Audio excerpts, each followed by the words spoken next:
Dreamscape presents What You Never Knew by Jessica Hamilton, narrated by Sarah Mola Christensen and Laura Jennings. May. 1 hour before I died, I was sitting in a stuffy lawyer's office dealing with the probate details of my mother's will. It figures I was dealing with her mortality right before facing my own. Very little happened in my life that wasn't in some way connected to her. She'd passed away 7 months earlier, which meant my time of freedom from her had been brief and fleeting. Lung cancer. It was long and drawn out, with great suffering and cause for constant round-the-clock care. During the months of her illness, I often thought she'd finally gotten what she'd wanted all along: our undivided attention, daily displays of love, and deep concern for her well-being. She couldn't have chosen a more suitable and satisfying exit from the world. I'd gone to the lawyers that day, confused. My mother had insisted that all her assets be divided while she was alive. She'd signed the house over to me. I'd sold it promptly upon her death, splitting the proceeds with my younger sister, June. She'd gifted her savings, jewelry, and antiques to me and my sister and my nieces, more efficient than waiting for lawyers to do it, and it meant she was present for the proclamations of gratitude that came with it. I'd thought all her affairs had been wrapped up nice and tidy while she was alive. How very naive of me. I should have known that my mother would leave something messy for me to deal with. One last reminder of what I'd spent my life trying to forget. The lawyer casually passed the envelope across his desk to me, as though it were light as a feather. "The only asset willed from your mother's estate," he explained. I kept my hands in my lap. "What is it?" He pushed the document half an inch closer to me, as though he didn't want it either. "Just a deed of some kind. Property your family has owned for years. An island, I believe it said. Somewhere in Vermont." "You mean Avril Island? On Lake Champlain?" I shook my head. "That can't be right. My mother sold that place years ago." The lawyer gave the envelope one last push toward me. "Yes, that's the place." Avril Island. The words boomed around the room, bouncing off the heavy wood paneling and crashing back against my skull, making my head throb. I took the envelope from the desk and placed it on my lap. I didn't need to look inside. My father had bought Avril Island for my mother as a wedding present. Her very own island, complete with a 5-bedroom cottage and acres of land, where we spent every single summer until the summer I was 15 years old. That year we left in a hurry, never went back, and a couple of years later my mother told me and June that she'd sold it. Staring down at the envelope, I could feel the lawyer's watery blue eyes on me, see the arch of his white, hairy eyebrows out of my peripheral vision as he waited for my response. "I'm just a little bit confused," I managed to get out. He nodded sympathetically. "If only the dead could talk, I always say. Would make my job easier." He chuckled to himself, unaware that he'd just handed me a grenade that could blow up my life. I tucked the manila envelope into my purse, thanked him politely as I'd been taught to do, and then left his office. The world narrowed into a slim, silent tunnel, only expanding again with the beep of my car door unlocking. Inside smelled of the banana I'd eaten on the way to the appointment, and was hot and stuffy from the early spring sun beating through the windshield. The leather upholstery was warm against the back of my thighs as I sat in the driver's seat, staring straight ahead. A little vessel of the familiar, which slowly helped to bring me back to reality. I had to work hard to hold back the violent rage that was building. My mother had said she'd taken care of it. She'd lied. She often lied. I really couldn't understand why she hadn't told me about Avril Island before she died. It was like some sick joke she'd waited to play on me. Waited to unleash until she was gone and didn't have to deal with any of it herself. I'd spent years trying to escape that part of my life, and she dropped it right back into my lap. The smell of rotten banana, combined with the heat of the car and my roller coaster of emotions, brought on a surge of nausea. I opened my door and swung my legs out, taking deep breaths of fresh air. I grabbed the banana peel, threw it onto the black pavement, and rolled my window down before shutting myself back in the car. Funnily enough, there were no tears. Me, who cried at the drop of a dime. I felt only empty inside. It might have been my fight-or-flight impulse. I wanted to protect June from everything she didn't know about our parents, but mostly from what she didn't know about me. I'd never hated my mother more than in that moment. I reached for my phone, glad when it went to message. If my sister had heard me, she'd have known there was something I was hiding, just out of sight, tucked sloppily somewhere around my ribcage. She'd have heard the flutter in my voice, felt the restraint of my vocal cords, and then demanded to know what was keeping the real me from her. June never accepted anything but all of me. I'm going to be a bit late for dinner.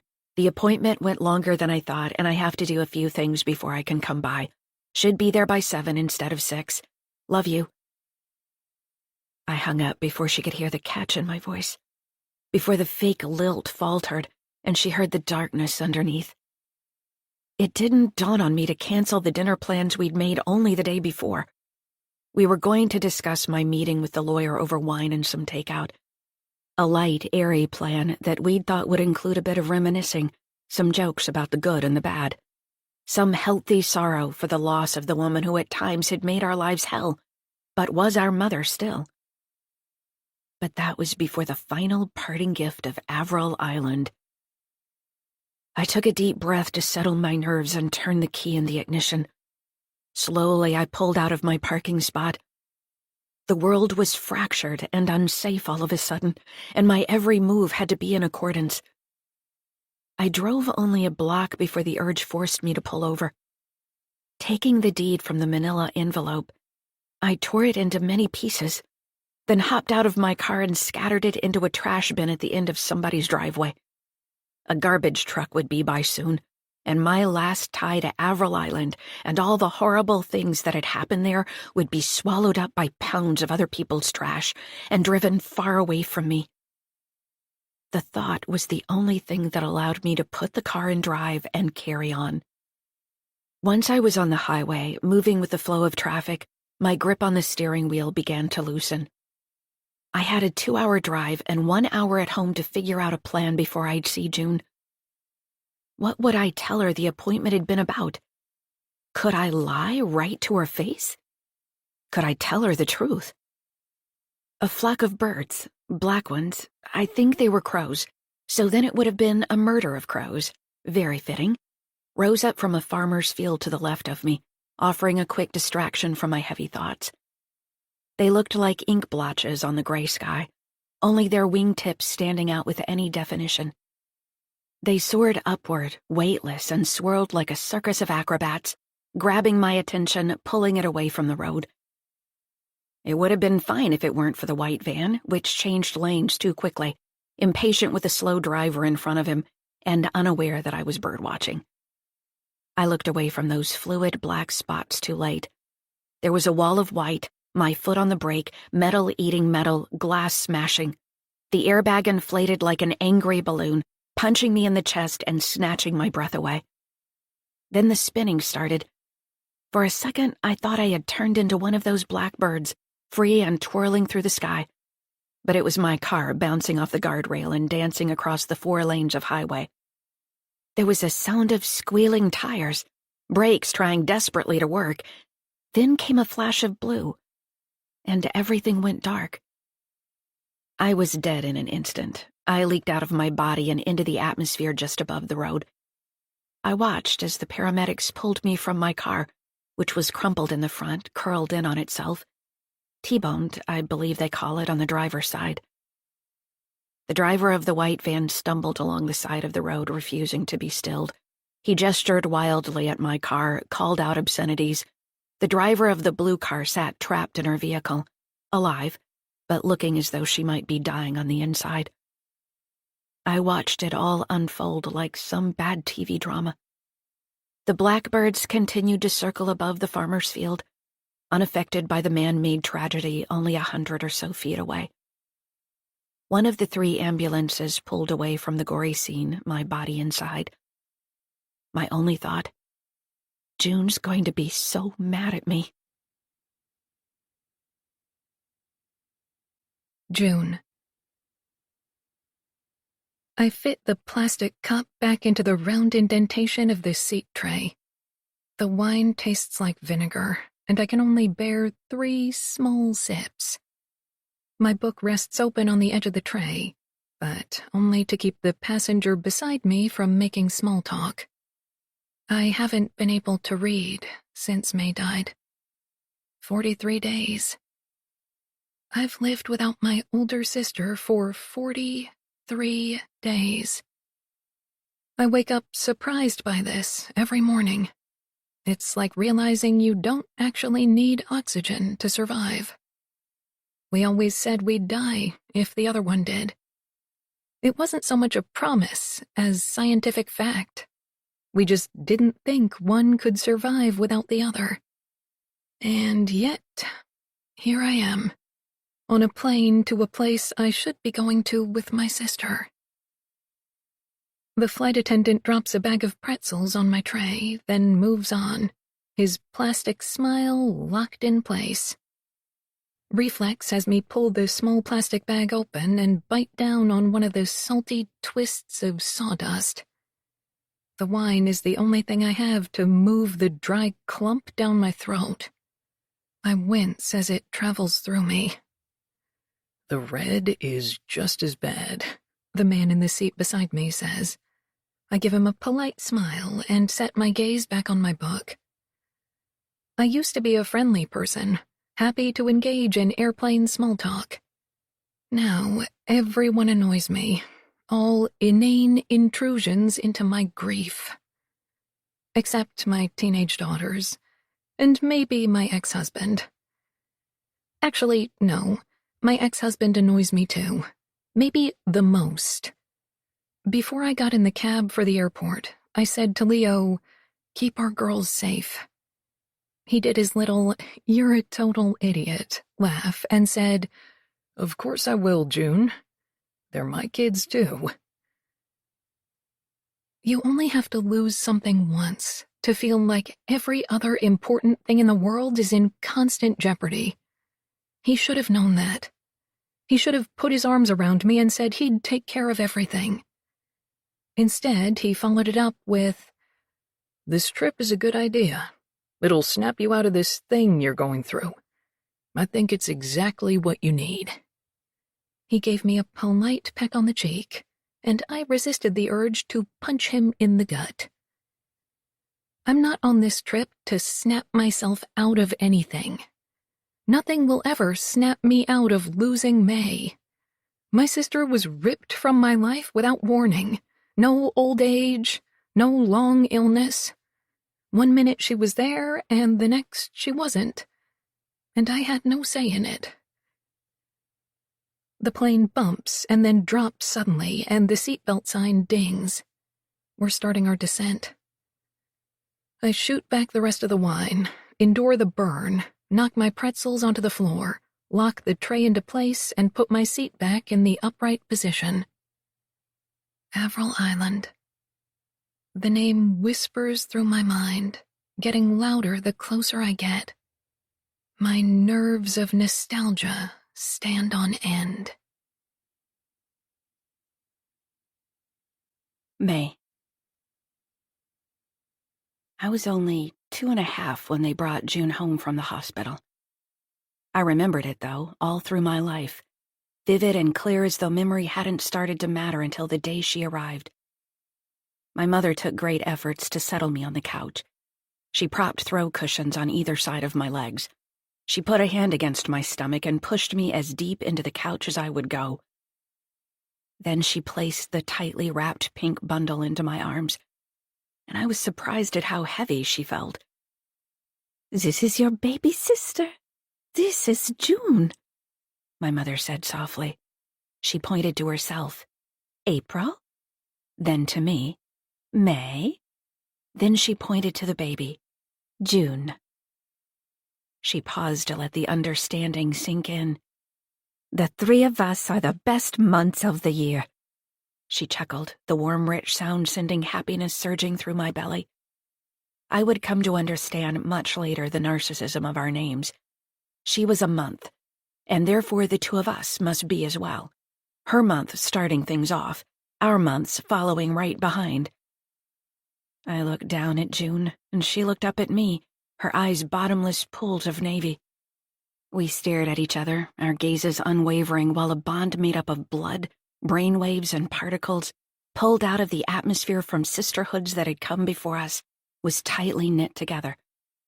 My mother stayed uncharacteristically still, smiling down on both of us. Her scent of French perfume, sour milk, and skin that had sweated out a baby draped itself all over us. Her closeness and unsolicited love, combined with the emotions my new sister inspired, brought me to tears. They rolled down my cheeks and gathered in short toddler sobs in my throat. My mother misunderstood, thinking my crying was out of sadness for the new arrival, that I saw June as competition for her affection. She swept my sister out of my arms and against her chest, like I was only moments away from chucking the bundle right onto the floor. My mother didn't understand unconditional love. She didn't know what it looked like, smelled like, or felt like. That's why she could never really understand my relationship with June. She was in awe of it as much as she was suspicious of it, fluctuating between believing it was a coup against her and taking it as an example of her superior parenting. No matter her outlook, June and I stayed steadfast in our love for each other. We had to. It was the only way to survive our mother. I don't know if all dead people are assigned to just one person. It makes sense, though, that I'm assigned to June.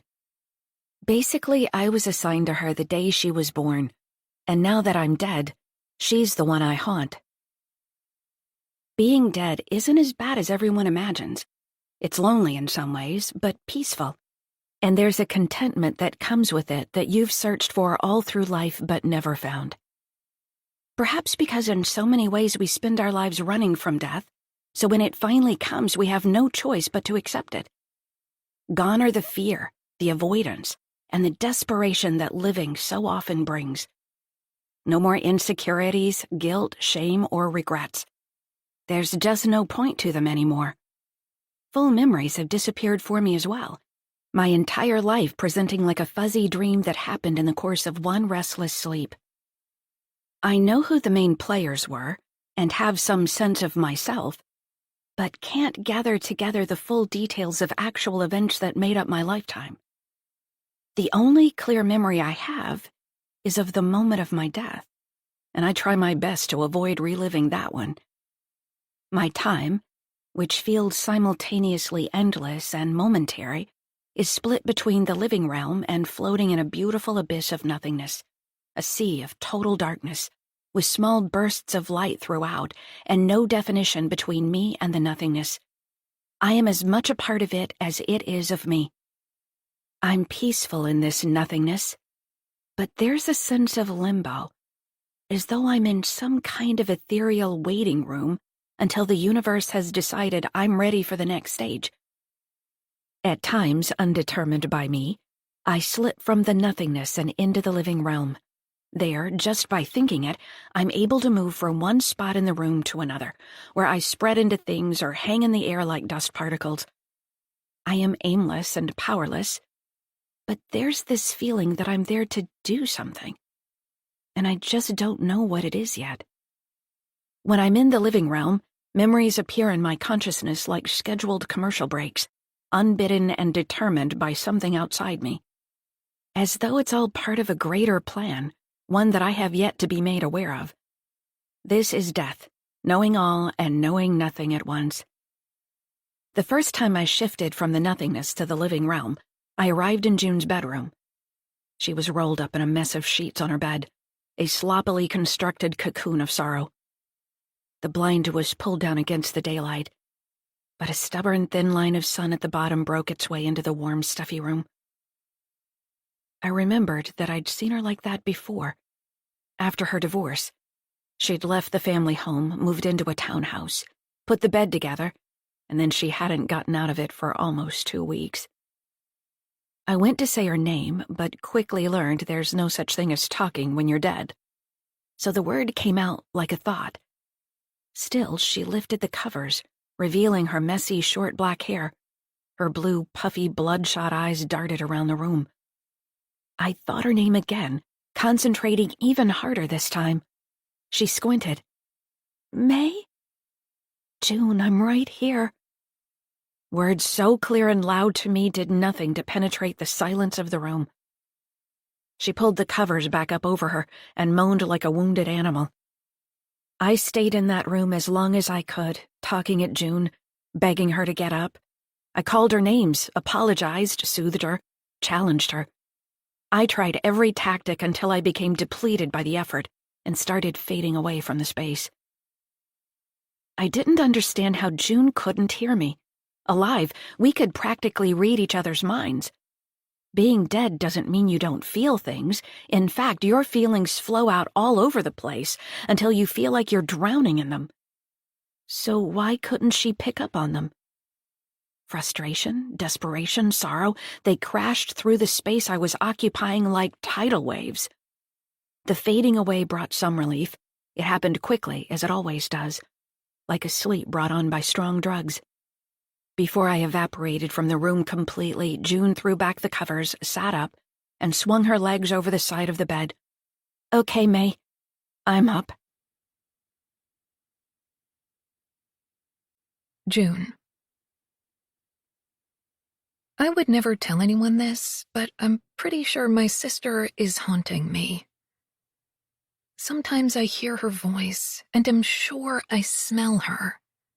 Every person has their own scent, and I know May's better than anybody's, even my own children's. Their smells change from one age to the next, each new stage introducing something foreign. May's is warm skin and cinnamon. Always has been. Haunting isn't the right word. I don't believe in ghosts. Plus, May would never haunt anybody. She'd watch over them, protect them. It's more likely, though, that it's just pure longing that conjures her voice and smell, the imprint of her on me so strong it has residual effects. But one day a few weeks after she died, in the middle of the afternoon, I was sure I heard her tell me to get out of bed. Not so much heard it as felt it. May's always been bossy, in that older sister way that makes you feel loved and repressed at the same time. Imagined or not, it got me out of bed. I showered for the first time in days and ate something. When my girls came home from school, the relief on their 14-year-old faces almost made me cry. Twin girls should have understood better than anybody the devastation of losing a sister. But for some reason, they just didn't grasp my debilitating sorrow. I faked my way through the making of dinner, the helping with homework, the watching of a sitcom. Just enough to give them back some sense of normalcy. Then I sent them to bed, intentionally ignoring the devices they had subtly tucked away in the pockets of their hooded sweatshirts so they would comply. Once the house was in darkness, I closed my bedroom door and released the dam of tears that had accumulated while I was playing at normal. The next morning, I slept through their departure to school and slipped right back into the dysfunctional zone.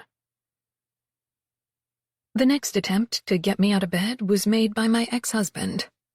He walked into the bedroom as though we still shared one and pulled at the blinds.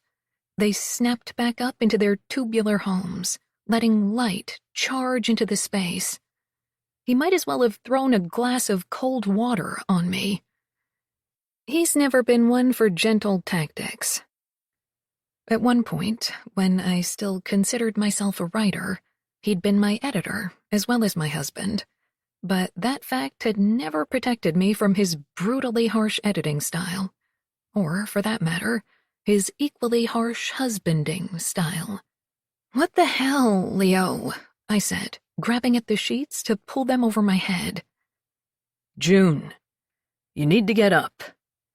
I felt his weight land on the end of the bed. He's always careful not to get too close if he doesn't have to.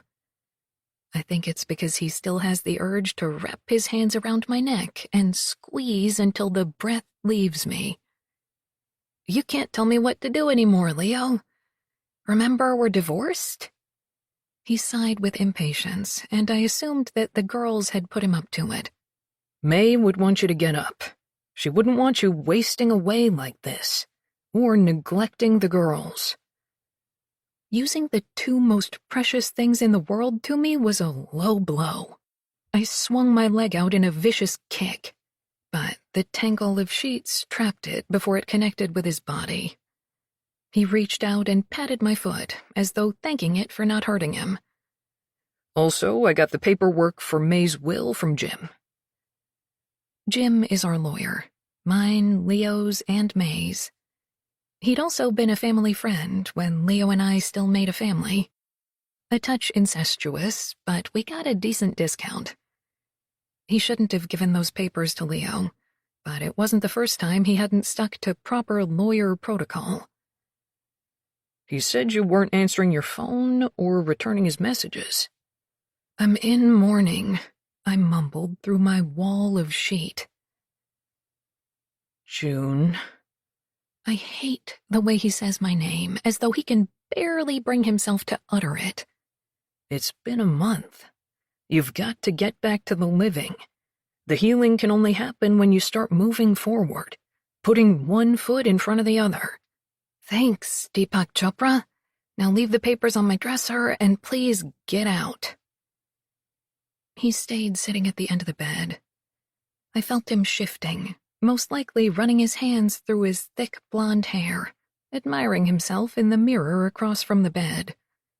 He was a good-looking man, even in his 40s, and he knew it. Always had. There's some pretty big reveal in this paperwork, June. He tapped what must have been the envelope against my leg. I wondered what that was even supposed to mean. Big reveal. I ignored him. He got bored easily, and I was sure I could wait him out. But my bladder did feel quite full. I couldn't remember the last time I'd gotten up to pee. Jim said it's going to take some time for probate, but everything is outlined here. He rustled the papers like they were some bone, and I was a dog who would come out of hiding for it. May left you everything. The only stipulation is that you put her stocks into an account for the girl's education. I pulled the sheet taut against my face to answer him, despite myself. "I already know all of that, Leo. I know about every bloody penny and investment May had. There's no big reveal there."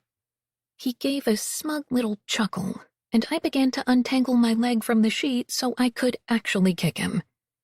Sure, but did you know that your mother actually had a will, and in it left something to May? I sucked in a breath and held it there like a hostage. I'd completely forgotten about the appointment May had had with our mother's lawyer, the one right before the accident. I'd never found out what it was about. Weird, though, Leo continued, that she didn't leave it to you as well. Nothing about it felt weird, which in itself was weird, but that pretty much summed up my relationship with my mother. She was unpredictable, and in no way had she ever played fair between me and my sister. "Just leave the paperwork and go," I begged. I couldn't deal with the grief of May and being reminded of how inconsistent my mother could be right up to the end. I finally felt the bed shift as Leo stood, but I could see through the thin white sheet that he was still staring down at me. Avril Island is on the list of May's assets. It was willed to her by your mother. The mention of my family cottage made the sheets around me suddenly turn to the brownish-green water that had surrounded the island. I could smell its earthy scent, feel the cold of its depths, the warmth at the surface. Before drowning in the sensation, I pulled the sheet away from my face. Leo couldn't help but smile. He'd finally gotten what he'd come for, the big reveal. Your mother never sold Avril Island, June. He held up the envelope, which contained that shocking truth. And now it's yours. May. I don't know where we are. It looks like a cheap motel room, but I wasn't around for the arrival. June is curled up on the bed, still in her clothes and on top of the multicolored polyester comforter. The TV is on with no volume, bathing the room in a depressing blue light and keeping true solitude at bay. I'm not sure why June would choose to stay in a place like this. There are burn holes in the carpet, a lacquered stuffed fish mounted on the wall, and bed linens that can't be bleached. Money isn't a problem for June, so it must be for some other reason. There's a half-empty bottle of whiskey on the desk, and from the deep, raspy snores coming out of June, I know she's the one who drank it. She's a drunk snorer. I want so badly to wake her up, make fun of her for being such a cliché. Cheap motel, bottle of whiskey, passed out drunk. I'd make her laugh, forget everything that's hurting. That's what we did for each other. Take the hurt away. But now I'm the reason she's hurting, and it was never supposed to be like that. There are some important-looking papers on the bedside table. All I have to do is focus on that part of the room, and suddenly I'm there, beside the bed, looking at things from a whole new perspective. Not a bad party trick. A copy of my will sits under a cloudy glass from the bathroom that still holds a sip or two of straight whiskey. I know I'm dead, but the side of my own will is not easy to see. It's evidence that the world is moving on, that everything I've accumulated in life will be legally scattered about, sold, donated, hopefully at least some things treasured. My only mark on the world will be a passed-on vase or dining room table. Makes all the careful collecting I did seem pointless. The large sums I spent to have items shipped home from my travels, the hours I spent choosing just the right dining chairs, all meaningless. I shift my focus to June to get my mind off the will. Am I allowed to use those expressions when I'm really only atmosphere now? Get my mind off, my heart skipped a beat, can't believe my eyes? There should be an instruction manual for this kind of thing, being dead. June is still lying motionless with drunken sleep. Her skin shines with a film of sweat. I can imagine the itch of the polyester comforter against the warm skin of her cheek, the uncomfortable cling of her jeans against her legs and her t-shirt against her sweaty back. I'd open a window if I could, or turn on the air conditioner, which would chug loudly in a place like this. Even in this drunk, sweaty state, June is beautiful. She takes after our mother, tall and thin, straight black hair, her face round, her lips full. I took after our father, shorter, rounder, with wavy blonde hair and brown eyes, pleasant to look at, but in no way striking like my sister. June's never really seemed to understand how truly beautiful she is. Maybe that's why I never resented it. If anything, I'm proud of her attractiveness, happy that I didn't carry the burden of my mother's good genes like she does. Blending in came more easily to me than standing out. I used to wish I could be invisible, especially when I had a camera in my hands. Now that I am, all I want is to be seen and heard. The memory of a night not long after June and Leo separated reveals itself. June was at my condo. She'd moved just around the corner from me, so we were always at each other's places. Hers when the girls were at home, mine when they weren't. It was right before our mother's cancer diagnosis and my move back home to take care of her. We were drinking wine, as we often did, a bold red with hints of dark chocolate and cherries. I remember because I'd give almost anything to be able to drink that wine right now, in this afterlife or whatever the hell it is. June had had a bit too much, as had become her habit after the separation. Her lips wore a crust of purple, her cheeks were flushed from the tannins. I was at the kitchen island making a plate of cheese and crackers as she orbited the room, sliding across the slippery wood floors in her gray wool socks. She's always had a hard time sitting still, and would do rounds of the living room looking at the photos on the walls, as though she'd never seen them before.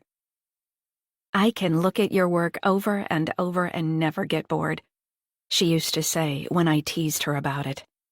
"I'm always finding something new, some subtlety that I somehow missed before. You're the best photographer I know." "I'm the only photographer you know," I'd shoot back, "and I'm your sister, so you're biased." I wish now I'd just taken her compliment, believed her, been grateful for the encouragement that she was never short on giving. That night she stopped and stared at a photo I'd taken when I was only 12, an up-close black and white of our mother. She scooped her long hair up and pulled it away from her face. "Think I could pull off a pixie cut like Mom?" she asked. Sure, why not? I was only half listening, preoccupied with the stubborn vacuum-sealed plastic wrap on a block of Gouda. She set her wine glass down and left the room.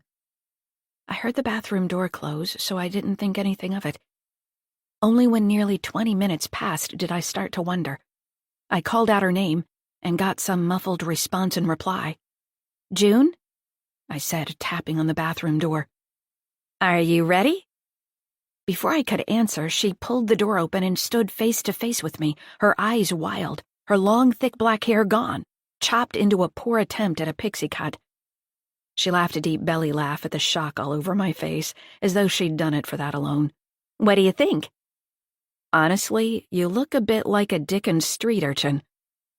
She glanced at herself in the mirror. "Oh my God, I totally do." She looked back at me with horror. And then we both started laughing, the hysterical kind with tears and snorts, the best kind, the kind I shared most with my sister. The next day she went to a proper hairstylist and emerged looking even more stunning than she had with long hair. That's June. Impulsive, impervious to societal dictates, and oblivious to consequences. Sounds like a magical combination, but in truth, it meant she needed a lot of taking care of. Impulsive, she makes lots of mistakes. Impervious, she can never understand why people are so bothered by those mistakes. Oblivious, she never, ever seems to learn from those mistakes. She's also generous and caring, and she loved me deeper than anyone else in my life ever did. And so I put up with the roller coaster that is my sister. June rolled over onto her other side, licking her dry lips and letting out a weak cough. "What are we doing here, June?" I ask, knowing there will be no answer. "Avril Island." June's words are mumbled sleep talk, but there's no denying what she said. The vision of our family cottage is suddenly right there for me to see. A quick succession of memories flash by. Swimming, running through the forest, jumping from high cliffs, board games, suntanning, a kaleidoscope of beautiful childhood summers. The brightness of those memories is suddenly eclipsed by a shadow of something. Another memory, I think, but it's buried deep down in the darkness of my consciousness, resting there like an ancient sea creature waiting for something to summon it, biding its time until it can devour me whole. June. There's no gentle waking this morning. As soon as consciousness hits me, pretty much every sense protests. My head is pounding with pain, my skin is prickling, itchy with heat. There's a horrible, sickly sweet taste in my mouth, buried under my furry, sandpaper-dry tongue. The musty scent of whatever I'm lying on tops it all off, and my stomach tightens with the threat of vomit. I carefully push myself up off the bed and shuffle into the bathroom. There's no glass, so I cup my hands under the tap and splash water into my mouth over and over again, until finally the sandpaper is gone, along with most of the sweetness. Next, I peel off my clothes and step into a cool shower, washing away the sweat and rot from that comforter. The water brings some lucidity to my cloudy brain. I remember a dream I had last night. May was in the room. She stood over the bed, laughing at me for drinking too much. Then she asked, "Why are we here?" I told her Avril Island, and she suddenly disintegrated right in front of me, like she was made of sand and was being blown away. I find some headache pills in my travel bag and then go sit on the bed, wrapped in a towel, to wait for them to kick in. The sight of the half-empty whiskey bottle on the desk sends a wave of sickness through my stomach and a resounding pounding through my head. Whiskey.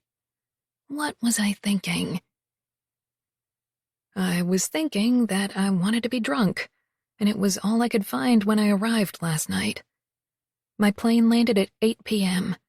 I had to get a bus north, and by the time I arrived at this small lakeside town, it was well past midnight. Only one motel had any vacancies, and the only things on offer behind the reception counter were bags of stale chips, bait, and whiskey. I bought 2 of those items and retreated to my sad room to consume too much of both before passing out. The sad cliché of it all motivates me to get moving. I put on some fresh clothes, shove my dirty ones into my suitcase, and I'm packed. The headache pill has kicked in, and a few handfuls of chips have settled my queasy stomach, but I need to move slowly so as not to disturb this delicately constructed state. It's a futile effort. As soon as I step out into daylight and see my surroundings, the nausea and pounding are back. An awkward combination of hangover and nostalgia. I haven't been back to this town since I was 12. But not much has changed. The main road crosses in front of the motel, and beyond that is the lake, sunlight flashing across its surface. So clear you can see the sandy, shallow bottom. Locals spread across the public beach in front of it, and children in bathing suits hang off the old jungle gym equipment that still sits on a patch of lawn too close to the road. Wheeling my suitcase down the sidewalk, I pass the bright red ice cream stand, the red engine. Same sign, same wooden structure, just a new coat of paint, ready for summer, which is only a week away. It's closed, resting itself for high season when the cottagers arrive. The chip truck is still there as well, and it's open for business. Its metal frame is rusting around the edges where it sits on gray cinder blocks, grease stains decorating the pavement all around it. The scent of malt vinegar hits me, along with memories of chips shared with my mother and sister. Every time we made the trip into town, my mother allowed us to get our own cardboard boat of hot, greasy chips. My sister bathed hers in ketchup. I coated mine in vinegar and salt. My mother never got her own, preferring to pick at ours instead, fooling herself that the calories didn't count if they were stolen from her daughters. I consider stopping to buy some, for old time's sake, but my sensitive stomach pushes me on. The marina isn't far, right where it always was, but it's been updated. More gas pumps, more boats, a few more floating docks. I scan the area for Jim, the owner.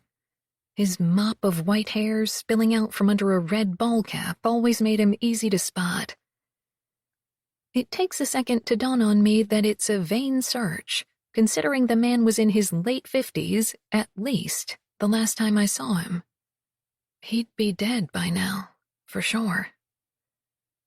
The thought is lead inside me, which makes me wonder if I'm really ready for this.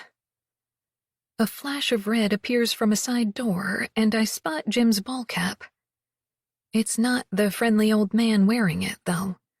It's his son, their likeness unmistakable.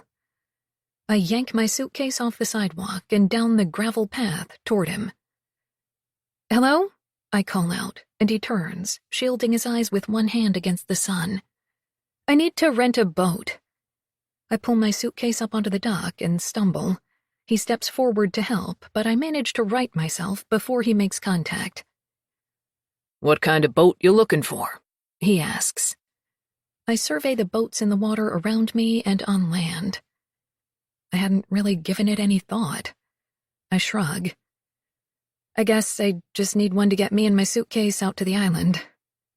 He nods. What island would that be? I'm taken aback by his blatant nosiness, and he must see it in my expression.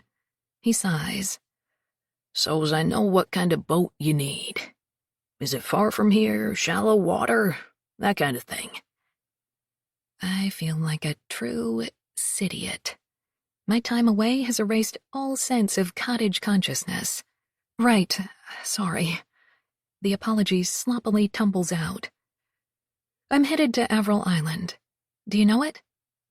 His round, sun-damaged face contorts in surprise. Do I know it? He huffs. You some reporter or something? Come to dig up that old mystery? You'll need permission, to get on that island. I shake my head and hold up a hand. No, I'm Bennett. June Bennett. My family owns Avril Island. A quivering starts under my skin. Dehydration, fatigue, hunger, fear that I'll have to convince him of my right to the place. I've believed it gone for so long that it no longer really feels like mine. He pulls his hat off and gives me an apologetic smile. He has his own mop of hair, not yet white, but one day it will be. Oh, so sorry, miss. It's been so long since a Bennett's been up this way.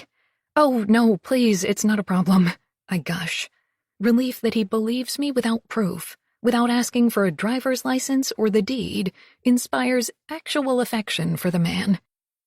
I understand the confusion. It has certainly been a long time. My family moved across the country, and we just never got back here to enjoy it again. I work quickly to make the whole situation seem light and innocent, just as my mother would have wanted me to. Don't let the public know your business. They'll use it against you, she always used to say. I was never sure why we weren't also considered the public, but was afraid to ask. I think what she really meant was, don't let the poor people see that we have problems too, that money doesn't mean we don't get dirt under our fingernails just like them. He holds out a hand for me to shake. It's a real pleasure to meet you, Miss Bennett. I'm Jim. I haven't been Ms. Bennett for years, but it makes sense up here, so I'll go with it. It's good to meet you too. I shake his hand. Was the original owner, the other Jim, your father? He slides his cap back on. Sure was. Jim Sr. I'm Jim Jr., but I dropped the Jr. when my dad died 5 years ago, since there wouldn't be no confusion anymore. And I'm in my 50s, for goodness sake. He laughs at the thought, placing a hand on his round stomach. I'm sorry to hear that your dad has passed. It comes out like some superficial sentiment from a summer person, but the feeling behind it actually threatens to choke me with emotion. He always gave me and my sister mints when we came into town, and he'd never call us by the right name. He'd say, "How's it going, September and October?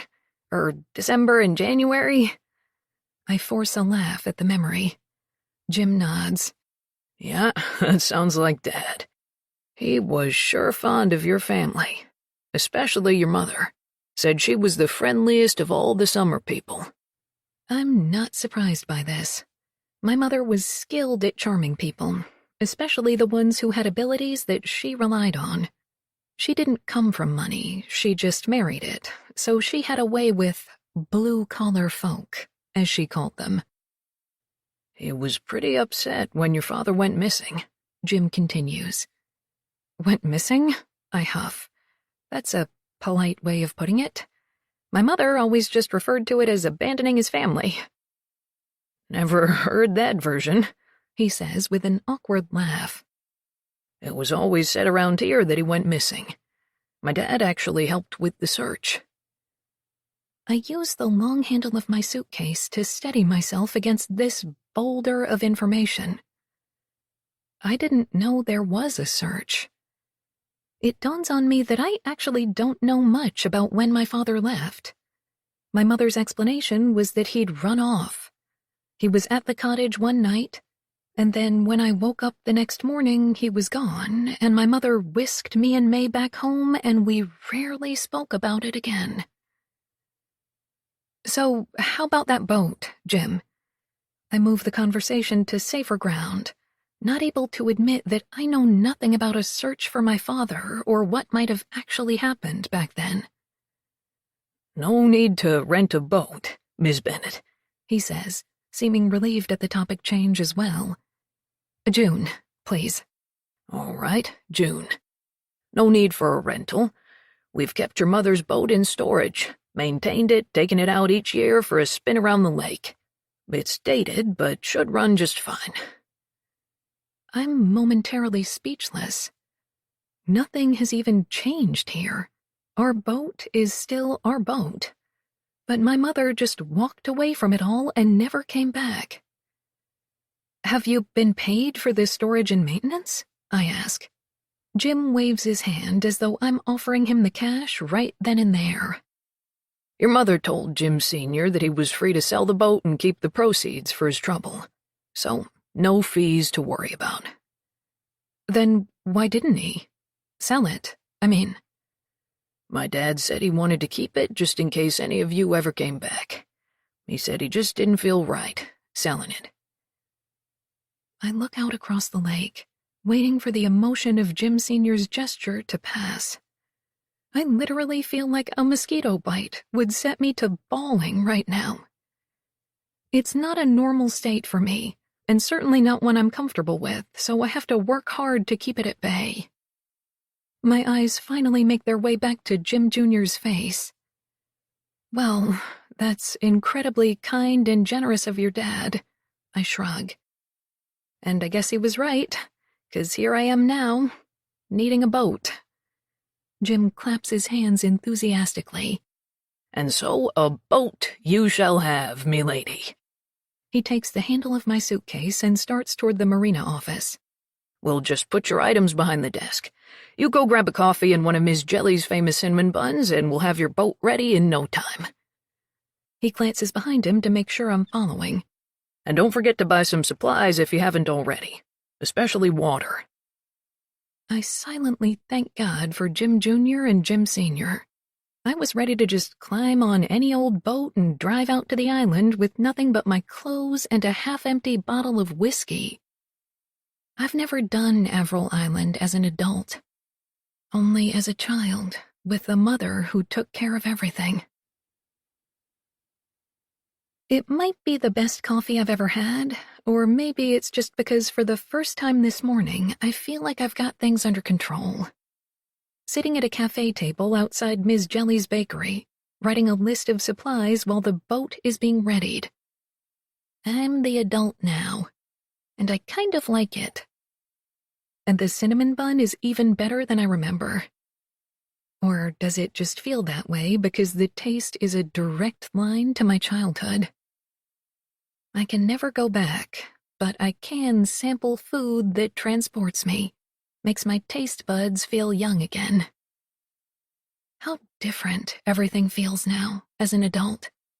Smaller, less shiny, less hopeful and full of possibility, but all the more valuable.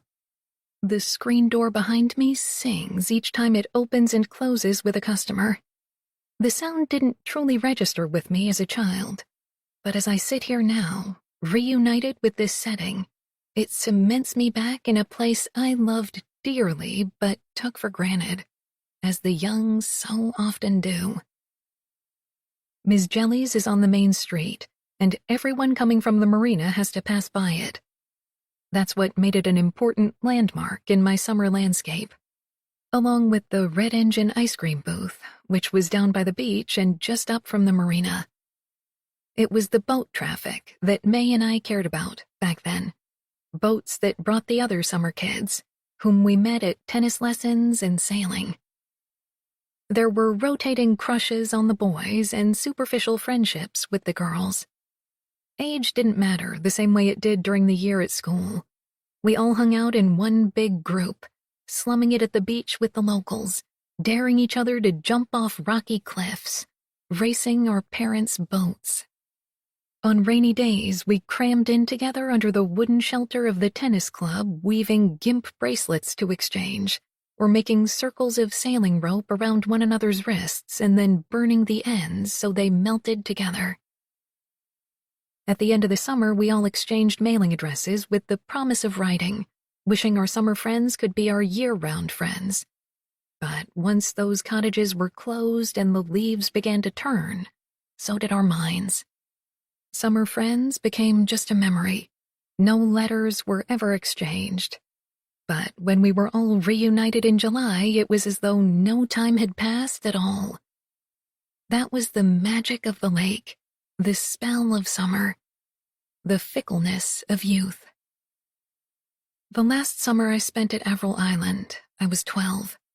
The exact age when crushes on boys actually start to mean something, and those friendships with girls are crucial to your very existence.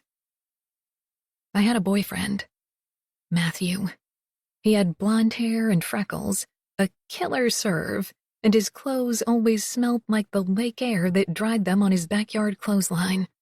He wore Stan Smiths, cut-off cargo shorts, and a wrist full of rope bracelets that I painstakingly burned together just so that I could touch the soft, tanned skin of his arm over and over again. We held hands walking around this very town, sat pressed together on boat rides, and had one fleeting kiss at a sailing club dance. My phone buzzes on the table in front of me, breaking the spell of memory. It's Beatrice asking me where her rollerblades are. I imagine her sister, Madeline, already wearing her own rollerblades and helmet, sitting by the front door waiting patiently for B to locate hers. They were made in one womb, but are from different planets. I text back a few options and then signal off with a kissy emoji. I hate them. Emojis.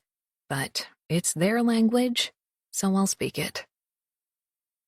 That slight bit of contact opens up a well of longing for them. I wish they were here with me now, enjoying a cinnamon bun and listening to me reminisce about my summers. They wouldn't even have a point of reference for my experiences up here. The thought makes my heart ache. Leo and I used to take them on vacation every year. Some exotic places, lots of beach houses, a few cabins in the woods. But the locale was ever-changing. They never grew summer roots that called them back every year to a second home, the way May and I did. A piercing hate for my mother pushes through my heart like an overgrown thorn. If she hadn't kept Avril Island a secret, I could have been bringing the girls here all along.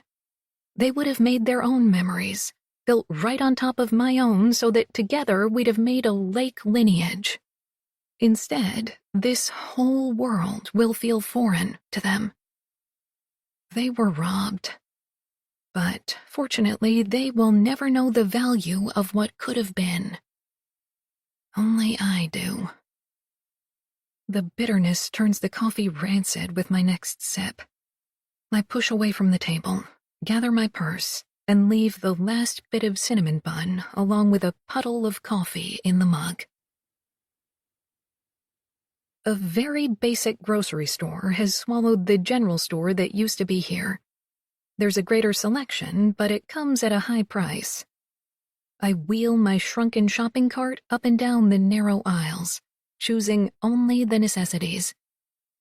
I have no idea what state the place will be in when I get there, so I get lots of canned soup and tuna. Will I be able to get the water running? Will the refrigerator even work anymore? Will there be hydro? Each question that surfaces erodes my confidence and raises my level of anxiety. The stupidity of this mission slowly dawns on me.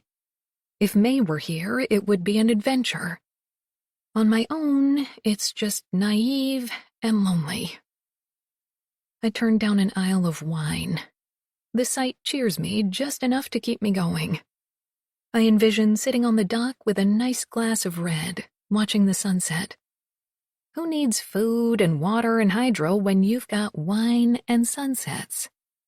If May were here, she'd scold me for my careless attitude.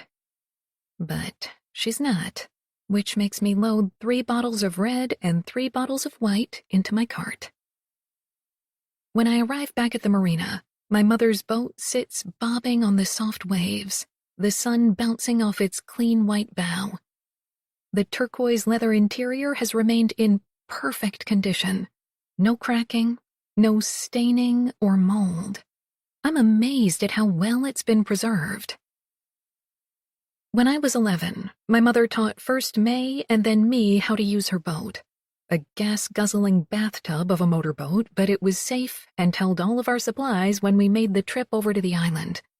She often sent us into town on our own to pick up milk or bread, cigarettes for her, sometimes even a bottle of wine or 2. May usually drove.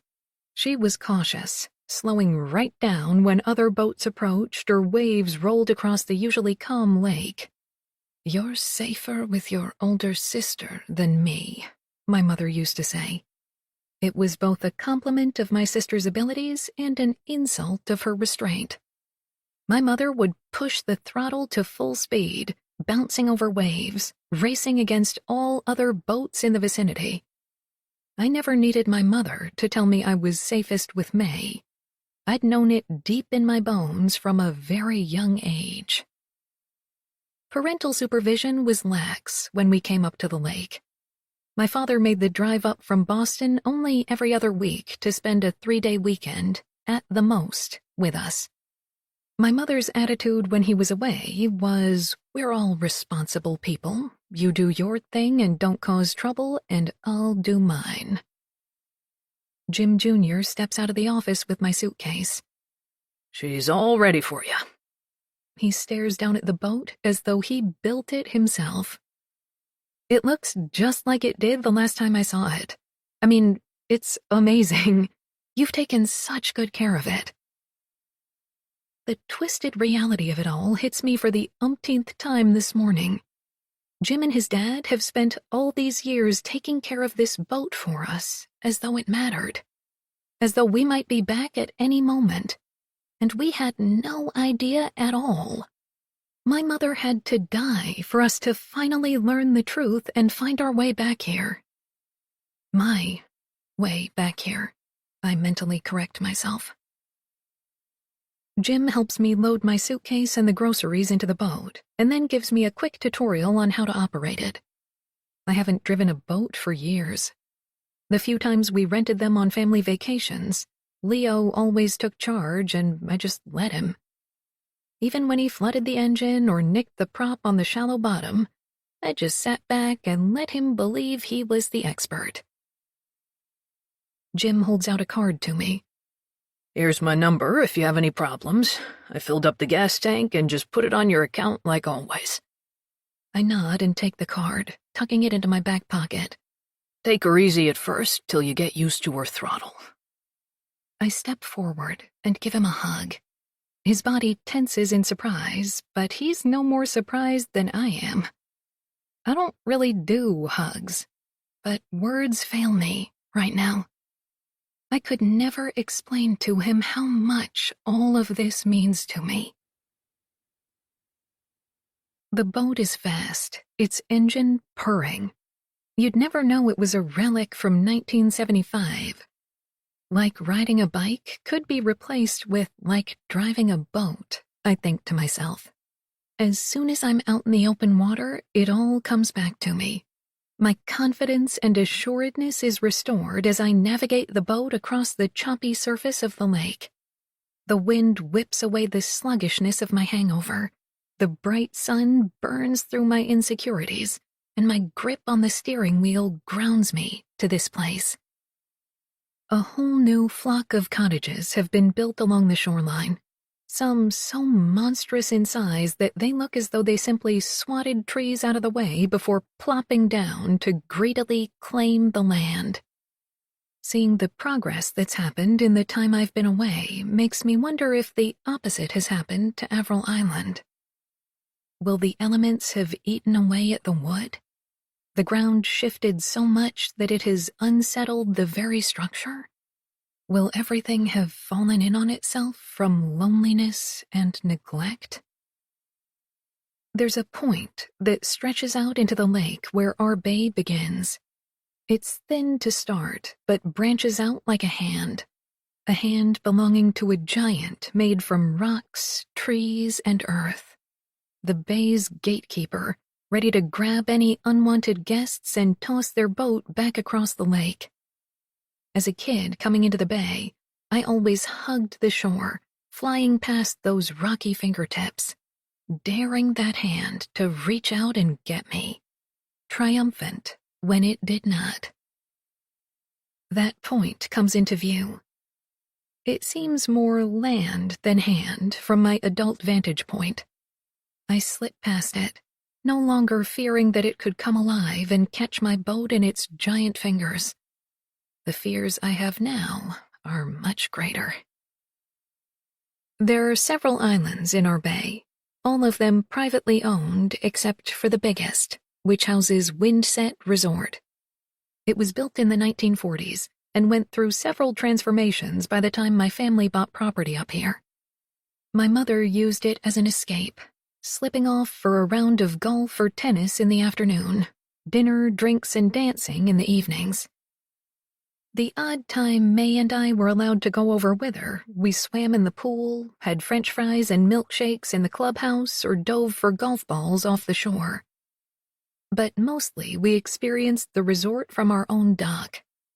At night, the music from the dance halls spread itself out over the calm, dark lake.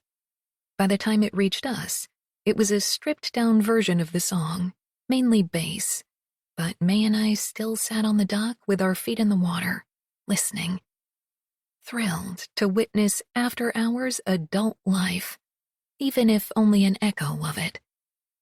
Glancing in the direction of the resort, I expect to see boats along the dock, the navy blue shirts of staff moving from one building to the next, and the bright green of the manicured golf course. Instead, I see empty, half-sunken docks, not a person in sight, yellow, overgrown grass, and dark brown stains traveling up what were once pristine white buildings. Slowing the boat down, I stare at the abandoned resort in shock. It's an unsettling sight. Windset was a point in my compass on this lake. I'm not sure how to orient myself in this landscape without it. Now that I'm facing the inevitability of time, the ruthlessness of change and evolution, I wonder if it would have been better to stay away, to have held on to the time capsule of my 12-year-old self and never know what died here. It's a little late to be asking myself that question. I can already see Avril Island in the distance. It's one of the larger islands in the bay. The boat drifts toward it, as though the lake is guiding me there, using its gentle current to get me where I'm supposed to be. I brace myself for what's to come and push down on the throttle.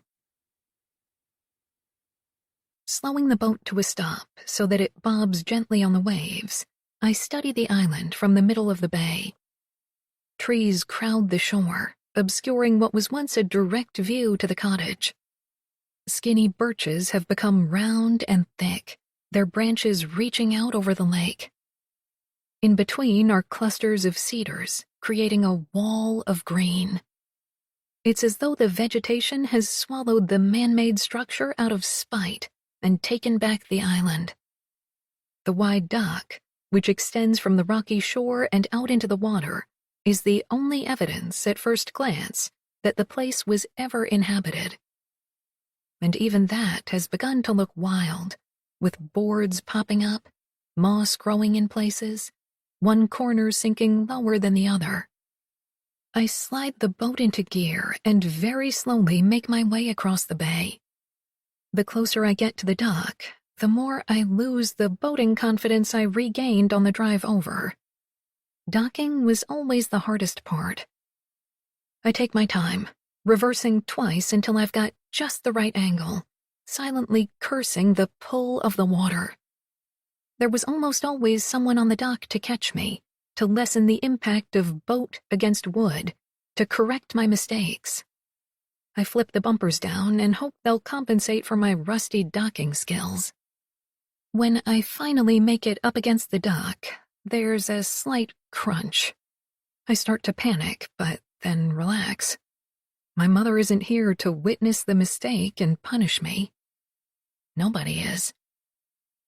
I climb out of the boat and hurriedly tie up the bow before the stern drifts too far from the dock to reach it. Only once both ends are secure do I stop and let it all sink in. I'm standing on Avril Island, on a dock I thought I'd never see again. I slip my shoes off so that I can feel its rough surface under my bare feet. How many splinters did my mother tweeze out of my feet from this dock? How many times did I pull myself from the cool water and lie on its surface, soaking warmth from its sun-drenched wooden boards? I listen to the water breaking over the rocky crib beneath me. Return. It's an action that's taken for granted, only appreciated when you lose the place you want to return to most. My anger that the possibility of this return was kept from me is slowly draining away, whitewashed by my gratitude. I'm back, and suddenly that's all that matters. I leave my bags in the boat. There's no point in taking them up to the cottage until I know what I'm dealing with.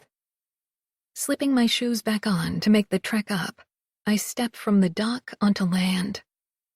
It's hard not to feel as though the trees have grown up to protect the place from the rest of the world. Now, here I am, about to cross the barrier of new growth, to wake her from a deep sleep. There's a hush as soon as I step through the gate of trees. It's cooler, too. The sun has to work hard to break through the thick, leafy canopy. In the absence of people tramping along the path, the ground beneath my feet has become soft and spongy with needles and moss. Each step I take sends up a scent of pine and damp earth. Right off the dock is a small shed, used to hold paddles, life jackets, and inflatables.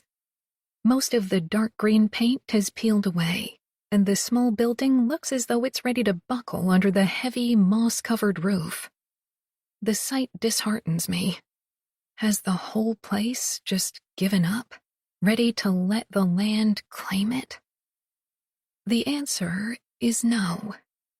Arriving in the large clearing where the main cottage sits, I see that she is standing as proudly as she always has. The green paint has peeled in many places to reveal the raw wood underneath, and the white paint on the windows is now a light gray. There's a slight lean to the front veranda, and patches of shingles peel up and away from the roof, but those are comparable to my own signs of aging, inevitable and forgivable. My chest tightens with nostalgia, and I feel a bit lightheaded. Is it apprehension? Excitement? My hangover? It's hard to tell. It kind of feels like a dream. The dreams I used to have as a child in the months after we closed the place, when we were back in the city. I ran up this very path, barefoot, still wet from the lake, to burst into the cottage, leaving drops of lake all over the worn wooden floors. Those dreams still came now and again, even after my mother told us she'd sold Avril Island. Less and less frequently as I grew older, but they never disappeared entirely.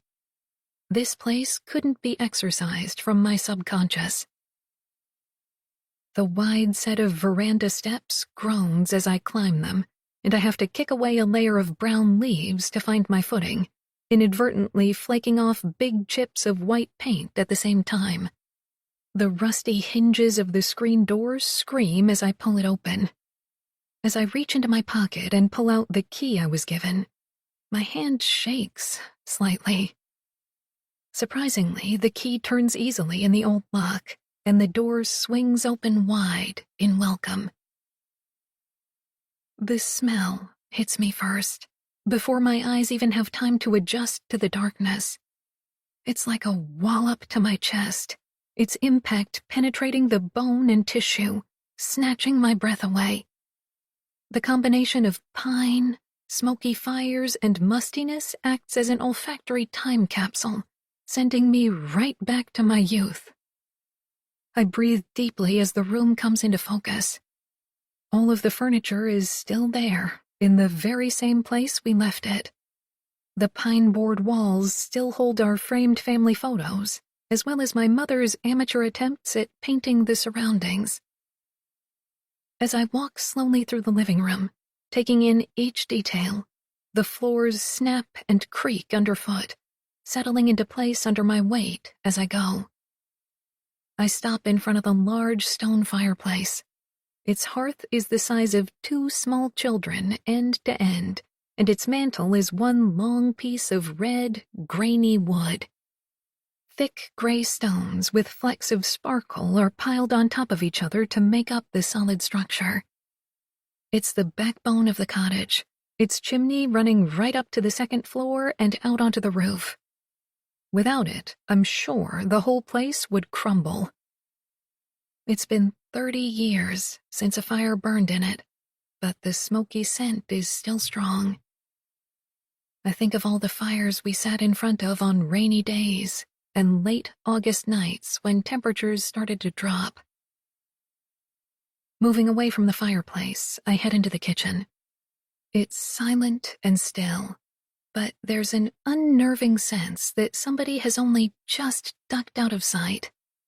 Like a child playing hide and seek, holding their breath, waiting to be discovered. Nothing in the place has been disturbed. The building hasn't risen up in retaliation for our abandonment and shaken everything about, as I almost believed it would. No animals have invaded the place, turning it into their home once our human scent dissipated. The island has kept everything locked up safe and sound, exactly where it should be, waiting for one of us to make our way back. I pull open the cutlery drawer and find the pile of mismatched forks, knives, and spoons lying on a bed of mouse droppings. Some of the pieces have become slightly tarnished, but otherwise they're available for use.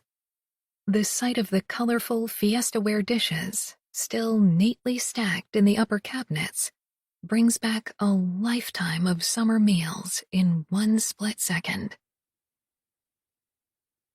Leaving the kitchen, I wander into the dining room. French glass doors give me a direct view into the backyard. The large raised garden bed where my mother grew vegetables is now just a mound of dirt and grass that looks like the grave of a giant. The round charcoal barbecue grill on the flagstone patio has tipped over, and moss has begun to climb across its metal back. The very same moss that creeps up the legs of the old picnic table, one side sinking so far into the ground that it's lopsided.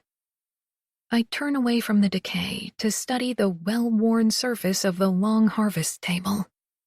It's big enough to seat 12, but it was usually just May, my mother, and me who ate at it.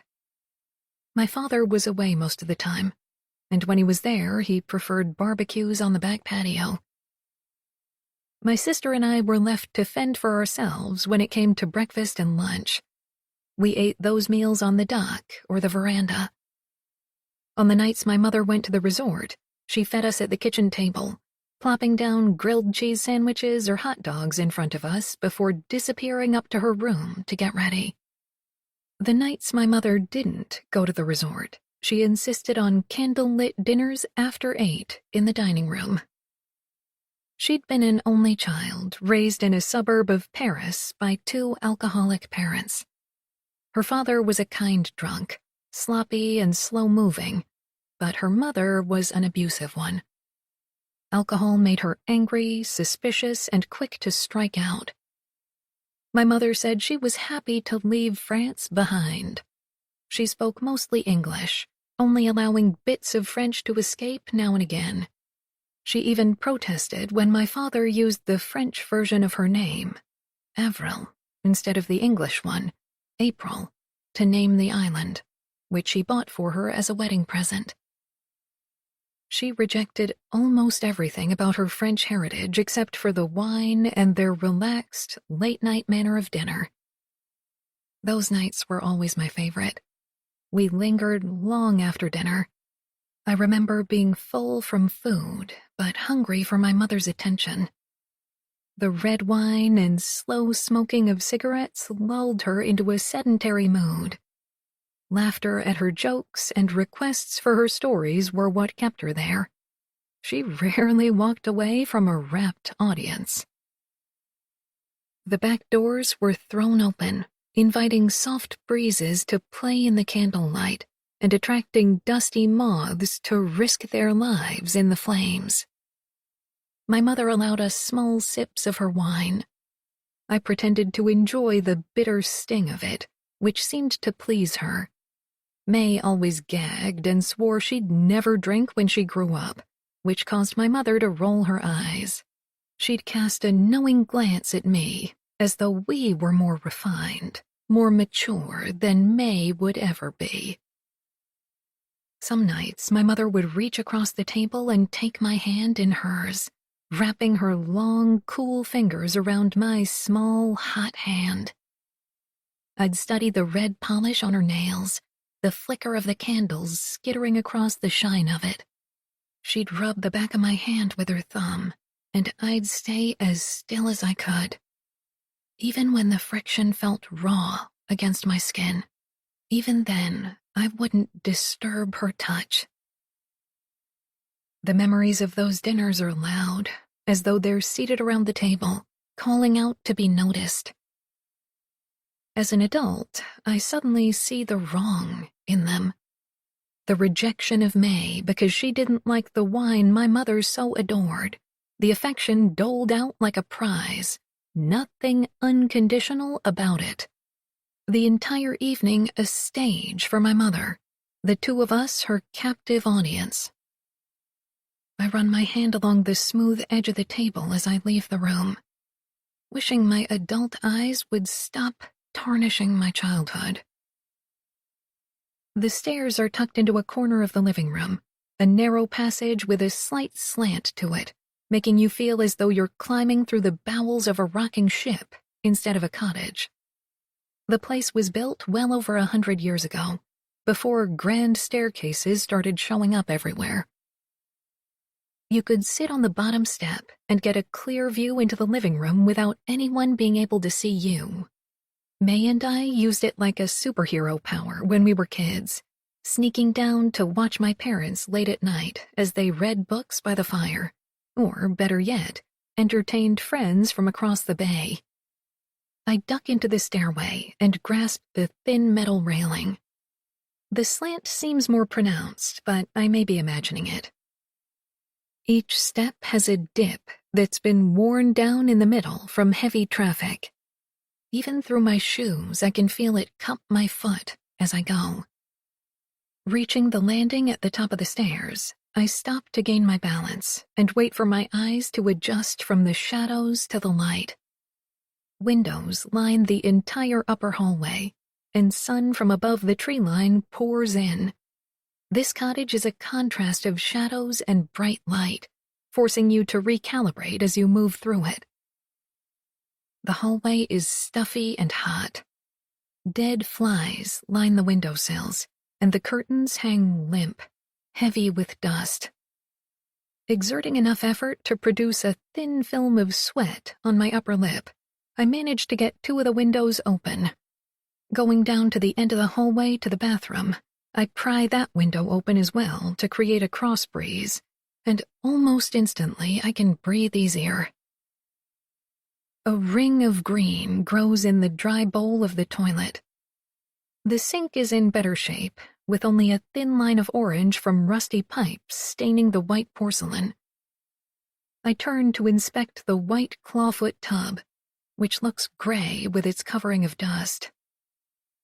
We never really used the tub. My mother believed the best start to the day was a swim, no matter how cold the lake was.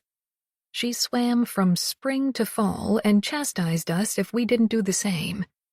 We even swam in thunderstorms, as long as the lightning wasn't too close. The doors to the bedrooms are all shut, creating the sense that there are people on the other side wanting privacy. Bypassing my room and May's, I go straight to my parents'. It's the largest one, at the front of the cottage, the only one with a view of the lake. I have to push hard on the door to unstick it from the wooden door frame, and half stumble into the room when it finally gives way. Like the rest of the cottage, this room looks as though someone was here only hours ago. My mother's perfume bottles, face creams, and jewelry are still scattered across her dresser, the display made monochromatic by the thick layer of dust. The bed is still made, with white sheets and the blue and yellow flowered quilt my mother bought one year at the farmer's market. Veins of black mold crawl across its surface, right below a water stain on the ceiling where the roof must now leak. I think about stripping away the dirty, moldy sheets, but it's all so overwhelming. The dust, the mouse shit, the dirty bathroom. Where do I even begin? Turning to leave, I come face to face with the open closet and my mother's dresses, which are still hanging there. I jump, feeling as though I've just seen her ghost. The door is open only a few inches, and at first glance there's the illusion that she's in there hiding, ready to step out into the light. When my heart slows to its normal pace, I step forward and pull the door fully open. Taking one of her dresses in my hand, I pull it up to my face. Inhaling, I'm able to pull the faintest trace of her scent from the cotton fabric. French perfume, outdoors, and cigarette smoke. It's buried deep under the pervading mustiness, but it's there, triggering a longing in me so deep it cuts through my gut. It's not the mother who died recently that I'm mourning. It's the one from the summers of my childhood. Before my father left, and we rushed away from this place, taking nothing with us. Before I grew up and realized how truly destructive she could be, and selfish. Before I lost that innocent, naive belief that because she was a mother, she was good and safe. The bathroom door suddenly slams shut at the end of the hallway, smashing through the silence and startling away the sobs that were rising to the surface. It was just a gust of wind through one of the open windows, but it still sets my heart racing. I drop the dress and rush out of the room, down the stairs and out onto the veranda, where I take deep, gulping breaths of fresh air. Air not laced with the scent of my youth or things I've lost and can never get back. Sorrow, fear, adrenaline rush through my veins and set a soft trembling into my whole body. I fold over, put my hands on my knees to steady myself. Fuck! The word roars out of me into the quiet of the surroundings. I brace myself for a scolding. I can't shake the feeling that a parent is just around the corner, ready to pounce on my infraction. Just take a few deep breaths. I suddenly hear May's voice in my head. Don't let it get to you. I breathe in and push myself back to a standing position. I consider returning to the mainland and staying another night in the motel, taking it all in baby steps rather than one giant leap. Maybe it was crazy to think I could do this on my own. Maybe I should just put the place up for sale. The wind moves through the trees, making the leaves whisper. It catches in the partially open screen door and pulls it forward, making the hinges creak as though the place is speaking to me, begging me not to leave, beckoning me back in again. Go inside and take care of things. There's May's voice again. Mom taught you what to do, so do it.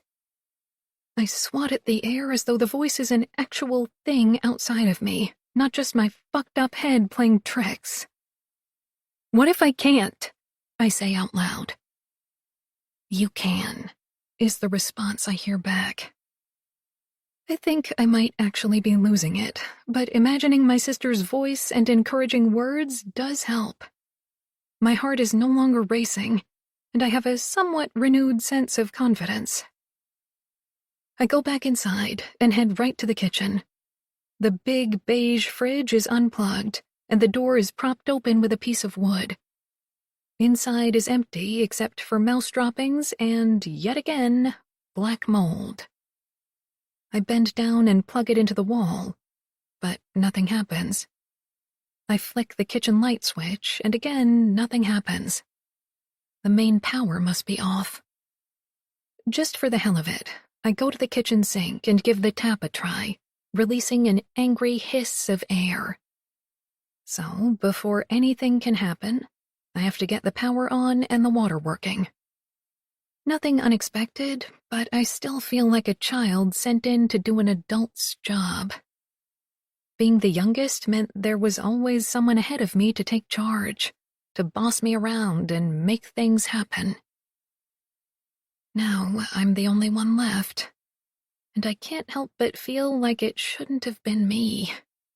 I was the fuck-up in the family, the scattered one who rarely saw anything through to the end, who always tried to get out of any responsibility. How on earth am I supposed to handle all of this? I pull my phone from my pocket. I've already been here for an hour and gotten nothing accomplished. A photo of my daughters is my lock screen. I stare at their faces until I feel like an adult again.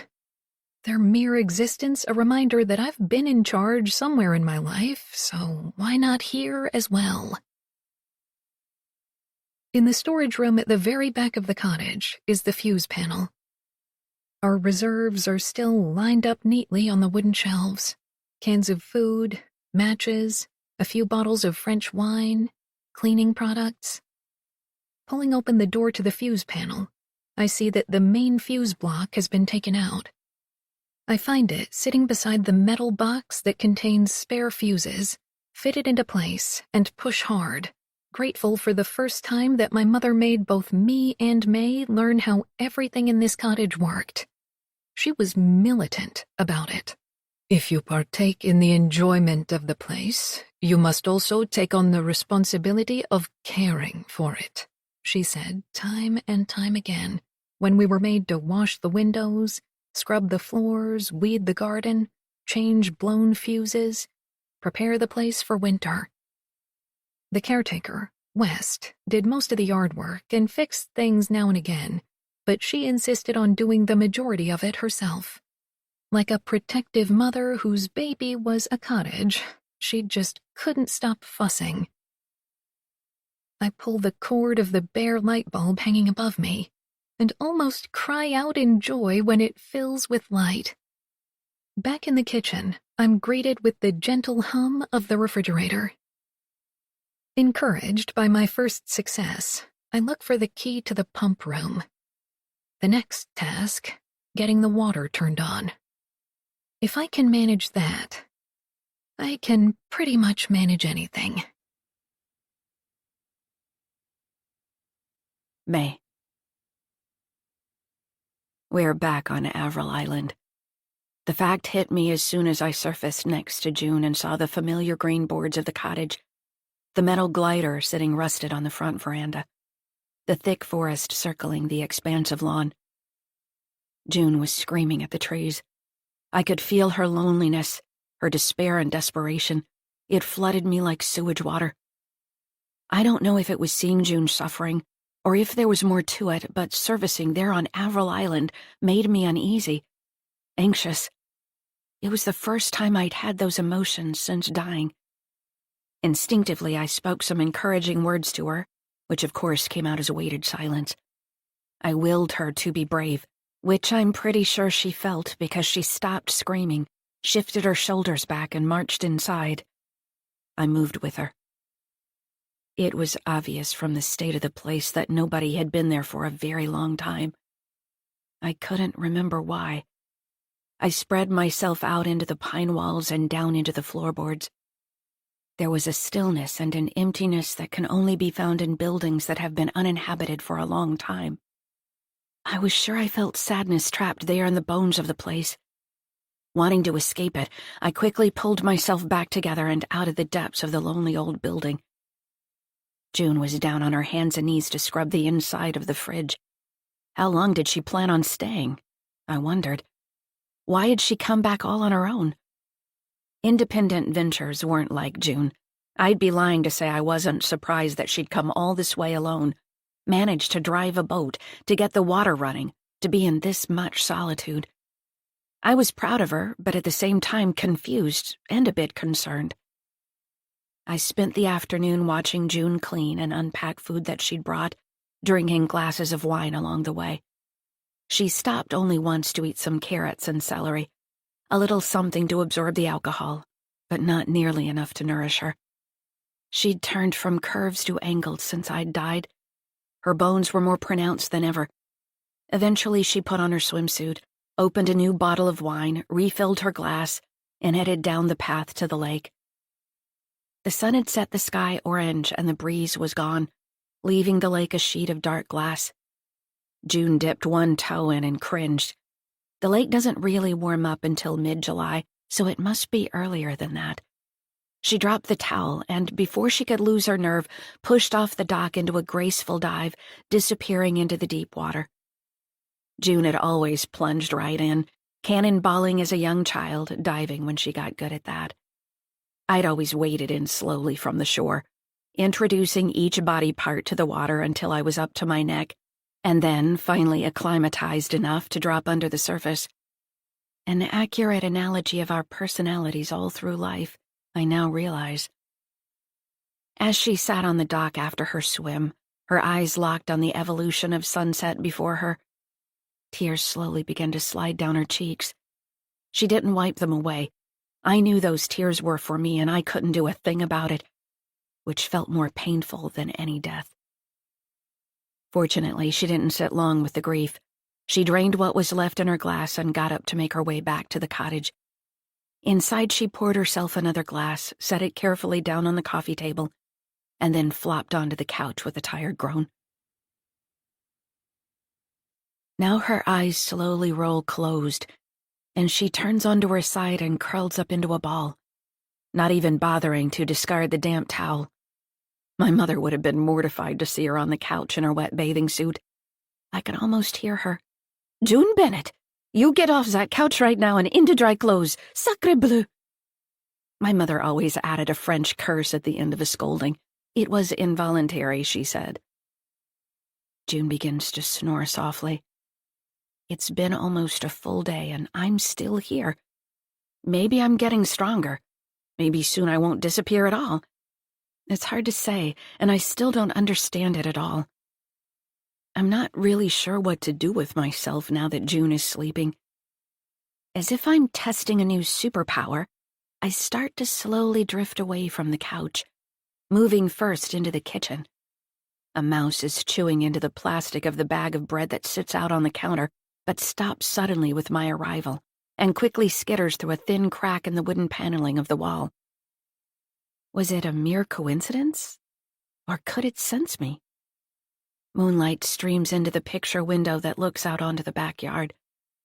Passing through it, I feel a strange tug, as though I suddenly have some density to me.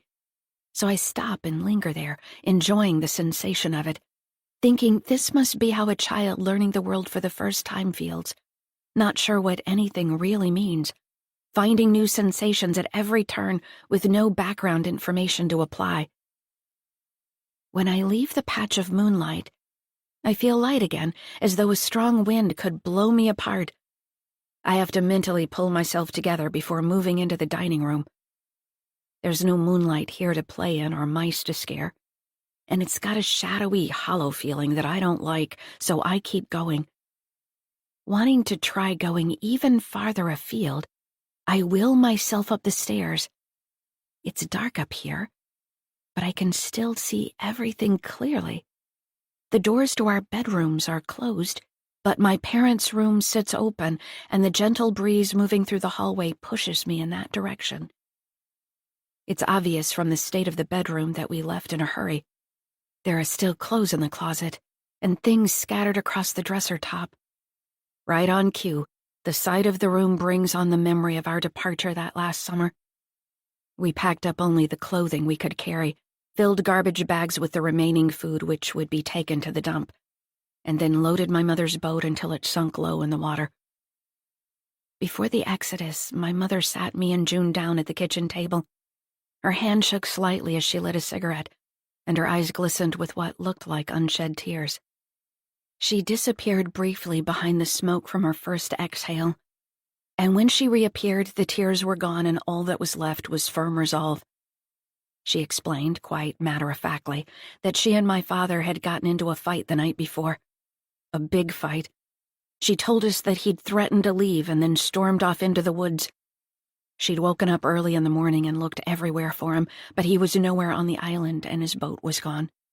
"I think your father has left us, girls," she said, before stamping her cigarette out in the ashtray on the table. June sat in stunned silence.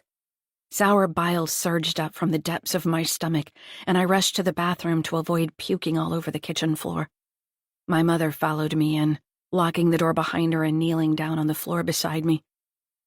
When I pulled my head from the toilet, I fell against her and began sobbing. I expected her to hold me, comfort the tears away, and then clean me up before we went back out to face June together. She did none of that. She gripped my upper arms with her claw-like fingers and wrenched me off her body.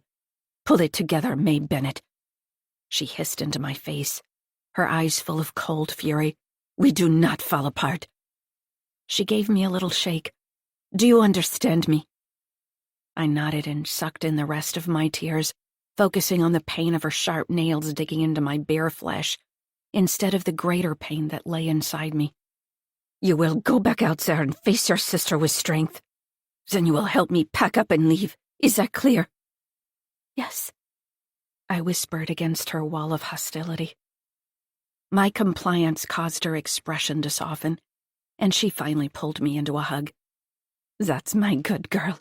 We'll get through this, I promise. Just follow my lead and it will all be fine." I nodded my head against her shoulder. She gave me a pat on the back, and then wriggled away, pushing herself up off the floor. Grabbing a washcloth from the side of the tub, she tossed it at me.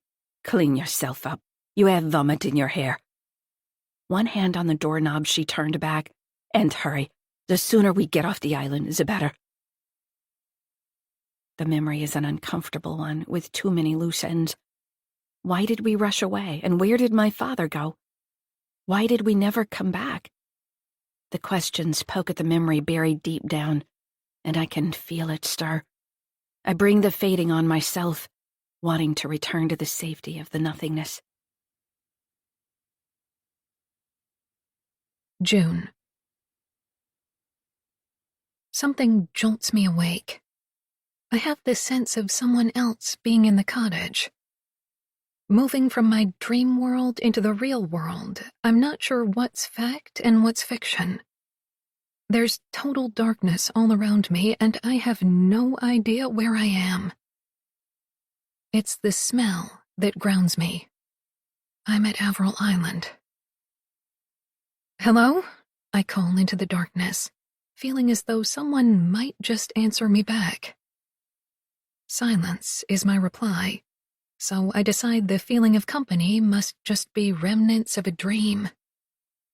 Feeling around, I discover I'm on the couch in the living room. Some details from the end of my day are fuzzy. Too much wine and not enough food, a common combination for me these days. As I rise into a sitting position, cold air brushes across my bare shoulders. I fell asleep in my wet bathing suit, wrapped in my damp towel. My bones have absorbed the dampness, and I'm stiff and chilled.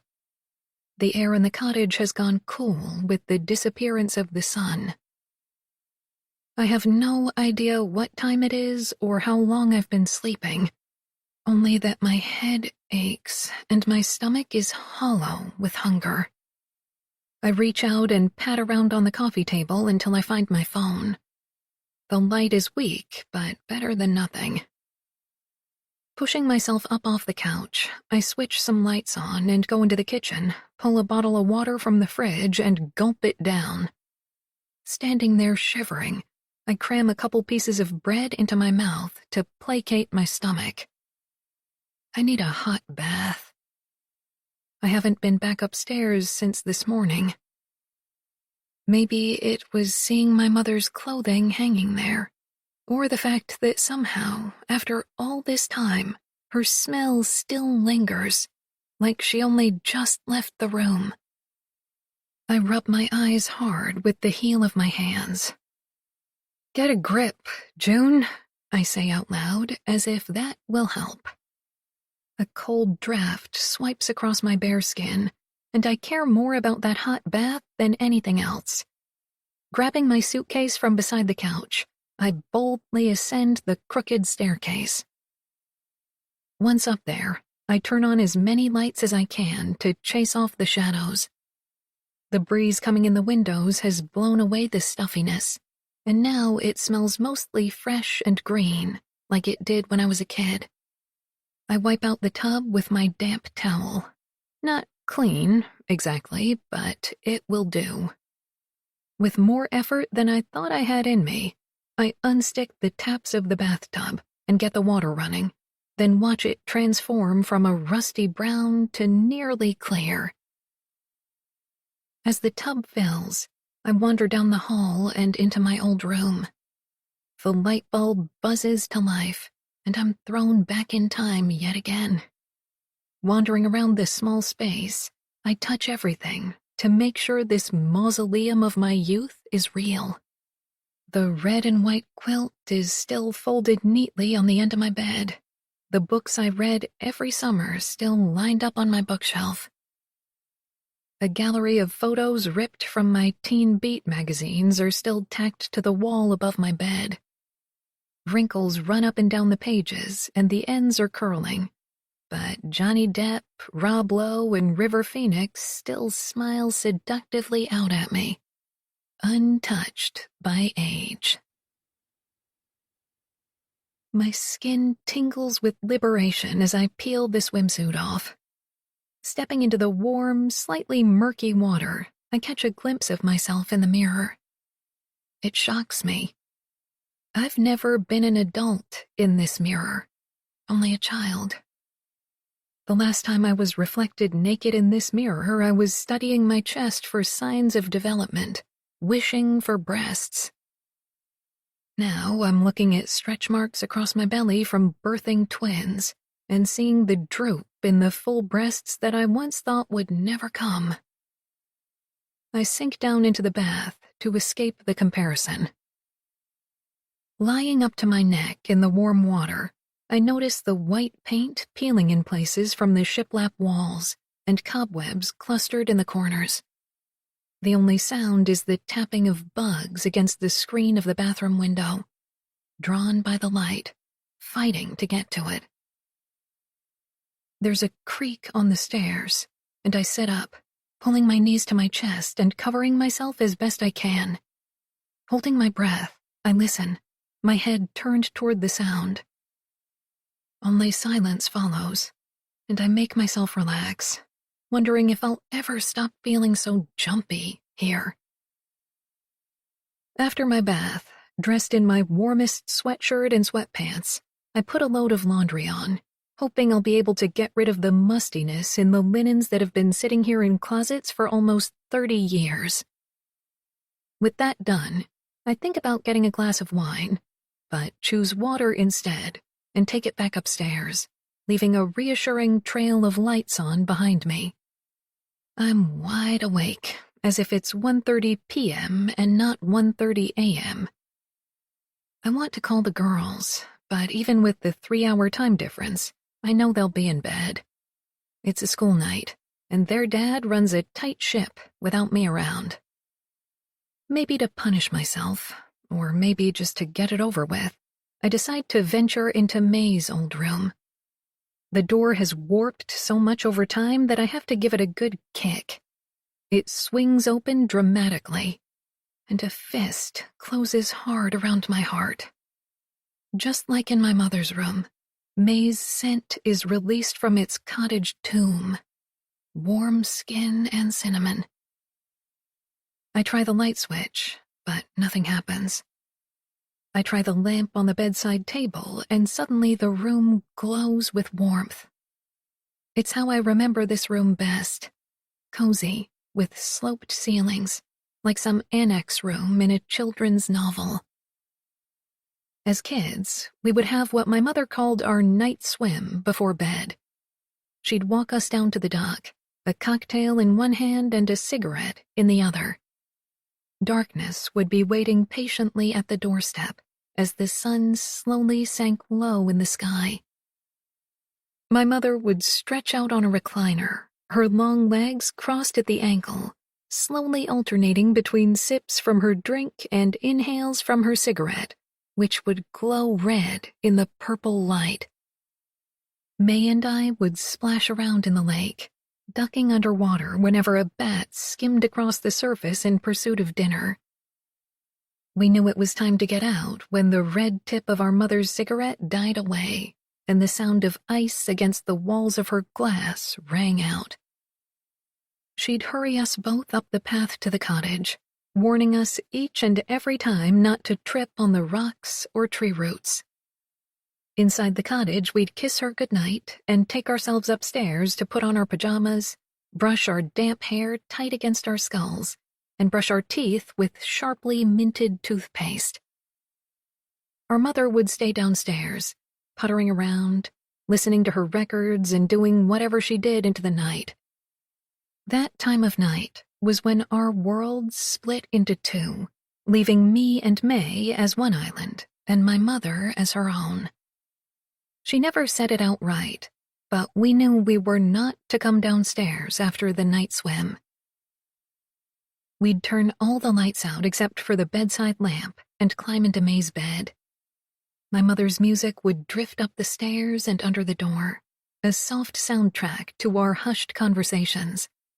Our cheeks would still be pulsing with the power of the day's sun, our eardrums still pressurized as though we were underwater, until we yawned enough to pop the sensation away. We'd talk until May became sleepy. She was always the first to give in, which meant I got sent to my room. May was serious about sleep and claimed I kicked too much and called out. Restless in life and in sleep, Leo used to say about me. Even when my mother left us on our own to go across the bay to the resort, we followed the ritual of a night swim and climbing into May's bed. When we got older, it was to talk about boys we liked and girls we didn't. I'd stretch my tanned legs up the slant of the wall to admire my brightly painted toenails. Once or twice, we smoked a cigarette we'd stolen from my mother's purse, blowing the smoke through the screen, where the breeze whisked it away. In the stillness of the night, we were always able to hear our mother's approach. The sound of the boat carried across the calm water and through the open windows. It was a high hum as she sped across the bay, then became a low rumble when she slowed down near the dock, and a soft putt-putting before the engine cut out completely. I was always safely in my own bed by the time I heard the creak of the screen door. May and I read sounds at the cottage the way blind people read Braille, to understand what was happening and prepare for what was coming next. Screen doors opening and closing, music playing, ice clinking against glass, creaks on the stairs, the rumbling of arguments between my parents like thunder from deep within the sky. All of them were instructions on how to orbit my mother. Stay away, come close but not too close. Those sounds were our points of sail in a windstorm. As in the other bedrooms, The sheets are still on the bed, tucked in tightly at the corners as though just waiting for their occupants to return. The place was closed properly in every other respect. Water and electricity turned off, fridge cleaned out. But it's like we forgot about the bedrooms. I wonder if my mother was planning on returning. Was it the grief over my father's departure that kept her from ever coming back? And if that was the case, then why didn't she just sell the island? The futility of these questions, with everyone in my family gone, exhausts me. The quilt at the end of May's bed is lavender and white. I unfold it, give it a good shake, and wrap it around me, ignoring the musty scent. Lying down on her bed, I stretch my legs up onto the slanted part of the ceiling above me, like I used to. My muscles sting slightly with the pull of it, and I feel foolish. I slide them back down and curl up into a ball with my head on the pillow. Holding my breath, I listen for something familiar, for some sound to ground me to this place. But the creaks and buzzes are foreign to me. Avril Island has changed with age, just like I have. The loneliness of it thuds around my chest like a trapped rat. I miss my girls. I miss May. I miss my youth. Tears begin to leak slowly from my eyes, and I don't stop them. I just lie there, letting the pillows soak them up. I'm too tired to get up, too tired to try to escape the sorrow, and I have nowhere to go. I'm on an island in the middle of a lake in the dead of night, with nobody here to interrupt my grief. The slow leak of tears turns into sobs pulled from the depths of my gut. The sobs turn to bellows. There's no one to hear me, no one to be frightened by my primal display of pain.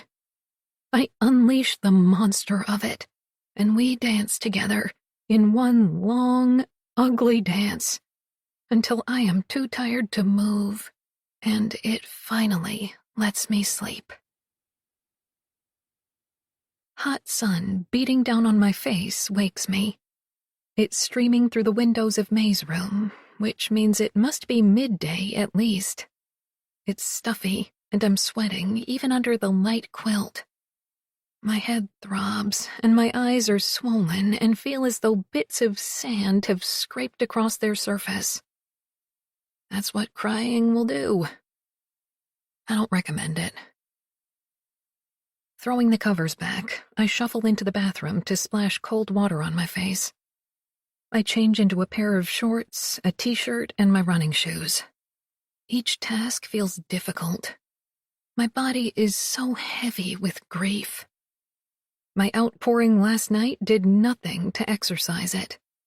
Instead, it feels stronger than ever, as though it's taken over all of my soul, instead of just one corner of it. Downstairs, I find the old Corningware coffee percolator and plug it in to make coffee. The room quickly fills with the rich scent of it, making me feel a little more human.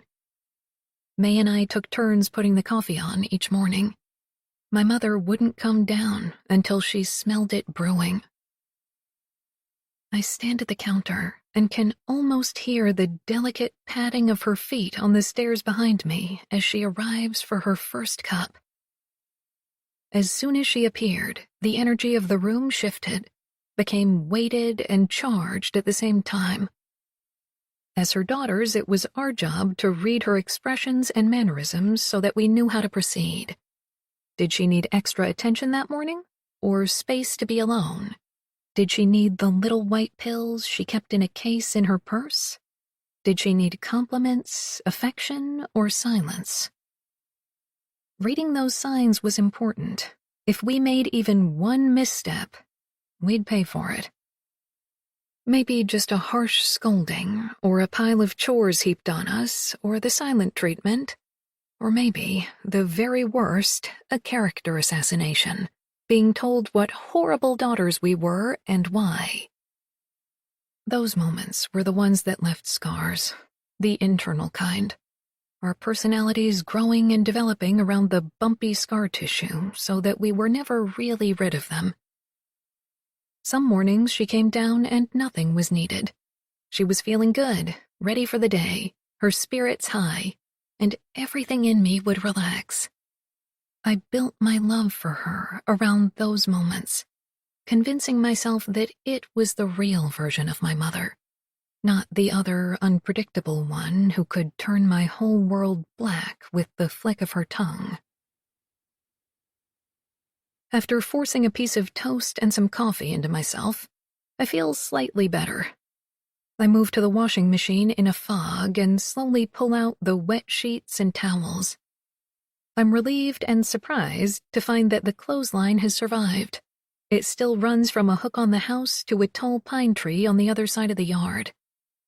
With the speed and agility of an 80-year-old, I hang each item on the line and pin it into place. The task soothes me with its methodical movement, the quiet of outside and the warm sun on my back. Just keep busy, I tell myself. A wall of linens is created, blowing in the soft breeze, dissecting the yard down the middle. The task exhausts me, so I lie down on the grass, right underneath a white sheet that hangs only an inch or so above me. It moves gently back and forth, changing my view of the sky second by second. The grass under my hands is still damp from the dew and gently soaks my back. I imagine sinking down into the dirt below, so deep I can no longer see the sky, so deep my breath is buried.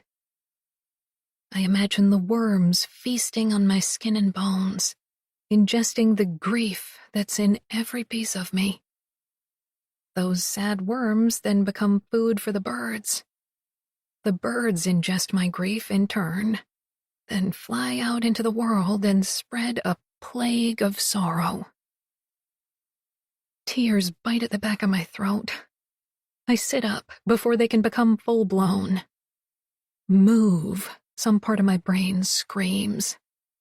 Pushing myself up off the ground, I swat the white sheet away and start running, across the lawn, around to the front of the cottage, until I find the faintest trace of the path that once led all the way around the island.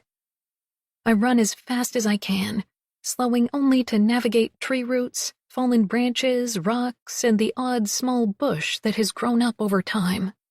My atrophied muscles tighten and pop, the loose flesh around them shaking until a hot itch spreads across my skin. My lungs expand and pull in the fresh air, stinging with the effort. The pounding of my blood echoes the pounding of my feet on the soft earth. I used to run 5 times a week. I even did a half marathon every year. There's been no running since May died. Mourning has become my full-time job. I'd forgotten that running is a cure. My body protests the sudden onslaught of movement, but celebrates it at the same time. I don't stop until I'm at the other side of the island. It's not a long distance, maybe only a mile, but in that short time I've cleared away the fog and outrun my self-pity. The sweat dripping from my forehead and trickling down the inside of my t-shirt is cleansing, as though emotion has been released through my pores. Squatting down on the rocky shore, I splash some cool lake water onto my face, let the water lap up onto my running shoes, waiting for my breath to slow. Every muscle in my body is singing, and a warm calm has arrived after this sudden explosion of endorphins. I stand up, ready to run back, and notice that another, more discernible path runs away from the shore and right into the forest. It actually looks like it might have been used recently. The ground is well worn, and nothing grows across it. Following it into the trees, I expect to find remnants of a bonfire, discarded beer cans, maybe condoms.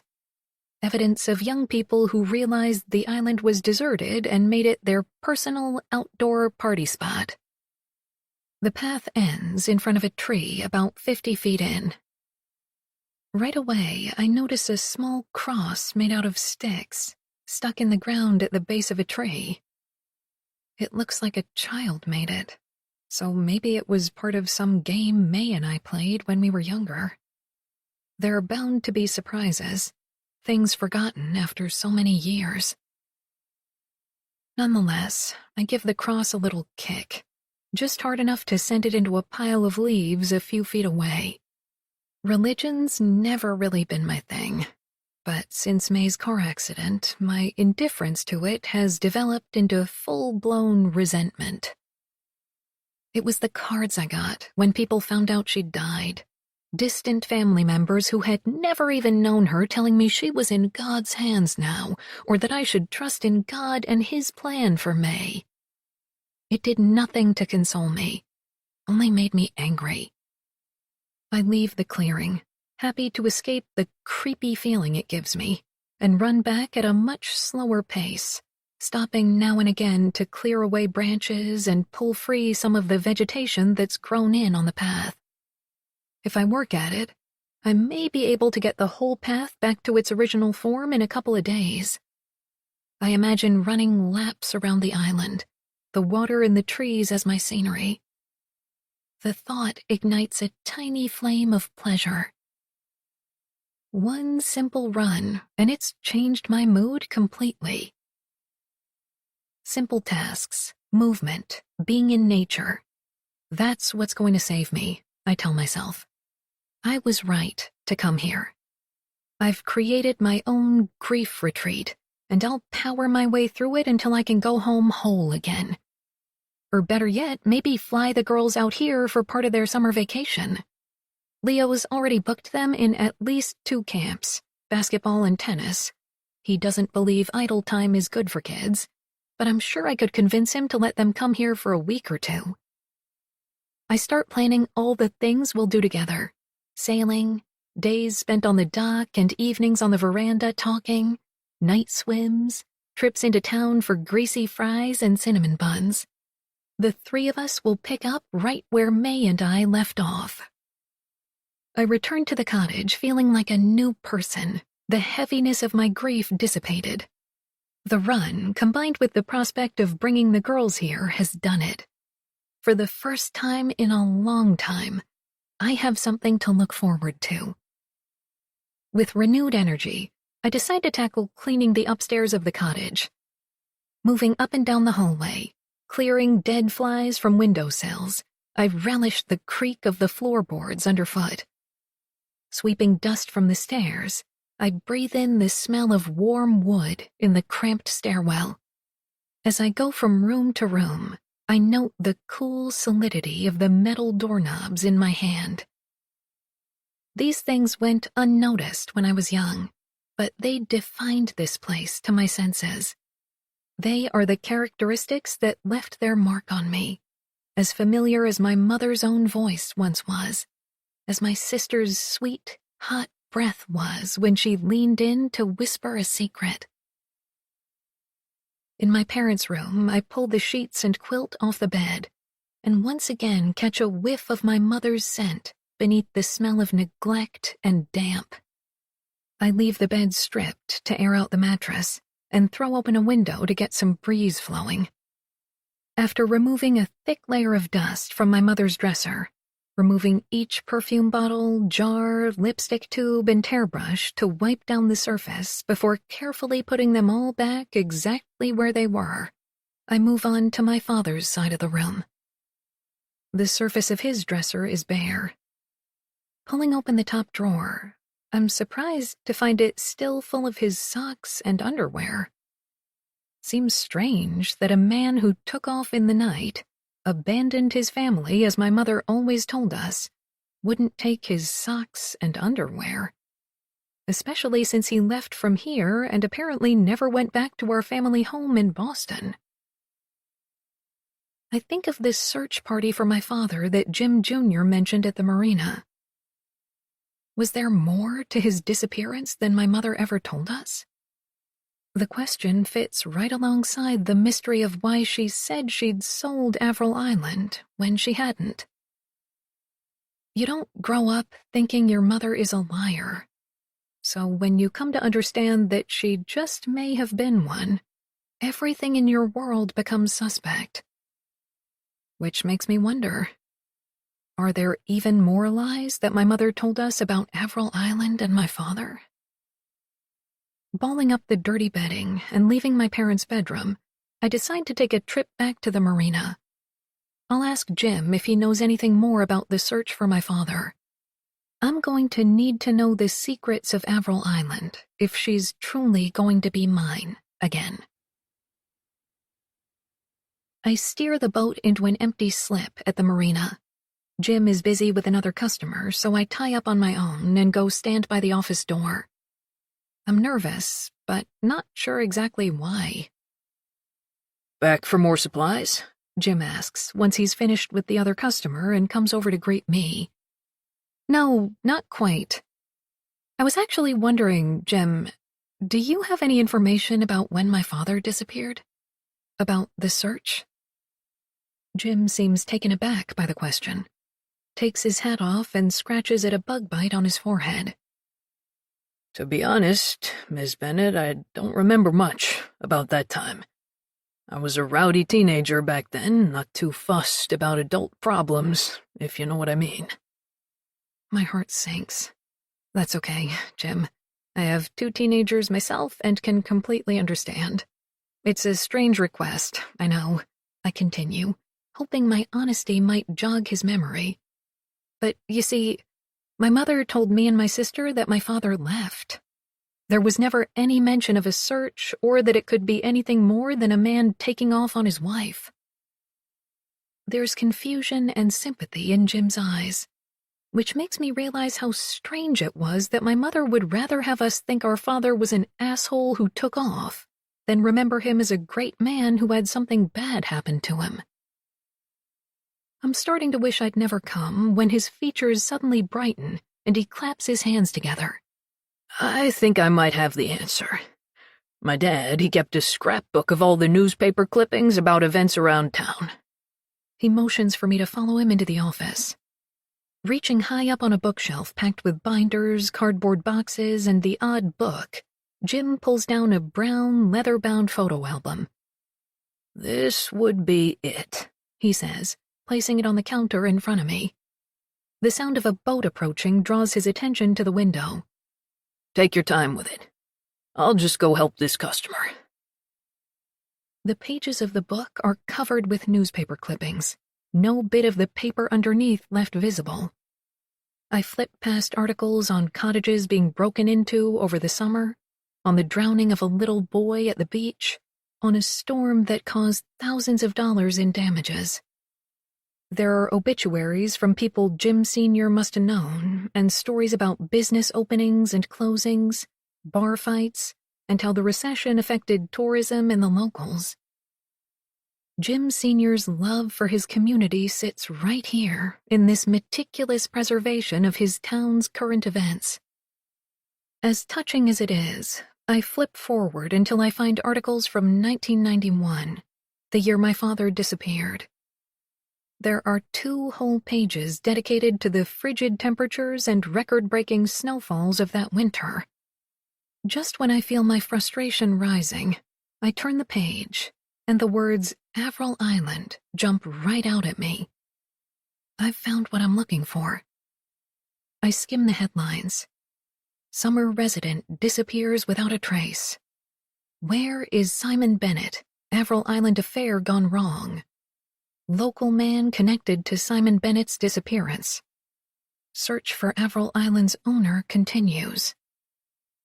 My mouth is suddenly very dry, and I'm finding it hard to focus on the words in front of me.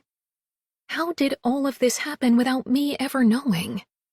It feels as though I've stumbled into some alternate, more sinister version of my life.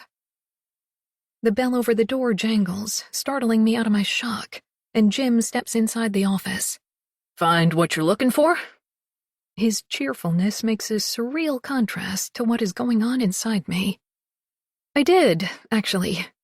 I force lightness into my voice. But I was wondering, Jim, would you mind if I borrowed the scrapbook for the night? Just so I can take my time with it. I give the book a pat. There's so much history in here. Would hate to miss anything. Of course, take it for as long as you'd like. My dad would be right tickled to know someone's appreciating his handiwork. Thank you so much, Jim. I promise to take good care of it. My absolute pleasure, Miss Bennett, he says as I follow him out of the office. Please call me June, I scold once we're back out on the dock. Every time you call me Miss Bennett, I feel like my mother. He laughs and holds up both hands in apology. Did you say June Bennett? I turn at the question and see a man bent over in the act of tying up his boat, while at the same time staring right at me. He stands up, and I can't help but notice how handsome he is. Tall, slim, tanned, with dark hair and sharp blue eyes. I'm guessing he's somewhere around my age. I feel like I should know him, but I can't put my finger on why. Yes, I am June Bennett. Do I know you? I ask, sounding aloof, but mostly because I'm totally intimidated by his good looks. June, he says in response. It's me, Ezra. Ezra Keene. He points at his chest, but the name doesn't fit this person in front of me. Back in the day, we had a caretaker for the island, West Keene. He often brought his son, Ezra, along to help. That boy is locked in my brain somewhere around adolescence. I've thought of him many times over the years, but always as the boy I knew. Stripped t-shirt, dirty knees, a laugh that carried, and the softest lips I've ever known. This man, in his white t-shirt with his man muscles and arm hair, khaki shorts, and clean knees. How could this be my Ezra? He takes a step forward. June? He says again. I look down at his feet. They're bare. It's this detail that makes me believe his identity. Ezra never wore shoes anywhere, not even into town. I look back at his face, study the laugh lines, the stubble on his face that has hints of gray in it. I look right into his eyes, and that's where I find the boy I knew. The blue is just as deep, the look just as expectant and open, as if he's waiting for me to catch up, just like he always did. My God, the words breathe right out of me. Ezra. As though my recognition finally brings permission, he leans in to give me a hug. I return it awkwardly, one hand still clutching the thick scrapbook. I'm sorry, I didn't recognize you at first. I try to explain my rudeness away. He shrugs. It's fine. I mean... He shoves a hand through his thick, messy hair. It's been almost 30 years. Well, I'll be... Jim says, reminding me of his presence. A real live reunion. You both knew each other back in the day, did you? Ezra nods, his eyes still trained on my face. When I was a kid, I used to go with my dad when he was working over at Avril Island, and that's how June and I became friends. He gives his head a shake. What are you doing back after all these years? I go to give him a stock answer, but something stops me. I want to tell Ezra the truth, but not here in the middle of the marina dock with Jim listening in. I owe Ezra more than that. He meant something to me a long time ago, and I feel it once again give a tug on my heart. It's a long story, I say instead. You should come out to the island for a drink and we'll catch up. A wide smile spreads across his handsome face. I'd really like that. I give Ezra my cell number, and he sends me a text right there to make sure we're connected. All right then, I say. I'll be sure to contact you. Please do, June. He says with a sincerity that can't be faked. I'd really love to have a visit. It's been so long. Too long. I definitely will. I give a quick nod. So, until then.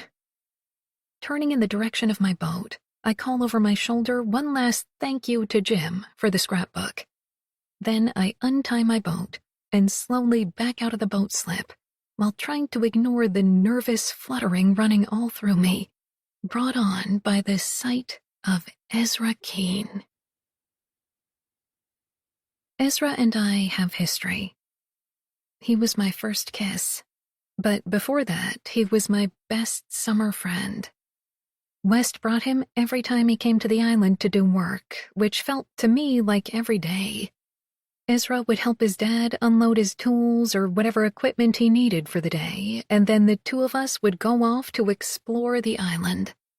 We built forts together, caught frogs, started tiny bonfires and then drowned them with lake water, had underwater breath-holding contests, played endless games of Scrabble and Uno, put on silly plays on the veranda. Essentially, we did all the things kids at cottages do.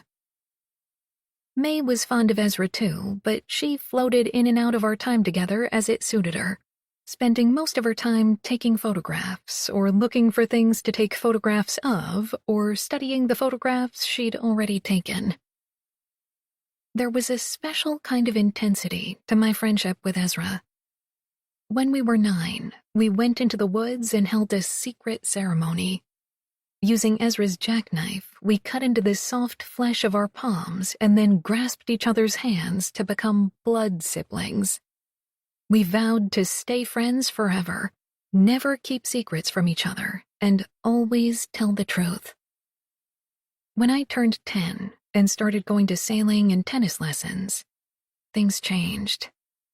It was a place where Ezra was not allowed to follow. I knew that, even without asking. I made new friends, kids from other cottages. Ezra still came around, but he was fit in between my lessons and other friends. The summer I was 11, it became pretty obvious to both of us that our friendship would not survive class distinctions and getting older. Ironically, it was the summer of our first and last kiss. It was raining all day. West was there to fix a cupboard door that kept falling off its hinges. Ezra and I sat out on the veranda on the glider. We rocked back and forth, not saying anything, just staring out into the trees, listening to the hypnotic squeak of the glider's metal mechanism. Coda died, he finally said, out of the blue. I braced my feet against the floor to stop the swinging and sat up so I could see him better. What? Why didn't you tell me right away? Coda was his dog, and Ezra had brought him to the island more than a few times. Ezra shrugged, and I knew he was holding back tears. I leaned in and gave him a big hug. He gripped me right back. We stayed like that for a few seconds, and then he pulled free, but kept one arm around me. "It's the summer of losing things," he said, with the seriousness of a wise old man. I didn't know how to answer, so I leaned in and put my lips on his. It wasn't a proper kiss, just lips on lips, but I inhaled his breath and tasted whatever he'd had for lunch that day. I pushed into the fullness of his mouth, wanting more of it, thinking I'd never felt anything so soft in my life. Then I heard a click. I pulled out of the kiss and spotted May hiding among the trees, taking our picture. I sprang up from my spot on the glider and chased after her, throwing pine cones at her back as she fled into the woods. Ezra sat laughing at us both, and as was always the way with him, I couldn't help but laugh too. We never talked about the kiss. The following summer, my last summer up here, he didn't come out to the island with West anymore. I saw him in town once with a group of local kids. They were hanging out at the beach. I was with my sailing friends at the ice cream stand. He waved. I waved back. My friends asked me who he was. I said, nobody, and a sliver of guilt lodged itself in my heart that has been there ever since. As soon as I get back to the island, I pour myself a glass of wine and sit down with Jim Sr.'s scrapbook at the kitchen table. The first couple of articles don't really say anything conclusive about my father's disappearance, just the date he was last seen, who he was, when the search happened.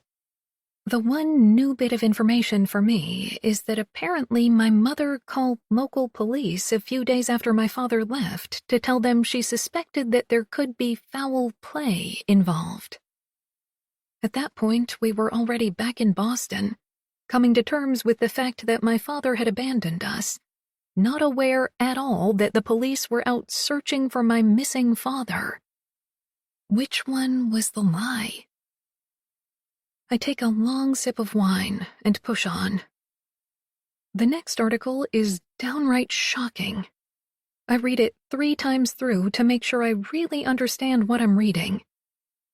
It alludes to the possibility of infidelity between my mother and West, our caretaker, Ezra's father.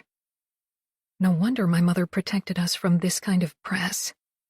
A photo of West being led into the police station for questioning accompanies the article.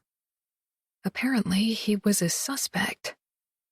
I push the scrapbook away, my head reeling.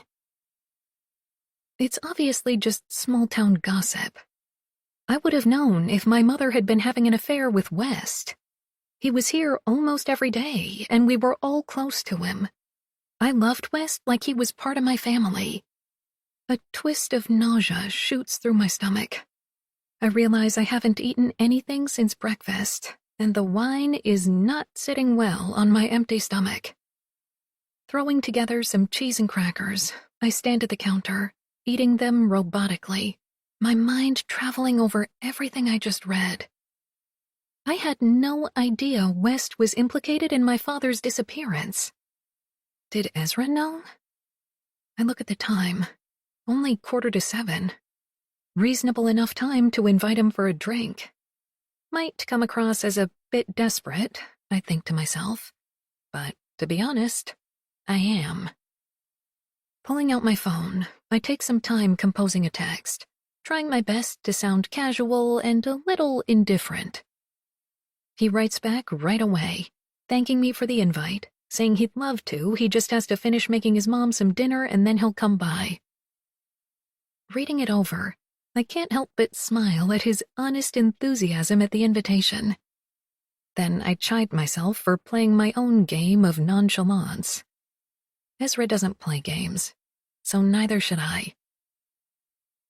After grabbing a few carrots to shove in my mouth while I wait, I sit back down at the table and read the last article on the page. It's titled, "Where is West Keene Now?"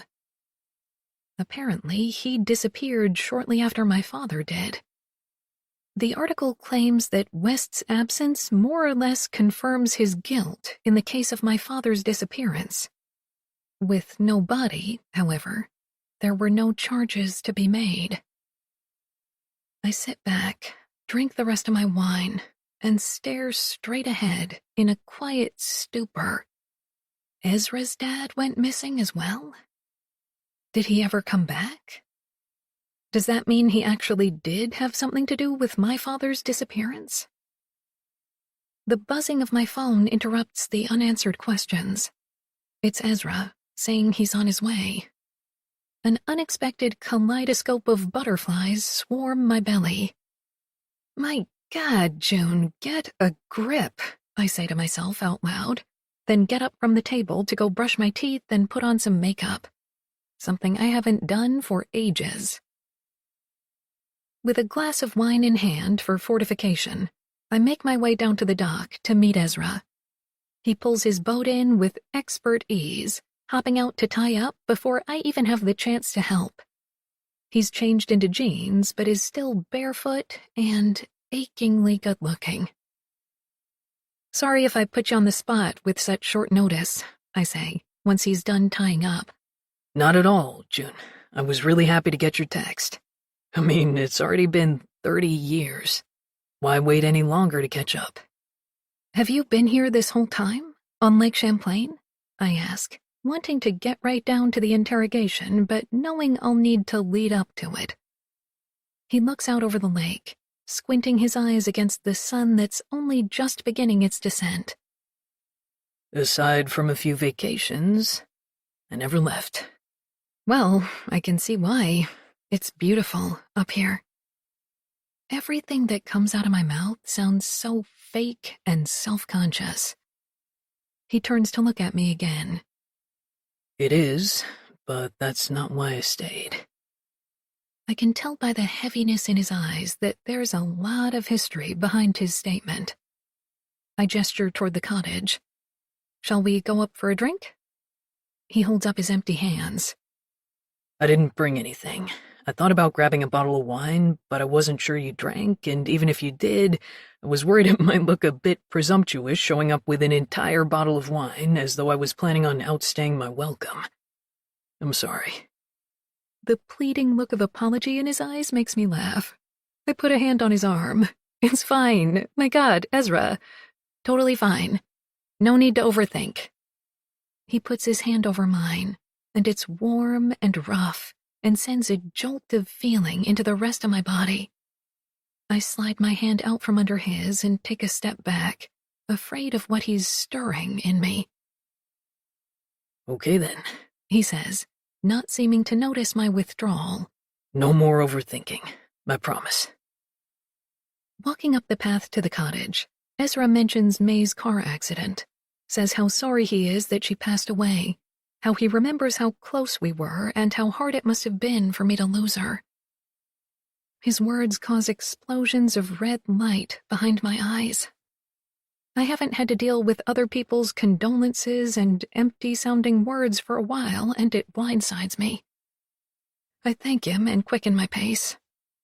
I don't ask how he heard about it, but quickly change the subject before the grief catches up with me and I have to tell him to leave so I can be alone with it. White or red? I ask, once we're inside. Do you have any beer? Oh, nope, sorry. I only have limited supplies. Which include both red and white wine? He asks with a playful smile. I pretend to be abashed. It's called prioritizing. He laughs that laugh that carries, and there's a hint of what we used to be like together. I'll have white, please, He says, pulling out a chair to sit at the table. I go to the cupboard to get down another glass and pour us both some wine. When I turn, I catch him watching me. Not in that creepy, objectifying, you can practically see into their dirty mind kind of way. More of a study, as though he's trying to teach himself this new, adult version of me. He looks away as soon as I catch his eye and notices the scrapbook still sitting on the table. What's this? He asks. Placing a glass of wine in front of him, I sit down at the table. I actually wanted to talk to you about some things, Ezra. Some things I read in that scrapbook. May. June is sitting at the kitchen table with a man I don't recognize. They both have glasses of wine, and June is showing him some newspaper clippings in a scrapbook. There's a new kind of intensity about June. She wants something from this man. I can feel it. I zoom in, and the man looks away from June and into the space where I am. Like he senses me there. His eyes, they tell me who he is. Ezra, West's son. Memories of him suddenly flood me. June and I spent a lot of time together on this island. We used to play hide and seek, have diving contests, and play epic games of Monopoly. I can't for the life of me remember the last time I saw him. So, let me understand this. Ezra says to June, "You had no idea about the search for your father, about his disappearance." She gives an exaggerated shrug. "My mother told us they had an argument and then he ran off in the middle of the night.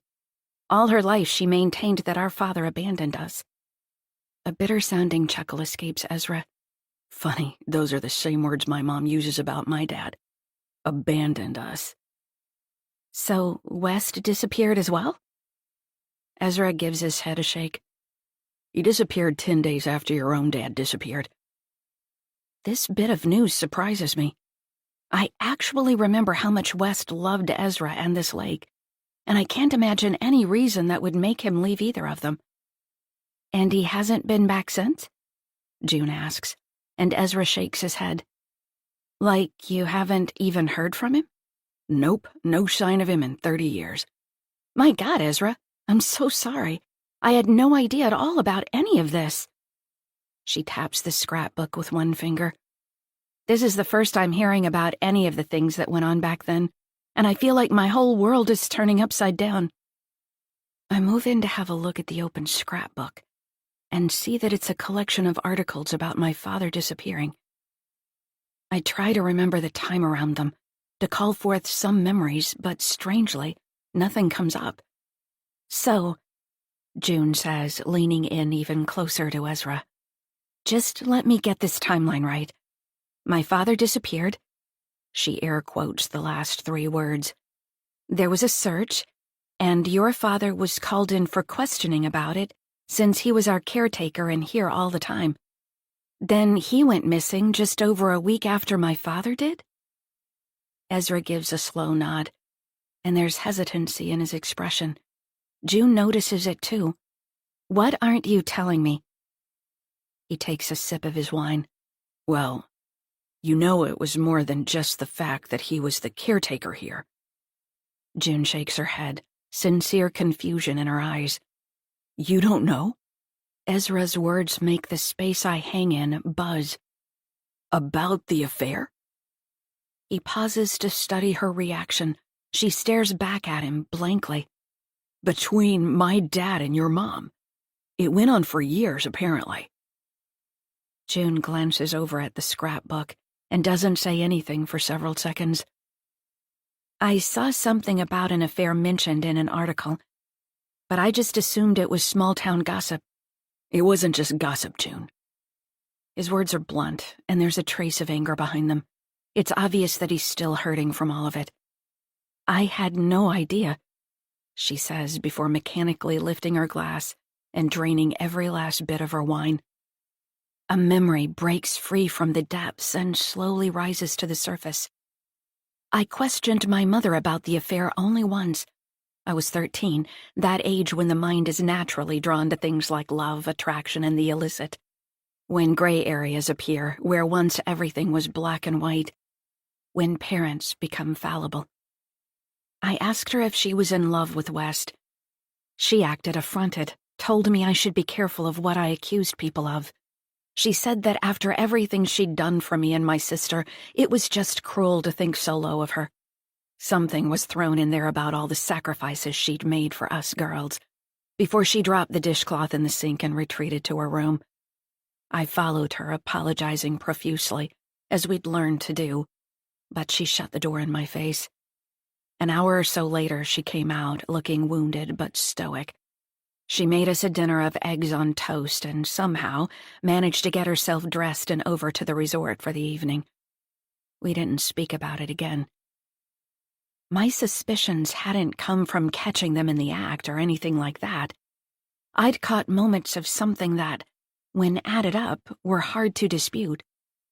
I was the one who roamed the island with a camera around my neck, sitting for hours on a rock hidden by trees so that I could get the perfect shot of a bird or the sunlight, or my mother and her lover.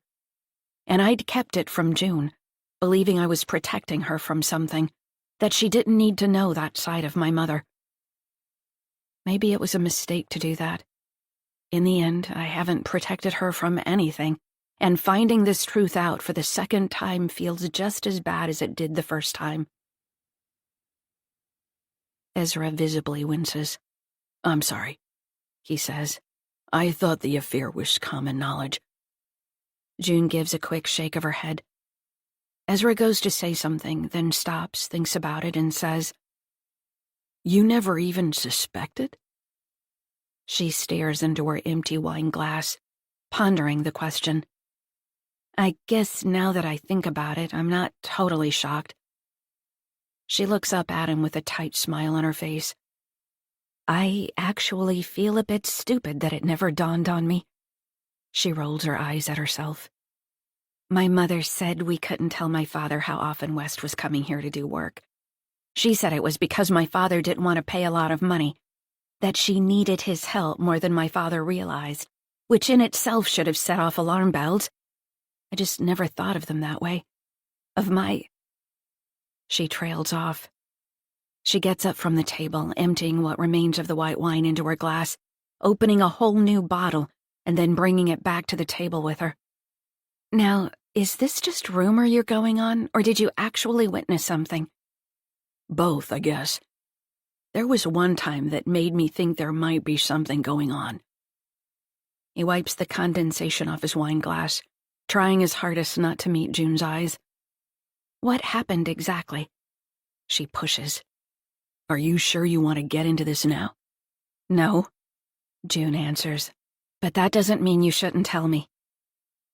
Ezra looks like he wishes the ground would open up and swallow him, but he takes a deep breath and launches into the explanation June is demanding. You know how your mother was up here on her own in the fall when you guys went back to school? June nods. She always said she needed time and solitude to close the place up properly. She explains. Well, one of those times I came out with my dad to cut the grass and put the dock furniture away. Ezra continues. My father hadn't wanted to bring me, but my mother insisted. They actually got in a fight about it, probably because she suspected what was going on and thought me being here would mean nothing happened.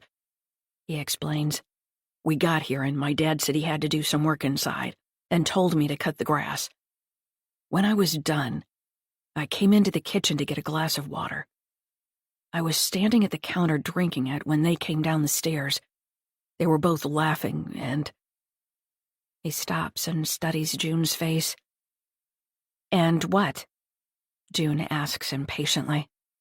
My dad was doing up his pants. How old were you? And what did they say? June asks, sounding almost frantic. I was around 11, I think, and they didn't say anything, just tried to act natural, and I went back outside. June nods her head slowly as she mulls his story over. I wonder if she's going to try to find holes in it as well. Did your mother know? She finally asks. Ezra shrugs. She denied it was true when it came out in the papers, said it was just malicious small-town rumors. But I overheard arguments between her and my father, and it was pretty clear that she knew and had known for some time. June gets up suddenly from the table and walks right through me. I absorb the confusion and anger that's running through her veins. I also smell her, so strongly, as though I'm right up against her skin. Forest and sweet sweat. I want to hold her there, but it's a fleeting sensation and she's across the room, leaving me empty again. She finds some open space to pace back and forth in while she processes all of it. I'm sorry, June. This must come as a real shock to you. Ezra apologizes again. June lifts a hand to bat away his words. She was never very good with other people's sympathy. She stops pacing and leans on the counter, rubbing a hand across her forehead. I notice the fresh tan on her long fingers. To be honest, she says, the fact that they were having an affair does make it all seem more suspicious. My father disappearing without a trace, and then your father disappearing once accused of something. Ezra sits up straighter in his chair, and I see him visibly tense up. It does. But my dad didn't have anything to do with your dad's disappearance. He gestures toward June dismissively.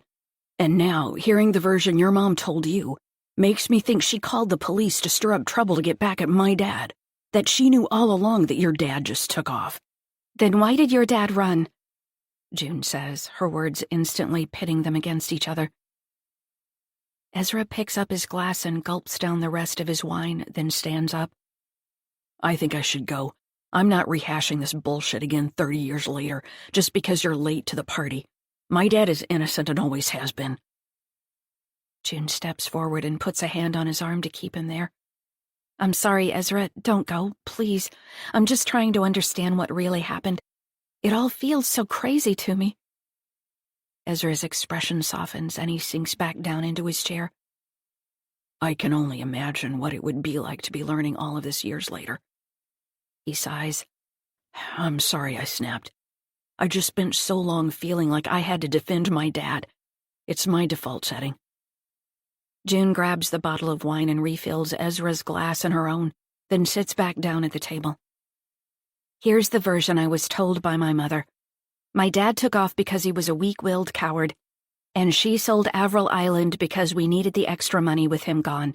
That's literally all I knew about the time in our history. She told you that she sold this place? Ezra asks in disbelief. June nods and drinks greedily from her glass. Why do you think West left, if he wasn't actually, you know? She pauses, taking time with her words. Guilty of anything? Ezra shrugs. I don't know. All that I do know for sure is that my mom kind of lost it when my dad disappeared. Became a bit unhinged from reality. Some days she's quite lucid, but other days it's hard to tell she's even in there or understands what she's talking about. June spreads her fingers forward on the table as though she wants to take Ezra's hand, but she doesn't. I can't believe I didn't know any of this, that you were here going through some entirely separate reality, but one directly connected to me. Why do you think your mom said she sold the place when she didn't? Ezra asks. I heard that there were offers over the years, but she always turned them down. June scrunches her face in confusion. I don't know. I even asked her if we could come back to get our things. I wanted to say goodbye to this place. Mostly, I just wanted to see it one more time. Memorize every tree, every rock, every... She trails off, picks at a knot in the wooden table with great focus. She's trying not to cry. I know the signs well. She clears her throat. Whenever I asked, she'd say maybe. Then one day I asked and she told me it was too late, that she'd sold it to another family. Maybe because the place reminded her of your dad? Ezra offers. June laughs. This place was all my mother. She ruled it, and he got to visit on weekends. And now I know how well that suited her. She throws her hands up. She was sleeping with your father. June suddenly looks angry. She stops talking and stares into her wine glass as though she might find comfort there. Maybe I should go, Ezra says after a few seconds of silence. I've dropped a lot in your lap here. You probably need time to think things over. June gives her head a shake as though to clear it. My God, I feel horrible. All we've done is talk about my dad's disappearance. I haven't learned anything new about you. She takes a quick sip of wine and forces a smile. Are you married? Common law? Divorced? Kids? She asks. He shakes his head. None of the above. June puts on a fake grimace. So, you're a single 41-year-old virgin still living at home? I'm appalled at June's rudeness, but I know she's just attempting to use humor to lighten the mood, to get herself back on solid footing. He's a good sport, though, and laughs it off. Everything but the virgin part is unfortunately true.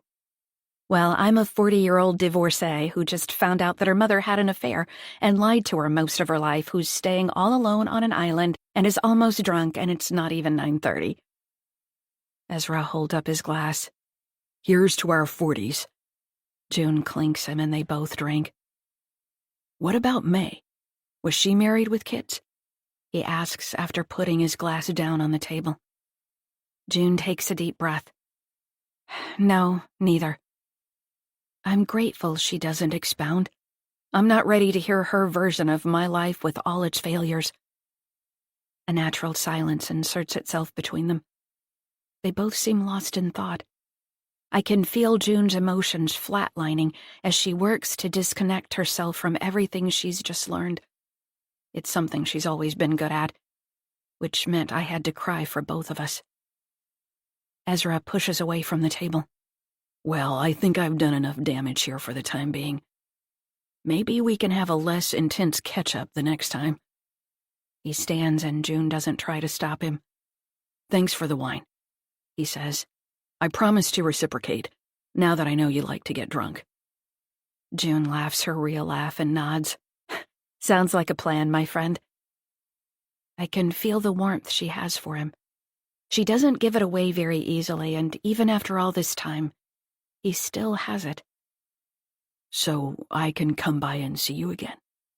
he asks. "Of course," June answers without any hesitation. "I'd really like that."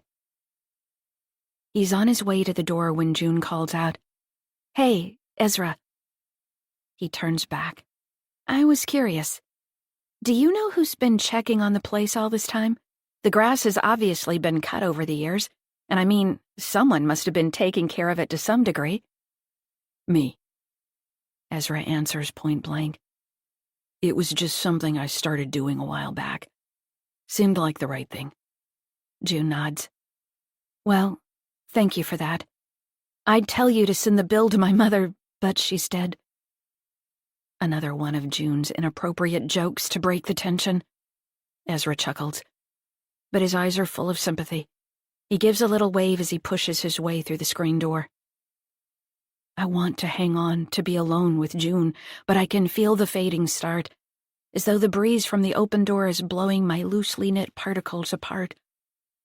June puts her head down on the table, resting it on her folded arms. I push in to see if she's crying, but it's no use. My time is up. June. After Ezra leaves, I sit on the couch and stare into space, my mind swimming through memories of our time at Avril Island, trying to capture evidence of this affair my mother had. I know infidelity well. It's making excuses to have the place to yourself. It's finding reasons for frequent escape. It's lies and always trying to stay one step ahead of everybody.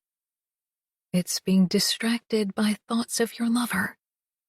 It's stolen moments and then returning home sick with guilt. I think of all the times my mother sent us into town to buy only 1 or 2 items, but they were of utmost importance. Of the many nights she stole away in the boat. The way her mood changed when my father arrived for the weekend. Her laughter didn't come as quickly, and she was tense and short-tempered, quarreling easily with him if he asked too many questions. It's sad to say, but it's not hard to place my mother in the role of adulterer. Her longing for something more was palpable. I wanted so much more than this. At times, she'd come right out and say it. West, on the other hand, is a stretch. He was such a kind and gentle man, more comfortable working outside in nature than indoors. Growing up, I thought he was the perfect dad to Ezra. Quick to forgive, always reaching for his boy to pull him close or ruffle his dark hair. A man easy to love, but not easy to corrupt, I would have thought. Then again, it would have been my mother doing the corrupting.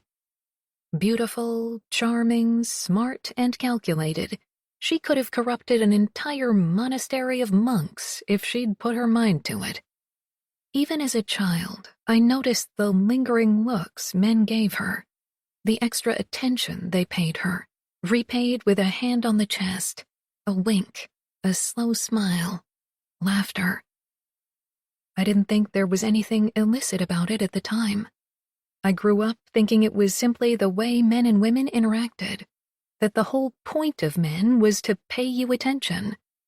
Without it, you didn't really exist. My phone rings, breaking the trance I'm in. It's the girls. I shake off the feeling that I'm adrift on an island full of lies and secrets and put on a brave and cheery front when I answer the phone. They've just gotten home from school. B is grumpy because she got an A- on a test. Madeline is grumpy because she's 14.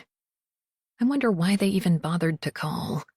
Neither one is enthused about my plan for them to come stay with me for part of their summer vacation, and I have to answer a dozen or so questions about the availability of Wi-Fi, other kids their age in the area, duration of stay, how bad the bugs are, is it boring, what you do when it rains, whether they can bring a friend or not.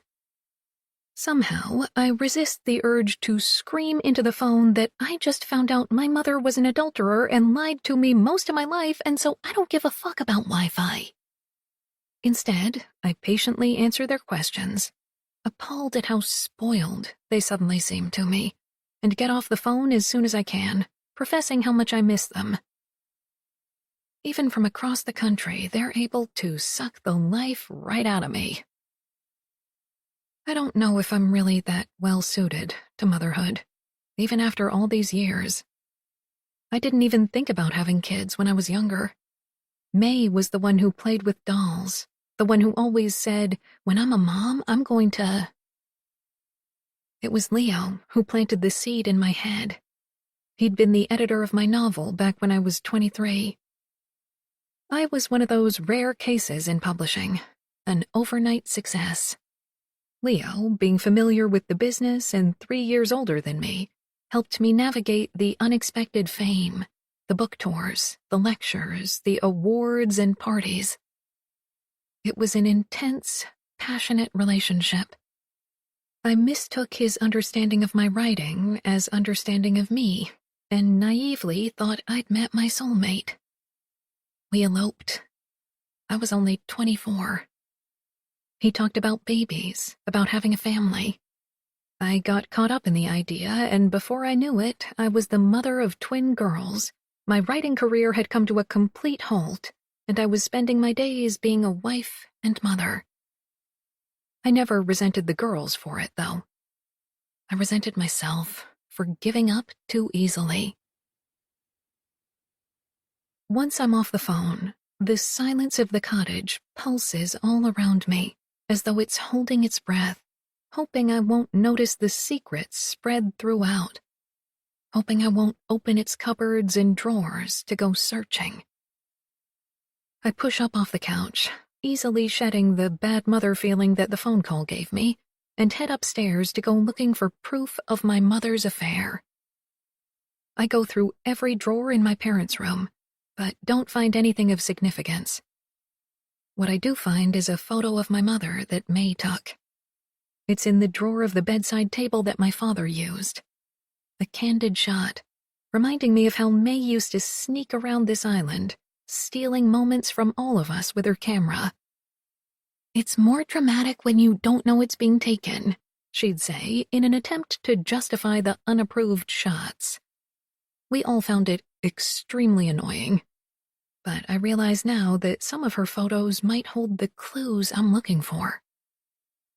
May used to keep all of her cottage photos in an old suitcase in her room. It's not out in the open, so I go to her closet. A handful of dresses and a terry cloth robe still hang there. I can't resist the urge to bring the robe to my face and breathe in its scents, mothballs and suntan lotion. A vision of May walking down the path to the lake in front of me, wearing that robe over her bathing suit, instantly comes to mind. The morning sun is high, and the lake is like glass, and we are wasting no time getting there. We will spend the day in and out of the water, and stretched out in the sun on lounge chairs, and leave the dock only when the sun is fading. I let the robe go, the pain of the memory slicing through me too deep to let me linger there. Pushing the clothing to either side, I don't find the suitcase, so I go to the next logical place, under the bed. Crouching down on the floor, I lift the quilt, and sitting there, tucked just out of plain view, is the suitcase. I'm surprised she didn't take it with her. She was always so particular about her photos. I lay the suitcase on the coffee table in the living room, but decide it would be better opened with a glass of wine. On my way to the kitchen to get one, I notice my parents' old record player and record collection. My mother loved music of all kinds, from Miles Davis to Patsy Cline and the Beatles to Frank Sinatra and Van Morrison. I'm not sure it will still work due to lack of use and years of damp, but I choose a Dave Brubeck album anyway, carefully place it on the turntable, and pull the arm back. It clicks into motion, and when I set the needle down, music fills the room. I feel the whole cottage sigh with pleasure. How long has she waited to hear music again? Sick of the white wine I was drinking earlier, I grab one of the bottles of red from the storage room, throw some more crackers and cheese slices on a plate for my dinner, and head back to the living room.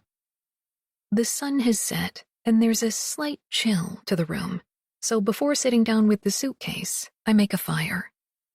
Logs are still stacked against the side of the fireplace, kindling in the metal bin on the other side along with some old newspapers.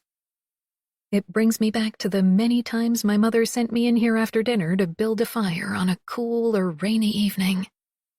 We'd all sit around it with jazz playing in the background, just like it is now. It was my mother's glass of wine on the table, though, not mine, and she'd be sitting in a chair reading while my sister and I played cards or a board game.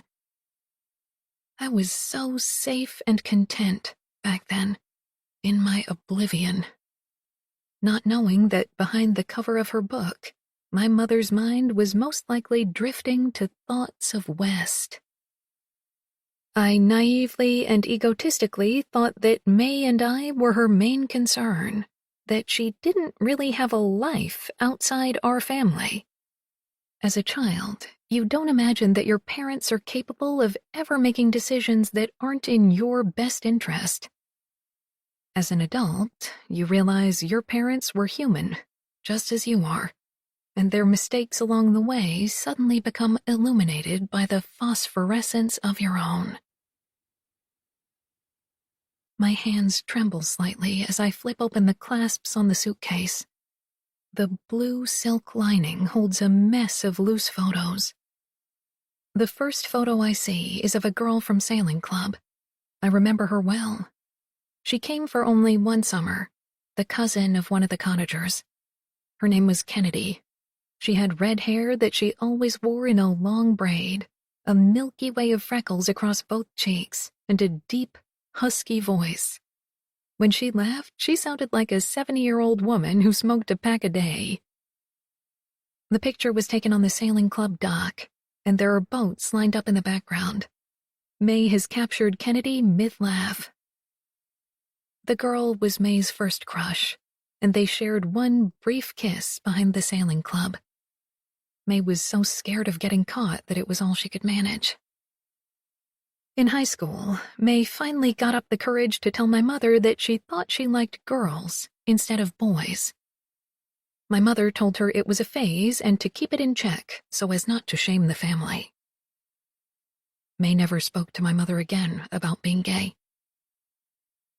May had a handful of secret relationships, telling only me about them, but none of them lasted. She just never found a way to escape the sense that she was doing something wrong, that she was dishonoring the family. Love can't grow from that kind of toxic soil. Even I know that. I put the photo of Kennedy aside with the plan to tack it up in May's room. She wasn't able to bring it out of hiding, so I'll do it for her. The next photo I pull out is coincidentally of me and Ezra, and that one kiss we had on the front veranda. I study the smooth, tanned skin of Ezra's cheek, and the way his dark hair curls up off his sweaty forehead.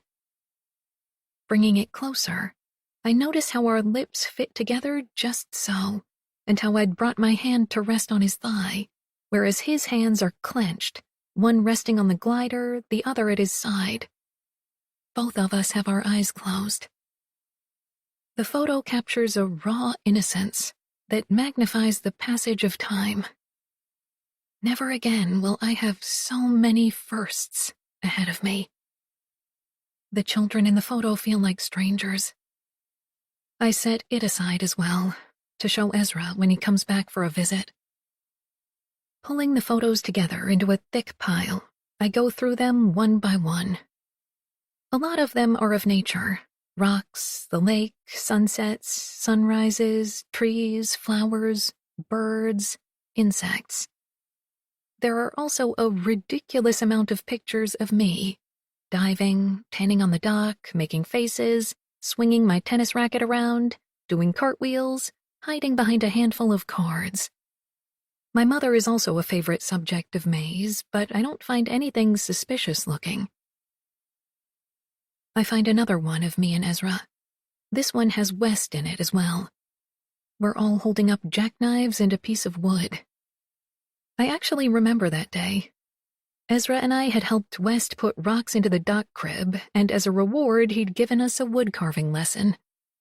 We'd sat out on the front steps of the cottage. West had taken my hands in his to show me how to carve the wood without cutting myself. The rough calluses of his wide palms scratched the tops of my small hands, still soft and wrinkled from swimming for rocks. In the photo, Ezra and I proudly hold up our carvings. He'd done a dog, its head too big for its body. I'd made a pretty good sailboat, and West had carved a bird. Frustrated that I've found images of only the Avril Island that I already remember, I toss the photos back into the suitcase. Not thinking I'll actually find anything, I stick my hand into the flat compartment on the roof of the case. My fingers brush paper, and I reach in farther to pull out a medium-sized manila envelope wedged deep at the very bottom. As I slide it out, my heart beats just a little bit faster. Inside is a small stack of photos, obviously ones that May didn't want out in the open. I take a big sip of my wine and ask myself if I'm really ready for the proof I've gone looking for. In truth, it's a rhetorical question. Who is ever ready to have their mother fall from grace? So many of us have to work too hard to keep our parents on their pedestal as it is. The first photo is of my mother and West, standing at the end of the dock, their backs to the camera. My mother is leaning into West, pointing at something out on the water. There's a definite sense of familiarity between them, and the skin of their bare arms is touching, but it's no declaration of an affair. Not on its own. The next few photos, though, are similar. My mother and West engaged in some activity or discussion, their bodies leaning toward each other, always some part of them touching, both unaware that they're being captured. The photo I flip to next leaves no room for dispute. It's deep in the forest of the island. They must have sneaked off to steal a moment together, not knowing May was tracking them. My mother is in West's arms, her hands on either side of his face as they go in for a kiss. May knew all along. The fact hits me like a ton of bricks. Why else would she have hidden these photos? And why would they have been taken in the first place if she hadn't been looking for proof of something? I reach for my wine and stare into the fire. The secret she kept is like a hot poker being pressed into the open wound left by her death. If she were alive, I'd pick up the phone and demand to know why she didn't tell me. We weren't supposed to have secrets from each other. We were supposed to suffer through it all together, or at least I thought that was the rule. She had no right to protect me from this. The record ends, and the needle bumps up and down. I don't get up. I sit in the silence, trying not to feel betrayed by my dead sister. I can almost hear her voice. I was only trying to protect you. Why should we both suffer? That idea settles the hurt down enough for me to get up and flip the record. I pour the remainder of the wine into my glass, not caring that I've drunk it way too fast and feel lightheaded. Then I sit back down with the photos. It takes me a few seconds to recognize the person in the next one.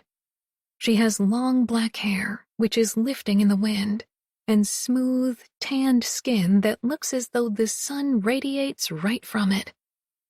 She's kneeling in our garden and looking to her right, away from the camera, showing her profile. Her green eyes are narrowed into slits, and her mouth is pursed. At first, I think it's because of the bright sun, but when I follow her gaze, I see that she's looking directly at my mother and West, who are standing in the corner of the yard, talking. It's Ezra's mom, Willa. She came to the island with West now and again, mostly to help with gardening because she was good at it. Did she know about the affair in this photo? Or was it just a budding suspicion? She always intimidated me. A wild and free kind of woman, she went everywhere in bare feet just like her son, could make flowers grow from sand, and seemed to see right into my soul every time she looked at me. I told my mother once that I thought Willa was the most beautiful woman I'd ever seen. In reply, my mother told me that Willa thought she could talk to trees, that she was barren, and that's why she and West had adopted Ezra, which proved that looks could be deceiving. Then my mother got angry at me for some trivial thing and sent me to my room. I didn't know then that it was pure jealousy talking, that my praise of Willa was like poking a rattlesnake with a stick. I stare at the photo of Willa staring at my mother and West. How could my mother carry on like that under all our noses? Did she think everyone was too stupid to realize? The betrayal is bad enough, but it's just insulting that she didn't think she would be found out. You always get found out. I toss all the photos onto the coffee table, and they fan out into an accordion of visual secrets. I'm emotionally drained, and a slow-moving headache is traveling across the top of my skull. I should probably drink some water, I think to myself while sliding into a fetal position on the couch. I pull a cushion up under my head and close my eyes, wanting escape more than anything. Escape from my longing for the Avril Island days of my youth, no cares and concerns weighing on my innocent mind. Wanting to be once again unaware that my mother was spinning all of us into a cocoon of lies and betrayal. The next day, despite a bit of a hangover and the heavy weight of the secrets I learned the day before, I go out to the shed in the back to look for some tools to help clear the path around the island. I want to do mindless and productive work that will make me feel like I'm taking Avril Island back for myself, regardless of its sordid past. I'm thinking it's best to just let the past stay in the past and keep moving forward. The inside of the shed smells of gasoline and damp earth. The tools are neatly hanging from hooks along one wall above an empty workbench. An ancient lawnmower sits in the corner, along with some red gas tanks. I didn't come in here much as a kid. There was no need, with West around taking care of things. I pull a rusty pair of pruning shears off the wall. It takes some work to open and close the blades, but eventually the rust is rubbed from the hinges and I can get it going at a good pace. I go the same way I ran yesterday, since I already started on that side. There's something cathartic in hacking away at the overgrowth, and I quickly get lost in it. By the time I make it to the other side of the island, there's a line of blisters across my right hand. The skin is pink and raw. How stupid was I not to think to wear gloves for this kind of work? Chucking the pruning shears on the ground, I soak my hands in the cool lake water, but all that does is deepen the sting. I decide to call it a day. I'll do the other side of the island tomorrow, hopefully after finding a pair of gloves. Before heading back, I decide to check in on the tree where the cross was to see if there's any more evidence of people trespassing. An icy chill slides down my spine as soon as I step into the clearing. The cross is back, stuck into the dirt at the bottom of the tree. Somebody obviously retrieved it from the bushes where I kicked it. I would have preferred beer cans and condoms, signs of kids just having a good time. "Hello?" I call out. The sense of not being alone on this island is here again, and stronger than ever. My voice bounces back to me, and a bird laughs from a tree above me. I turn in every direction, looking for clues of someone or something but there's only forest in every direction. I take my phone out and snap a photo of the cross before giving it a kick and sending it flying even farther this time. I take another photo of the tree without the cross, wanting a clear timeline of what's happened. Proof that I have indeed gotten rid of the cross. I'm sure it's just some young people messing with me, but there's been a lot of wine drinking on this island already, a lot of fuzzy moments, so documenting things seems like a good idea. After bandaging up my blistered hands, I spend the better part of the afternoon cleaning lounge chairs that I found in the storage shed down by the lake.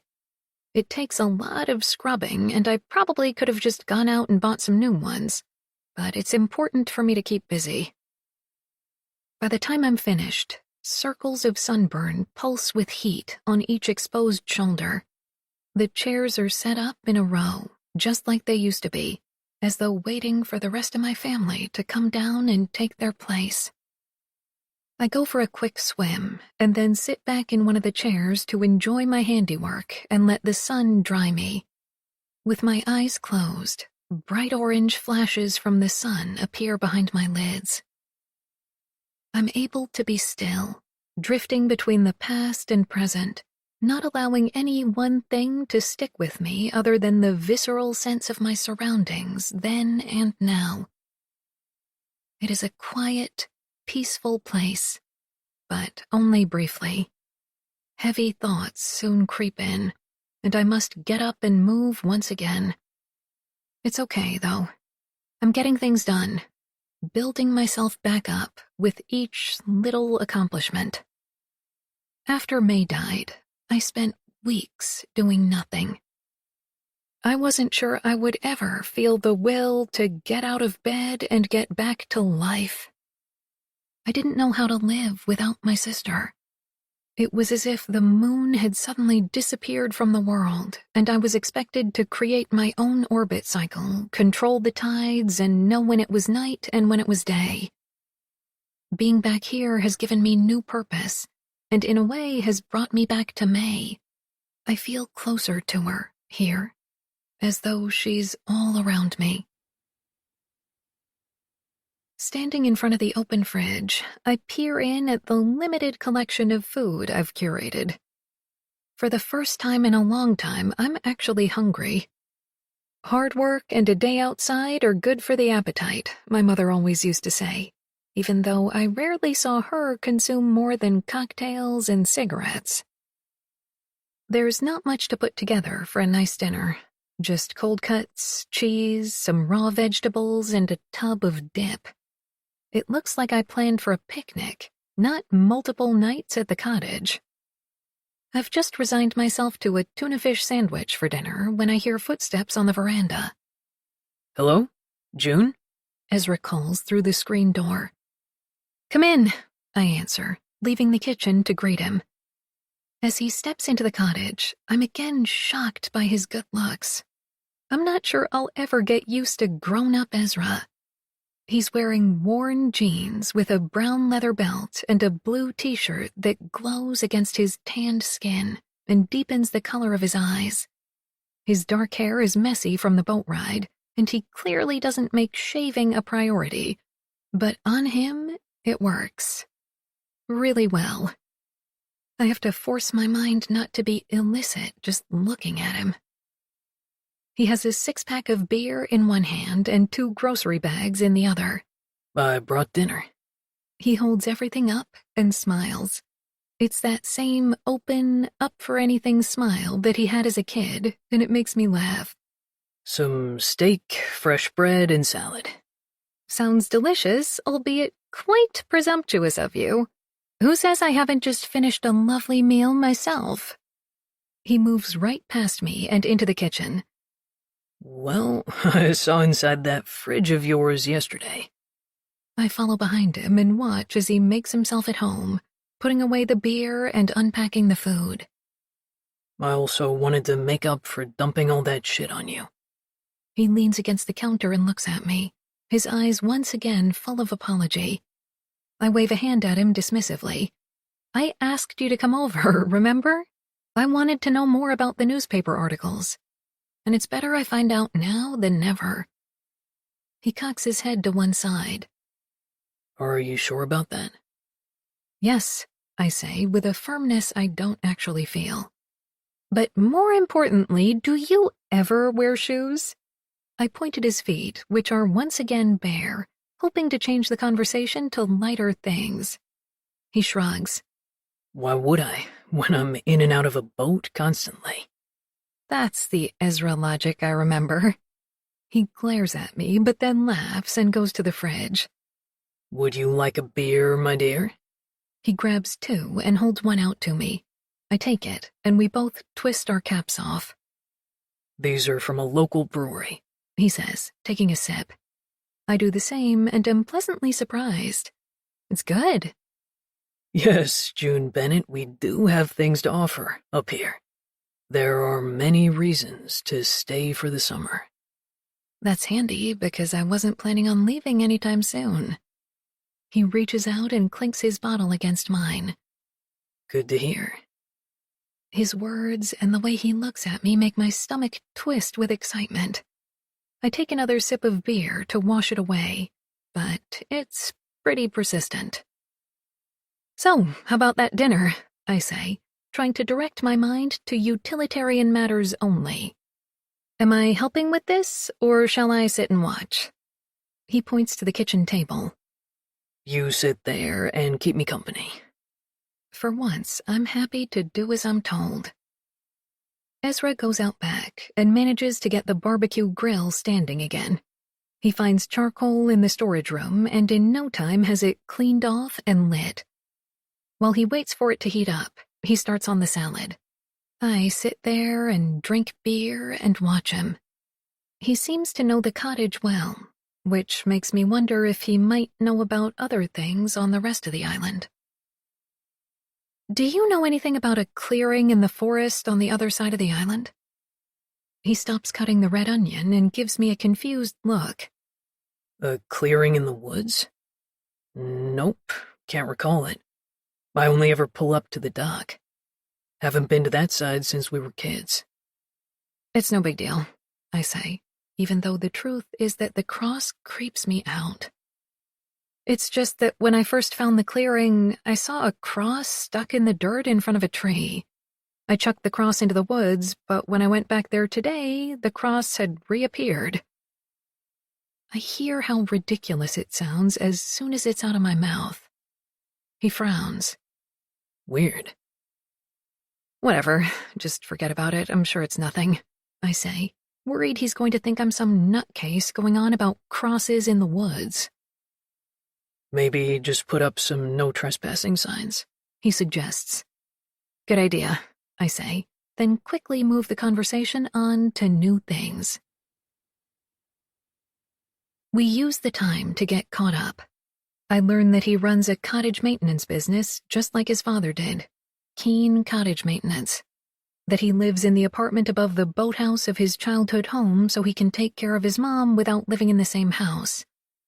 I learn that he's a university graduate, but did it all online so that he could run his business and be there for Willa.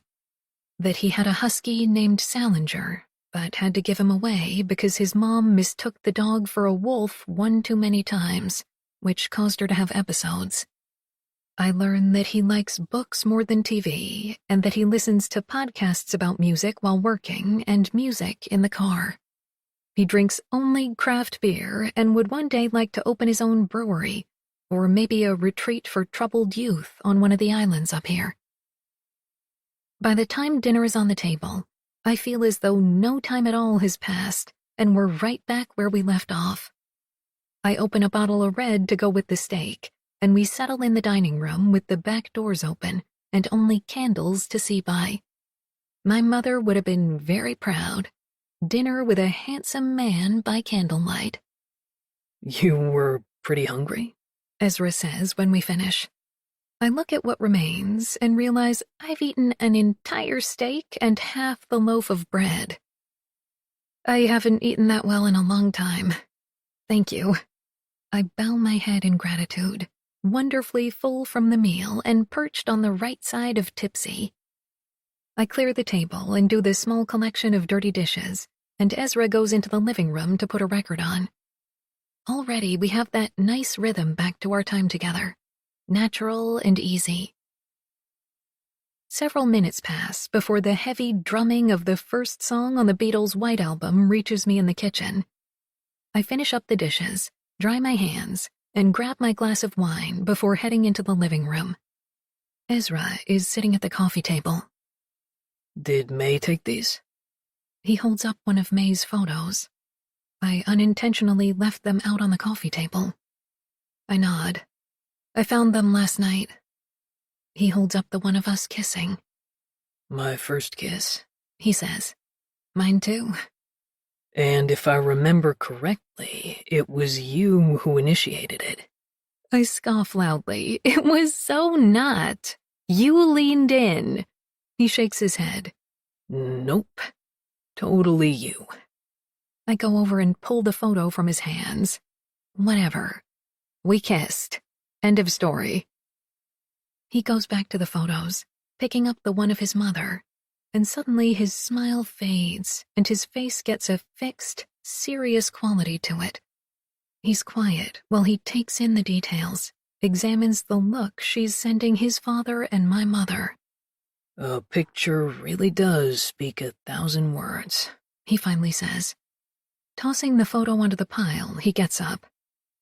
I think I need another drink. While he's gone, I gather the photos up and slide them back into the envelope. It's obvious that Ezra is still very much affected by that time in our lives, no matter how long ago it was. Want to smoke a joint? He asks from the doorway. I haven't smoked weed in about 1,000,000 years, so I'm surprised to hear myself answer, sure. It's dark out on the veranda, except for a thin sliver of white moonlight. Lighting the joint, he inhales, then passes it to me. I read your book. The statement catches me off guard, and I cough out a puff of smoke. Not very smooth at all. He laughs and pats me on the back. You okay there? I swat his hand away. I'm fine. Taking another hit, I pass it back to him. He holds the glowing joint in his hand. I've actually read it multiple times. He puts it to his lips, his eyes squinting against the smoke. The weed works fast, and suddenly everything zooms into one tiny speck of existence. Just me and Ezra. I'm lightheaded and feel as though if I look out into the darkness, I'll get sucked up into the night sky and disappear forever. He holds the joint out to me. I thought it was great. Really well written. And profound. Like, crazy profound. Thanks. I take the joint so that I have an excuse for my one-word answer. You haven't written another. Nope. I exhale the word along with the smoke. You don't like to talk about it. Nope. I pass the joint back to him. He takes a long, slow inhale while studying me closely, then asks, Why? I take my chances and look out into the darkness, now wishing I could get sucked away into oblivion. I can feel his eyes on me and know there's no way out of it. He'll keep asking me that question until he gets an answer. That's his way. He's not one to give up. I guess because I feel like a failure? My answer comes from some part of my brain that the weed has unlocked. The honest, vulnerable part. I would never have admitted that without some help. I'm not sure I've admitted that even to myself. A failure? Ezra's voice sounds too loud all of a sudden. Are you fucking kidding me? What? I was expecting a bit of sympathy, but he actually looks angry. You write a book in your 20s that's a huge success. You were called the voice of a generation, and you call yourself a failure? Key words, Ezra. A book and in my 20s. I haven't written another one since. He swipes his hand through the air. So that's it then. Not writing another book cancels out the accomplishment of the first book? Well, not exactly, but I mean, that success was in my 20s and I'm 40 now. He throws the joint on the ground and stamps it out with his foot. You don't think people are reading that book now?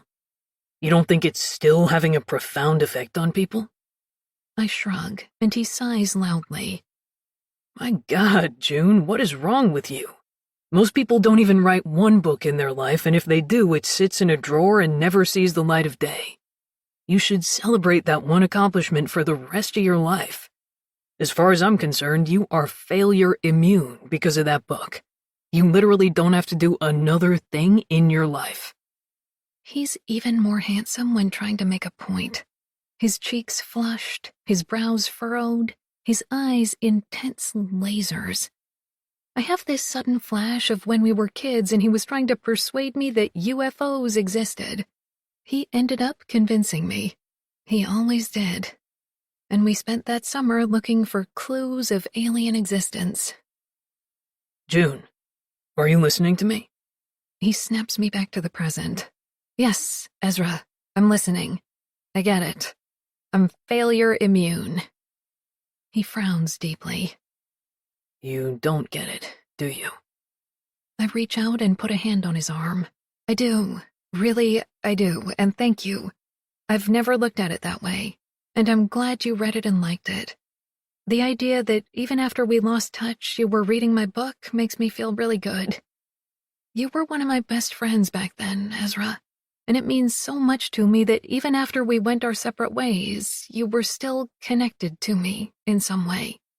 That you still cared. I'm rambling a bit, but I don't seem to be able to stop. It's just all pouring out of me. Went our separate ways?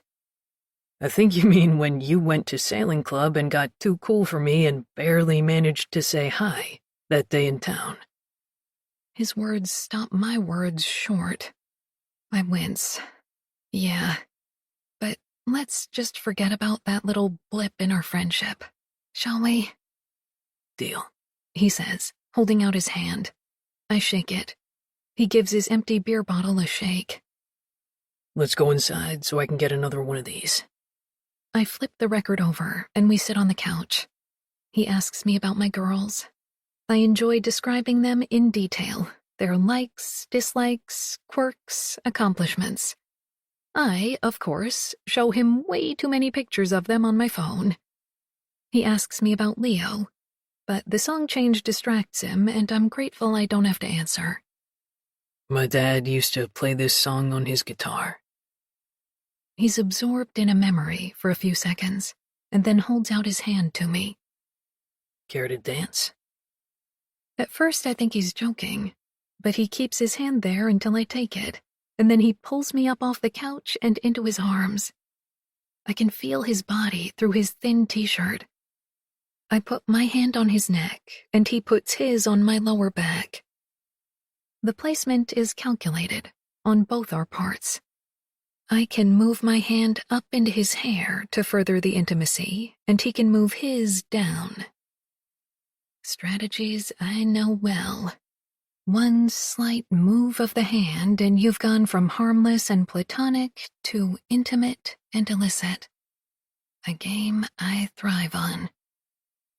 I let my breath catch and then sigh it out, and his grip on me tightens. Taking my hand out of his, I wrap both arms around his neck to deepen our embrace. I'm steering this thing right in the direction I know I shouldn't. I promised myself I would be better, take things slower, care less about the conquest and more about the relationship. But this is Ezra, and we already have a relationship, and it's been so very long since I've been touched or done any touching. We're moving, but not at all to the music. This song is a bit awkward to dance to, I say. He pulls back just slightly. I agree. I think it was just a lame excuse to get close to you. That's all I needed. I lean up just slightly. He's not that much taller than me, and put my lips on his. Unlike the first time, We know what we're doing. My hand finally makes its way into his thick hair. His hand makes his way down. The kiss is soft and gentle at first, but I grab the back of his neck, go in deeper. The weed buzzes through me, intensifying everything. Then he stops. Taking a step back, he laughs and shakes his head. "What is it?" I ask. I'm just high and the tiniest bit drunk. "Yeah, me too." "And?" He sighs and rolls his hand forward before he can find his words. I don't think we should do anything this way. I mean, if that's where things are headed. And it's so soon, I don't know. I give him a pat on the arm. "It's okay, Ezra. It's no big deal." He gets a wounded look in his eyes. It's a big deal to me, June. You're a big deal to me. Always have been. "I didn't mean that you and I aren't a big deal. I just meant it's not a big deal if we don't do anything else." He nods, but looks a bit confused. Maybe I should go. It's pretty late. "Can you drive a boat like this?"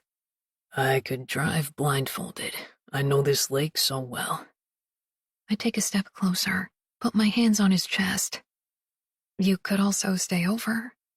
We won't be high all night." The words sound desperate, I know, but he's flipped that switch inside me, and it's hard to turn it off if I don't get what I want. He groans and moves away from me. My God, don't do that. "What?" Look at me like that. And even if I thought it was a good idea, He raises both eyebrows. which I don't, I can't stay. Not without telling my mom first. If she needed me in the night and I wasn't there, it would be bad. His explanation deflates me.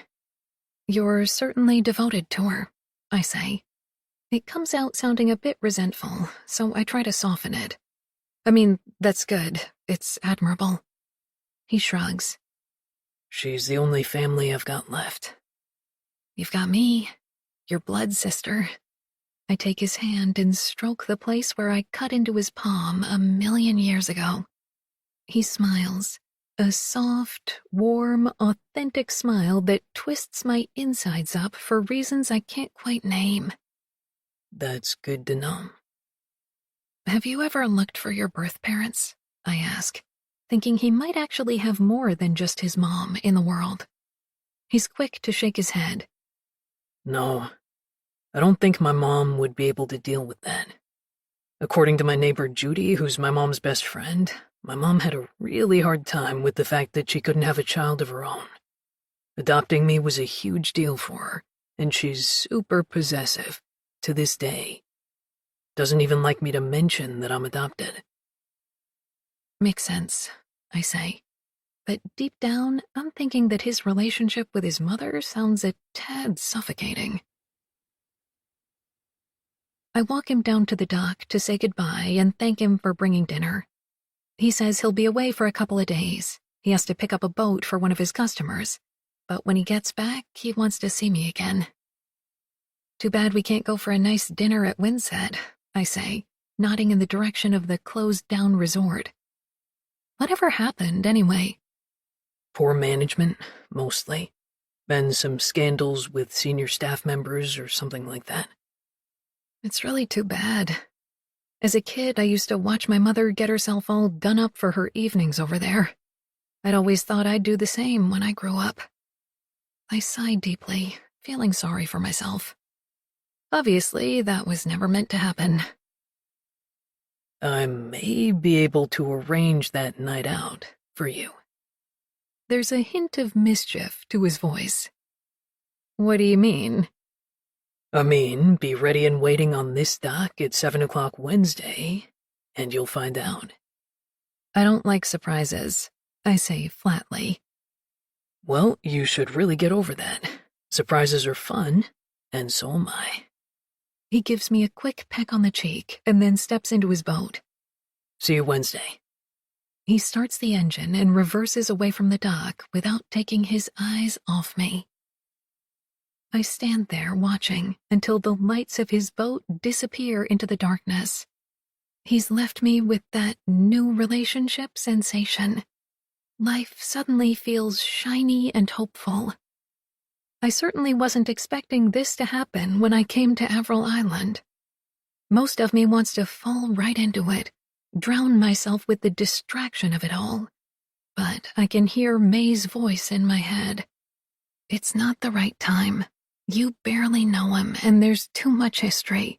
Don't use him as a way to escape your problems and pain. They're all things she would say if she were here right now, and I hear them as if she were. I look up into the night sky, a dome of blue-black, dusted with Milky Way and heavy with glowing white stars. A loon calls out in the distance, beautiful but sad at the same time. The lonely cry reverberates from one creature to another, like a radio signal of aloneness. I can feel the heavy weight of my own loneliness start to settle over me, so I turn and leave the dock, letting my mind wander over each bit of the evening I just had with Ezra. The cottage glows warm from the lights we left on, and the music finds its way outside, beckoning me back as I make my way up the path. When I was a child, I'd come outside to stand on the path and look up at the bright cottage. The shadowy form of my mother would pass by several windows as she moved from room to room. My father's shadow was a stationary silhouette as he sat in the living room, reading a book. My sisters would often appear in an upstairs window, searching for me out in the night. Back then, I looked up at the cottage with a gratitude so deep I would not have been able to verbalize it. It was a refuge I saw before me, my favorite place in the world. A place where my mother hummed through her days in happiness, where my father sat still and actually found a way to relax, where my sister and I were free to roam and fill our days with sun, lake, and forest. Little did I know that secrets were being collected by those shadowy figures, secrets that would rip our family apart, extinguish those glowing lights, and keep me away from this island for almost 30 years. May. June made it to her bed tonight, which is a good sign. To be honest, I'm surprised Ezra isn't in there with her. It takes a strong man to refuse June. I arrived when she was in the kitchen doing the dishes. I didn't have to see Ezra to know he was there. I could feel the wound-up sense of attraction in June, the calm, contented focus she always gets when a man is around. It's her brand of pheromones, and I know it well. In the living room, Ezra was looking at some photos. I saw from the envelope that they were mine, the ones I'd kept hidden in the pocket of my suitcase. June must have taken it out from under the bed and gone through it. Can I be dead and still view this as a violation of my privacy? Does my life become everyone else's property now that I'm gone? Even dead, I was mad at June. It's one thing to go through my things. It's another to put it all out on display like some coffee table book. It was an age-old battle with June, me wanting to keep some part of myself to myself, her taking personal offense when she wasn't invited into everything in my life. I can only imagine what she thought when she found those photos. The hurt and confusion she's probably carrying around with her. For me, as I watched her, there was relief in the fact that I wouldn't actually have to deal with it or answer her questions, but also desperate guilt. I would never get a chance to explain myself and make her feel better. Although, seeing her with Ezra, it didn't look like much was bothering her. Even when he asked her about her book, she took it in stride. That used to be a taboo subject. After the girls arrived on the scene, June just stopped writing. It was as though she couldn't be both mother and writer, and since she had no choice about the mother part, she had to let the writer part go. I thought she'd given up too easily, but I would never have said that to her. I actually appreciated Ezra's fury at June's idea of being a failure. I could never have said it to her, so I'm glad he did. Watching them dance earlier brought back a memory of my mother and Wes dancing to that very same song, Blackbird by the Beatles. I was around 12. It was in the middle of the summer, when the heat held on through the day and night, refusing to budge even though the sun had disappeared. I couldn't sleep and went looking for my mother to fix it for me, a mistake I'd never make again. Tiptoeing down the stairs, I heard music playing softly and the murmur of voices. I stayed within the cover of the staircase and peeked around so I could see the living room. The song Blackbird was playing, and my mother was in West's arms. They swayed back and forth and spoke in low voices, my mother looking up at him. While I was watching, West said something, and she threw her head back and laughed deeply, all of her white teeth on display. She was wearing a strapless sundress, and he wore a tank top. In my child's mind, they might just as well have been naked, with all that skin almost touching, shiny with sweat from the heat. That night, the seed of understanding about my mother and West was planted deep in my gut. It would take time to bloom. I'd need more evidence than two adults dancing together. I'd been to a wedding before, and knew that sometimes adults danced without it meaning anything other than mutual enjoyment of the song. I denied to myself, as children do, that my mother had been doing anything wrong. Seeing June and Ezra dancing in the same place to the same song made their coming together suddenly feel ominous. Was it just the incestuous nature of it? Like mother, like daughter? Like father, like son? Oddly, I felt relief when Ezra pulled away, stopping the kiss, and relaxed even more when he told her he should go. I knew June wouldn't let that happen easily. I could feel her surprise when he didn't give in and actually did leave. I could feel her loneliness and disappointment as she walked back up the path to the cottage and got herself to bed.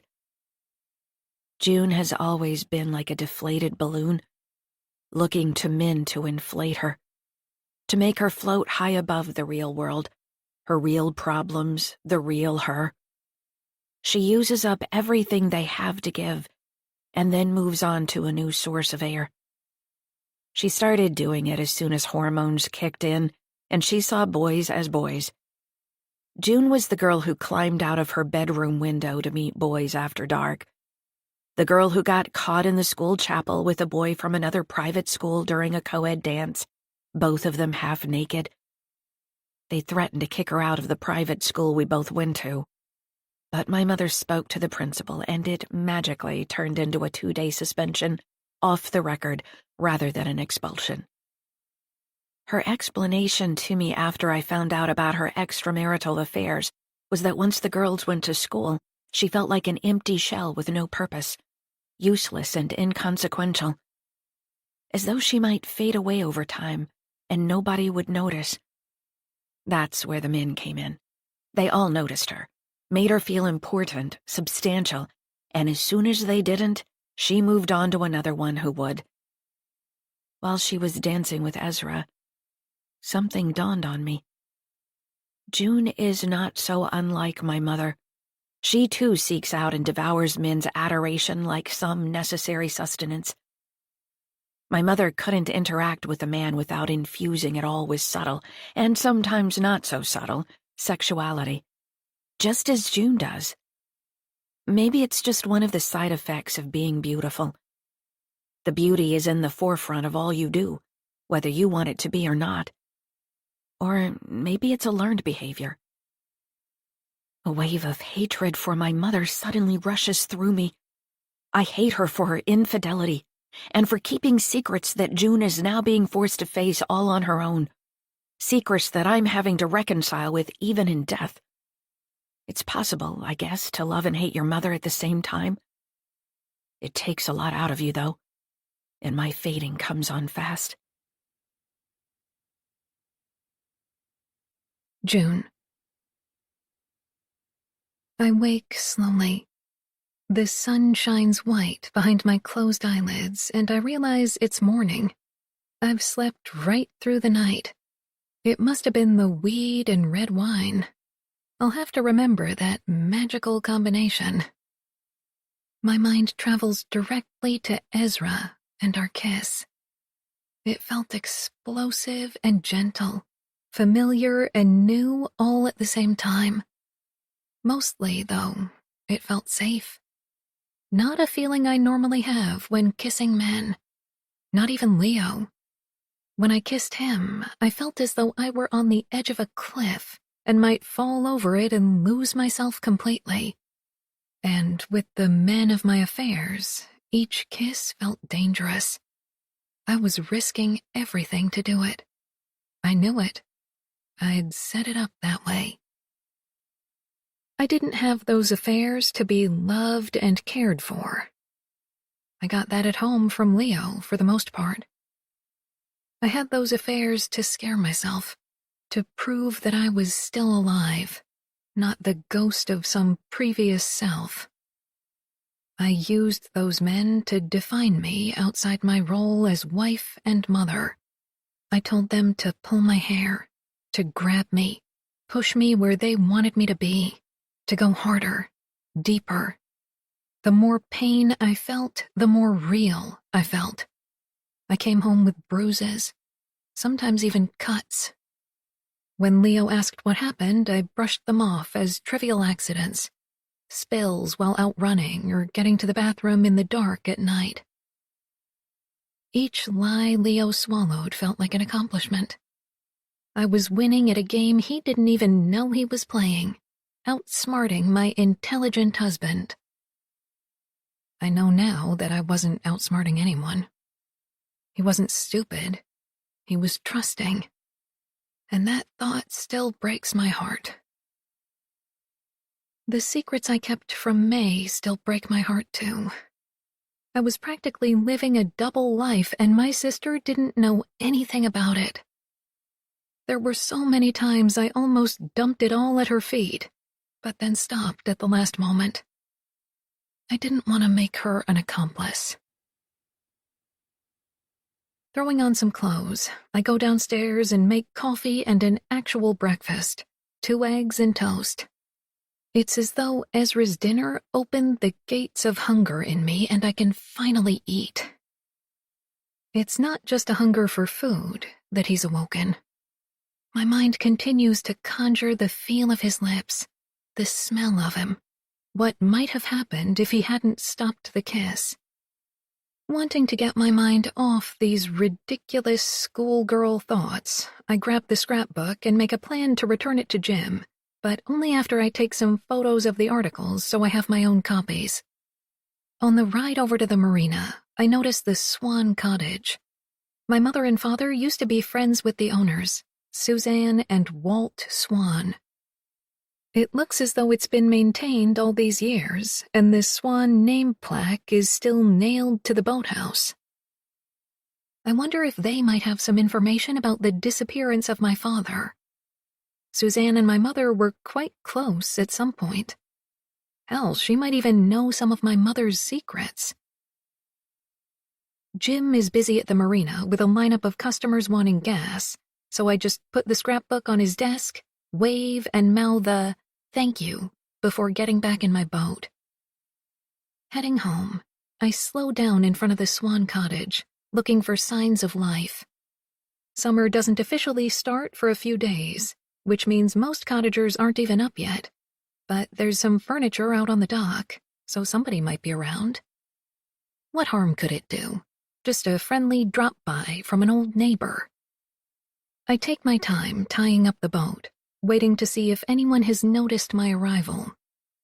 Standing at the edge of the lawn, I call out a hello just to give some warning, but when I get nothing in response, I make my way up to the cottage. The only sound is the gentle toll of wind chimes, No dog barking protectively or people talking. The Swan Cottage is not so different from mine, the same age and of similar style, but because it's been diligently maintained over the years, the place looks brand new compared to Avril Island. What a waste, I think to myself. A surge of annoyance at my mother rising up yet again. "Hello?" I call through the screen door, and then knock loudly. There's the sound of quick footsteps on the stairs, and a woman appears. She's roughly my age, short and stout with a head of wild gray curls, wearing a loose sundress that looks like it came from Thailand or Malaysia. Not the person I was expecting to find. "Are you my 12:30?" she asks. "I thought it was Anne, but maybe I mixed things up. I'll have to check my appointment book. Come in, come in." She holds the screen door open to me and waves me inside. A black cat appears to rub up against my leg. "Right this way," she orders before turning on her heel and floating down the hall toward the back of the cottage, leaving this scent of lavender oil in her wake. Excuse me," I call out, but she's already disappeared. Feeling that she's left me no choice, I follow her down the hall and find her in a small sunroom spreading a sheet over a massage table. "Look," I say loudly to get her attention, "I'm not your 12:30. At this, she finally stops moving and looks directly at me. "I'm your neighbor, June Bennett from Avril Island." Her eyes go wide. She drops the sheet and steps around the table to get closer. "Well, I'll be," she says breathlessly. "The Bennetts have returned." "Just me, actually. My mother, she's passed away. May, my sister, she's not here.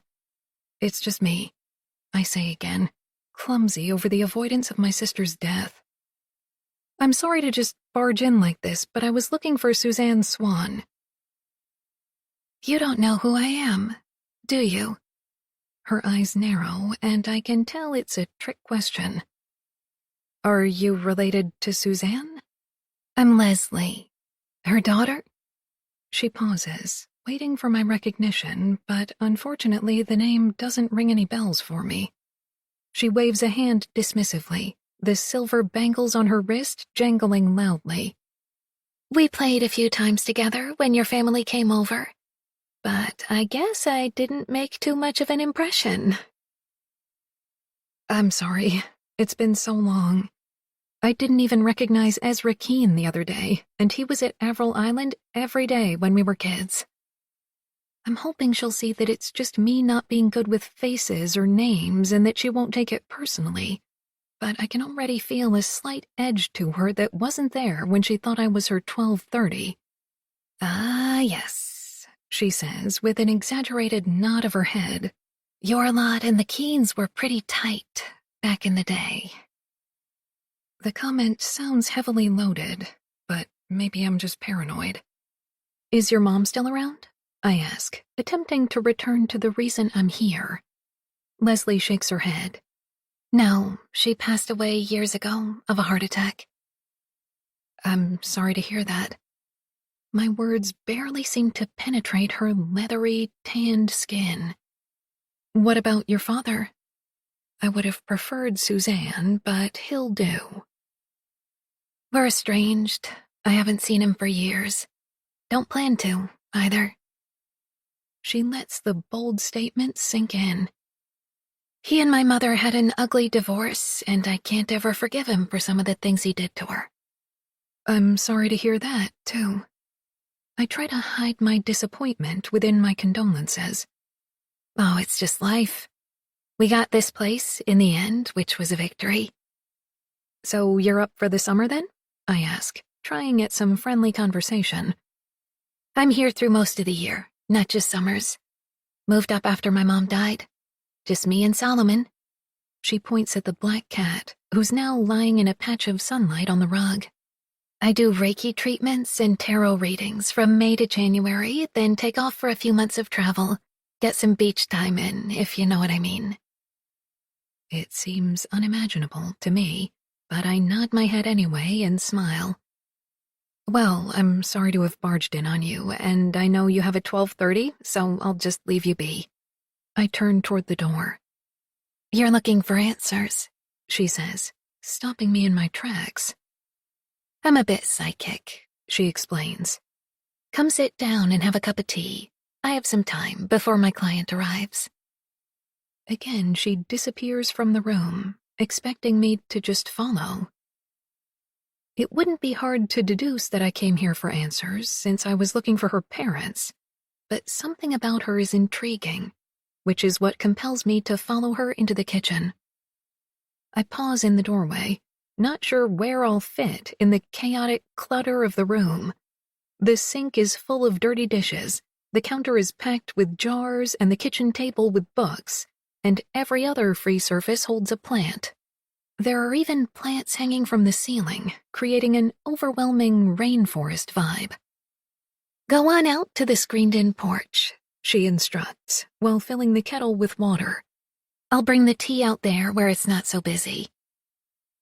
Busy is an understatement, I think to myself as I leave the kitchen for the porch. I'm relieved to see that it's exactly how I remember it as a child. White wicker furniture with down cushions covered in chintz. There were more than a few afternoons where I sat with my mother on this porch while she and Mrs. Swan drank gin and tonics and gossiped about the other cottagers on the lake. I move a pile of newspapers to the floor and sink down into one of the chairs. Leslie appears with a tray, her cat following close behind. Hope you like chamomile, she says, setting it down on the table in front of me. I'd prefer a strong cup of coffee, but keep that to myself. Chamomile is lovely, thank you. I take the steaming mug and sip tentatively, hating the floral taste of it. You were right about me looking for answers, by the way. I usually am, she's quick to say. After arriving here, I realized that I don't know much about when my father disappeared. I didn't even know there was a search for him. My mother just said he'd left us. Your mother was quite the woman, Leslie says before lifting her tea to her lips. It's not said with admiration.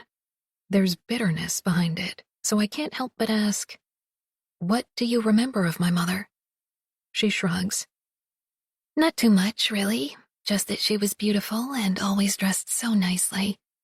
Most of what I know about her came secondhand from my mother. Your mother was my mother's closest friend on the lake. I wouldn't necessarily use the word friend. Her words startle me, and I take in more tea than I meant to, burning my tongue. More like a keep your enemies close type thing, she adds. I always thought they were good friends. It was my father's fault, Leslie explains, as most things were. He was constantly flirting with your mother, getting caught in dark corners at parties kind of thing. Your mother didn't do anything to discourage it, and that drove my mother mad. Suzanne Swan was neither attractive nor unattractive. Feeling that she was competing with my mother for her own husband's attention would have been horrible. I'm sorry to hear that, is all I can think to say. Leslie points a finger at me. You look a lot like her, your mom. Lucky I don't have a husband around for you to steal. She lets loose a loud, obnoxious laugh, and my stomach twists into knots. The comment is too close for comfort. But seriously, she continues once she's had her laugh, that's not even the main reason for their falling out. They had a falling out? Again, information about my mother that I didn't know. They sure did. Leslie pauses, seeming to revel in the suspense she's building. Her cat jumps up onto her lap and she bends down to rub noses with it, prolonging my agony. About what? It comes out too impatient. I just had no idea, I say, trying to soften my words.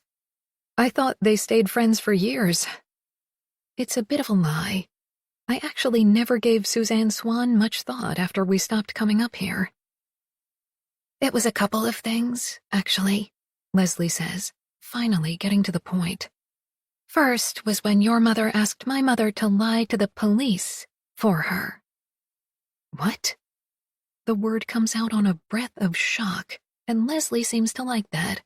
It was a week or so after your dad disappeared. Your mom was back up here, but she said she didn't want to stay alone at Avril Island, so my mother said she could stay here with her. Your mom went out one evening and was gone for hours, and when she got back, she refused to tell my mother what exactly she'd been doing all that time. Just said she was taking care of some last-minute things at Avril Island.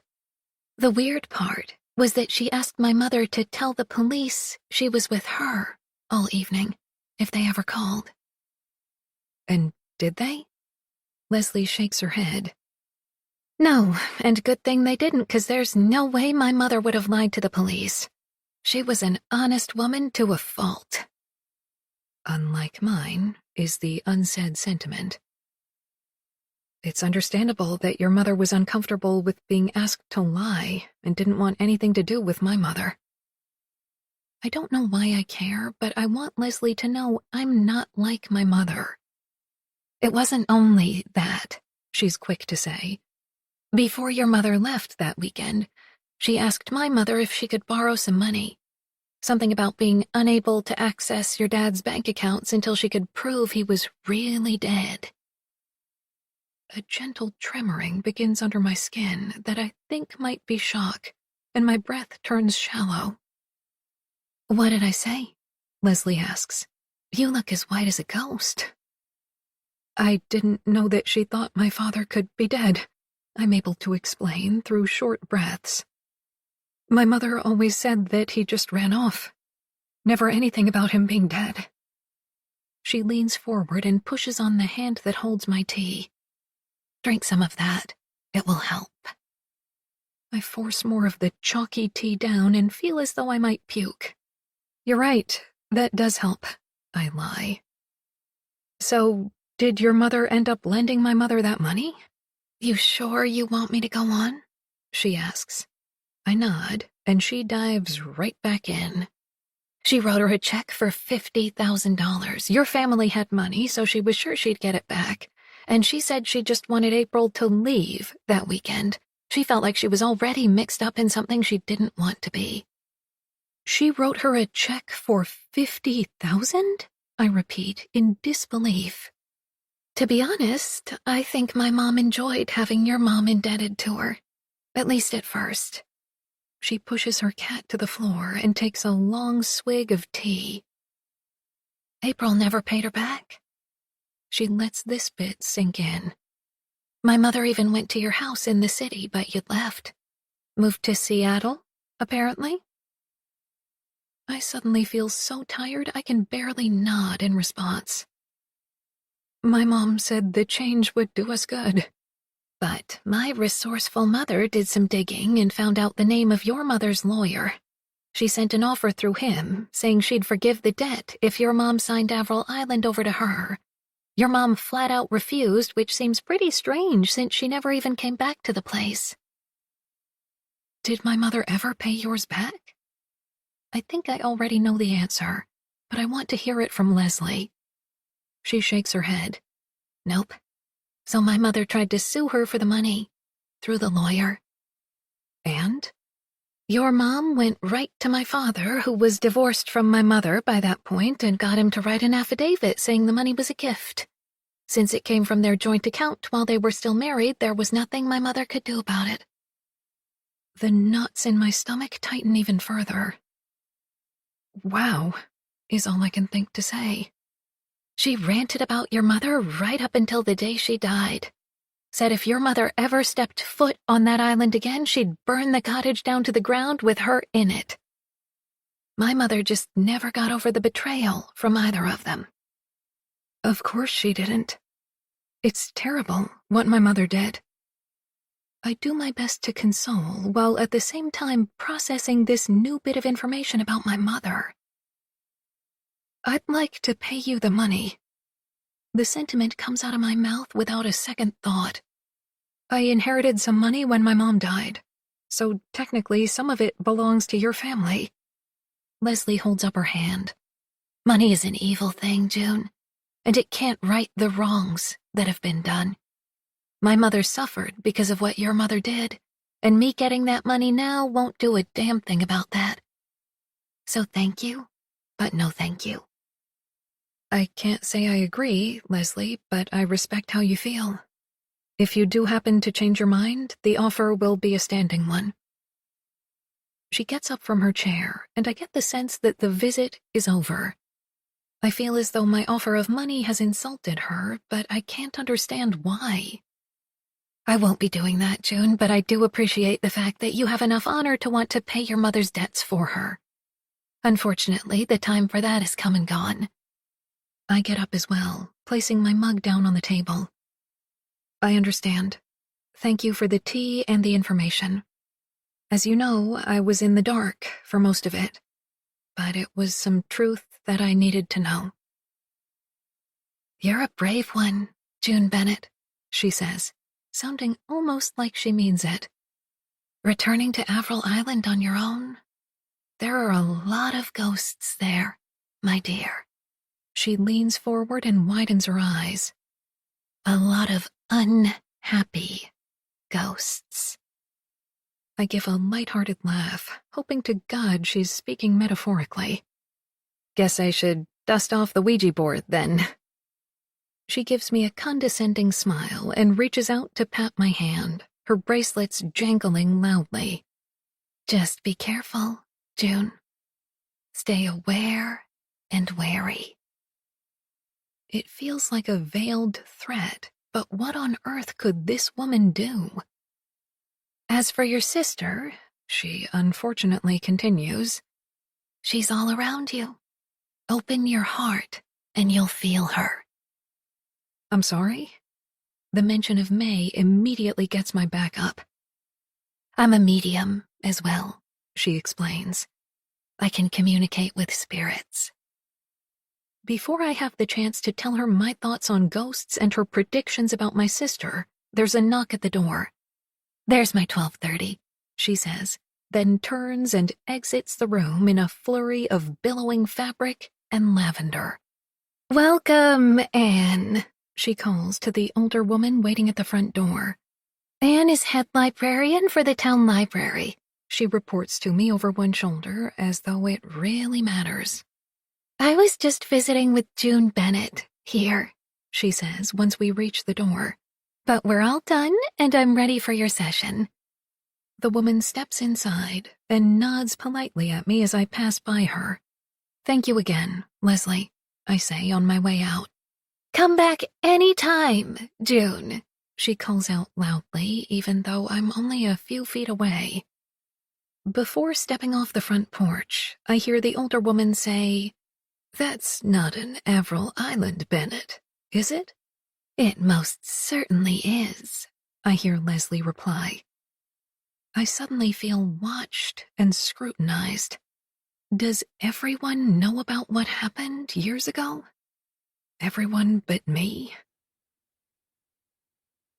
After my visit to the Swan Cottage, I spent most of the day trying to distract myself from what Leslie had told me. I cleared the rest of the path around the island, checking in on the tree in the clearing, relieved that the cross hadn't found its way back again. Now, washing my dinner dishes at the sink, a Van Morrison album playing in the background, I work at getting lost in the view of the garden outside the window. The tiger lilies and daisies have started to come up, and the ferns are bushy and a vibrant green. I never fully appreciated the landscape as a child. Returning to it as an adult, having thought it was lost forever, I'm grateful for every blade, bloom, and bit of earth. With the dishes done, the evening stretches out in front of me empty. My mind inevitably travels back to everything I learned today. It didn't do much to answer any of my questions. In fact, it only seemed to create more. Is my father actually dead? Or did my mother just try to make it look like he was dead to get his money faster after he left? And why would my mother ask Mrs. Swan to lie to the police for her? What was she doing that night after my father disappeared that needed to stay a secret? Most confusing, though, is why she didn't take Mrs. Swan's offer to buy Avril Island and settle her debt. She'd already told us it was sold by then, and she never came back here. So why hold on to it? The number of questions piling up actually causes my head to throb.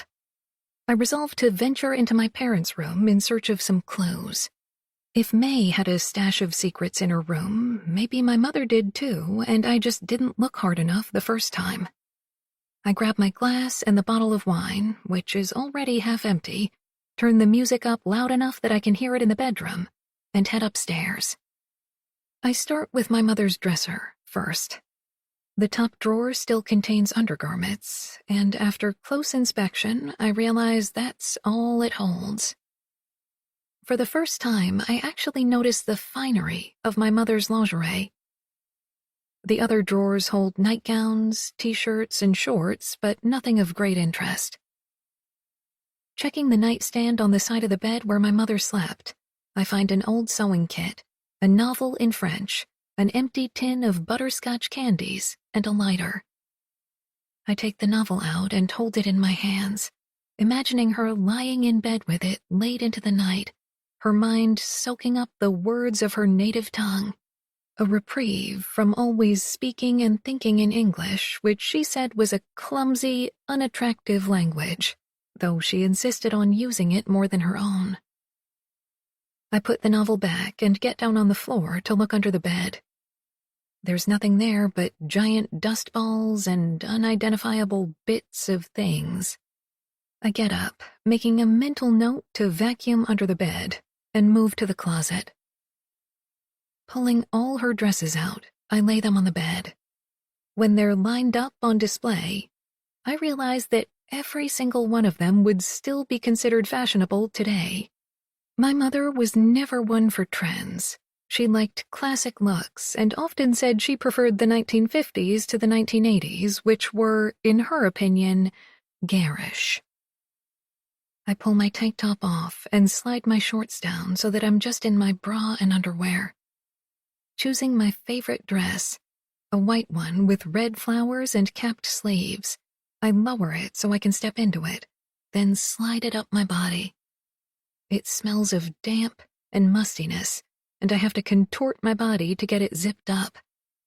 It's a little tight around the chest, but otherwise fits perfectly. The bodice is tailored and the skirt is full, so when I turn, fabric swishes around my thighs.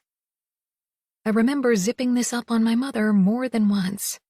She wore it to the bigger events, not just dinners, but parties and fundraisers. She had lipstick that was the same color as the red flowers, a purse and high-heeled sandals to match. The sight of it brings back memories of when I'd watch her getting ready for a night out. She'd lazily thumb through the dresses hanging in her closet, a silk robe draped over her but left open against the heat. When she found the right one, she'd drop the robe to the floor, not caring that I sat watching her every move, studying the economy of curves and the flat planes of her body, the warm brown of her tanned skin. I was proud of my mother's beauty, and I think she knew it, as she never shied away from putting it on display for me. After choosing the right dress, my mother would carefully apply her makeup, wiping eyeshadow across her eyelids, outlining her full lips with a deep red pencil, and then filling them in with an even deeper shade of red lipstick. Her final step was dabbing perfume behind her ears and on her wrists. She'd then drink the last of whatever cocktail she'd fixed for herself, touch up her lipstick, and lean down to give me a hug goodbye. Bonne nuit, mon amour, she'd whisper in my ear, overwhelming me with the heat of her body, the scent of perfume and alcohol, before disappearing from the room. She was always in a good mood on those nights, happy to escape.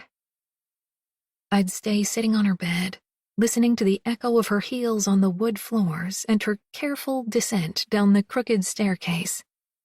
The screen door would slam, and I could hear her as she made her way down the path to the lake, humming a song to herself. Most nights, she'd drive herself across the bay, and I'd hear the boat start up and then roar away from the dock until it was just a faint whirring. Other nights, friends from the lake would swing by to pick her up, their laughter and talking bouncing from the water up to the cottage until their sounds became faint murmurings as they sped away from the dock. About this time, May would appear in the doorway. We'd often put my mother's makeup on, covering ourselves with so much color that we were unrecognizable, then head down to the lake to wash it off with a swim. Other nights, we'd play a board game or pick a VHS tape from the shelf and watch a movie that we'd seen at least 3 or 4 times before. We'd eat peanut butter straight from the jar and make bowls of popcorn drowned in butter. Neither one a great offense, but they felt liberating all the same as a child. When we got older, we graduated to the odd sip from one of the bottles in the liquor cabinet and the smoking of no more than 1 cigarette between us. May liked to rebel, just like any other teenager, but she gave even rebellion a set of rules. Going back into the closet, I pull out some shoe boxes, throwing them open until I find the pair I'm looking for. Stepping into them, I move to the full-length mirror on the wall to survey myself. The sight is somewhat startling. With my tanned skin and short hair, I could be my mother back in the day. All I'm missing are the red lips and hazel eyes. When did I turn into her, I wonder? And the affair? She runs deep in my blood, even in her death. The thought doesn't warm me like it might some daughters. It prickles through me. I step away from the mirror, pull the shoes off, and carefully unzip the dress and toss it onto the pile of other dresses on the bed before putting my own clothes back on. Going back to the closet one more time, I reach up and feel around on the top shelf. My fingers brush up against something.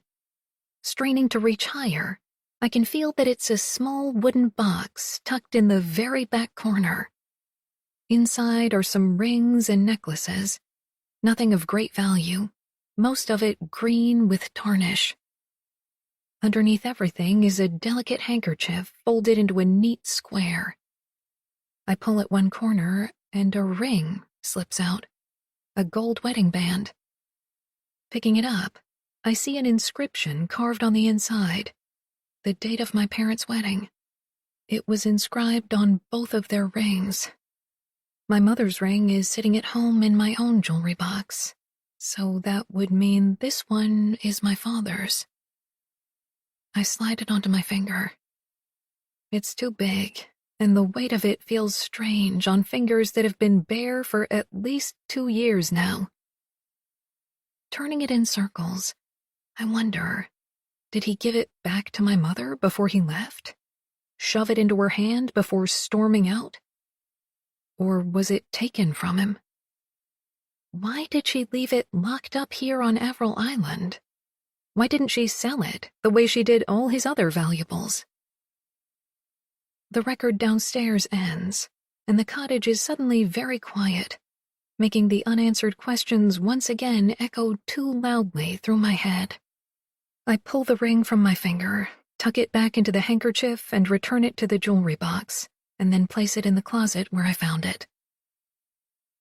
It could have just been sentimentality that made my mother keep it. The explanation feels weak and hollow. My mother was not a sentimental person.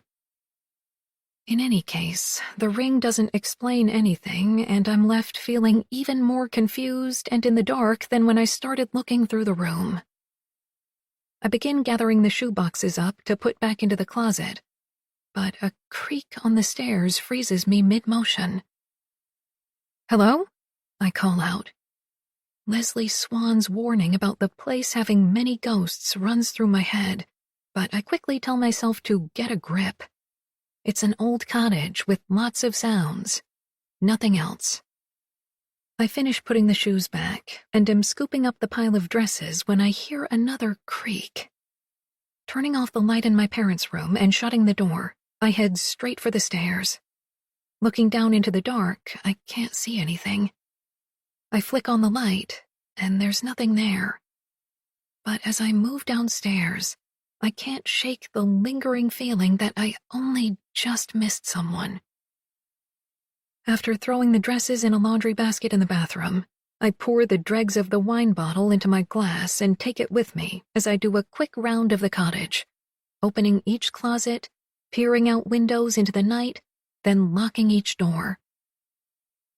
The inspection makes me feel better. Again, I tell myself it's just an old cottage with creaks and drafts, all of it magnified because I'm here on my own. Putting my empty glass in the sink, I turn off all the lights and head up to my bedroom.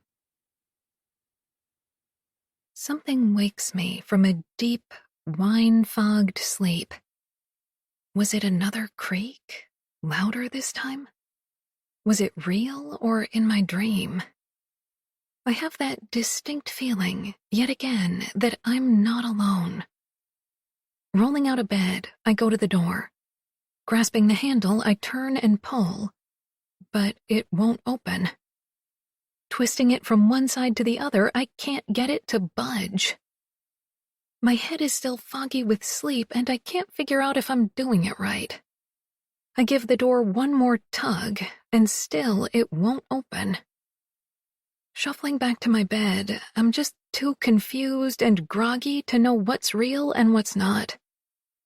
Too afraid to actually find out. I pull the covers over my head and fight to find sleep again. In the morning, I forget about the locked door and get up to go use the bathroom. As soon as I turn the handle, I remember. The door still won't open. So it wasn't just half sleep and a lot of wine that rendered me useless. The door is actually locked, and it would have been done from the other side, with a key. I give it a kick, but it's a futile action. Panic starts to rise up in me. My phone is dead, with no charger in here, and nobody is due to come to the island until Ezra arrives back tomorrow night. My bladder feels as though it might explode, and my throat constricts with dryness. I can't be locked in here. Turning to see if there's a cup or something to pee in, I see the open window and the roof just beyond, and remember the fire escape. It's on the other side of the cottage, but I can crawl across the roof and drop down onto it. I give the door one more try, just to be sure, then throw on some pants and a sweatshirt. Opening my bedroom window wide, I unhook the screen and pull it free from the frame. There's just enough space to squeeze through. Out on the roof, I stay low and crawl across the rough black shingles, which are already hot from the morning sun. I used to sneak up here when I was a kid. I loved being able to look out on the lake and see the tops of islands. As an adult, all I can think about is not falling or peeing my pants. I make it to the other side of the roof where the fire escape is. It's a narrow metal staircase that runs down the side of the cottage. You can access it from a door in the upstairs hallway. My father put it in when he bought the cottage, since the entire structure is made of wood. I shift onto my bum and shimmy along the roof until I'm able to drop down onto the first step. The fire escape door is miraculously unlocked. I never thought to check it when I first arrived or any time after, just assuming it was locked as it always had been. Lucky for me, it isn't. Back inside the upstairs hallway of the cottage, I go straight to my bedroom door. The main skeleton key for all the doors is sitting in the lock. I turn it, and the door swings open, the hinges creaking as though laughing at me. Walking back to the bathroom to finally relieve my bladder, I try to remember if the key was in the lock when I got here. If it was, maybe when I shut the door before bed last night, it twisted in the keyhole and locked. It's a weak explanation, I know, but it's the only one I can come up with, so I'll take it. And maybe go easy on the wine, I tell myself. Taking my morning coffee out to the veranda, I plop down on the glider. It's another stunning day. The sun is out, the lake is calm and as clear as glass, light bouncing off it in ethereal rays. I plant my bare feet on the smooth wooden floorboards and gently rock myself back and forth. The squeak of the rusty metal is hypnotic, lulling me into a dreamlike trance as I stare out at the peaceful landscape. The locked door rises into my consciousness without me calling for it. But this time it feels like a memory, not something that happened only last night. I can see my hand on the doorknob, but it's a young hand. Can feel the panic and confusion of being locked in my room and retreating back to my bed. It happened before. We left Avril Island for good the morning after my door was mysteriously locked, which meant the unexplained occurrence got swallowed up by that and the events leading up to it. By the time we were leaving Avril Island, I'd forgotten all about the locked door. A couple of days before we left Avril Island, I'd seen my mother and West out on the front lawn, arguing. I'd never seen them argue before, so I watched with fascination from the kitchen window. It ended when he chucked the hammer he was holding onto the ground and stormed off. When my mother came inside, I asked her if West had just quit, but she didn't answer. She swept past me and went straight to her room. When she still hadn't come down by dinner, May went upstairs to check on her. "She didn't say much," May explained. "It's just one of her episodes. I'll make us hot dogs for dinner and take her one later." We didn't give it much more thought. We ate dinner together, went for a swim, and then put ourselves to bed. And still my mother had not emerged from her room or eaten the food we'd left on her bedside table. My childhood was peppered with episodes. May and I were included in a lot of them, mostly when we were guilty of some crime that had hurt my mother so much that she had to take to her bed. My father always gave us the same lecture. "How can you treat your mother this way when she does so much for you? You need to do better. You need to be better daughters." The crime itself was never really revealed. We just knew we were the offenders and had to make up for it. So we apologized with big, blanket apologies that covered every possible offense. We praised her, doted on her, and eventually she came round again and was back to her normal self. The other episodes were about my father. There would be yelling. Sometimes we heard things being thrown, shattering against the wall like porcelain fireworks. Sometimes there was the packing of bags and the threats of leaving, always by my mother. The fights never made it past the fortress of our home. My father always found a way to placate her, talk her down. It took hours, but by the next day, or even later that day, they both acted as though nothing had happened. We were all supposed to forget the horrible things that were said, the destruction that had occurred, and carry on like a happy family. This particular time, my mother got herself out of bed the day after her episode.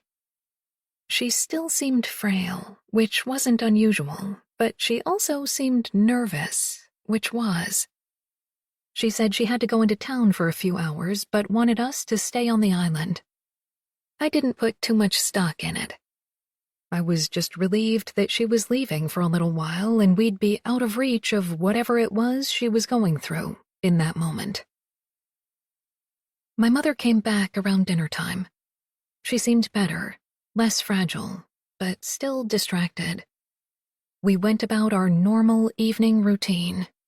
My mother drank wine and read a book. May took photos of the sunset, while I played solitaire and made gimp bracelets for my friends at the sailing club. We had our night swim and retreated to May's room to talk. Lying in May's bed, I started to relax and trust in the normal that seemed to be settling over the cottage. My mother had put on a record, and I could hear her moving around downstairs. Her episode appeared to be over. It had been short-lived, and neither May nor I had been a casualty of it, which was a rare and wonderful thing. When we heard the hum of an engine approaching the dock, May was the first to leap out of bed and run to the window in my parents' room that had a view of the lake. "It's Dad," she said when she got back to her room. "But it's Wednesday. He never comes on Wednesday." She ignored my annoyingly obvious declaration and sunk down beside me on the bed. The simple change in family routine was like an alarm suddenly going off, ringing through the summer night to alert us to the fact that things were not right. We sat in silence, breathing as quietly as possible, waiting for sounds from downstairs to give us some indication as to what was happening. We heard the sound of the front screen door slamming shut, and then the low, deep rumble of our father's voice and the high-pitched surprise of my mother's. There was a screeching sound as the needle on the record player skidded across the record, and then the music stopped. Raised voices followed, and my sense of normal quickly slipped away. Up in May's room, we couldn't hear anything but the tone of our parents' voices. We sat in silence, listening for a little while, but then May told me to go back to my room. She said she was going to sneak down and listen at the bottom of the stairs. I told her to come back as soon as she knew what was going on and tell me. She promised she would. Looking back now, I realize it was the only promise to me that my sister didn't keep.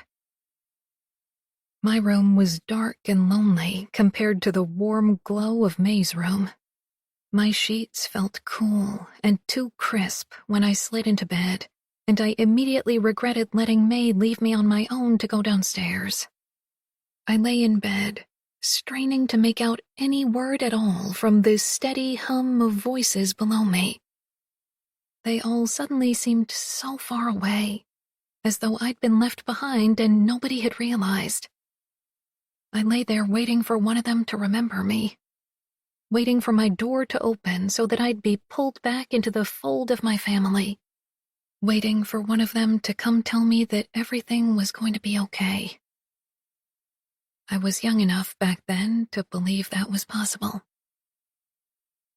At some point, I must have drifted off to sleep.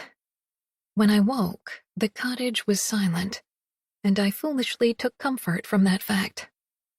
I got up out of bed, planning on going into May's room to wake her up and demand that she tell me all she'd heard.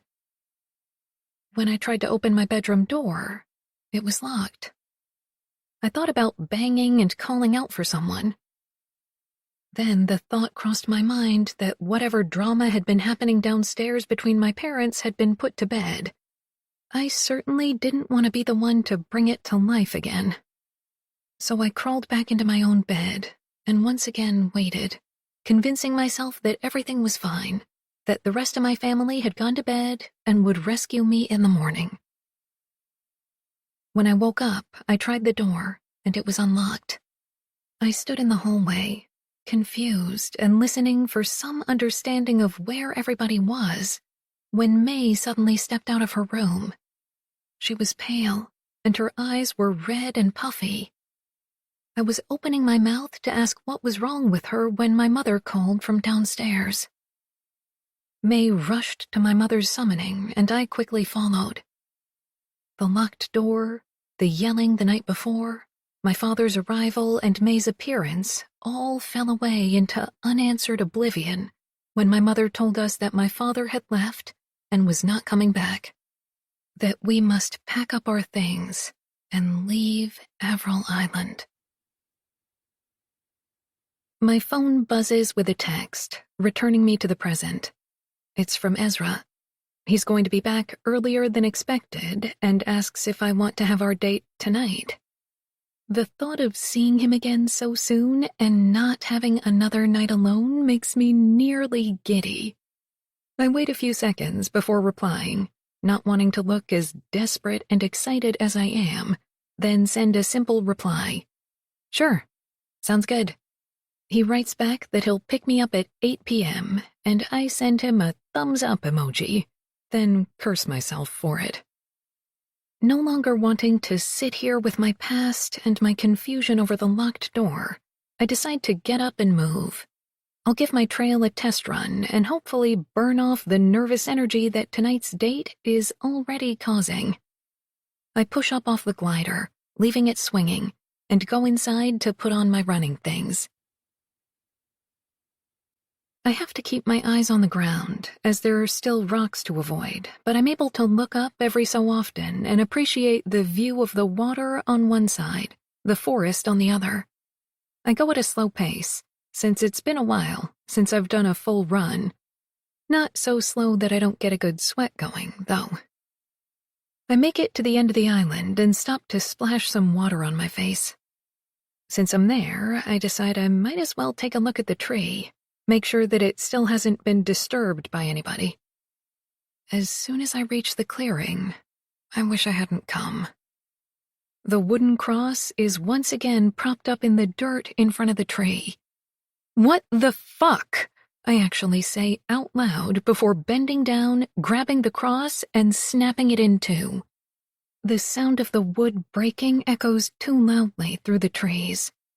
Holding a piece in each hand, I look around guiltily, as though someone will appear to reprimand me.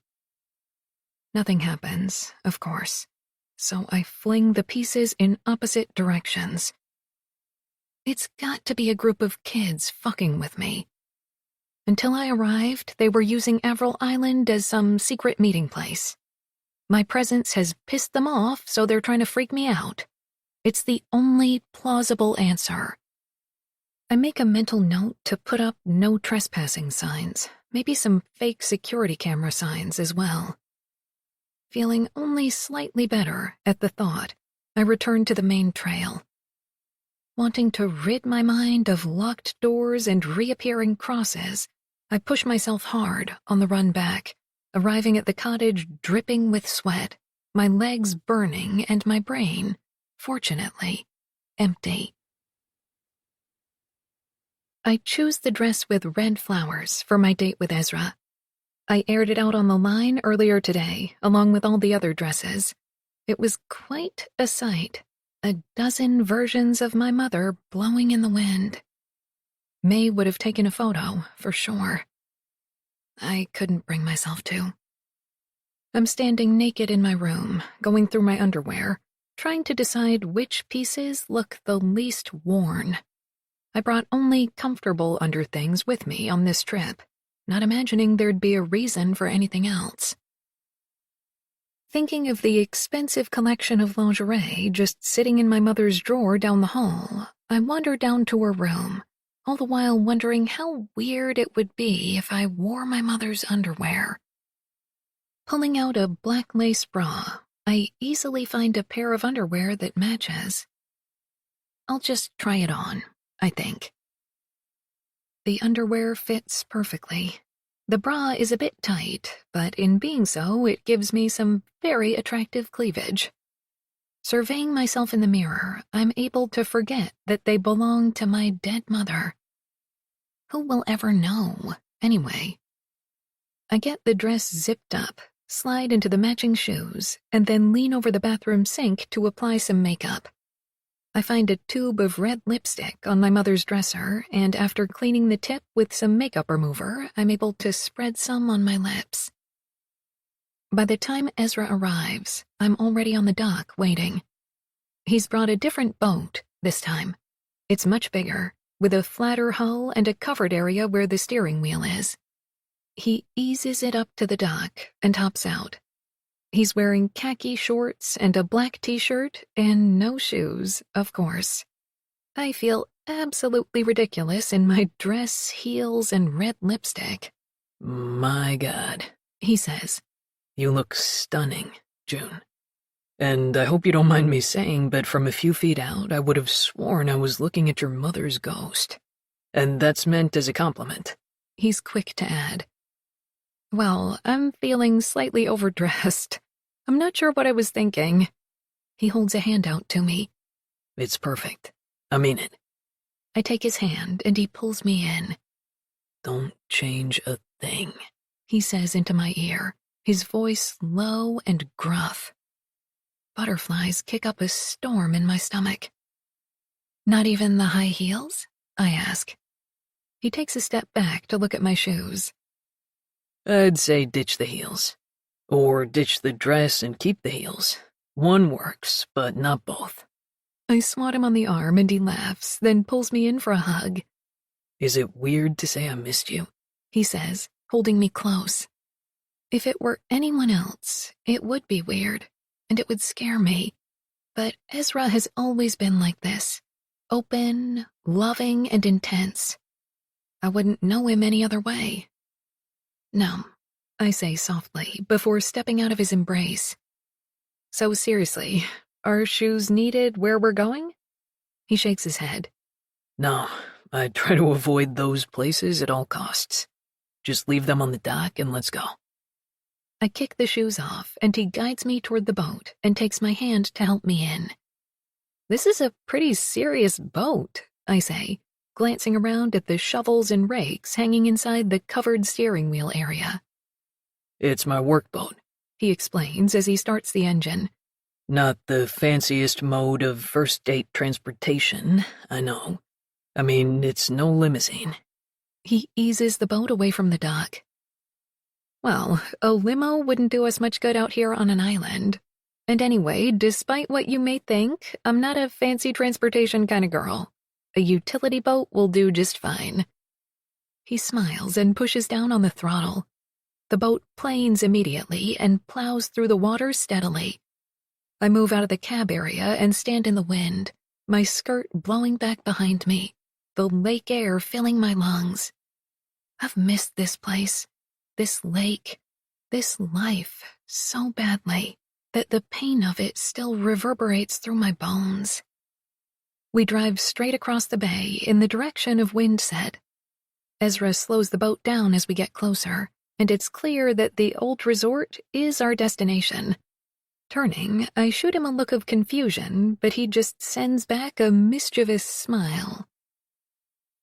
It's even sadder to see the details of the decay up close. Boards are missing from the docks, the stone retaining wall has crumbled in places, the grass is high, the once immaculate white paint of the buildings is peeling or has fallen away in chunks.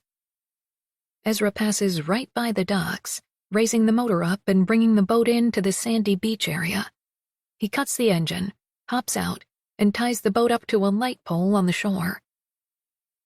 I don't trust that dock, He says, coming back for me. Are we even allowed to be here? I whisper. They're a client of mine. He mockingly whispers back. They hired me years ago to keep an eye on the place. I come once a week to make sure there's no vandalism or animals living in the buildings. He holds out his hand and helps me step from the boat into the shallow water of the beach. So technically, I'm just doing my job. No shoes was a good idea, I say, holding my dress bunched up in one hand so it doesn't get wet. I make my way onto the shore, and he goes back to the boat to grab a cooler and a shopping bag. I brought supplies, He says, holding it up. I would have brought something, I'm quick to say, if I'd known. He shakes his head. Don't worry. You keep your minimal groceries and wine for yourself. He puts the cooler and bag down. How about a tour before dinner? I'd love one. Reaching into the cooler, he pulls out 2 beers. We'll take these along. He twists the cap off one and passes it to me, then takes my hand and leads me away from the beach. It feels normal, somehow, holding hands with Ezra and walking the grounds of an abandoned resort, drinking beer in a fancy dress and no shoes. That's what's always been so wonderful about him. His world is interesting and quirky, and when you're in it with him, it feels like exactly the right way to be. We follow the flagstone paths that lead around the resort. They're all still intact, walled in by tall grasses that whip against our legs as we move. We go first to one of the private cabins with a lake view that sits on the shore. Pulling out a heavy set of keys, he searches for a few seconds, finds the right one, and then opens the door. There's still furniture inside. A bed, dresser, desk, love seat, art on the walls. It smells of stale, closed-up cottage air. Back in the day, this would have been one of the most expensive lodging options. There were a handful of private cabins, and then hotel-type rooms in the main lodge. What a waste, I say, wandering around the space. It is. Apparently it's being kept for tax purposes. They apply each year for permits to reopen, then let them expire. Definitely some shady stuff involved. And these are your employers? He shrugs. I take what I can get. Is it a coincidence that the first place you brought me has a bed in it? I narrow my eyes and flash him a half smile, loaded and very suggestive. He laughs nervously and actually seems to blush. No, I mean, yes, it's a coincidence. I wouldn't just presume that because— Ezra, I loudly interrupt him. I was just joking. Well, the fact that you thought of it makes it pretty obvious what you have on your mind, he says with mock indignation. I take a step closer to him. And what if I do? He moves in. I'm fine with that. I grab hold of his t-shirt and pull him to me, then move my hand up and stroke the stubble on his face. Not a fan of shaving? I say softly. I can feel his growing excitement against me. I like a slow build-up. Not particularly. His voice is a strained whisper. I move my hand up into his thick, dark hair while studying his face up close. It's still hard for me to reconcile the boy I once knew with who he is now. You grew up into a very handsome man, Ezra Keene, I say, before brushing my lips across his. He leans in to prolong the kiss, but I pull back. And you've grown into an incredibly beautiful woman, June Bennett, he says. And there we are, the secret password. I push into him so that our lips crash together in a kiss. Unlike the last time, we go right into frenzied passion. I walk him backward toward the bed, not even thinking about how old or dirty it might be. Our mouths stay locked together, our tongues working fast until I drop down on the bed and lie back, physically granting him permission to have me however he wants.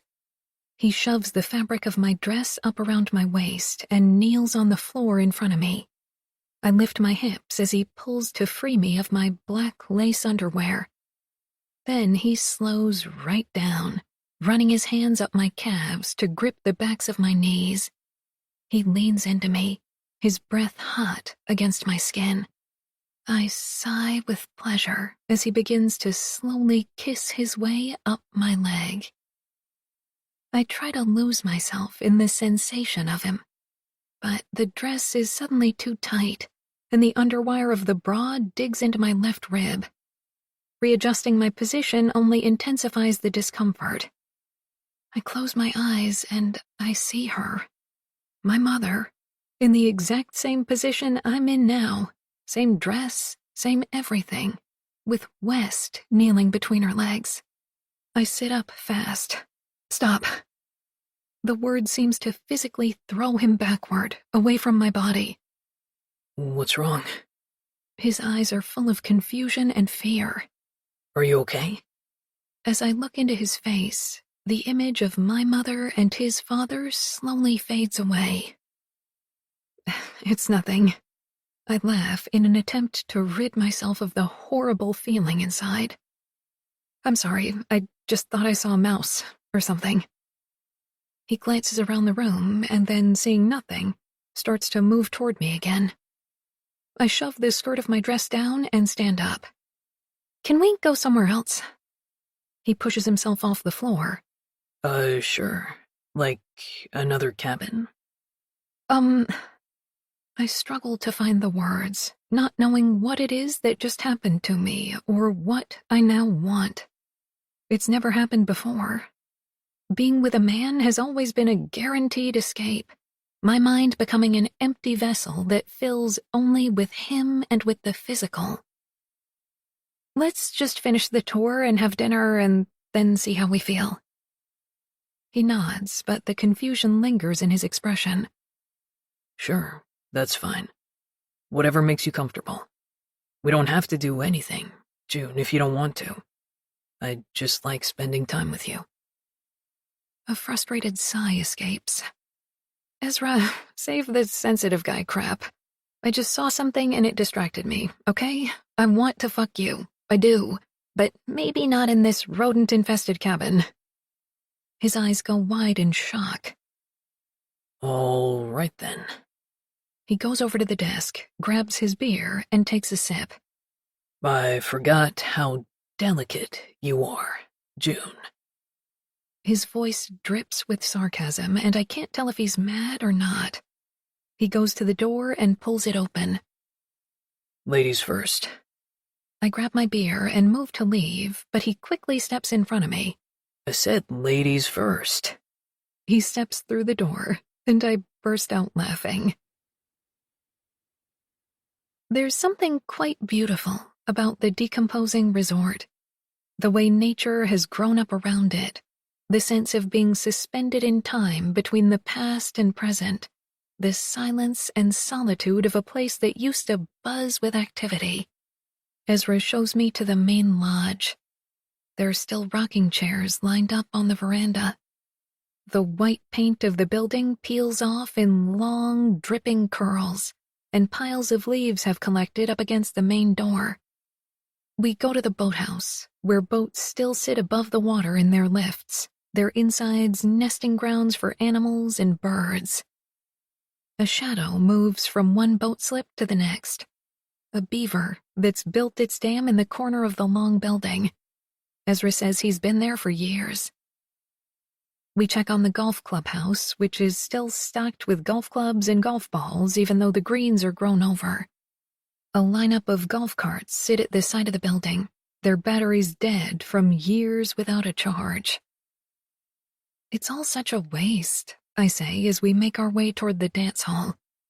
Why didn't they at least sell things off or give them away? Who knows? Ezra says flatly, taking a swig of his beer. I throw one hand up. It just doesn't make any sense. People with money are weird. It's hard not to feel as though my family is being lumped into the group. You mean like having a family cottage but telling everyone it's been sold and then nobody goes to it for almost 30 years? He gives a quick nod. Yes, exactly like that. I can't help but laugh. As weird as it may be, He says, his tone serious. I'm glad that your mother didn't end up selling it, and you came back. Me too, I answer, emotion making my voice low and gruff. I clear it away. I consider telling him about my visit with Leslie Swan, about the $50,000 and my mother refusing to sell Avril Island, about her visit back after my father disappeared. But something stops me. Maybe the hardwired sense to protect my mother. Maybe shame. I thought we could eat in here, Ezra says as we approach the dance hall. It's my favorite building. He unlocks the door and pulls it open for me. I'll go grab the food and meet you inside. The dance hall is a tall, round building with windows running the entire length of it looking out at the lake. I've never been in it before. It was used for grown-up events, and I was never grown up enough to go. Stepping inside is actually exhilarating. I imagined my mother and father in here dancing on so many occasions that it's quite exciting to finally be inside. A set of wide, red-carpeted stairs leads up to the main level. I could so easily visualize the men and women, all dressed in their best, making their way up these stairs for a night of drinking and dancing. At the top of the stairs is a long hallway with doors leading off it. 2 are marked washroom, 1 is marked office, and 1 is marked dressing room. At the end of the hallway is a collection of framed photos. They're of guests in the dance hall. Some individual shots, some group shots. as well as the live bands that came to play here. I find one of my mother, which surprises me, although it shouldn't, considering what a regular she was here. She's sitting at a table, holding a drink up to the camera, smiling wide, her teeth white against the bright red of her lips, her cheeks flushed, her tanned shoulders revealed in a strapless sundress. Suzanne Swan is sitting beside her, giving the camera a reserved smile, looking almost dowdy next to my beautiful mother. Mr. Swan sits on the other side of my mother, not beside his own wife. He smiles up at the camera as well, his hand on the back of my mother's chair. I take my phone out of my purse and snap a picture of the photo, then move along to study some more. There's another one featuring my very photogenic mother. She's in the arms of a man, who's not my father, on the dance hall. She has one hand on the man's shoulder and is using the other to blow a kiss at the camera, her lips puckered, her eyes bright. What you looking at? Ezra calls out as he makes his way toward me. Nothing, I call back. Moving away from the photos, I trail my hand along the wood-paneled wall, enjoying the way the thump of my fingers against the grooves echoes through the quiet emptiness. I feel ashamed of the mother in those photos and don't want Ezra to see them. It's bad enough that she destroyed his family with an affair. He doesn't need to see her spreading her flirtatious ways everywhere else as well. And if I'm truly honest with myself, right now her sins feel a little too close to my own. Too much of a the apple doesn't fall far from the tree kind of a thing. And I don't want to share that with Ezra. The hallway opens up into a large, airy room. The view from the wall of windows actually takes my breath away. This is amazing, I say, looking up at the high domed ceiling and then turning a full 360 degrees to take it all in. Ezra is already spreading a blanket out in the middle of the floor. He starts removing items from the shopping bag. A block of cheese, a baguette, some olives, a salami that looks like it's been cured in a Mennonite barn for years. I walk over to the blanket. My God, Ezra, 2 times in a row.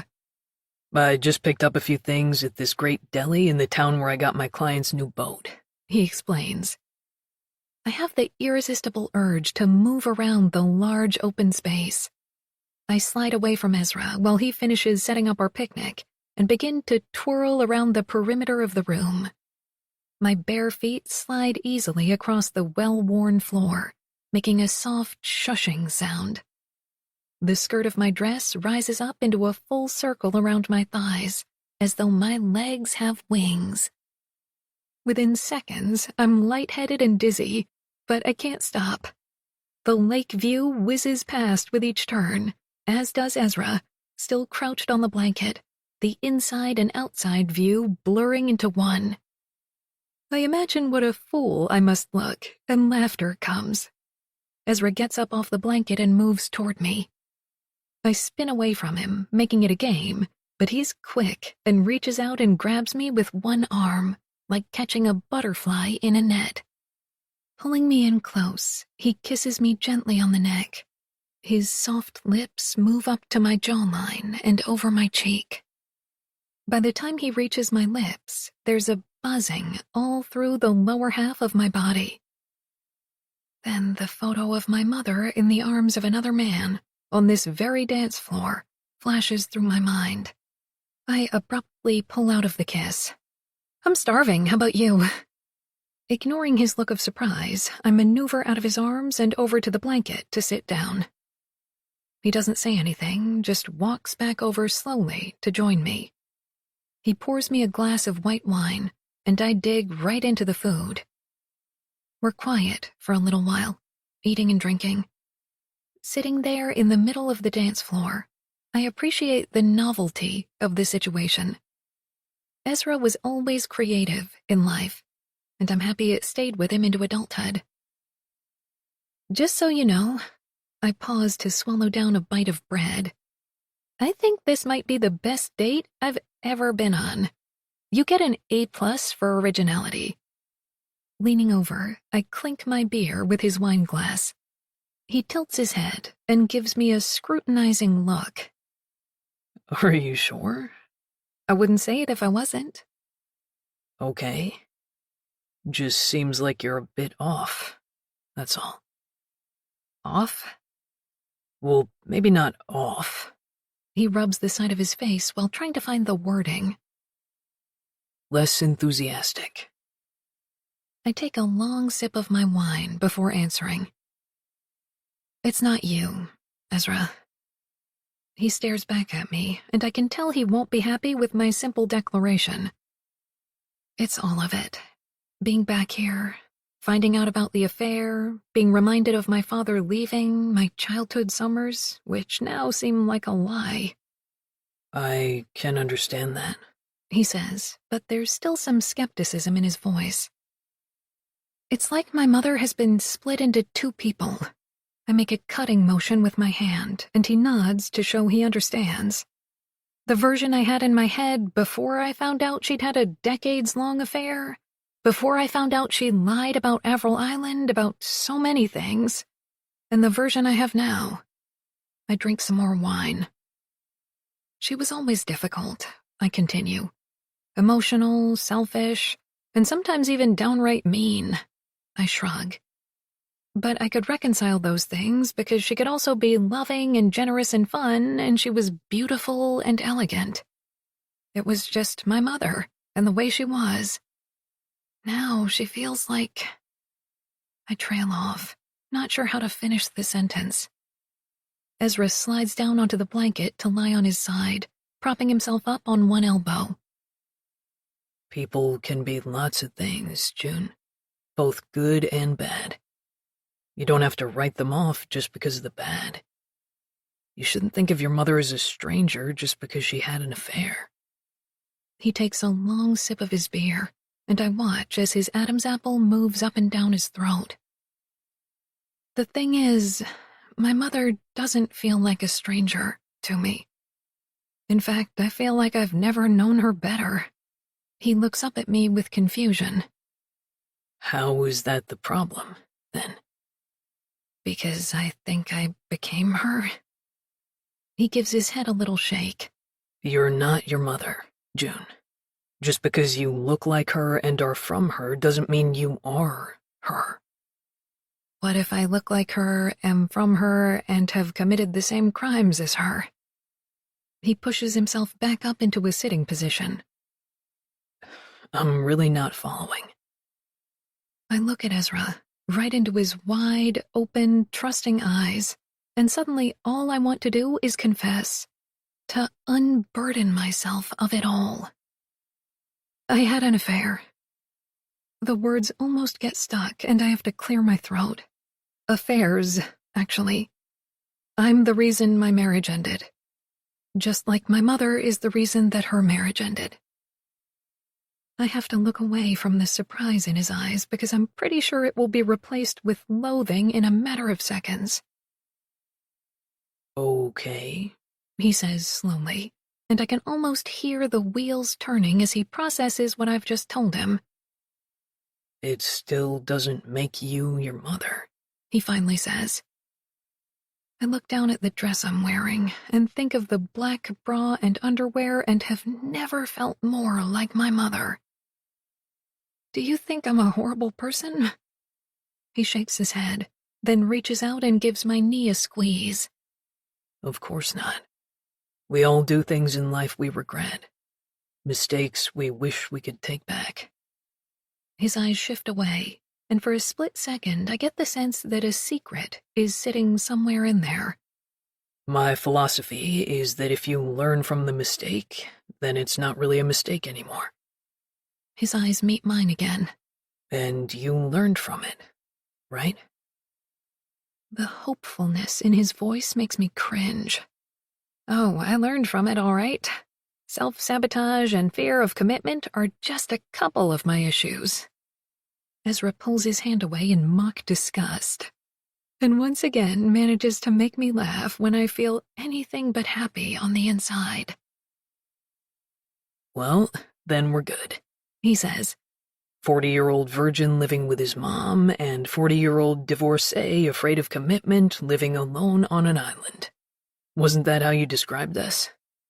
I wince at the memory of my bluntness the first night we saw each other. He gets up off the blanket and holds out his hand. Come here. I take it, and he pulls me up beside him and then leads me to the wall of windows. Outside, the sun has started to set, and the sky is tinted with thick bands of color, red, orange, and purple. We stand there in silence for a while, holding hands, staring out at the calm lake and kaleidoscope sky. You've experienced a lot of loss in your life, June. His words catch me off guard, sending a lump of emotion up into my throat. Maybe it's time to cut yourself some slack and just be for a while. Stop taking inventory of your supposed failures and fuck-ups and just appreciate who you've grown to be from it all. Ezra Keene, are you turning into a life coach on me?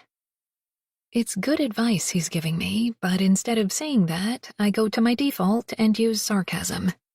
He bumps me with his hip. Seriously, June. I bump him back. Okay, I yell, and it echoes through the massive space. I'll do my best. He gives my hand a squeeze. Good. We take our time packing up the picnic, and I do one more twirl around the dance floor before we leave. It's dark outside now, but the moon casts the whole deserted island in an eerie white light. Ezra takes his time driving back to Avril Island. The moon is full in the sky and reflects off the water, which is now inky black in the darkness. We pass cottages lit up from within, the light glowing warm, reflected off wooden walls, the dark silhouettes of their occupants moving around inside. This was always my favorite time to go for a boat ride, sliding through the night, being a voyeur, catching glimpses into other people's cottage lives. Nearing the dock, Ezra tells me he arranged to stay over if I want him to. I do. The thought of having company through the night is very appealing, and I'm relieved that my confession didn't scare him away. We're in no rush, since we have all night, so we sit on the end of the dock with our legs in the water and drink some more wine. We hurry to fill each other in on all the years we missed. His are stories I'm hungry to hear, and he leans into mine with the same interest. When we were kids and we saw each other for the first time at the beginning of summer, we didn't run off to play. We found some quiet place to sit and caught each other up on everything that had happened over the winter. And it's the same now, only this time we have 30 years to cover.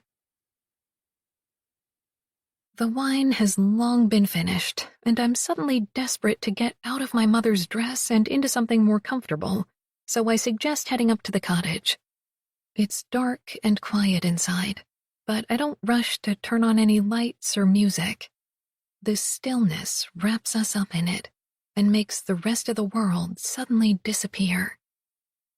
Without saying anything, I take Ezra's hand and lead him upstairs to my room. We move up against each other, and lips brush lips. He unzips the back of my dress, and as soon as it hits the floor, I kick it away. He slides the underwear free of my hips, and I reach around and release myself from the black bra, pulling him toward the bed as he divests himself of his own clothing. I don't think of my mother or the things she did. I think of nothing but Ezra. No words and no light make everything slow right down, infuse every detail with intention and meaning. The creak of the bed as we lower ourselves onto it, the exhale of breath, the soft whisper of skin against skin, the wind through the trees just outside the window. Our years of friendship and separation suddenly culminate into something so much more. May. When I materialize, it's in the upstairs hallway. I'm alone. But I know June is on the other side of her bedroom door. It's the first time I've arrived apart from her. The cottage is quiet, but there's a sense that it's the stillness after an event. The air still pulses with the electricity of action. Not details I would have noticed when I was alive, but dead you feel it all. I remember a time just like this one, standing on the other side of June's door in the middle of the night. I turned the key and locked her inside her room. The details around it are hazy. There was a fight between my parents, and I know I had left June so I could go hide at the bottom of the stairs and listen in. I can't remember what the fight was about, or how long I stayed down there. All that's surfacing is the moment I locked June in her room. Why would I have done that? The question causes another shift in the deep, dark place where the memory lies. As though it's preparing to rise up. As though it's only a matter of time before I will remember. I realize, in this moment, that it was me who buried the memory deep down, deeper than any of my other memories, which is why it's taking so long to surface. That's because it's not just a memory. It's a secret so dark that I had to bury it deep down, deep enough that even June wouldn't know about it. June. May! I call out her name, and it wakes me from my horrible dream. She was here, in the cottage, standing outside my door, and she was scared. I tried to get to her but could only move in slow motion, as though I'd been drugged with tranquilizers. When I finally made it to my door, it was locked. I tried to kick it in, but I was so weak and slow that I barely even made contact. I'm sobbing, the stress and fear of the dream locking into my grief and overwhelming me. May, I say, as some kind of explanation.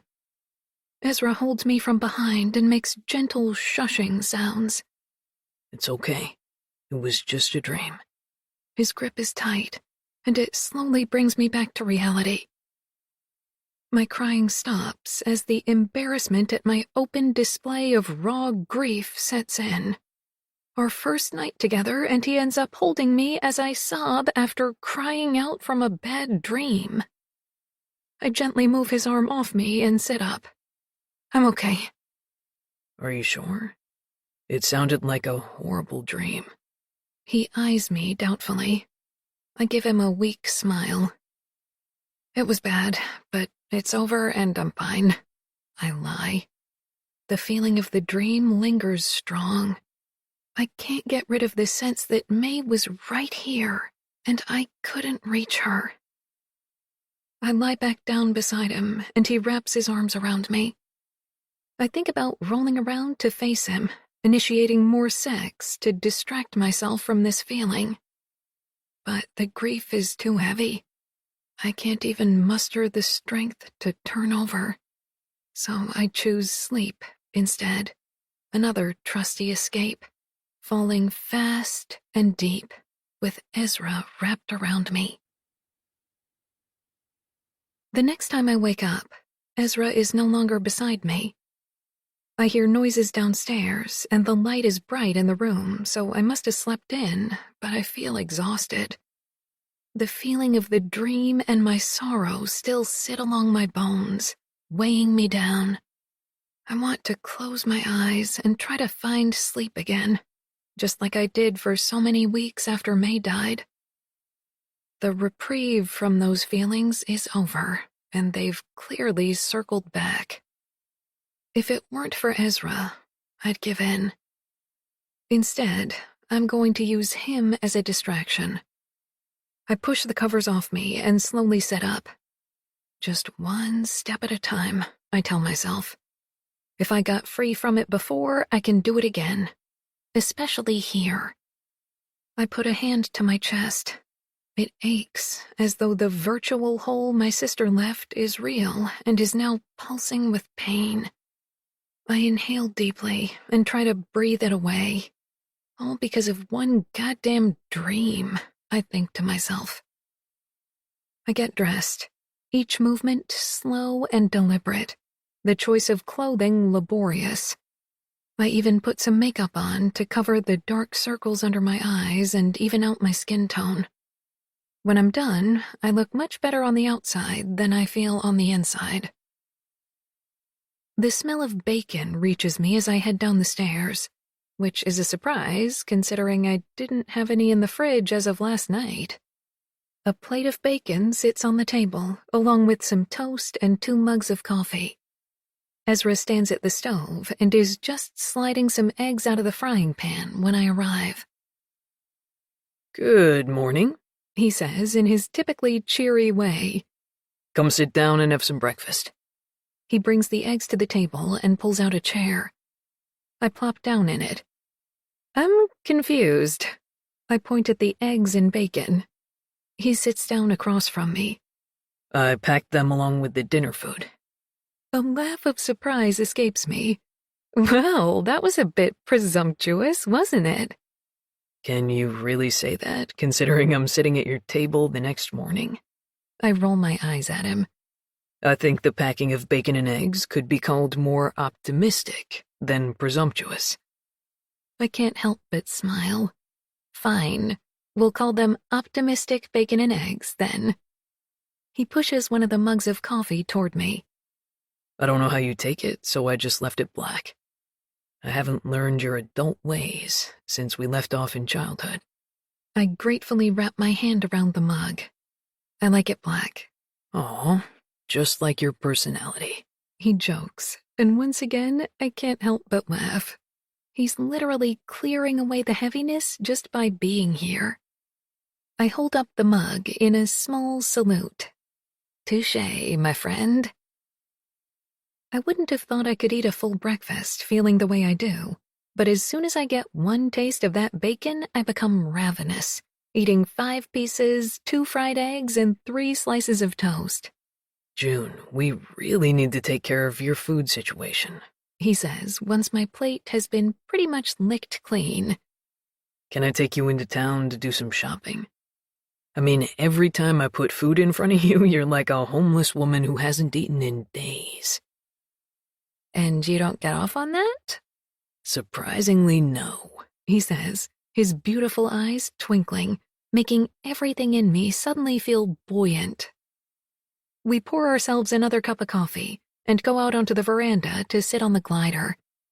As we move it back and forth in unison as we used to, staring out at the crisp blue sky, bright sunlight, and green trees, I feel the grief start to recede once again, and I'm confident that I'll get another reprieve, faster this time. Maybe that's what happens with this kind of grief. You get pockets of time without it, and then it returns, knocks you on the floor, but you get up again and find your way back. I've heard the term cycle of grief, but I didn't understand the cycle part until now. Your grass needs to be cut, Ezra says out of the blue. I'll bring my mower next time and do it for you. Can I pay you? He shakes his head. No, just make me dinner or something. Fair enough, I reply, thinking how everything is so easy with him. Also, I think I do need to put up some no trespassing signs. Remember that clearing I was telling you about, with the tree and the cross? I look over and he nods. Well, the cross has been put back for the 2nd time. I'm sure it's just some kids trying to freak me out. It's just a little homemade cross, nothing serious. It's strange, though, He says, his cup in midair. In all my years coming here, I've never noticed any sign of trespassers, and I thought kids were scared to step foot on this island. Rumor has it that it's haunted, and if you come here, you'll disappear. Seriously? He gives me an affirmative nod. That's ridiculous. There's no such thing as haunted islands or houses or cottages or anything. Ah, He draws the sound out. So you're a skeptic, then? I lean away from him. Don't tell me you believe in ghosts. I like the idea that people can contact us from the beyond. It's comforting, in a way. What's the harm in believing? I think about telling him my suspicion that May is visiting me from time to time, but something stops me. It's too private, and if she is, I don't want anyone else to know about it. I saw Leslie Swan the other day, and she said the island was haunted. I choose to divulge instead. He scrunches his face up with disdain. Leslie Swan? She's a total crackpot. Ezra, don't be mean. And how does her believing in ghosts make her a crackpot, but you believing in them is fine? It's not the ghost thing. She's always coming to the city council meetings, stirring up trouble, reporting people for stupid things, giving premonitions about the end of the world. I think she spends too much time alone with her cat, and it's gotten to her. I can't help but laugh. Sure, she seemed strange, I concede, but not downright crazy. Or at least not in the time it took to have a cup of tea. Ezra pulls back from me with an expression of confusion.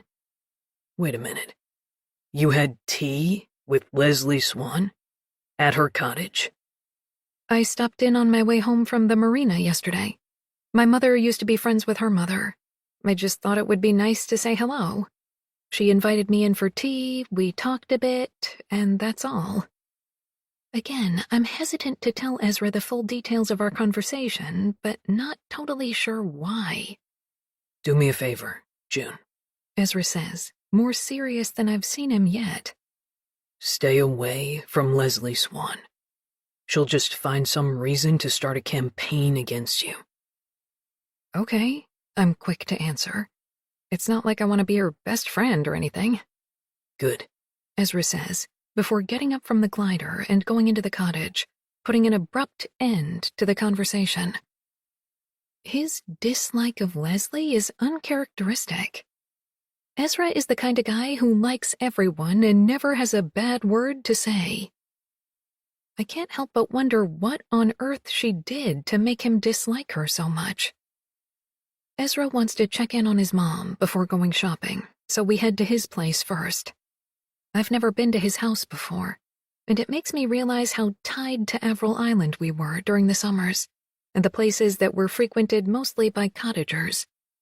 Very rarely did we mix with local people.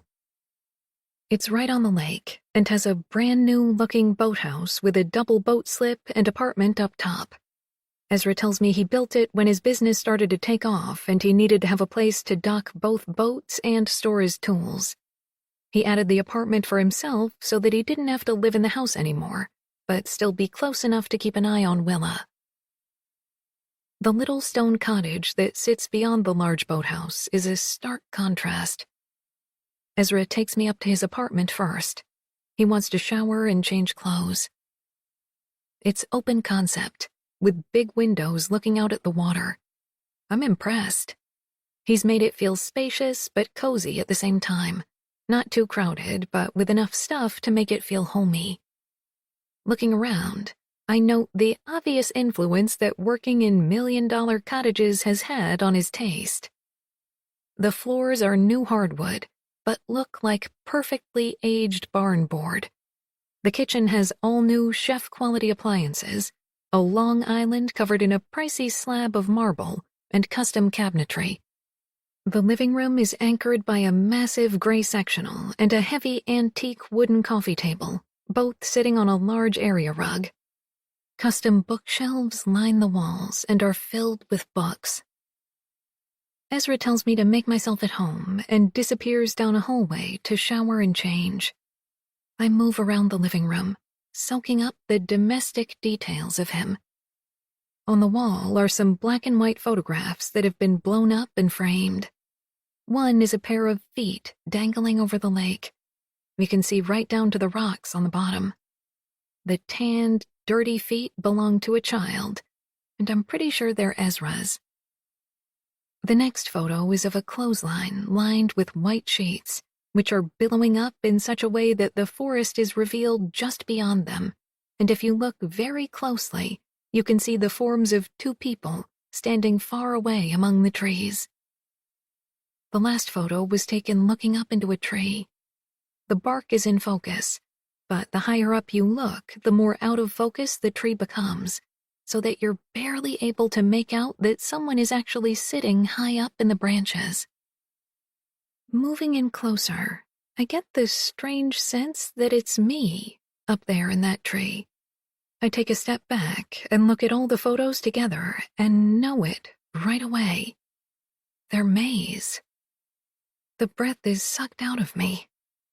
Stumbling on her work without warning is like seeing her ghost face to face. June. Ezra calls out for me from somewhere in the apartment. I turn away from the photos and follow the sound of his voice. He's standing in the middle of his bedroom, still damp from the shower, wearing only a towel around his waist. Seeing all that skin, his muscles, the hair on his chest, wipes my brain clean and makes my body start buzzing. He motions for me to come closer, and I step into his embrace. My hands go to his back, still slick with water, and my mouth lands on his. I can taste the body wash he used in the shower and smell the deodorant he must have just applied. My senses are overloaded with pine, citrus, and sandalwood, and I love it. The wet from his stubble brushes my own cheeks as he puts a hand on the back of my head and pulls me in as close as he can. I am just about to rip that towel from his body when his cell phone starts ringing on the bedside table. He pulls free from me. Shit, that's my mom. Adjusting the towel around his waist, he goes over and answers it. From the one-sided conversation, I gather that she saw him arrive with me and is asking who he's with and why he didn't bring me into the cottage. He tells her my name and reminds her who I am and then says we'll be in to see her in a minute. He's about to hang up, but stops and listens to whatever she's saying. Yes, He says patiently. Avril Island Bennett. The youngest daughter. He hangs up the phone and shoots me an apologetic look. I told her 4 days ago that you were back, and she seemed so lucid about it. He looks pained. It's just hard to know which version of her you're going to get from day to day. I can imagine, I say with sympathy. Why don't we just put a pin in that? I point to his bed, and I'll let you get dressed. When he comes out of the bedroom, he finds me standing in front of the photos on the wall. These are May's, aren't they? It comes out sounding accusatory, even though I don't mean it to. My God, He says, stopping short. I should have warned you. I wave my hand in an exaggerated way. It's fine, really, I'm fine. My voice sounds too high, and I wonder if he knows how I really feel underneath it. But I'm just wondering where you got them. And the feet, are they yours? And am I the one in the tree? He comes to stand beside me. Those are my feet, and yes, that's you in the tree. And that's us, in the forest beyond the clothesline. He looks at the pictures fondly. Your sister gave them to me. After that time in town when we saw each other but didn't talk. She sent them home the next day with my dad in an envelope and a note saying what each one was and that she thought I might like them. It was like she knew our friendship was pretty much finished and that I might want some memento of it. I swallow down a thick lump of tears. That was exactly like May, going around after me to try to make up for the damage I'd done. She was as much a support to Leo through our divorce as she was to me. I loved them so much I had them blown up and framed. He continues. I hope that's okay with you. They'd be worth a lot, you know, I say proudly. She was pretty famous before she died. I know, He says, matter of fact. but they're worth far more to me hanging on that wall than selling them to the highest bidder. Another wave of tears threatens to erupt. I feel like I'm on a roller coaster today. Going up, I feel happy. Coming down, I'm sad, and it just keeps running along that track. Ezra seems to sense that, and we don't say another thing about the photos. These gardens are amazing, I point out as we walk toward the stone cottage where his mother lives. The whole yard is packed with all kinds of flowers, pink, white, yellow, orange, along with bushy, electric green ferns. Yeah, she still remembers how to do that, which is good. She spends a lot of time out here. We enter right into the kitchen, and it's like we've been thrown back in time. I can see why Ezra wanted his own space. There are formica counters, a mustard-colored fridge and stove to match, and linoleum on the floor that's supposed to look like red bricks. All of it perfectly preserved and spotless. My God, your mom is clean, I say under my breath. She forgets she's cleaned, so ends up doing it almost every day. He whispers back. It keeps her busy, though, so that's good. Leaving the kitchen, we go through the dining room and into the living room.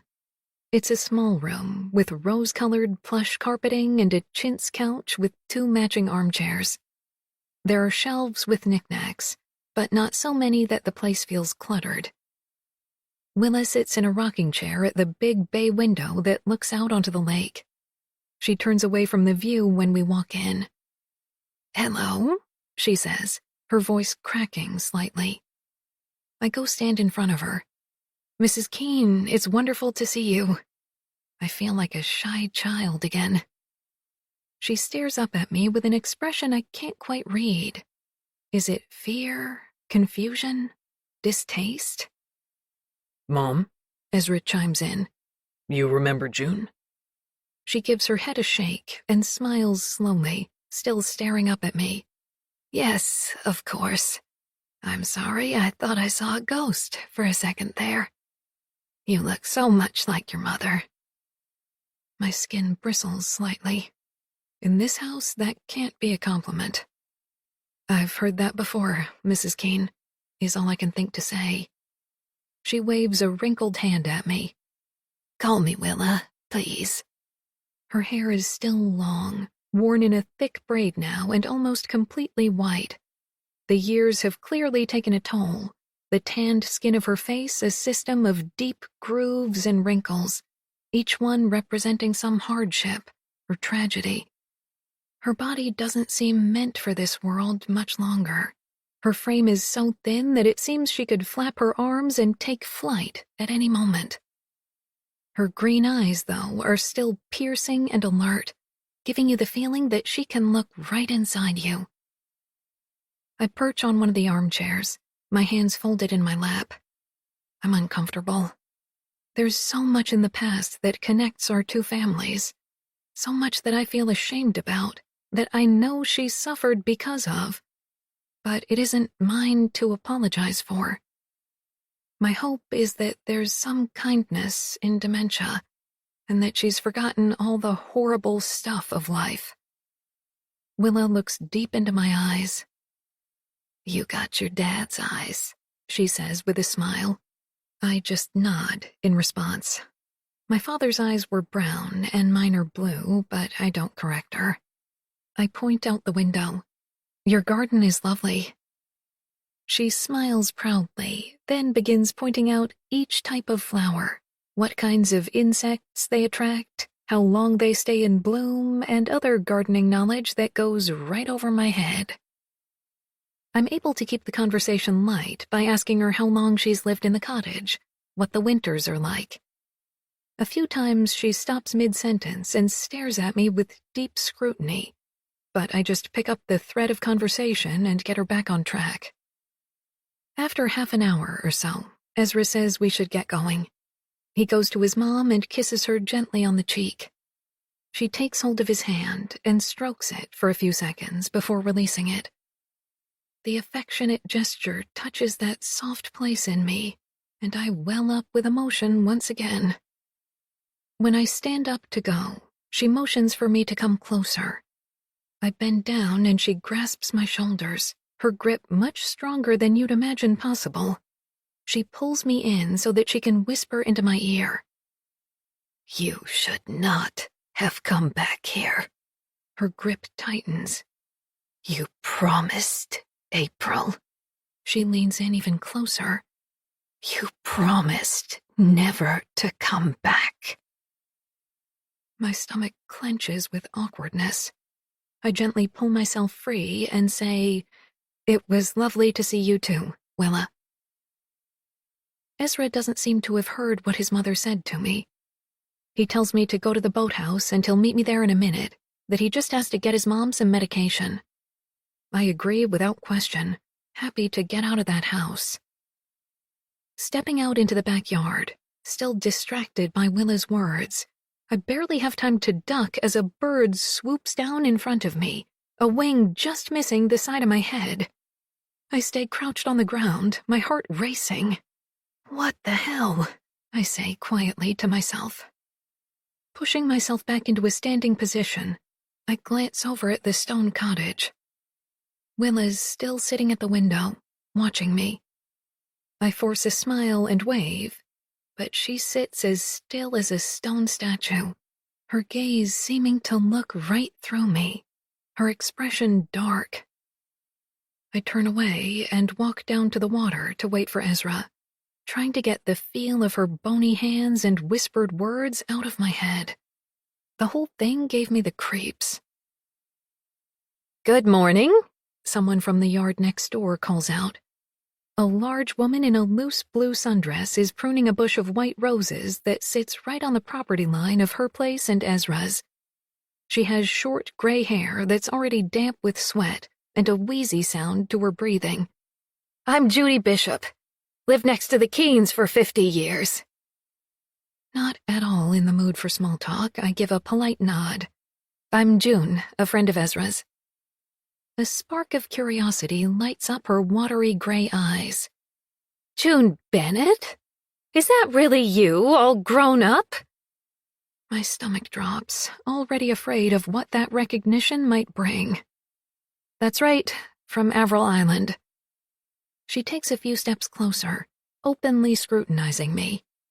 "I used to clean that place for your mom every couple of weeks. Do you remember me?" There's a vaguely familiar feeling to her now that she says it, but I'd never have seen it on my own.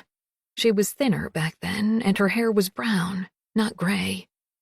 "Yes, of course," I say with fake enthusiasm. "How are you?" "Oh, can't complain," she says, but I get the distinct feeling that she is the type to complain. "A few more gray hairs and aches and pains than the last time I saw you, but that's just life, isn't it? You sure have grown up," she continues. "The spitting image of your mom, you are."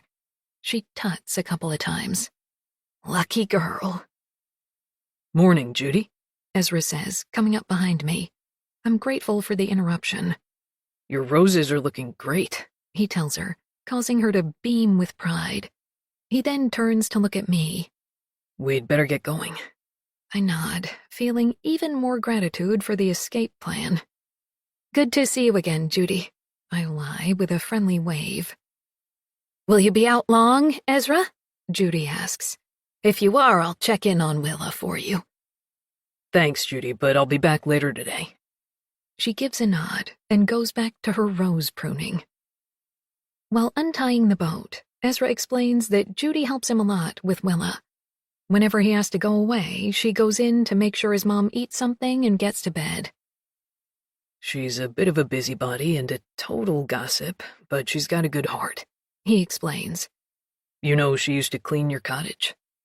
She said that, but to be honest, I don't really remember her. He gives a casual shrug.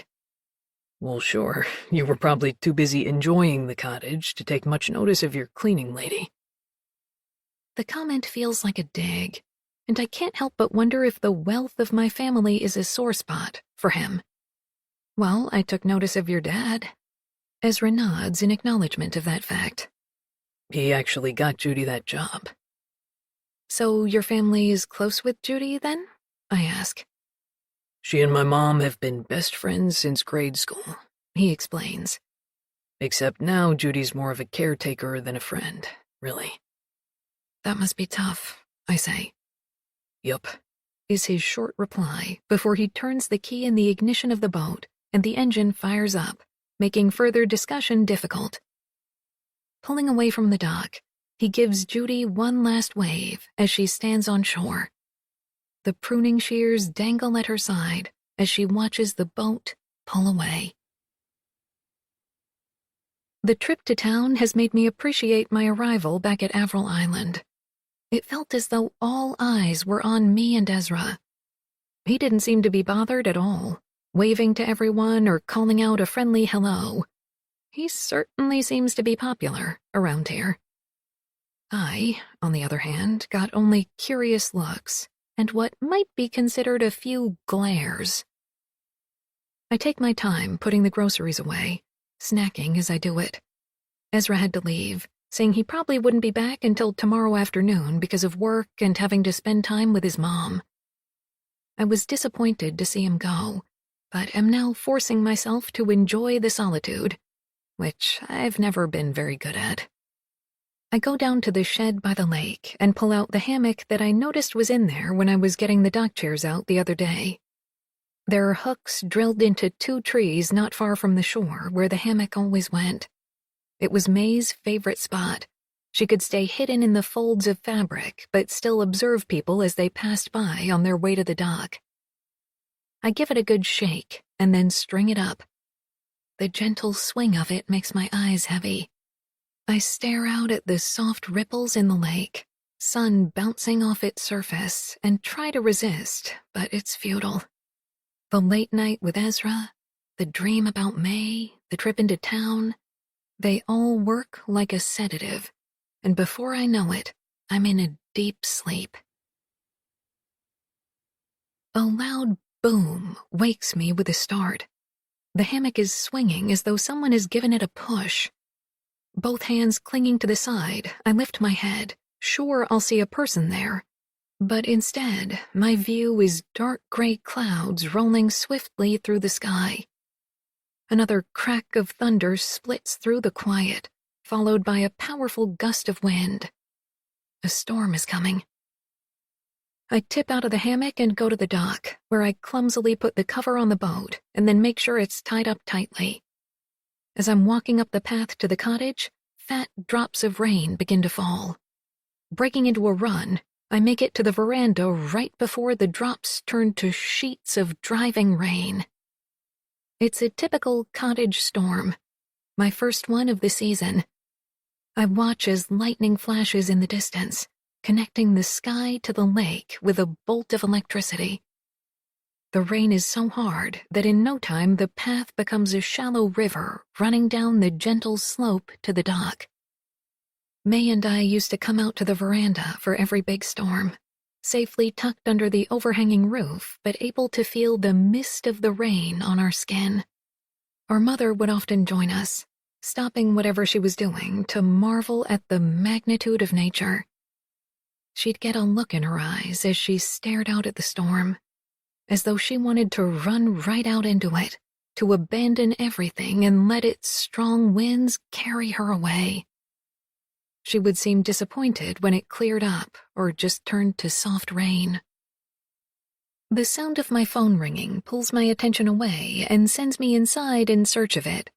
I find it just in time. It's Bea, and right away she scolds me for missing her earlier calls.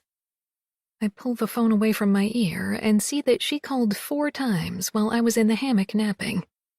She won the athletic award at school and wanted to tell me herself before it was posted on the school's Instagram account. I want to tell her that there was no danger of me seeing it on social media. I haven't looked at any social media since coming to the cottage, though I didn't even realize it until now. Instead, I let her prattle on about the end of school, the pool party she and Madeline are going to this afternoon. Only when she's run out of news does she stop and ask me what I was doing when I missed her calls. I don't want to admit that I was napping in a hammock, so I tell her I was doing some gardening and had forgotten my phone inside. I start to tell her about the storm, but she cuts me off to say that Leo wants to talk to me. He gets on, politely asks how I'm doing, and then scolds me for not answering B's calls. She was worried, you know? He says, as though missing my daughter's phone calls makes me the worst mother in the world. You know, there was a time when we weren't reachable 24 hours a day, and somehow we all survived it. He sighs loudly into the phone. Point taken, June. But you're across the country missing important things, so the least you can do is try to be accessible. I want to tell him and his high horse to fuck off, but instead I concede and say I'll try not to forget my phone again. I ask to speak to Madeline, but she's out, so Leo and I hang up, and I'm left with that familiar feeling of failure that always seems to linger after talking to him. By the time I've finished dinner, the storm has mellowed slightly, and I hear only a few low rumbles of thunder in the distance. I put on some music and make myself a fire to keep the damp away. Opening one of Ezra's beers, I plop down on the couch to stare at the fire. It's cozy inside with the rain still coming down, but all I feel is lonely and depressed, not to mention pathetic. I actually miss Ezra, and it's only been a matter of hours. What is wrong with me? I've never been this foolish about a man before. I imagine asking May that exact question, and I can almost see her standing in front of me, ticking off the possible reasons on her fingers. You're far away from your home and the girls. You're still grieving about my death. You've just learned about Mom and her affair. He's the most familiar thing around you right now, and he makes you feel safe. I hold up my beer, pretending to cheers someone who isn't there. Right, as always, May, I say to the empty room. Did my mother feel the same way about West? The question forces itself into my mind, and I no longer try to keep my thoughts around their affair at bay. I have to face them sometime. Ironically, sitting here as an adult, I can even understand why my mother fell in love with West. He was handsome in a rugged, outdoorsy kind of way, with blonde hair highlighted by the sun and blue eyes as clear as the lake. He was also everything my father was not. Calm, good with his hands, slow-moving and kind, caring more about nature than money or material things. My father couldn't even change a light bulb without hiring someone to do it. He was wound up too tight, always stressing about appearances, and money mattered to him. He'd grown up with it. His hands and middle were soft because of it. And he treated May and me like we were just extensions of my mother, things for her to take care of and for him to discipline and question now and again. West was one of the kindest men I knew. He always let me help him with his work when I asked, and he never scolded me for interrupting him if Ezra and I needed help building a fort or getting a frisbee out of a tree or the canoe up on shore. He'd stop me as I passed by and point out different types of birds on the island, often placing one large heavy hand on the top of my head, grounding me to the earth and to him. The light that dances in Ezra's eyes, just like his easy and genuine nature, was most definitely influenced by West. I suddenly have an overwhelming need to write things down. I've learned so much since returning to Avril Island. Writing will help me make sense of it all. It used to be the only way I processed things. Writing gave me a way to interpret the world, my life. But I lost the motivation to do that somewhere along the way. I'm surprised and excited to finally have it back. Going up to my room, I find an old notebook in the desk drawer. It has a few story ideas scratched across the front page in my childish penmanship, but otherwise it's empty. There's no real rhyme or reason to what I'm writing, just descriptions of people, things, and events. I have a feeling that if I can write enough, I'll be able to string it all together into something more tangible. But for now, I just want to get it down. It feels good, like something in me has been curled up and hidden away, and is finally unfurling. I've completely lost track of time when a sudden crack of thunder and then a flash of lightning jolts me out of my writing trance. Another storm is rolling in. Late-night storms are not as much fun as daytime ones. Even as a full-grown adult, they creep me out.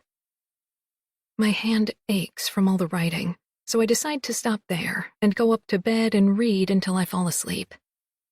I close the notebook and tuck it under my arm with a sense of accomplishment. I haven't written that much in years, and it feels good.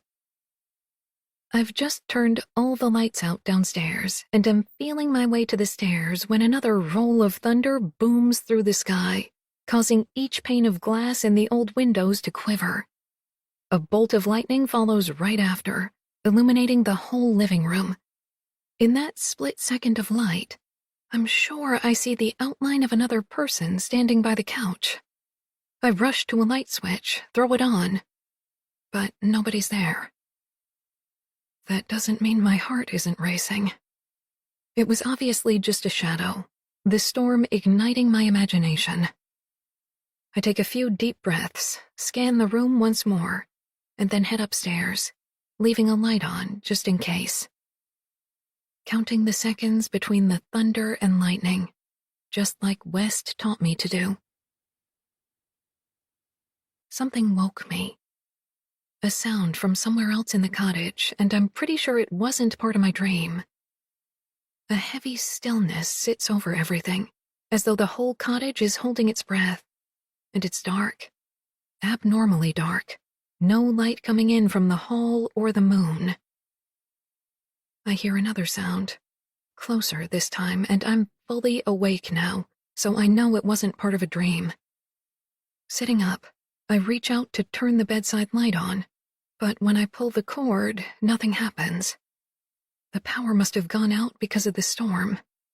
I grab my phone and curse under my breath when I see that it's dead. I'm almost positive I hear the sound of footsteps on the stairs, but I can't tell if I'm imagining it or not. Is it just the place settling after the storm? Then there's a creak in the hallway just outside my door. There's no way I imagined that. I lower both legs onto the floor and reach for the base of the bedside lamp, the only thing in this room that could be used as a weapon. My door slowly swings open to reveal a dark figure. I try to raise the lamp up over my head, but it's still plugged in and is yanked out of my hand and comes crashing down on the floor. June? Ezra! I yell. June! He says again. What the hell are you doing? The power's out, he says, as though that's an adequate explanation. And I would have slept right through it if you hadn't been creeping around. He moves toward the bed. I'm sorry. I just thought I should check on you since you're out here all alone and it's your first power outage. For fuck's sake, Ezra!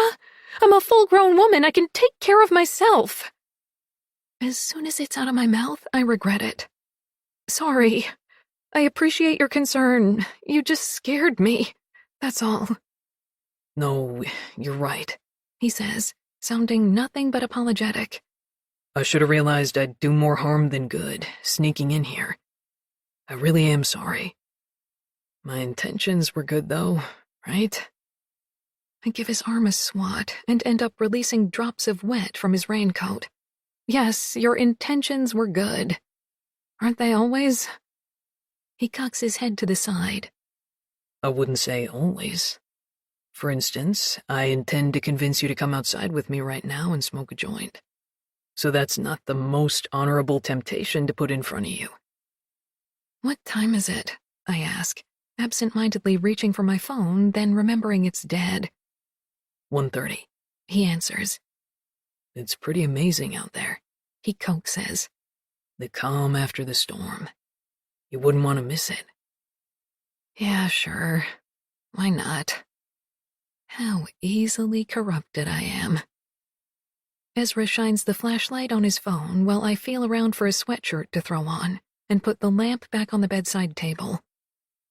Downstairs, we light the candles on the mantel and find some to bring outside with us. The storm has retreated. The remainder of the clouds have broken apart to reveal patches of clear sky and glimpses of the moon as they roll through the darkness. Thin tree branches litter the lawn in front of the cottage, and puddles of water nestle in the grass. The lake is eerily still, recovered from the wind and rain that churned it up for hours. A thin veil of fog rises from its surface. "It certainly is beautiful out," I whisper, as though my voice might disturb it all. The spark of Ezra's lighter is his only response. He inhales, releasing a sweet, earthy scent into the air. He holds it out to me. I love summer storms, especially right after. I take the joint from him, and we both stand in silence for a few seconds, appreciating the quiet stillness.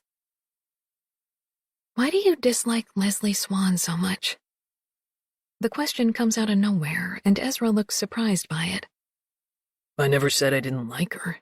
He's quick to answer, his voice laced with defensiveness. "No, you didn't say that, but I could tell." He sighs, pulls the joint from between my fingers, and takes a long inhale. I feel like if I tell you why I don't like her, it will cause problems and make things weird. "Well, now you have to tell me." Can I go get a beer first? I nod, and he flees into the cottage. As I wait for him to return, my mind runs through every kind of scenario involving Leslie Swan. Did he work for her? Get a bad tarot card reading? Sleep with her? The last consideration makes me shudder. Ezra appears, saving me from my thoughts. He holds a beer out to me, and I take it, happy to wash away the dry earthiness that weed always leaves in my mouth. "Go on, then," I encourage, although at this point I'm nervous about hearing the truth. He clears his throat, and my hand tightens around my beer. Well, ever since Leslie came to live up here for good, she petitioned to have Avril Island declared abandoned and the cottage torn down. What? Torn down? On what grounds? She claimed the building was derelict, a danger to wildlife and any kids who might trespass here.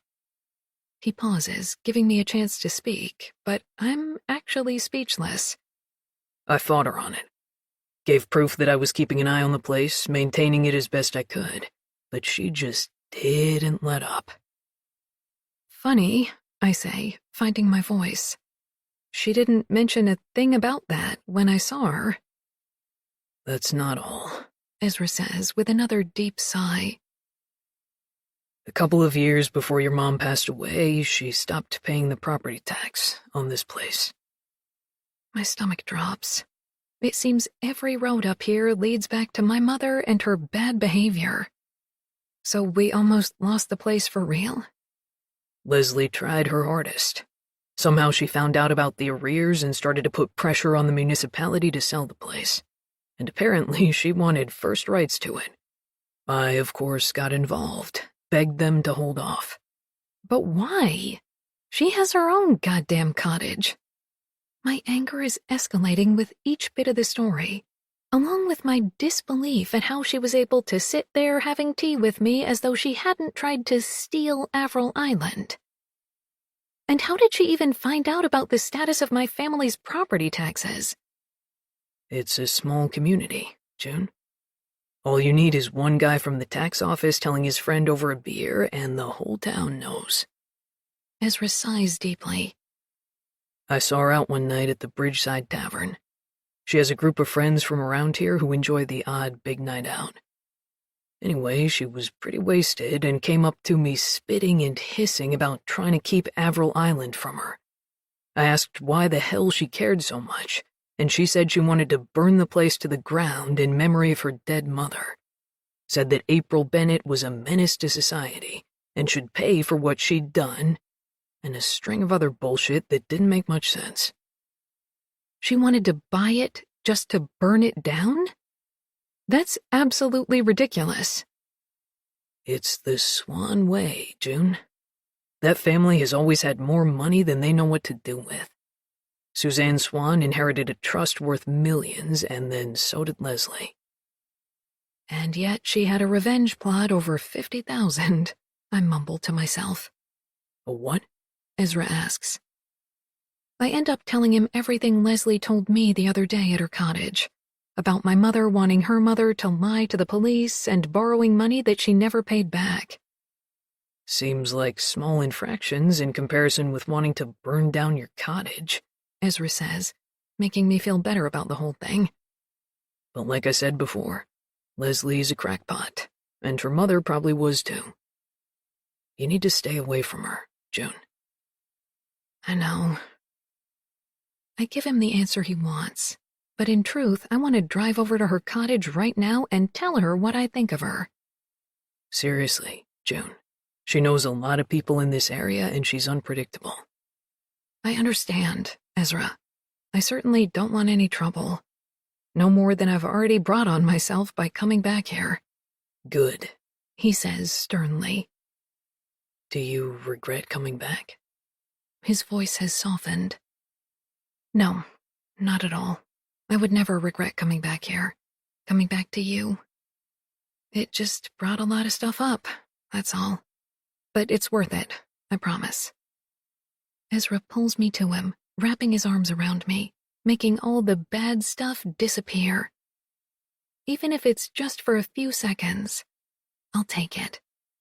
I'll take any reprieve I can get at the moment. May. He's here again. Ezra. They're on the veranda in the middle of the night, hugging. June steps out of the embrace when I arrive and looks over her shoulder in my direction, a flash of confusion running through her expression. June? I call out, but she turns back to face Ezra. Ezra holds up his empty beer bottle. I think I'd better go. I have to get up in a couple of hours for work. I have a dock repair that's going to take all day. Maybe more. He rubs June's arm. You're okay? Of course, June says with a forced smile. Thanks for coming to check on me, even though you scared the shit out of me and I almost knocked you out with the lamp. He laughs and pulls her in for another hug. She stands on the veranda and watches him go. The moon has come out from behind the clouds, illuminating his departure. Watching his tall, thin frame recede brings forward a random sliver of memory that doesn't seem to be attached to any specific event. But it's right there, so clear. It's of West coming up the path in the middle of the night, the moon lighting his way because my mother hadn't turned on any lights. We both stood there watching him come. There was a sense of relief at his arrival for both of us, but I don't know why. It's out of place and strange to have him arrive under the cover of night. There's a sense to the memory that it's tied to something bigger, the secret that I've buried down deep, and which, thankfully, has yet to surface. If that's the case, then it means that my mother and West were involved in the secret as well. This fact makes it all even more unsettling. What was West coming here to do in the middle of the night? And why was it me, along with my mother, standing there waiting for him, relieved at his arrival? June goes into the cottage once Ezra's boat has driven away from the dock, and I follow. She wanders into the kitchen, gets a glass of water, and sits down with it at the kitchen table. I should be sitting across from her. We'd open a bottle of wine or make some tea and eat our way through a bag of cookies while we talked. We'd solve all the problems, or at the very least find a way to laugh about them through the tears. And now she sits alone. I circle around her, hoping my motion will make waves of something that she'll pick up on. Passing by the kitchen window, through a beam of moonlight, I feel that tug again. the sense of solidity I got the first night I was here. I pause, soaking up whatever power the moon is giving off. June looks right at me. She squints her eyes and leans forward. May? Yes! I scream. Yes! I make the mistake of moving forward out of the moonlight, and the solid feeling disappears. I shift back, but by then June has put her head in her hands and is gently shaking it back and forth. Don't be ridiculous, she says out loud to herself. She's gone. The last words are a mere whisper. She stays like that for a while, looking as though she's in some kind of sorrowful prayer, her head still bowed. I move around in the moonlight, hoping something will catch her attention again. She must have seen me, or at least a flash of me. June, June, June, June, June, June! I say it over and over again, but she's doing everything to block it out. June! This time I use every bit of energy I have to scream her name. She pulls her head from her hands and sits up, but keeps her eyes averted from me and the moonlight. She's gone, she says again, louder this time, and then gets up from the table and leaves the room. I float there in the moonlight until the sadness, the longing for my sister and the real world, overtakes me and sends me back to where I actually belong. June. The next morning, I don't get out of bed right away. I lie there, thinking about my visit with Leslie Swan in the new light of what Ezra told me last night. Did my mother actually do those things? Or did crazy Leslie make it all up? Did my father disappear? Or did something horrible happen to him? Each time I've gone looking for answers about what happened back then, it has only created more questions. My mind then drifts to this strange interaction I had with Ezra's mother, Willa, when she called me April. Did she actually think I was my mother? And what did she mean, you promised? Could my mother and Willa have had some agreement between them? Seems strange for a woman to collude with the same woman who has had an affair with her husband. Could Willa know things about my mother? Without even trying, a sneaky plan forms quickly in my mind. It involves tricking a senile old woman and pretending to be someone I'm not, but it may also mean getting some answers. I head into my parents' room to execute the first part of my plan. As I step into the room, a blinding ray of light catches me in the eye. I move forward and can see that it's the late morning sun shining off the glass face of a watch. It sits, on its own, in the middle of the bed. I definitely don't remember it being there before, or anywhere in the room for that matter. It feels like someone put it there, in plain sight, for me to find. It's my father's watch. I know it immediately. The black leather band, the thick, square face of it, and the Roman numerals are as familiar as the man himself was. I turn it over to find the inscription on the back. To Simon, with love. My mother gave it to him for their first-year wedding anniversary, well before I arrived on the scene. My father wore it every day. I close my fingers over it. How did it get here? A powerful shiver travels across my shoulders. Maybe it fell out of one of the shoeboxes when I was going through things the other night. Maybe my mother hid it, just like she did the ring. My mind works fast, coming up with logical explanations. I go to the closet and get the wooden jewelry box down. Taking the ring out, I loop it over the watch strap and fasten it, then put it on the dresser. I'd had a lot of wine that night when I was going through the closet. I make another note to self not to drink too much wine. I have to keep my wits about me. There's just too much stuff coming up on Avril Island for me to be fuzzy-headed. How mature and level-headed of you. Makes me proud. I once again hear May's voice in my head, half mocking, half serious, the kind of comment that would have elicited a little slap on the arm from me, and then we both would have laughed. I wonder if I'll do that until the day I die, hear her voice respond to my thoughts, and imagine I see her in the middle of the night, in patches of moonlight. Part of me hopes so, and part of me really hopes not. Finding the watch has made me even hungrier for answers. I go to my mother's closet and choose one of her plainer dresses and a pair of her shoes. As I survey myself in the mirror, guilt starts to creep in about what I'm about to do, but I push it away. It will just be a quick visit, just a few questions, no harm done. On the approach to Ezra's dock, the guilt resurfaces, but I don't turn back. I make sure his utility boat isn't there, meaning the coast is clear, and then very carefully dock my own boat. Willa is sitting in the same spot at the living room window. She watches me approach, her face unreadable, no acknowledgement of my arrival. I knock twice and then push the door open and let myself in. "Willa?" I call out. There's no answer, so I move deeper into the house. "Can I come in?" Still no answer.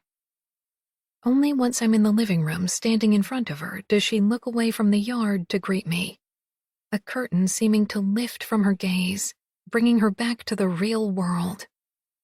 "Ah, June," she says, and my heart sinks. I really thought she'd think I was my mother, given how I'm dressed and what happened the last time. "What a nice surprise," she says. "So lovely to have visitors." "Is this a good time?" I ask. She nods with enthusiasm and gestures toward a chair by the window. "How are you doing today, Willa?" "It's a good day, June. A good day. The peonies are in bloom." She points out to the garden, where several green bushes are heavy with pink-rimmed white blooms as round and large as serving plates. They're beautiful. "Cut some and take them home with you. Spread the wild, I say." Her eyes almost disappear in the creases of her aged skin as she smiles wide. I wonder, do I just continue making small talk, or do I still ask what I came here to ask? As though sensing my internal debate, she leans toward me and says, "Was there something you came to talk about?" "Yes." I hesitate, unsure how to broach it. "I guess there is." "You were gone a long time. Must be a lot of catching up to do." She chuckles to herself. "I was wondering, actually." I pause and smooth the skirt of my dress down, suddenly feeling ridiculous in my getup. "Do you know anything about my father and what may have happened the night he disappeared from Avril Island? Anything at all?" Her whole body tenses, but her expression gives nothing away. "Your father? What was his name?" "Simon Bennett." "Ah, yes, that's right." She shakes her head, making the wisps of white hair around her face sway. "I didn't know him so well, just to recognize him on the street." "Did you ever speak to him personally?" I push, not buying her story of not knowing him. She shakes her head again. "There wasn't much mixing between summer folk and locals," she explains.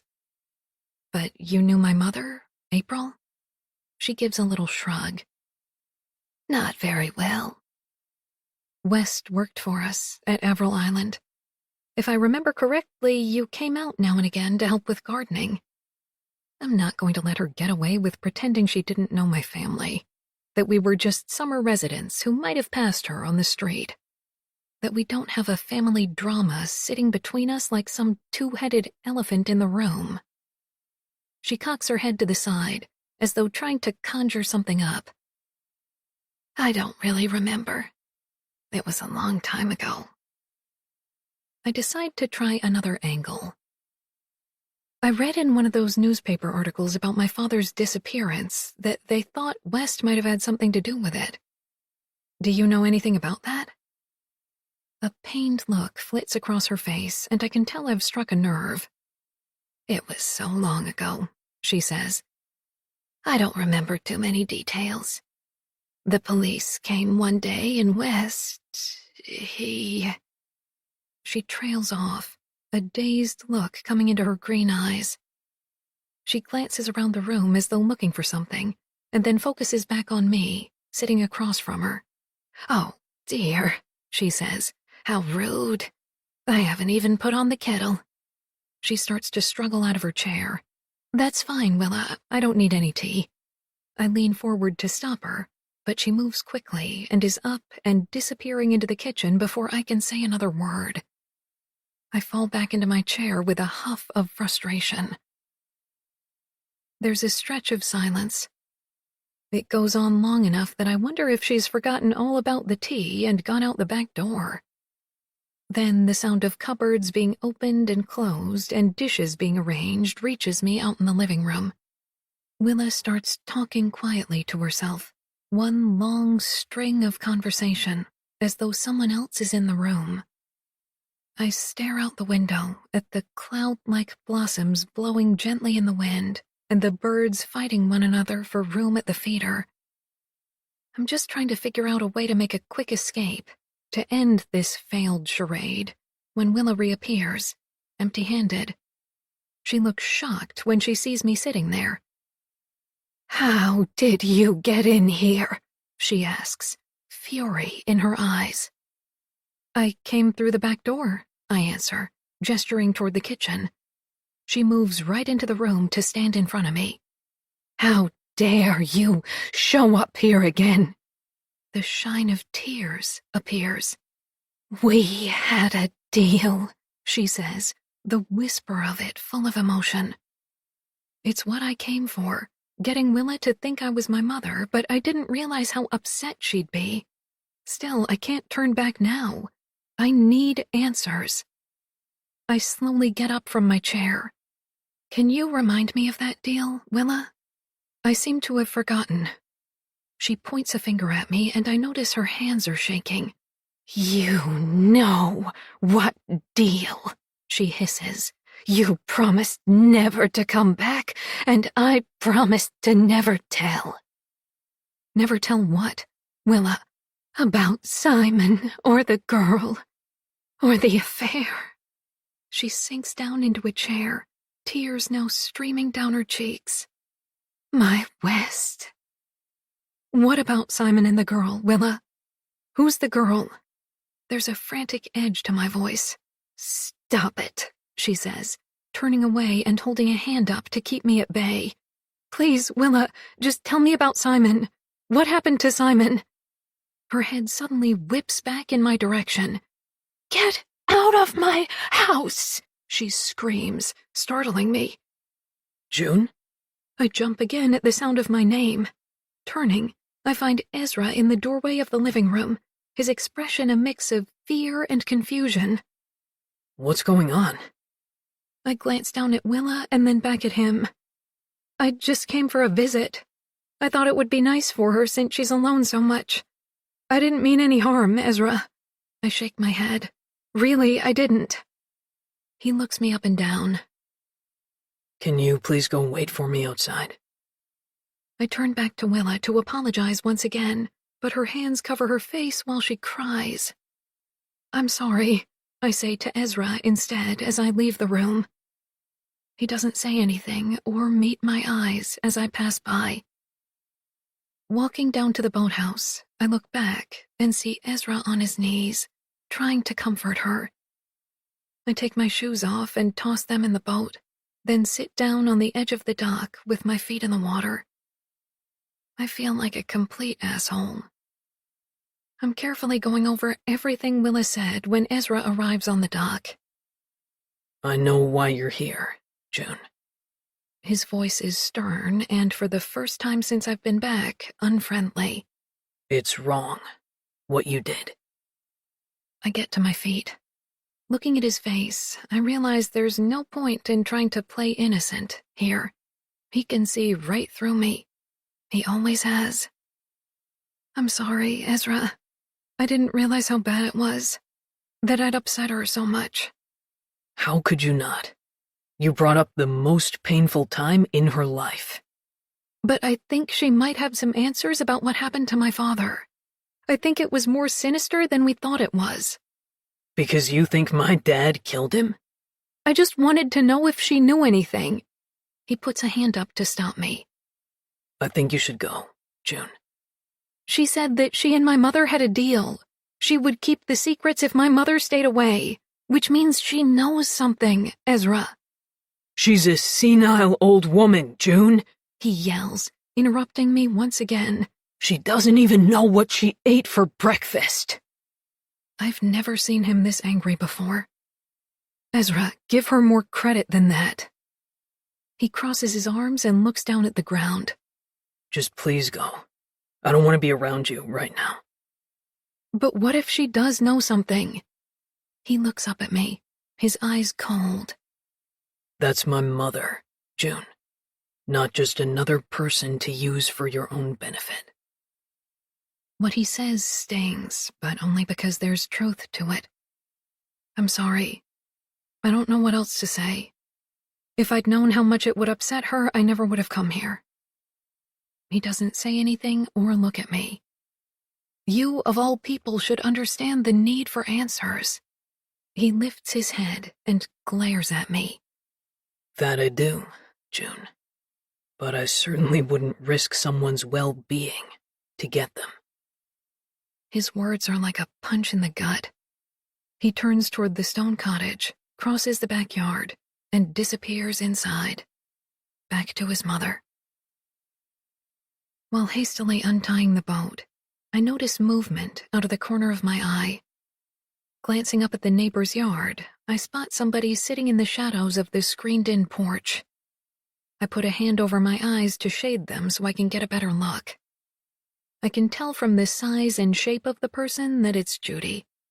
She's close enough to have heard everything that was said between me and Ezra. "Out causing trouble, are you, June?" she calls to me. "Just like your good old mom." The coldness in her voice is unmistakable, and it sends a chill through me. I give a curt wave and get into the boat, never feeling more unwanted somewhere than in that moment. May. Something is wrong with June. She's lying on my parents' bed, dressed in one of my mother's dresses, with an arm thrown over her eyes to block out the afternoon light. The sheer white curtains move with a soft breeze coming into the room, but it does nothing to cut through the stillness. Sweat glistens across June's chest. Why is she wearing that dress? And why is she in here? It was always the hottest room in the cottage on sunny days like this. It could be June, or it could be my mother lying on the bed. That's how similar they look. The body, the hair, the facial features, the dress. My mother would be proud. She loved pointing out how we were similar to her. The strength of genetics and influence pleased her. As we got older, my similarities to my mother lessened. She often commented on how like my father I was, and from her pursed expression you could tell it wasn't a compliment. And so she put more focus on June, who was just naturally more like her. She used to call her Junebug. She only ever called me May. Some mornings I would go into my parents' room and find June in the bed beside my mother, the two of them stilled from sleep, looking like twin china dolls, a child version and an adult one. I could have felt left out, resentful that June was favored. I didn't. I was relieved that it wasn't me and worried for June. She never learned that my mother's attention came at a cost. You were expected to be her enthusiastic playmate, her confidant, her emotional support. Essentially, you were expected to fill the bottomless well that was my mother. But no one could ever actually fulfill that responsibility, especially not a child. And so the fallout would always come. June would say something wrong, not show enough gratitude or enthusiasm, Show too much devotion to me or a friend and my mother would turn. You're a taker, June. You're selfish and inconsiderate. You don't appreciate all that I do for you, how much I love you. You're deceitful, manipulative, always trying to get your own way. My mother whipped those character assessments into June's soft flesh. It's no wonder June grew up to embody them. I just wish she'd learned that essentially my mother was describing herself, not her younger daughter. After the fallout, June would attach herself to me, literally, holding on to the end of my t-shirt so that I couldn't walk away, curling up at the foot of my bed, pressing herself against me on the couch, putting one foot on top of mine under the dining room table. She did that until she'd been filled up with my love. The quiet kind that didn't need big words or actions, that didn't have any terms attached to it, that spread easily by osmosis from the skin of my heart to hers. I didn't escape my mother's cutting character assessments entirely. I was the aloof daughter, closed off, too serious for my own good, no fun at all. I accepted her evaluation, used it like a shield. It was what protected me. At least enough to allow me to take care of my sister when she needed me to. My wounds didn't go quite as deep as hers.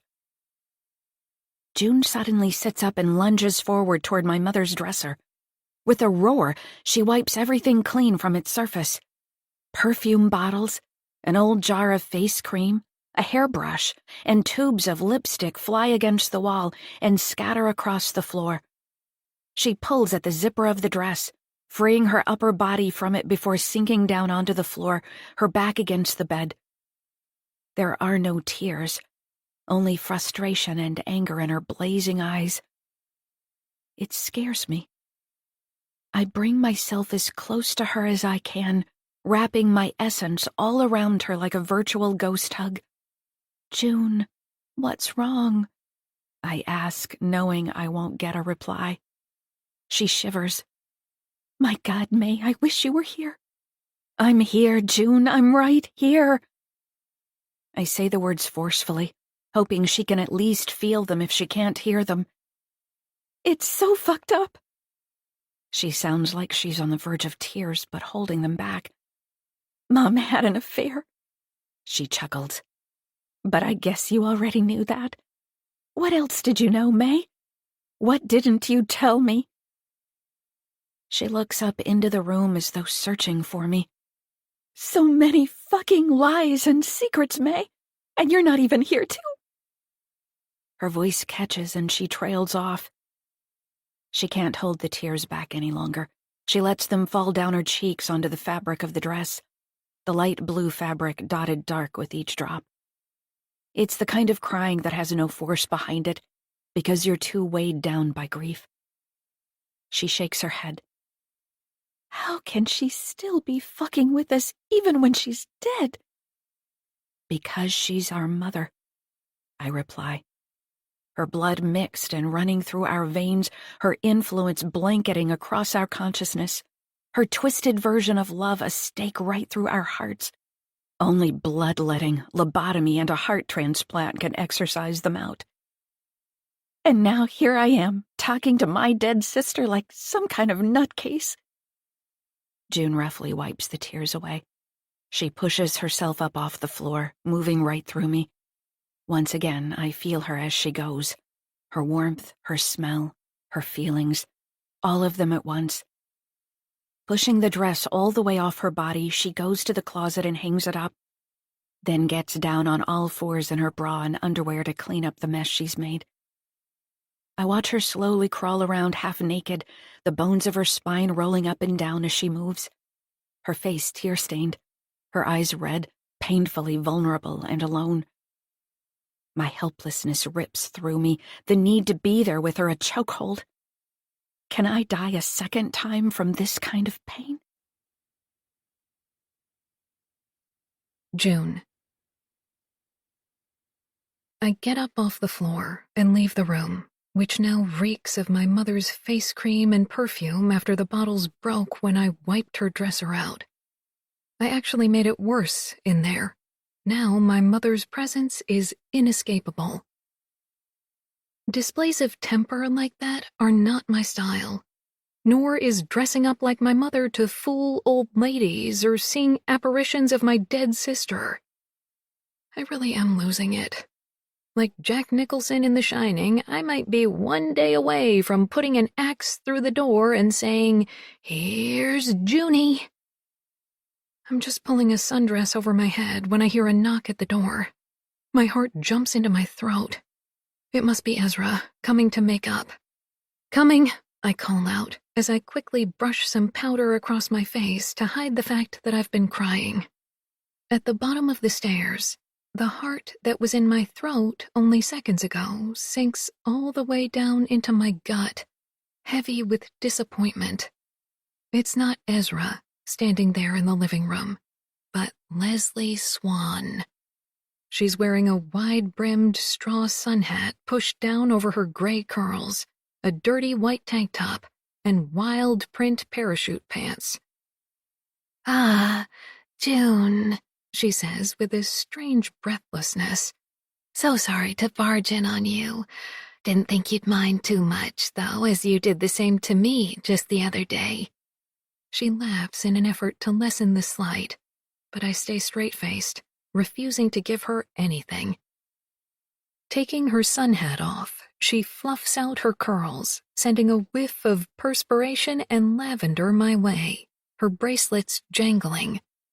"The place certainly is run down after all those years on its own, isn't it?" She glances around the room with disdain. "What do you want, Leslie?" I just can't play nice. Not after what Ezra told me about her. Not after the morning I've had. She looks shocked at my bluntness, but smiles through it. "I was hoping we might sit down again, have a cup of tea?" I don't think so. My lack of hospitality turns her smile to pursed lips, as though she's eaten something sour. "Why did you come here, Leslie?" "Well, I guess I'll get right to the point, then, since we're clearly not doing niceties today." "Please do," I encourage, the anger building in me with each second that she's still here. "I've reconsidered your offer, June, the one to repay your mother's debt." I stare back at her blankly, not saying anything. The silence is uncomfortable, and she grips the brim of her sun hat so tightly it folds over. "I only want it for healing purposes, June, on both sides. You'd feel better.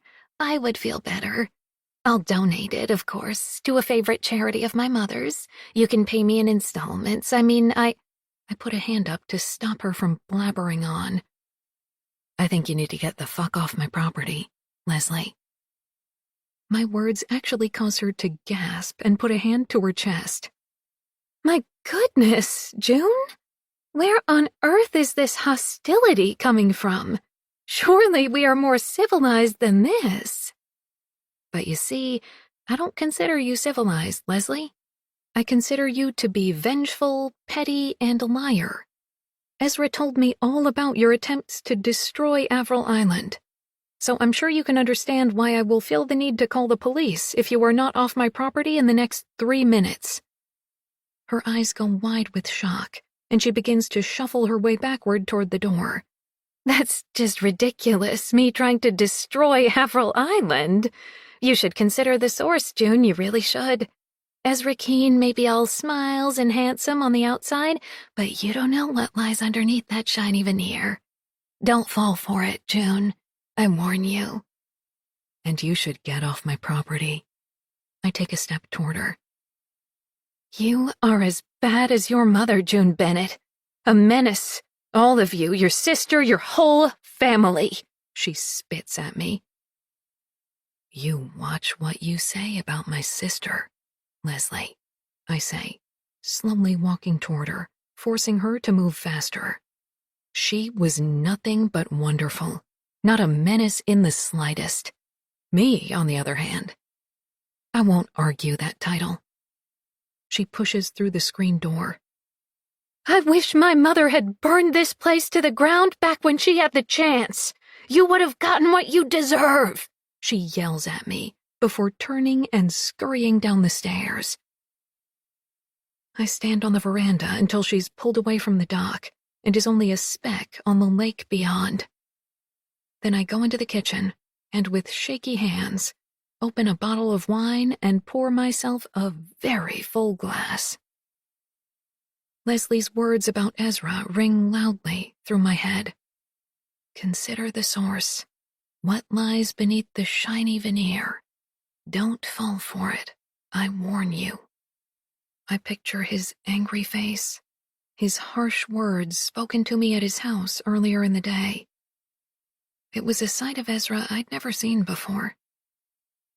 Could there be other sides unknown to me? Hidden away? Ready to surprise? I quickly try to wash away the thought with a gulp of wine, thinking briefly of the plan I made only this morning to drink less, to stay clear-headed. That plan is quickly discarded once the wine reaches my lips, travels down my throat, and enters my bloodstream, softening the edges just enough to keep me wanting more. I wake up groggy, my eyes sticky with sleep and a film of sweat on my body from the stuffy room. I forgot to put the fan on. It's already well into the day. I can tell from how hot it is in here. I drank a lot of wine last night, as planned. I may actually have gone overboard in an attempt to drown every thought in my head and get some silence. I can smell it sweating out of my pores now. I rub the sleep from my eyes and reach for my phone to see if Ezra has texted me. He hasn't.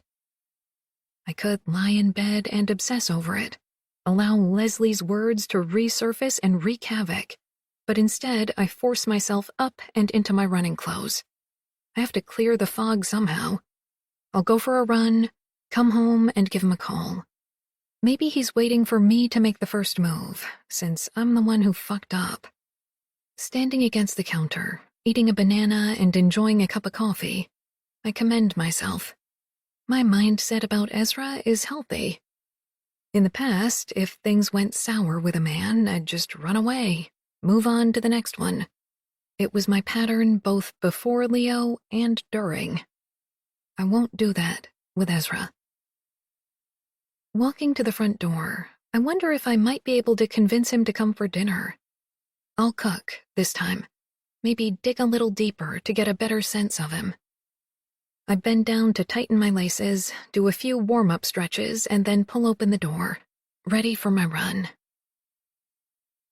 It's the smell that hits me first.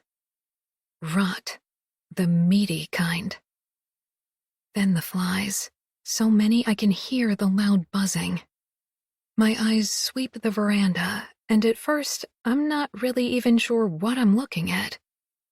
Dozens of small black specks. It takes a few seconds to connect the smell to what is laid out in front of me. When I do, I stumble backward and fall through the open doorway. Dark carcasses, wings folded tight against the body, black, glassy eyes still and empty. A crowd of dead birds littered across the veranda floor. Crab-walking myself back into the cottage, I shut the door with my foot and collapse onto the floor. My heart is pounding, a gag out of reflex, the smell lingering in my nostrils. How did they get here? What kills birds? Flying into a window, but not that many, and I would have heard it. Taking a deep breath, I order myself to get up. I can't stay here all day. I go to a window that overlooks the veranda. Having glass separate me from the horror just beyond allows me to stand there and survey the carnage. There are exactly 12 birds out there, all black in color. Smaller than crows, but I can't tell what kind of bird they are.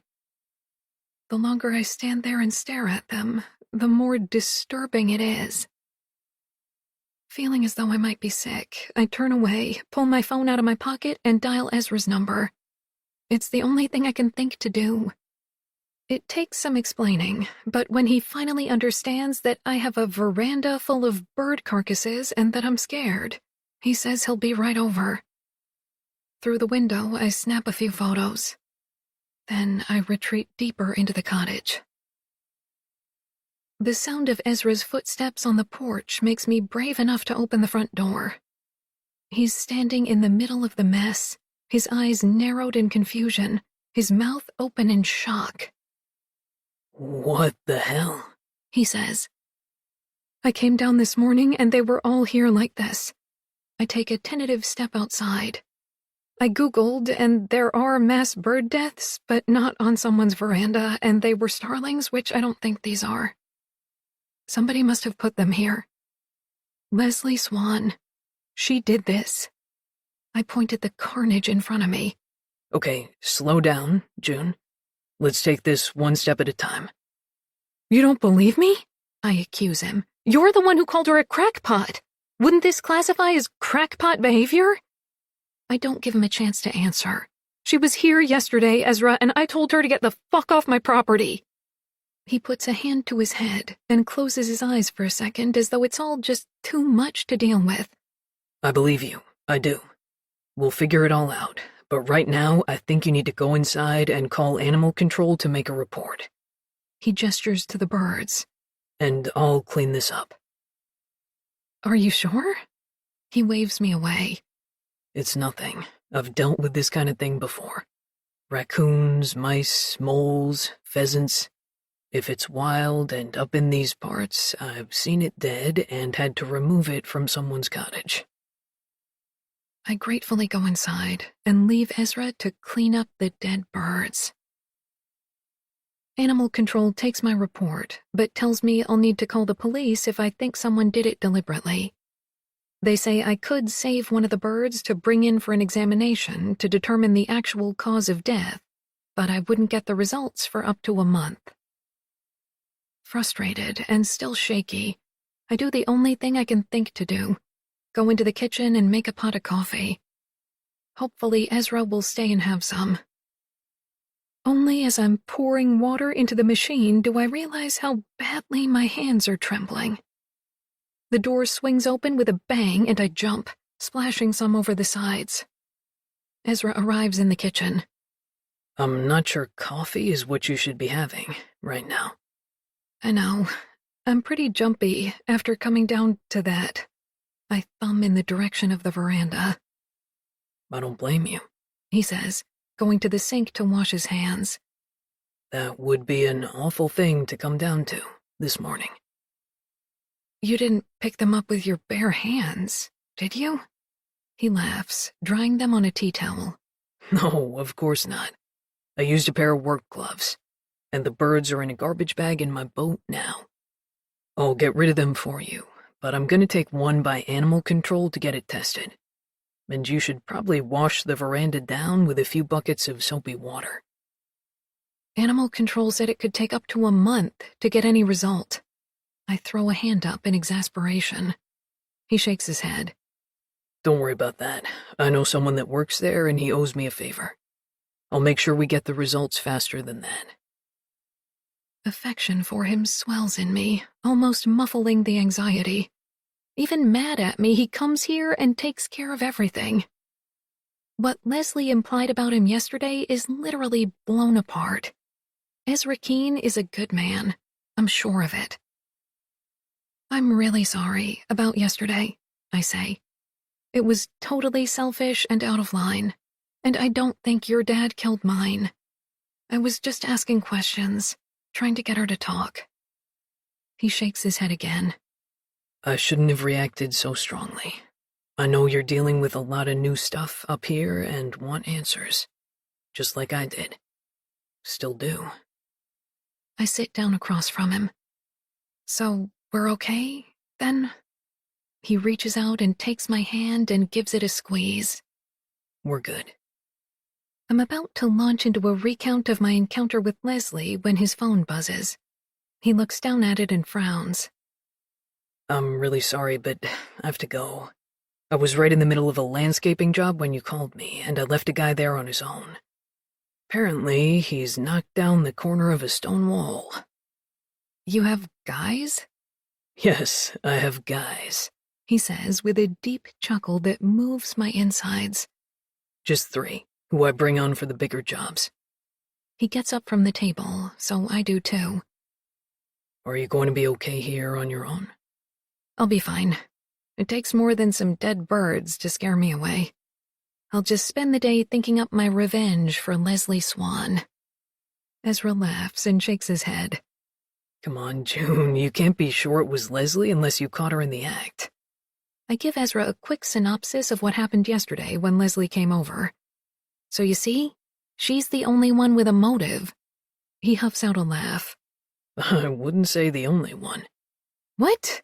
There are other people you could see putting dead birds all over my veranda? Seriously? He runs a hand through his hair and looks as though he regrets making the comment. It's just... He pauses, trying to find the right words. Your dad's disappearance and my dad being accused of having something to do with it caused a lot of conflict around here, and division. Local people, especially the ones who knew my dad well, saw it as a class thing. Rich cottagers relying on locals and then turning on them. The police were criticized for bringing my dad in, but then cottagers complained not enough was being done to solve the mystery of your dad's disappearance. Tensions ran high after you guys left. Locals even turned on each other. The ones who thought my dad was guilty and that he'd caused bad press for the community, and then the ones who thought he was innocent and resented that not everyone backed him up. I have to give my head a shake. It's still amazing to me. Confounding, actually, that all of this was going on and we had no idea. Ezra frowns. Your mom knew. She knew about it all. The entire extent of it? He's quick to nod. I'm sorry to say, June, but she did things that made it worse. I take a deep breath, not sure I'm ready to hear it, but not sure I have much choice, either. What kind of things? Do you remember how your parents donated a bunch of money to fix the roof of the local church? The one that held a Sunday service just for cottagers? I don't really remember the donating money part. My parents were always donating money to things. I never really paid attention. I do remember my mother dragging us there on Sundays. Well, in return for donating the money, they dedicated an entire pew to your family with a plaque on it. After everything happened, some people demanded to have the pew removed and get rid of all recognition of your family's contribution. Your mother heard about it, and she said if they did that, then the church would have to pay back the entire donation. She threatened them with lawyers, and so the minister of the church felt he didn't have much choice but to leave it there. And then he was transferred to a different church. There was also the investigating officer of your dad's disappearance. When they didn't arrest West for it, your mother tried to get him fired. I bring both hands to my head and give my temples a massage. I can feel a massive headache coming on. Okay, I say. I get it. My family is not popular in these parts. I wish I'd known that before coming. His phone buzzes and his attention goes right to it. It's all in the past, though, and people know you're not your mother, he says distractedly. He takes a few seconds to type something into his phone, then gives me his focus again. It probably was Leslie who put those birds there, but let's not jump to conclusions just yet. It does seem right up her alley, but if you go on some revenge mission, she'll have you arrested. I guarantee it. She's practically best friends with the police chief's wife. His phone buzzes yet again, and he outwardly winces. I'm sorry, but I've really got to go. Things are falling apart over there. Yeah, of course, go. We'll talk later. He reaches out and strokes my cheek with the back of his hand. Do you want me to come back as soon as I'm done working? I lean up to kiss him as an answer, and he returns it. There's a tenderness to it, our movements slow, our lips soft, our tongues tentative, the physical equivalent of an apology from both of us. I walk him to the front door, and when he pulls it open, the lingering stench of dead birds wafts into the cottage. I put a hand over my mouth. I'd better take care of that right away. He shoots me a look of sympathy and then slides through the door, shutting it fast behind him.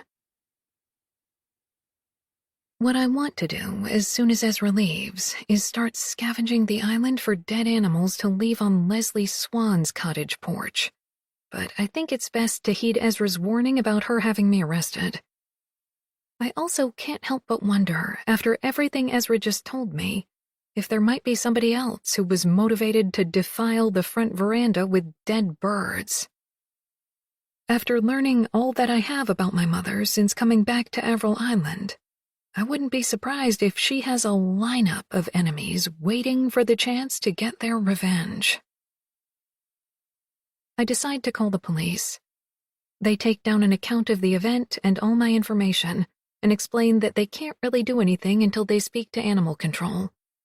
They promise to get back to me once they know the cause of death. The officer I speak to sounds only mildly interested in what I'm saying, and I have to correct him twice when he calls me Jane instead of June. I get off the phone feeling frustrated and annoyed. In an attempt to take my mind off the birds and Leslie and the phone call to the police, I call my girls and gratefully listen to them ramble on about every little detail of their innocent lives. It's a good conversation, but it empties me out with longing for them. Makes me feel hollow and scraped out on the inside. You don't know before having children how much they fill you up, become the matter under your skin that makes you feel like a whole person. After we hang up, I flood the veranda with hot, soapy water, hoping it gets rid of the smell, then finally head out for my run. Instead of it clearing my head, as it normally does, I feel myself getting angrier about the dead birds, about someone trespassing on my island to do something like that. The violation, the malice behind it. All I wanted was to come back here for some peace and quiet, time to grieve my sister.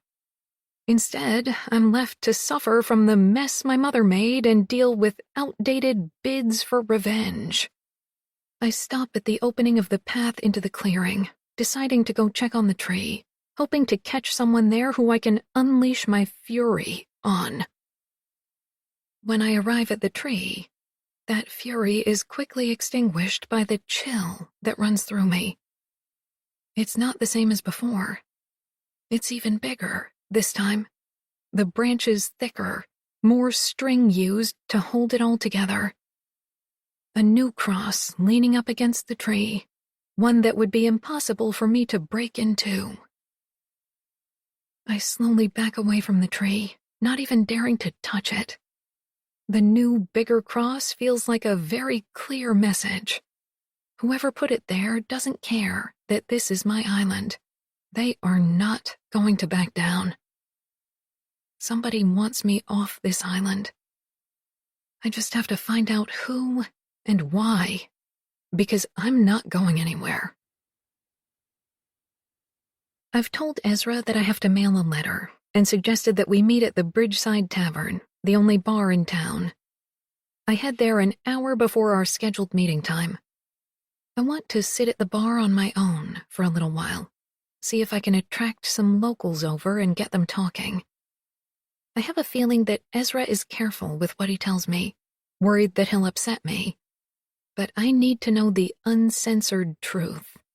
I need to know how many people in this town have it out for my family, and why. Summer is in full swing at the lake now.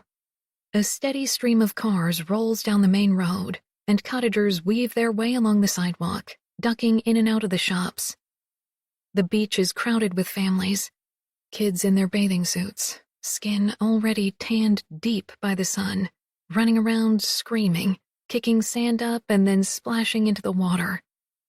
Teenagers strut around, reveling in the opportunity to show off newly developed bits of their bodies, muscles they didn't have last year, breasts that now amply fill bikini tops.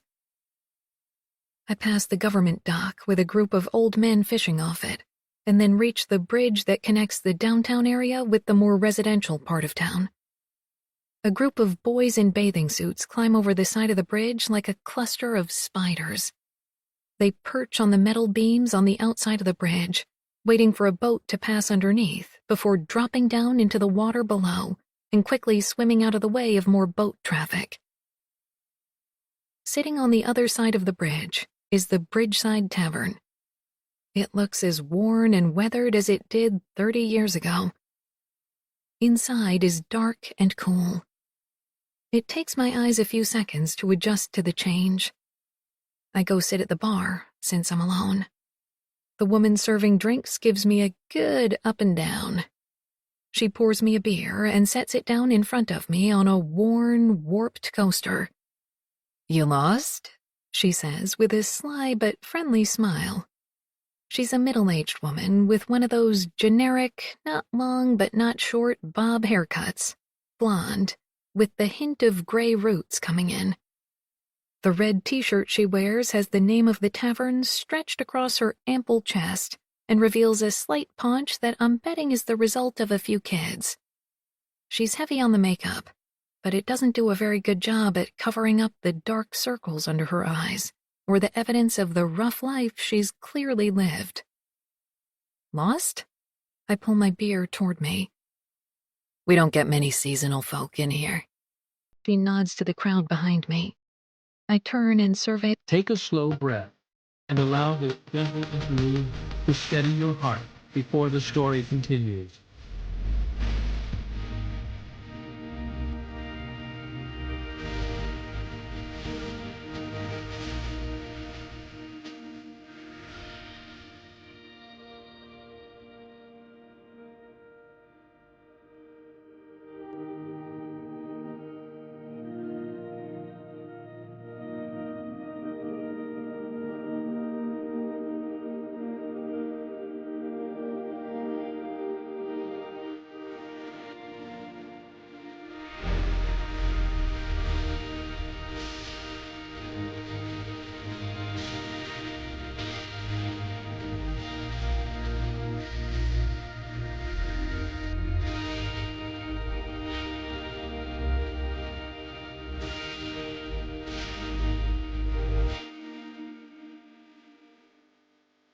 The rest of the bar.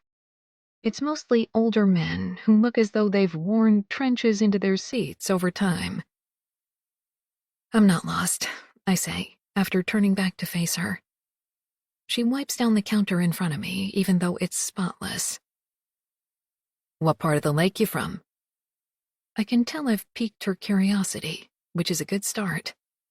Avril Island, I say, before taking a sip of my beer, watching her over the rim of my glass.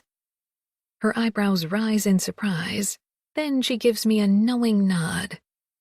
Well, I'll be, she says. I heard a Bennett was back, but thought it might just be rumor. Which one are you? June, the youngest one.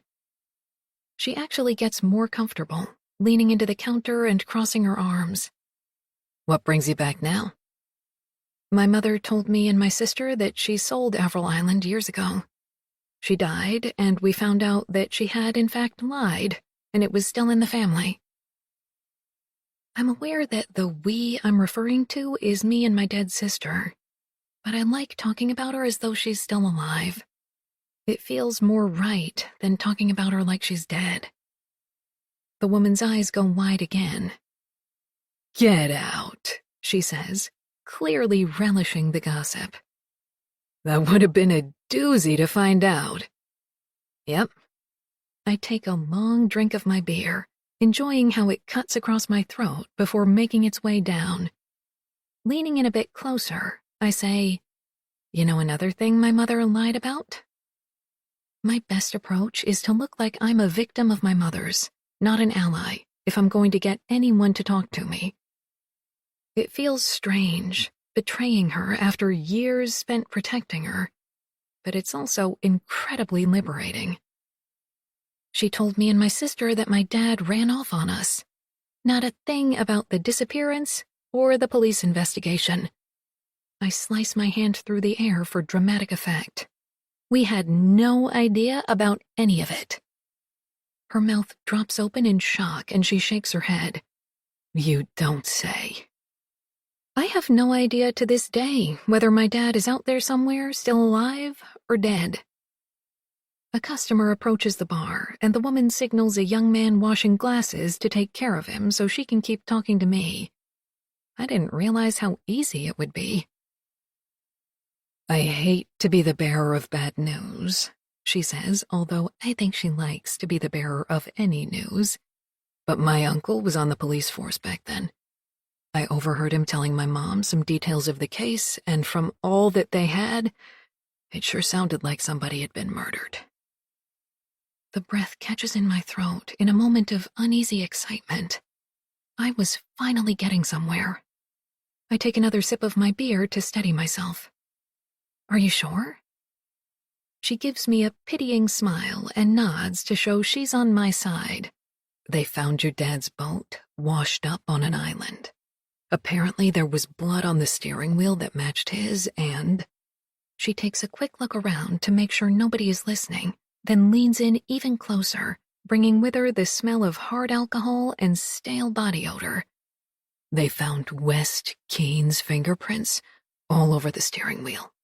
That's what made them bring him in for questioning. They searched West's house, didn't find a thing, then searched his boat, and your dad's watch turned up in the glove box.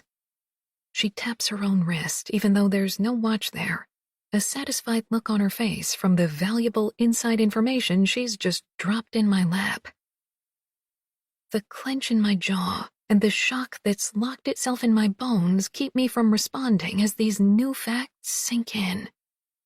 The woman doesn't seem to notice and takes a deep breath before launching into more explanation. My uncle, he was a real fan of West's, thought the whole thing was a setup, said it looked like the clues had been placed there on purpose. But with the affair and all, even the best of men can go savage over love, don't you think? Her eyes suddenly flit over to the door, and whatever she sees there causes her to push off the bar, stand straight, pick up her cloth, and go back to wiping down the already shining wood. Well, speak of the devil's offspring, she mumbles under her breath.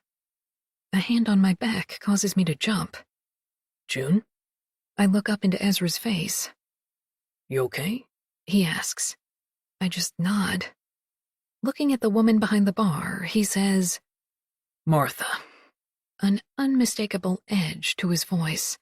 Hey, Ezra, it's been a while. What can I get you? She asks, the friendly bartender act suddenly seeming forced. He takes a look at the drink in my hand. Whatever she's having, he says, putting a $5 bill on the bar. Martha sidles away to pour the beer. Let's go sit in a booth, Ezra says, pointing to an empty one by the door. I move off my stool as Martha passes Ezra his drink. I wait until he's on his way to the booth before thanking Martha for the information. She gives my hand a pat. My pleasure, she says. And be careful with that one. She nods in Ezra's direction. He's too damn good-looking for anyone's good. She lets out a laugh, but it's an empty one. Twice now I've been warned about Ezra, I think to myself, walking over to the table he's chosen. Am I missing something? Is there actually reason to be wary of him, or is it just small-town bullshit with nothing behind it? What the hell were you two talking about? Ezra asks as soon as I slide into the booth. Just passing the time while I waited for you. He has a strange scowl on his face that confuses me. Why? Do you not like her or something? He gives a little shrug. She likes spreading rumors. Told people we slept together years ago when we didn't. You didn't sleep with her?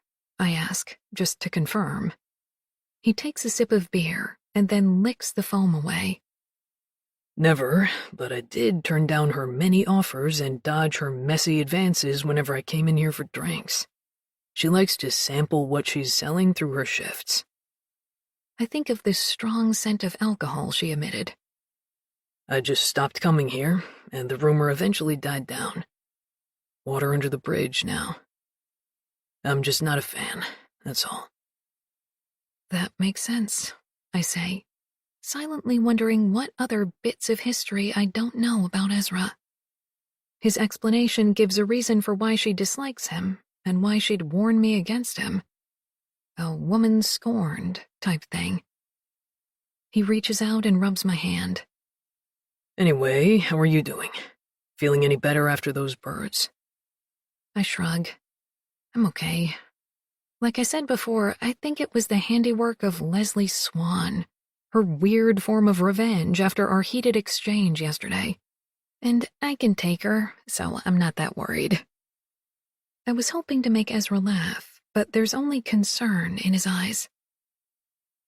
The thing is, June, He says, I did a bit of asking around, and Leslie went to Boston around 6 p.m. yesterday for a Reiki conference. Won't be back until tomorrow morning. the information sits like a hard lump in my gut. If she didn't do it, then who did? Without her as my culprit, it could mean anyone, anywhere in this town is responsible. I look away from Ezra and glance around the room, suddenly feeling wary of the whole damn town. Don't worry. Ezra says, giving my hand a squeeze. We'll get those results back from animal control and get the police looking into it. We'll figure out who did it, I promise. I nod, appreciating Ezra's attempt to comfort me, but not able to shake the feeling of exposure that hangs over me. I was wondering, Ezra says, letting my hand go. my mother, yesterday, thought you were April, didn't she? So much has happened since I went to see Willa yesterday that it takes me a few seconds to change gears and focus on what he's asking. Not at first, I answer, thinking of when I arrived. She knew it was me when I got there. But then when she went into the kitchen to make tea, she came out and I could tell she was different. That's when she started talking to me like I was my mom. Yeah, even after you left, she kept on about how April broke into the house, told me I should call the police. Did she say anything else about me? Or I guess I should say my mother? He shakes his head and laughs, the uncomfortable kind. You don't want to know. I do. Tell me. He rubs his face with both hands and groans. It's not very nice about your mother. Tell me. She called you, as in your mother, a slut. And? Tell me exactly what she said. A pained expression crosses his face. What's the point? She wasn't making any sense anyway. Just please tell me, I plead. Fine. Her exact words were, that slut ruined everything. She may not have done it, but she's the one with blood on her hands. Then she told me to call the police because she was going to tell them everything. He takes a sip of his beer while surveying my reaction. It takes a few seconds to digest what he's said.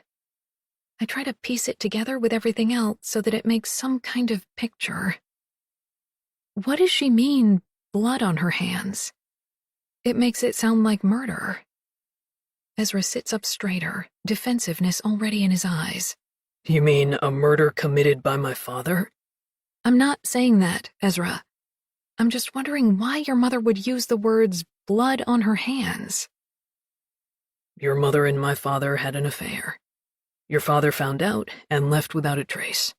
My father was somehow implicated in it all, and he left too, probably to escape jail time. It seems pretty straightforward to me, June. Why didn't you tell me about my father's boat being found with blood and your father's fingerprints on the steering wheel? Or the watch found in the glove box of your father's boat? I can tell my questions have caught him off guard. Where did you hear about those things? I inadvertently glance over at Martha, who's still tending bar. He nods, and a bitter smile spreads across his face. Wow, it didn't take her long to divulge the one bit of gossip she has about your dad's disappearance. So you knew about those details? Everybody knew about those details eventually. He replies, the chip that he's had on his shoulder about them all this time becoming visible. Even the police can't keep secrets in this town. No matter what, they were not enough to convict my father of anything. And there are still ways to explain them. Your father's blood in the boat could have been from a harmless cut at any point. My father's fingerprints on the steering wheel could have been from some time that he needed to drive it while out there for work. And the watch? Ezra narrows his eyes, and I suddenly feel like we're no longer on the same side of things. To be honest, June, I think your mother planted that watch in there to make him look guilty. I'm not sure why.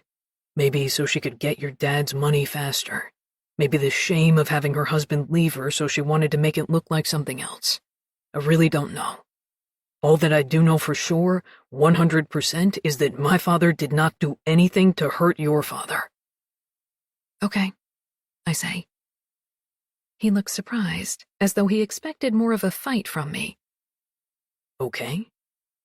Ezra, I can't dispute what you're accusing my mother of. After everything I've learned about her in my return to Avril Island, she may very well have planted that watch in your dad's boat to make him look guilty. I honestly wouldn't put it past her at this point. I'm not out to prove your dad's guilt in anything.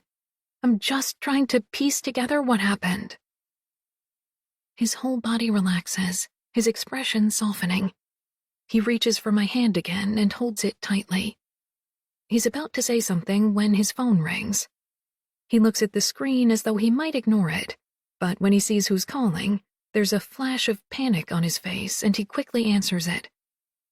It sounds like a woman on the other end, and she does most of the talking. He replies with, a few times, then asks, what time, and where is she now, then says he'll be right there and hangs up. I know from his furrowed brow and dark eyes that whatever it isn't good. What's wrong? I ask. It's my mom. Judy found her in the road in her nightgown. She said she's really upset, not making any sense. She has her back at the house, but she won't go inside and keeps asking for me. He sighs and runs a hand through his hair. And my dad. Your dad? She hasn't done that for a long time. Or had an episode like this. I wonder if my visit brought it on, but I don't say it. I don't have to. It sits between us like dead weight. Can I come and help with anything? He's quick to shake his head. No, it's better if it's just me. I understand, I say, selfishly feeling relieved. Will you come out to the cottage later? He winces, sucking air through his teeth. I'm not sure. Depends how she is. He quickly slides out of the booth. I'll text you if I can, but if you don't hear from me, then just go to bed and I'll get in touch tomorrow. He leans down and gives me a quick kiss, then glances over at Martha to see if she saw or not, but she's no longer at the bar. Make sure you lock all the doors, June. Just to be safe, he says, before rushing away from the table and out the door. His words send a shudder through me. Arriving back to an empty cottage with a million questions swimming around in my head, I feel nothing but lonely and agitated. I flip through the records, trying to find something uplifting to listen to, and come across The Sound of Music. May and I used to listen to it on repeat, dancing around the living room, acting out each different part. I put it on and go into the kitchen to find something I can call dinner. Leaning against the counter, I robotically shovel some leftover spaghetti into my mouth, then sip carefully at a glass of wine. The soundtrack is doing the opposite of lifting me up. It's making me sad and nostalgic. I want my sister. I want her here listening to this cheesy album with me, laughing, talking, helping me figure out what the hell happened back then. Giving me advice on Ezra, sharing the bottles of wine that I keep drinking on my own. Open your heart and you will feel your sister all around you. I hear Leslie Swan's words in my head, despite my efforts not to. I'm not even sure what that means. I pour the rest of my wine down the sink, wondering if I would have heard or noticed anything last night if I'd been sober. Being clear-headed seems like the right plan, no matter how lonely or sad I may be feeling. Things seem more serious with the knowledge that Leslie could not have been the one to put the dead birds on the veranda. Standing there in the kitchen, I go over everything Ezra has said and what Martha told me today, trying to imagine who else it could be. But there's almost too much to process, and Julie Andrews' voice certainly isn't helping. Going into the living room, I put on a quieter record, Joni Mitchell's Blue album, which was one of my sister's favorites, and then get my notebook to write things down, help me keep my thoughts organized. I make a list of people who have reason to hate my family, from the police chief who almost got fired because of my mother to Judy, the next-door neighbor who is such good friends with Willa. Something troubling dawns on me as I'm creating this catalog of revenge seekers. Ezra should be at the top of the list. My mother had an affair with his father. My mother created suspicion that his father had something to do with my father's disappearance. All of it made his father leave. I don't write his name down. Instead, I turn the page and begin writing down all the things I do know about when my father disappeared. What the newspaper articles said, what Ezra and his mother have revealed, Leslie Swan's version of things, and last, everything I learned from Martha today. It all boils down to only a few tangible points. My mother had many secrets and told many lies. Willa knows at least one of those secrets but is afraid to tell. West was involved in whatever actually happened, whether he wanted to be or not. And last, my mother was capable of pretty much anything, maybe even murder. At 10 o'clock, I give myself permission to go to bed. I've written several pages and feel as though I've definitely exorcised some demons. I take the needle off the record, putting an end to Joni Mitchell's beautiful lamenting, and turn the player off. Then I make sure the front and back doors are locked, turn off the lights, and head upstairs. Sounds from beyond my sleeping world pull me free of a fitful sleep full of dreams about blackbirds and my mother. I open my eyes into darkness. It takes me a few seconds to understand what actually woke me. Music. The clock reads 1:17 a.m. I slowly push back the covers and slide out of bed. Phone in hand, I tiptoe to my bedroom door and open it a crack. It's coming from downstairs. At the top of the stairs, I'm greeted by a tunnel of darkness below me. Using the light of my phone, I quietly make my way down. As I get closer to the bottom, I recognize that the song playing is Blackbird by the Beatles. Not the Joni Mitchell album I was listening to before going to bed.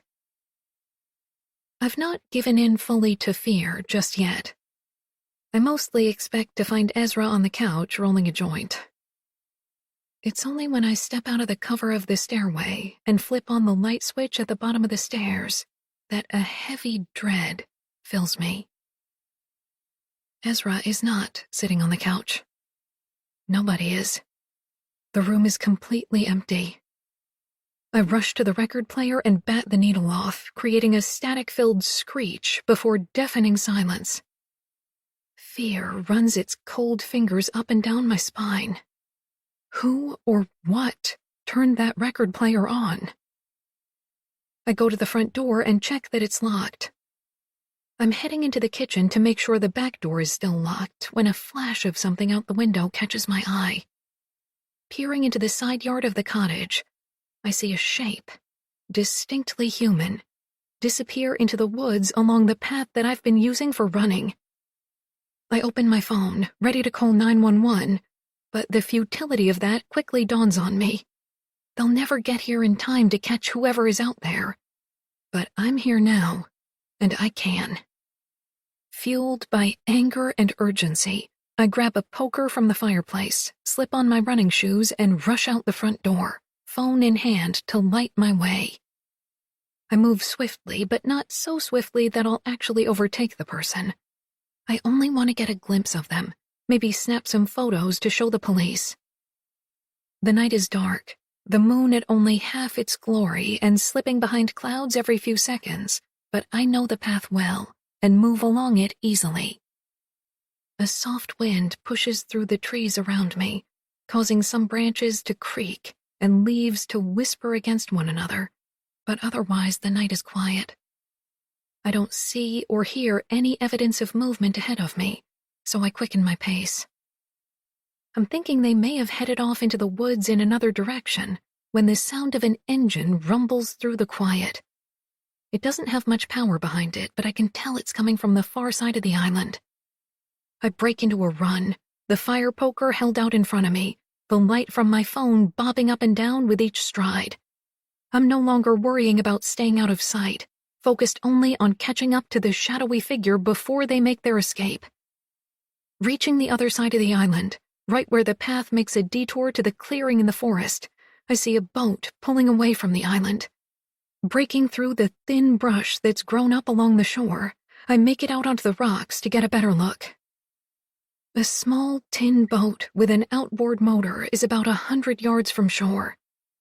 Driving the boat is a hooded figure, definitely the same one I saw disappearing into the woods. I lift my phone higher to snap a few photos. The person looks back over their shoulder as they go, but it's too dark to see any distinguishing features, and the hood provides too much cover. Still, I stand there watching until they've vanished into the darkness. It seems like no coincidence at all that the boat took off right where the other path is on the island. Maybe whoever put the cross at the tree is the same one who was in that boat. Maybe it started with a cross to freak me out, and now the pranks are escalating. Rushing back to the cottage, I call the police. Breathlessly, I tell them about the record player starting on its own, about the person I saw running into the woods, about the boat and the tree with the cross. Saying it out loud makes it sound paranoid and made up even to me. They advise me to either get off the island and go somewhere safe, or go into the cottage and make sure all the windows and doors are locked. They said they'll send a boat out there as soon as possible to do a perimeter scan of the island.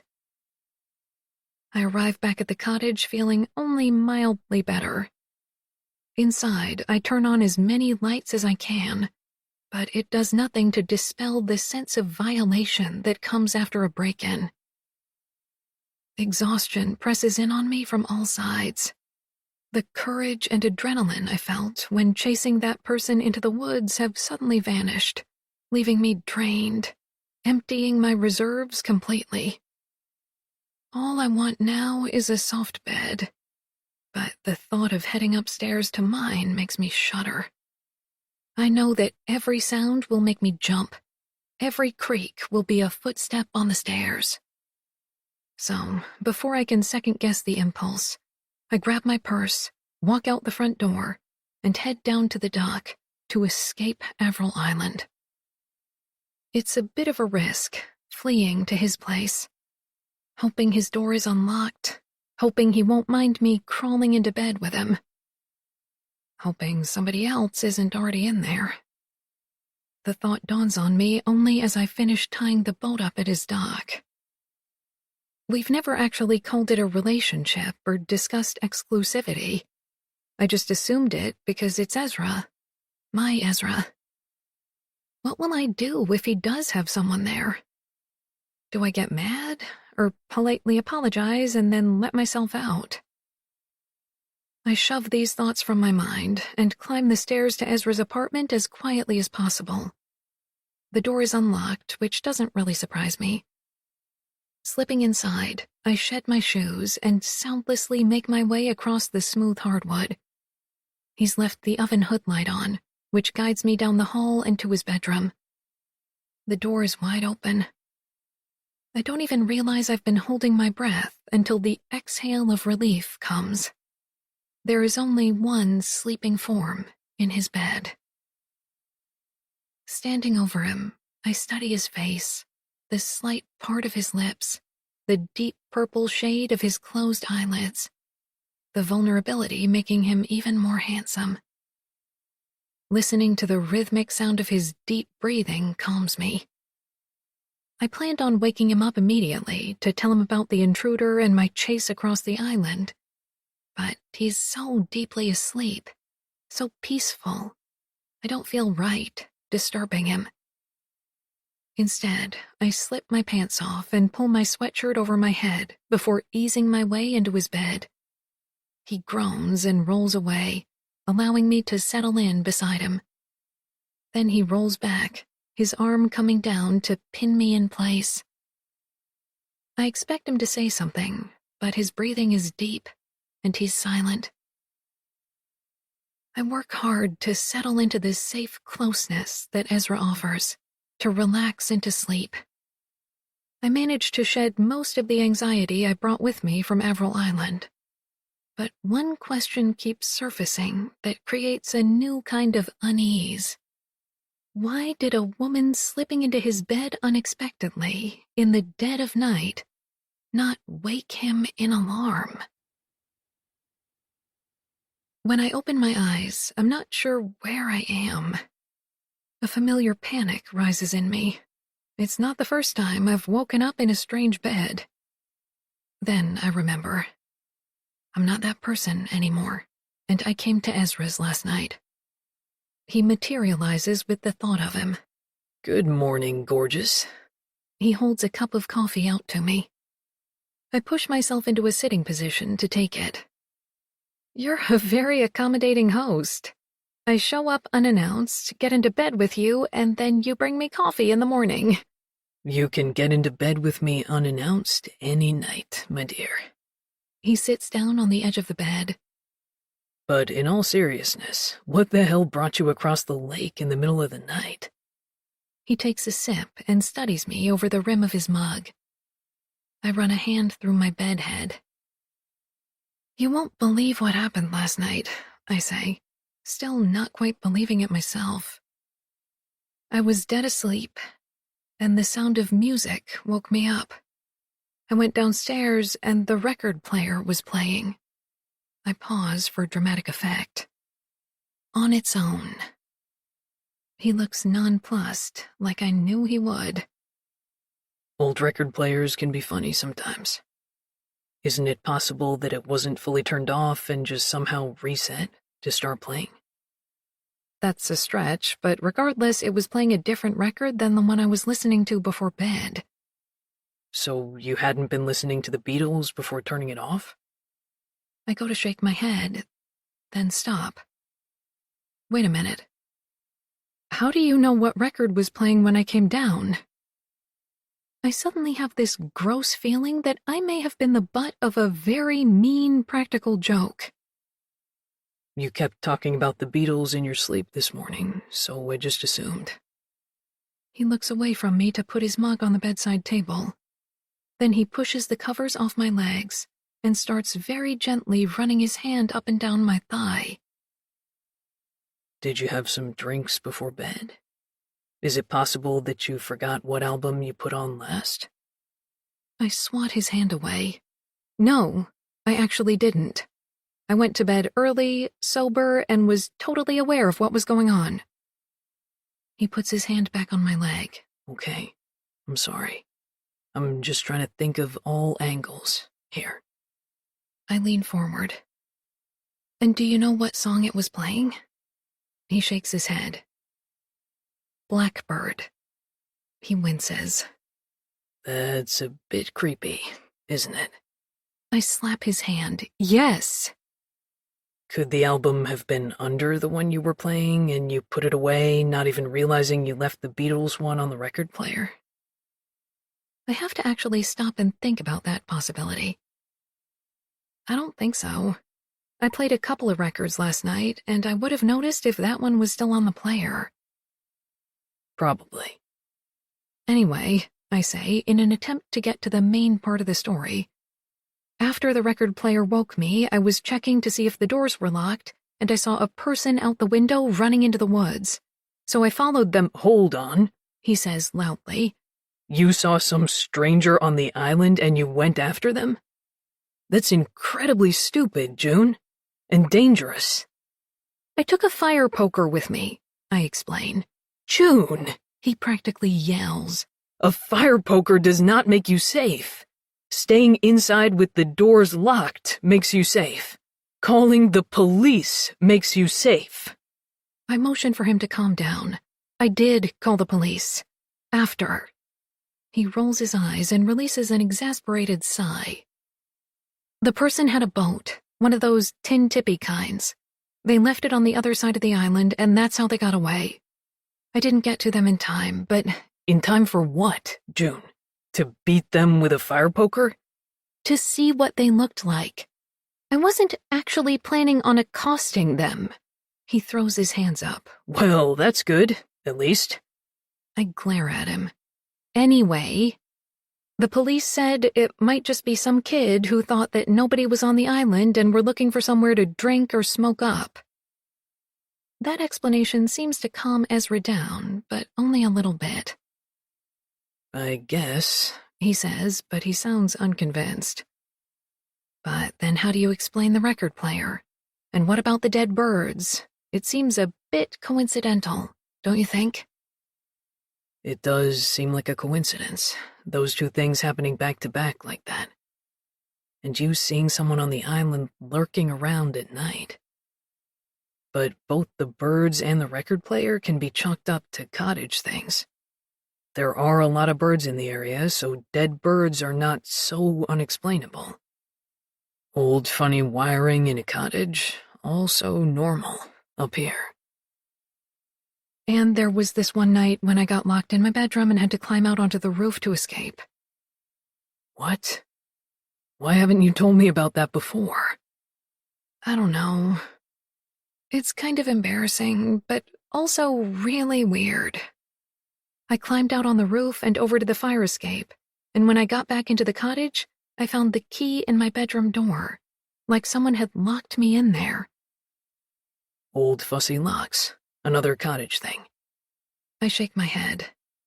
I know what you're saying, and if anyone likes a no-drama, practical explanation for things, it's me. It's just... What? I feel like someone must have done all of those things. It's just too random to blame them all on cottage things. I make air quotes. Unfortunately, I agree. I want to tell you that it's nothing, but it sure sounds like something. Either kids fucking around with you due to the whole haunted island thing, or maybe Leslie Swan, although her being in Boston doesn't explain the dead birds. He bends down to kiss my knee. I'm thinking you should just move in here. Problem solved. I shove my hand deep into his thick hair. I've already lost too much time at Avril Island. I'm not going to lose more. He nods. I understand. I move my hand down to his neck and gently massage it. How about you come and stay with me instead? I would, but there's the issue of my very senile, prone to outbursts elderly mother to consider. Was it really bad last night? It took me a while to get her back in the house. She kept insisting that she had to go see my father. How did you calm her down?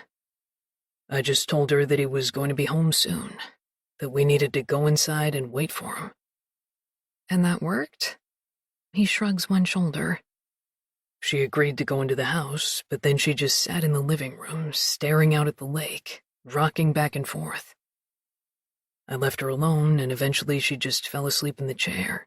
So I covered her with a blanket, put a footstool under her, and left her there for the night. He thumbs in the direction of the house. I went in early this morning, and she'd made her way to the bed and was still sleeping. So I guess whatever she was going through has passed, for now. I reach out and rub his back. That sounds awful. Yeah. She's gotten a lot worse lately. I think I may have to find a care facility for her, and that's something I never wanted to do. Yes, but you also can't be expected to run a company and take care of your senile mother. He nods, true sorrow suddenly flooding his face. She's had such a hard life with my dad and everything. I just never wanted to, abandon her. It's not abandoning her, I'm quick to say. He holds up a hand. Can we talk about something else? I don't have much time before I have to go to work, and I don't want to waste it on such a depressing subject. It's unlike Ezra to shut down like that, and I can't help but feel a bit hurt by it. I wanted to make him feel better, not more alone, but I smile and nod. Sure, of course. Just know I'm here for you, and we can talk about it again if you need to. He gives me a tight smile. Thanks. An awkward silence falls between us, which I can't help but feel is full of bad history, the one created by my mother and his father. I may be imagining it, but I can almost feel the blame radiating from his body. If it weren't for my mother, his would not be the way she is now. Maybe we could take turns, I say, in an attempt to move away from the topic of his mom. You stay with me at Avril Island tonight, and then I stay here, kind of thing. He frowns. Or vice versa. I mean, whatever you want. It's shitty timing, but I'm away tonight. For work. It's a big job and has been planned for months, so it's not like I can even get out of it. It's childish, but I groan out loud. Are you sure you can't get out of it? I whine, not caring how selfish I'm being. He grabs my hand and gives it a gentle pull. Just stay here tonight? On my own? I don't want you staying on your own at Avril Island. Not until the police know for sure who was roaming around last night. Even if it is just some stupid kids. I'd feel better knowing you were here and not there alone while I'm away. For a split second, I think about being brave and asserting my right to stay wherever I please. But I also like having Ezra's excuse to not be brave and stay here for a night with Wi-Fi, a TV, a shower, and some human population around. Okay, I say, working hard to make my compliance sound reluctant. If it will make you feel better, I'll stay. He leans over and kisses me. Good. I'm glad that's settled. Now, how would my beautiful guest enjoy breakfast in bed? She'd love it. He turns to go, but I reach out and grab the bottom of his t-shirt to keep him there. Since you brought up the topic of guests... Yes? He says, eyeing me suspiciously. Why was it that me slipping into bed beside you last night didn't seem to surprise you? Do you often get middle-of-the-night female guests? He throws his head back and laughs. I'd like to say I do, but no. You're my first one. But you weren't surprised? June, I was exhausted. I'd worked all day in the sun, then I spent hours getting my mom settled down after the neighbor found her out on the street. I was fast asleep when you arrived. I knew it was you and figured you'd just decided that you didn't want to be alone after the dead birds, so came here.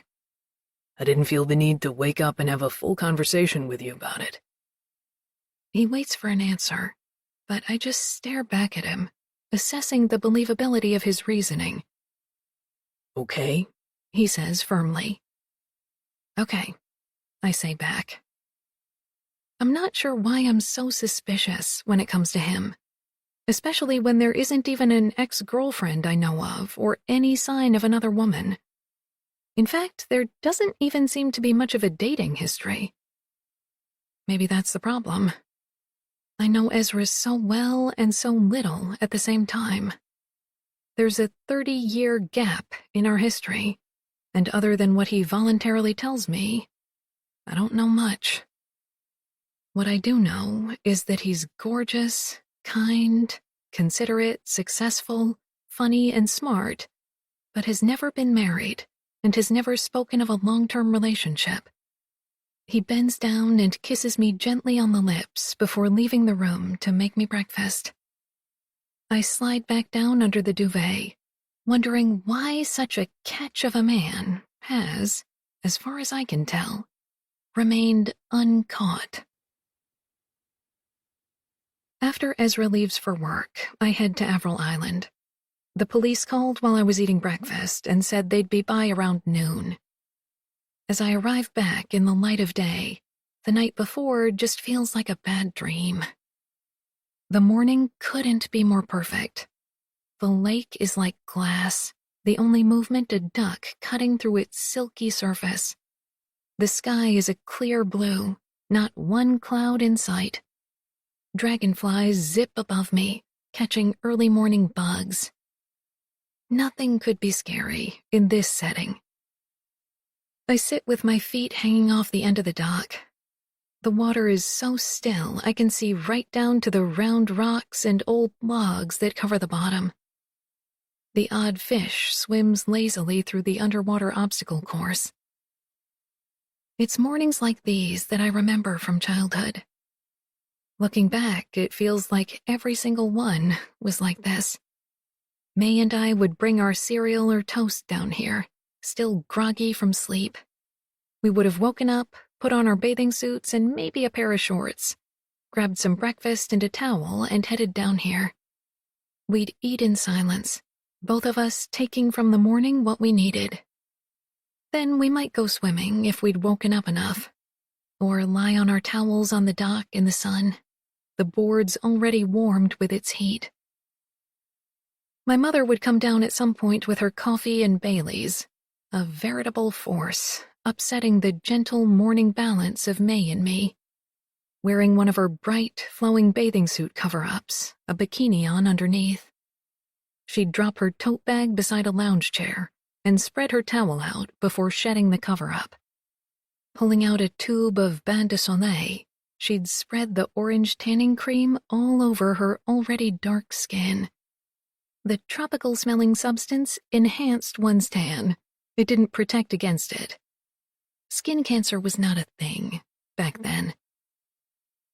May often slipped off the dock at that point into the cover of the water, staying under as long as she could in the suspended green quiet of submersion. I usually picked up my towel and moved it onto the lounge chair beside my mother's and asked to use some of her tanning cream so that I could smell her on me all day. So many mornings bloomed from this dock into days full of swimming, tanning, friends, sailing, cliff jumping, water skiing, and lazy afternoons in the hammock. So many mornings identical to this one, but now so far out of my reach. The day is already hot, and just sitting there in the sun, I've broken a sweat. I wish I had my bathing suit on so I could dive in and cool off. Then it dawns on me that this is my island, and I can do whatever I want. Who cares if some stupid kid is trespassing and catches sight of me? Maybe it will scare them off. I stand up and peel off my stale clothes from last night. The breeze brushes against my liberated skin, and I wonder if anything feels better than this. Moving to the edge of the dock, I plant my feet and make a graceful dive into the cool, clear water. All the bits of myself that are usually covered by a bathing suit celebrate the sensation. It feels like swimming through silk as I pump my arms and legs through the deep water. How have I not done this yet? I think to myself as I rise to the surface. And why not with Ezra? The thought brings on a fluttering of butterflies. I hang out in the water for a little while, then pull myself up onto the dock. I didn't bring a towel, so I hurry up the path and into the cottage. Running across the living room to get to the linen closet, I reflexively cringe, expecting the scolding that always came if we walked through the cottage without drying off first.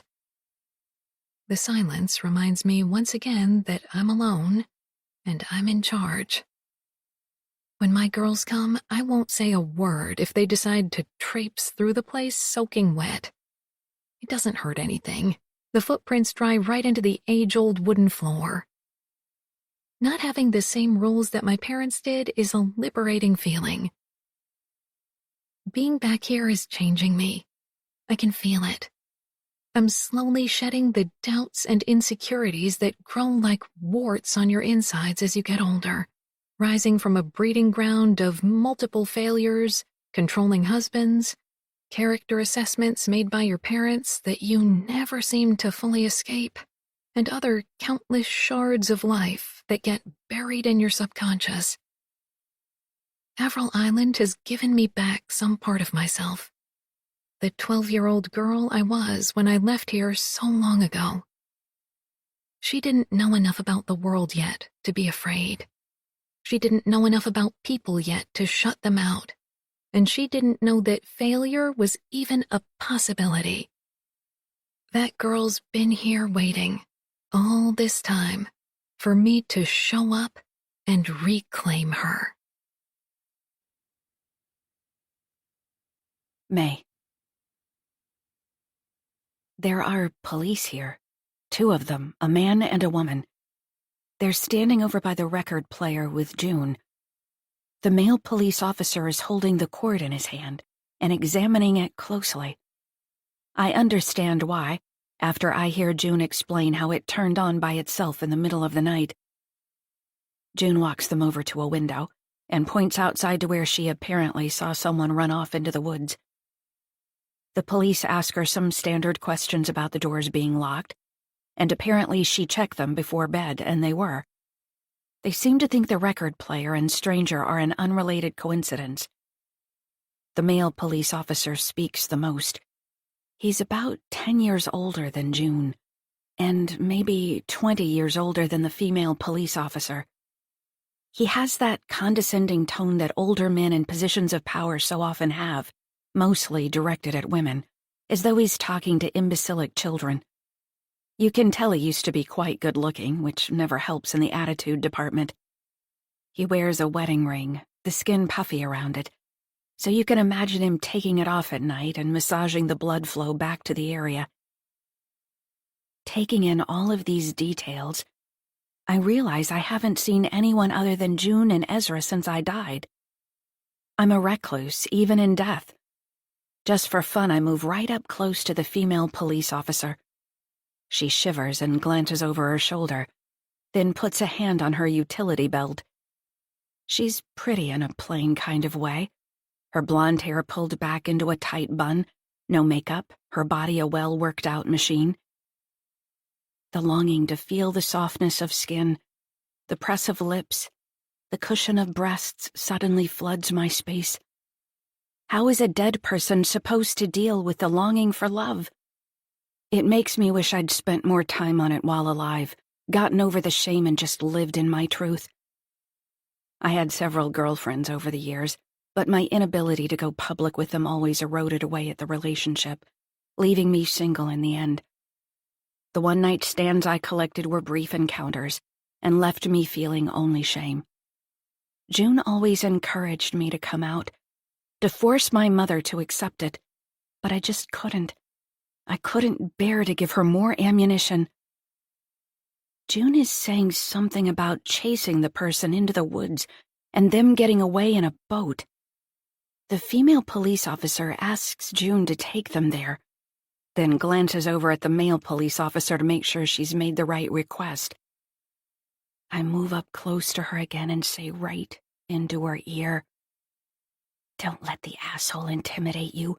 He doesn't know any more than you do." She turns her head in my direction and frowns before lifting a hand to her ear to brush my words away. I don't follow them. Instead, I watch from inside the cottage as June leads them both down the path into the woods, the sight of which brings a chunk of memory floating up to the surface. It's definitely part of the one I had the last time I was here, of West coming up the path toward me and my mother in the middle of the night. In this bit of the memory, I'm standing at the very same window I am now, watching my mother and Wes disappear together into the forest with only the light of the moon to guide them. My mother is carrying a shovel. West is carrying something in his arms. I can't see what it is because he's facing away from me, but I can tell by his pace and posture that it's something heavy.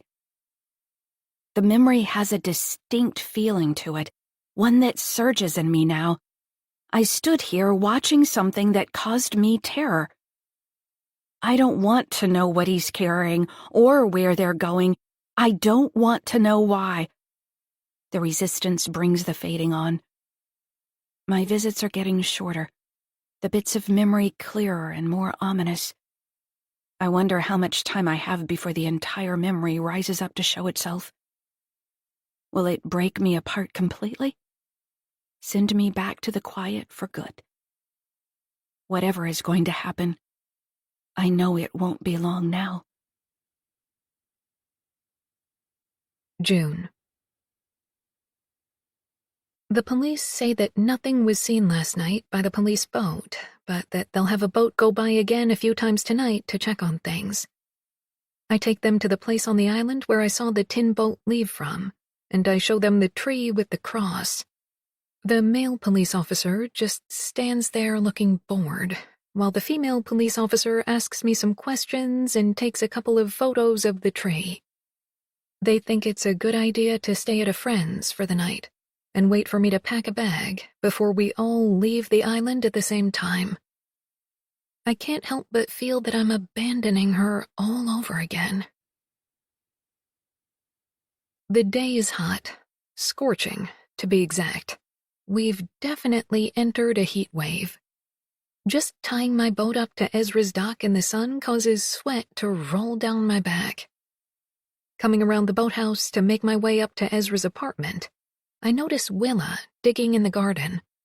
She's not wearing a hat, and her face is bright red and shiny with sweat. She really shouldn't be out in the sun on a hot day like this. She'll get heat stroke for sure, if she hasn't already. Ezra told me to just steer clear of his mother while I'm here, that Judy will take care of everything. But Judy is nowhere to be seen. I can't just leave her out here if she doesn't know enough to go inside on her own. I put my bag down and start a slow approach across the lawn. "Willa?" I say, as cheerfully as possible. "It's me, June." This time I definitely do not want her to think I'm my mother. She looks up, confusion on her face, which doesn't clear even when I'm standing right in front of her. "I think you should go inside, get out of the sun. It's very hot out here." She gives a weak nod and lets me take her by the arm and help her up. She's unsteady on her feet and leans against me as we make our way into the stone cottage. It's cool in the kitchen, and she breathes a soft sigh of relief. "Why don't you go sit down in the living room and I'll bring you a glass of water," I offer. She turns and shuffles off. I go in search of a glass, and then, when I find one, fill it to the brim with cold water. Not sure if she's eaten anything all day, I make her a plate with some grapes and crackers, just in case. She's sitting in her chair by the window, staring out at the yard, her hands folded in her lap. I place the plate and glass down on a small side table so that it's within reach. She looks up at me, and I can't tell if she's still in the present or has disappeared again.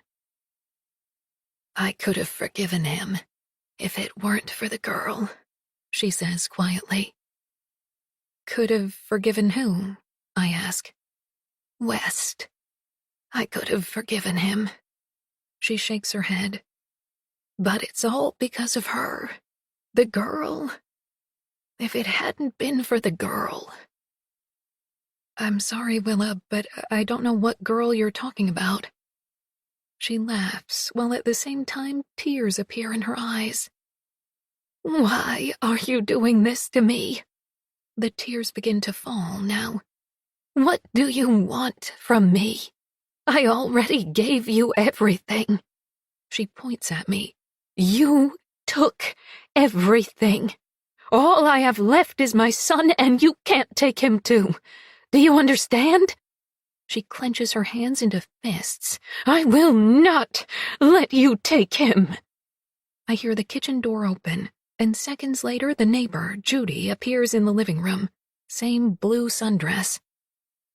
Well, what do we have here? She says, even though it's quite obvious. June, didn't Ezra tell you to stay away from Willa while you were here? She sounds like a kindergarten teacher who's just arrived to break up a fight. The fact that Ezra told Judy to keep me away from his mother stings. Willa was out in the sun when I arrived, I explain calmly, without a hat and looking on the verge of sunstroke, so I just wanted to get her inside.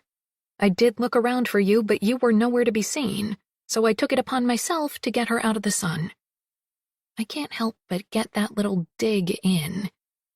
Willa suddenly stands up, her eyes locked on me and wild. You stay away from my boy, she says loudly, white spit collecting at the sides of her mouth. You stay away from him. Do you hear me? Judy swoops in and takes Willa's arm. Don't you worry, dear, she says to Willa. June's not going to go near your boy. Ezra's fine, just fine. It's the girl, Willa says, calmer now. It's all because of her. Judy gives me a quizzical look, and I just shrug in response. What girl is that, Willa? She asks, turning back to face her friend. Willa lifts her arm and points at me. That girl. She's the one. Judy motions for me to go into the kitchen and goes back to talking to Willa in a soft, soothing voice, ignoring the talk about the girl. She leads her out of the living room and toward what I assume is Willa's bedroom. I hear a door close and then only low murmuring. Not sure what else to do, I flop down at the kitchen table and try to sort through Willa's wild ramblings to see if anything rings true. She clearly wants me to stay away from Ezra. But what mother wouldn't want their son to stay away from the daughter of the woman who had an affair with her husband? The girl, though. I can't figure out why she said I was the girl or what that even means. I gave her a sedative, Judy says, coming into the kitchen, interrupting my thoughts. She's out for the count for hours. I really was only trying to help, I say, a little too defensively. She could have gotten heat stroke out there. Yeah, well, you don't tell Ezra that she was out on her own in the sun, and I won't tell him that you got her all worked up again. Deal? I really can't decide if I like this woman or not, but I nod in agreement anyway. She thumbs toward the door. Come on over to my place and have a beer. I don't love the idea of spending time with her, but she might know some things, and the offer of a drink is more than appealing right now. We leave through the kitchen. She locks the back door with a key, but then also slides a bolt that's fastened on the outside of it. Ezra put this on a little while ago to keep Willa inside. The front door, too, she explains. For her own safety, you know. So you don't have to worry about her getting out in the night while you're here. She laughs warmly. She does like to wander.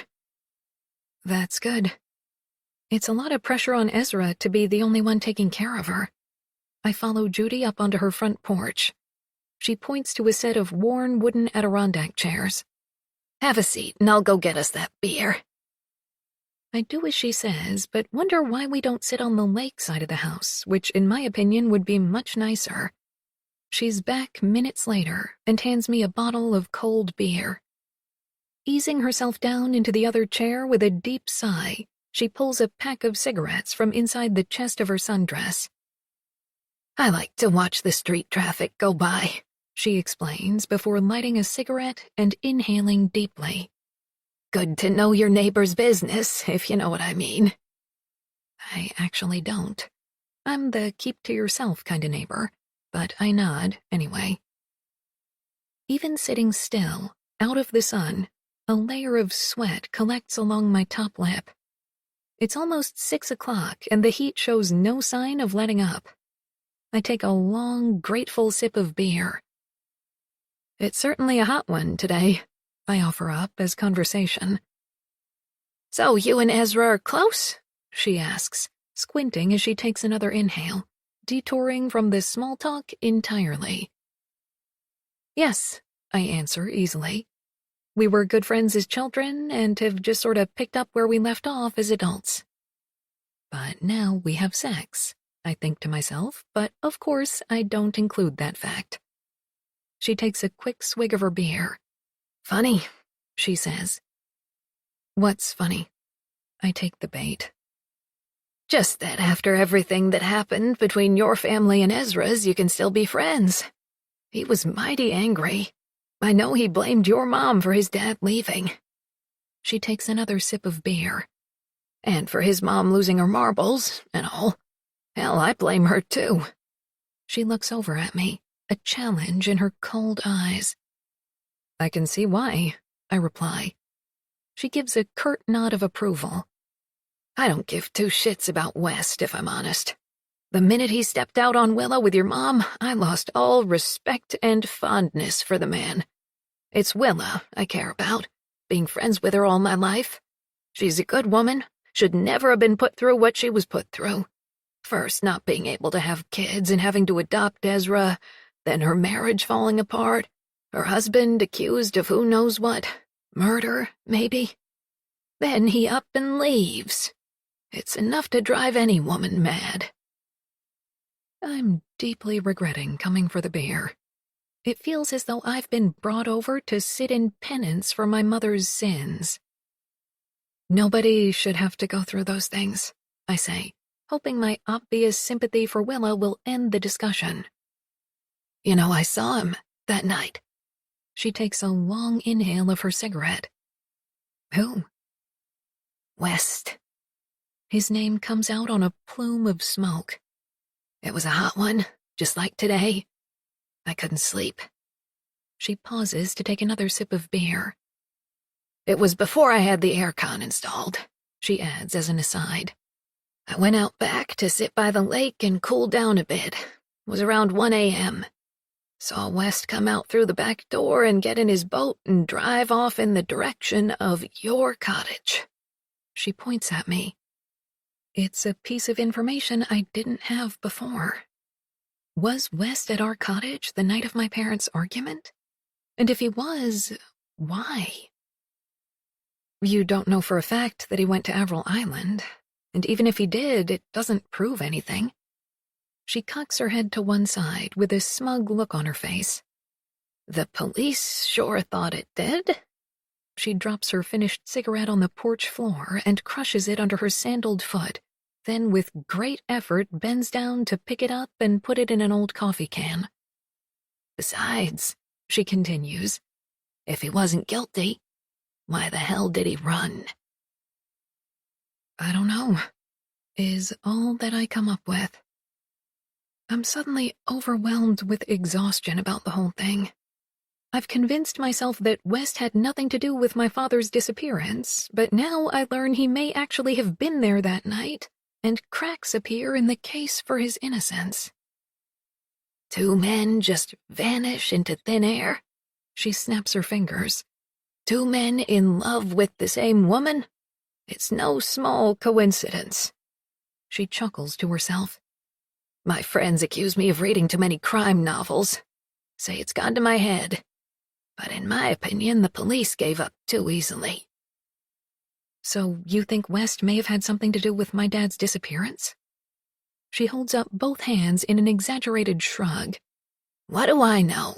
I'm just the neighbor. Just telling you what I saw is all. Don't have any more to go on than that. Does Ezra know that you saw his dad leave that night? She nods. It was a sore spot for a long time between us. Me going to the police with it. He got over it, though, eventually. Was a right angry kid for a long time and made sure everybody knew it. She gives her head a shake and chuckles.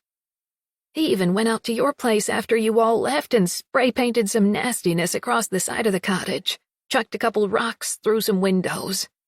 Police caught him, though, made him paint over the graffiti, and Willa paid to have the windows replaced. More details about back then that Ezra neglected to tell me. I'm starting to wonder how truthful he's actually been with me. Is there nobody in this town I can really trust? Is there anyone who doesn't have some reason to hate my family? So, you see, Judy unfortunately continues, why I find it surprising that Ezra has become such good friends with you. Or you with him, for that matter, if you're suspecting his dad might have caused your dad harm. I guess we both just decided to leave the past in the past, I say, before draining the last of my beer. I hold up the empty bottle. Thanks for this, Judy. I certainly needed it. My pleasure. Come on back for more later if you want. I'll be here. She starts the process of lighting another cigarette. Thanks, Judy, that's kind of you, I say, getting up out of my chair. Kindness is all you have these days, she says. Some people round here weren't happy to hear that a Bennett had returned, but you didn't have nothing to do with what happened back then, so I say give you a chance. She leans back in her chair and narrows her eyes at me. Now, if it was your mother turning up, well, that would be a different story. I'd certainly have some comeuppance to bestow on that woman. Understandable, I say, thinking she'd have to get in line. I give a last wave and head toward Ezra's yard. Halfway to the boathouse, my phone rings. It's a local number that I don't recognize, but I answer it anyway, thinking it might be Ezra from a landline. Before leaving, he told me that reception would be spotty where he was going. It's not Ezra. It's animal control. Apparently, he gave them my name and number when he took one of the dead birds in for examination. The bird was poisoned, the woman on the other end of the line says, wasting no time. Probably rat poison, but it's hard to say if that's the thing that killed it, she goes on to explain, due to the fact that it had also been frozen at some point, which may have been the cause of death. It takes my mind a few seconds to compute what she's saying. I stop in the shade of a tall oak so I can concentrate better. So it definitely wasn't natural causes? The question sounds stupid as soon as it comes out and hangs there between us. She chuckles a bit. Only if the bird ate a pile of rat poison and then flew itself into a freezer. There were 12 of them, I say, ignoring her poor attempt at a joke. 12 birds dead on my doorstep. I appreciate the stunned silence I get in return. I hear her readjust the phone and then clear her throat. Well, then, miss, it sounds like a case for the police rather than animal control. I tell her I've told the police and that they're looking into it. She says she'll give them a call to provide more details on the situation. She wishes me luck, which I suddenly feel I'll need, and then hangs up. It takes a lot of maliciousness on someone's part to poison birds and then freeze them so they can be placed on a veranda. I'm not even sure Leslie Swan would have been up to that task, even if she had been in town the night it happened. It's cool inside Ezra's place. It smells like him, too. Woodsy and clean, which would normally be comforting, but right now, it's not. Learning that someone put those birds on the veranda on purpose, systematically killing them first, combined with all the negative talk from the neighbor, has truly fucked with my head. I don't feel safe at Avril Island, and now, thanks to Judy, I'm finding it hard to feel safe here at Ezra's. I really don't know who to trust anymore. Deciding I have no choice but to make myself at home, I plug my phone into Ezra's stereo to play some music. There are too many voices and questions in the silence. I find some burgers in the freezer and a lone beer, a perfect dinner for one, so I busy myself preparing that, taking it out to the deck to eat when it's ready. As I sit outside with the sun slowly beginning its descent, it feels like nothing could be wrong in this world. Could I actually do what I told Judy I've done? Leave the past in the past? Could Ezra and I just focus on each other and the future we could have together? It's not such an easy question to answer after hearing about so many things that he neglected to tell me. Withholding the truth is as good as lying, Leo used to tell the girls whenever they wouldn't admit to a wrongdoing. I always disagreed, thinking it wasn't quite as bad as a lie. Until now. It's only 9:30, but I've run out of things to do. I hung out on the deck until the bugs arrived, then cleaned up the kitchen, called the girls, and watched some crappy TV. As I sit now in stillness on the couch, the question I've been avoiding all evening refuses to be ignored. How well do you know Ezra, really? It's just light snooping, to begin with. Pulling open some drawers to see what they hold, going through the pile of bills on his counter, looking at what's in the medicine cabinet. As I go, I convince myself that I'm just getting to know him better. That if he'd had anything to hide, he certainly wouldn't have invited me to stay over for the night without him here. I wander down the hallway and into his office. It's meticulous, just like the rest of the place. Going through the filing cabinet, I find nothing other than well-kept records on work he's done at local cottages and tax documents. The desk doesn't hold anything of interest either. Could the man literally have nothing to hide? There's an antique wooden trunk sitting in the corner of the room. I try to open it, but it's locked. I look around the office for the key, but don't find one, so I decide to move on to the bedroom. Nothing but clothes and shoes occupy the closet. Pens, half-finished crosswords, and a broken Fitbit rest on the bedside table. It's a disappointing search, and I'm not ready to give up just yet. I return to the trunk in the office. It's the only thing that's locked in this whole place. Why? I go to the key rack in the front hall, but there's nothing there that would fit such an old lock. So I head into the kitchen to find something I can use to jimmy the lock open. Determination to get inside that trunk has eclipsed any guilt I might have had over snooping. With metal skewer in hand, I head back into the office. It takes a little finagling to find that sweet spot that releases the lock, but eventually I hear a pop, and am able to lift the lid and reveal what's inside. A pile of yearbooks, some baby clothes, an old Boy Scout uniform, a collection of wood carvings that I'm sure he made with his dad, and an old cigar box. No body parts or drugs or guns, just life stuff collected over the years. I flip through a few of the yearbooks and find Ezra's class photos. It's exactly the boy I remember, only a little bit older. He played football, was on the debate team, made the honor roll, won medals in track. A pretty upstanding high school career, considering his dad had taken off when he was 12. I certainly got into more trouble than he seemed to. Putting the yearbooks back, I reach for the cigar box next. The scent of stale tobacco wafts free when I open the lid. The box holds a mess of photos.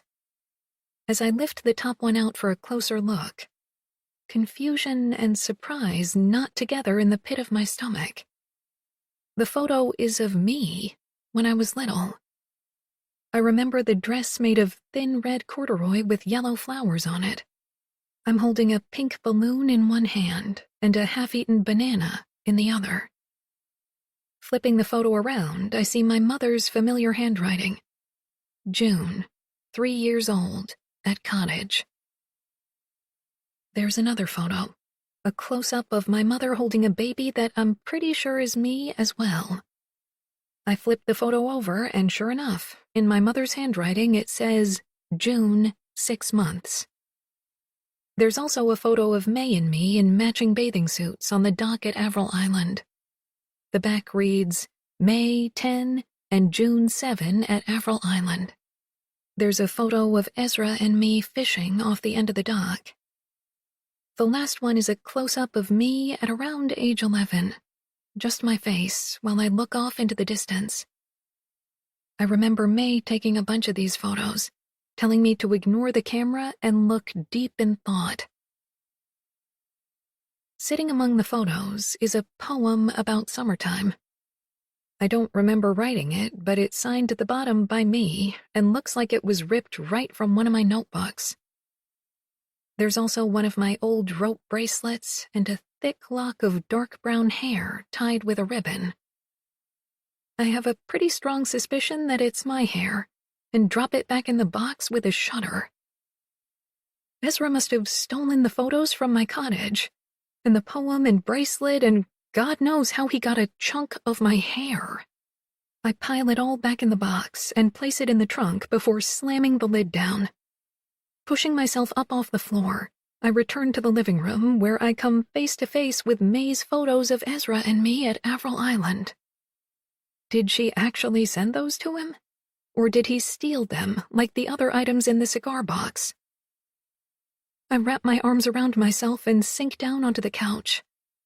I don't even know what to feel. Anger? Flattery? Fear? Why would he want those photos of me and the poem and bracelet and hair? Judy said he was angry at my family after everything that happened, so why keep souvenirs of one of us? No matter how I frame it, the whole thing feels insidious. Not wanting to be here, not wanting to be at Avril Island, not wanting any of this, I pull a blanket off the back of the couch, slide a pillow under my head, and curl up right there, wishing it would all go away. But with every breath, I breathe in the scent of the man I've accidentally fallen in love with. The man who, in an instant, has become unknown to me, who has an unhealthy obsession and an agenda that I just can't figure out. May. The cottage is dark and quiet when I arrive. I can tell without looking that nobody is here. It's the first time I've arrived in the living realm without anybody being there. Am I no longer attached to June? Has she left Avril Island, leaving me in the process? I float up to the second floor and am flooded with relief when I see her belongings still scattered about the room. Why, then, am I here? Floating from room to room, I search for the point of my presence here, in the shadows and in the light that comes in from the moon. I glide through the tunnel-like darkness of the stairwell, but something stops me at the bottom, as though I'm here in the flesh and my dress has gotten snagged on a nail, holding me in place. It's not a nail, though, that I'm caught on. It's another bit of memory dislodging from deep down and floating to the surface, tethering me to the spot where it happened. It was the night that I left June upstairs so I could secretly listen in on my parents' fight.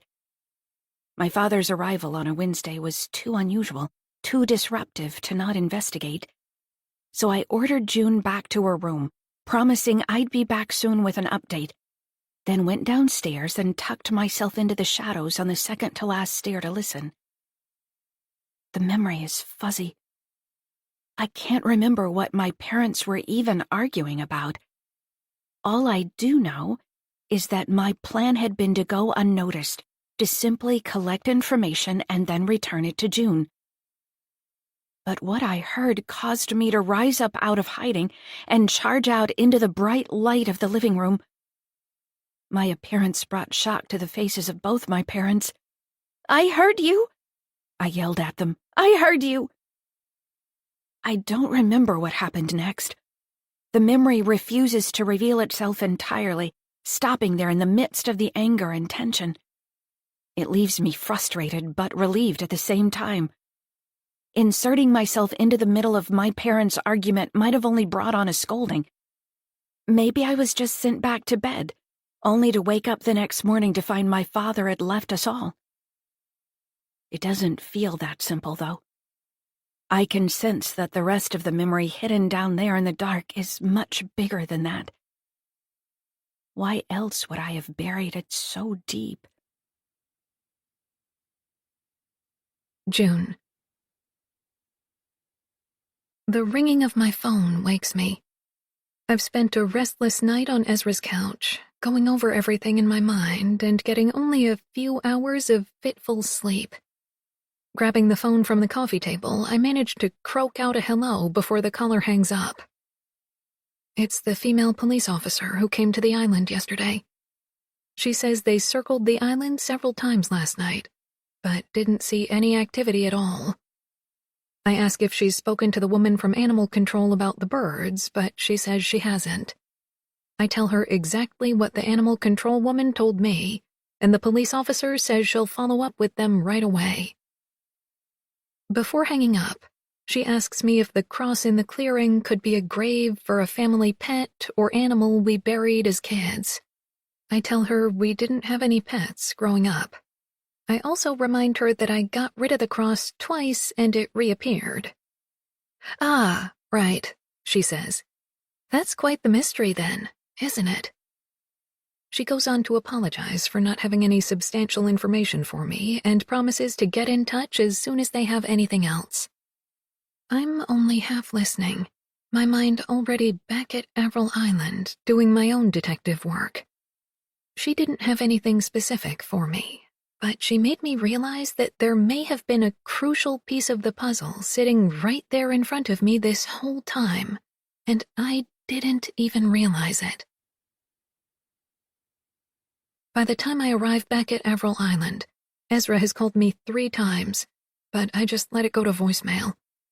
I'm not sure what to say to him. Do I admit to snooping, or do I pretend I didn't find a small, creepy shrine dedicated to me in his office? I need more time to come up with a plan, so for now, I'll ignore him. The day is hot again, and I don't relish the idea of spending it shoveling, but I have a very strong feeling that the tree that keeps sprouting crosses is the place to start in my search for answers. I grab a pair of work gloves and go in search of a shovel. There's only one in the tool shed.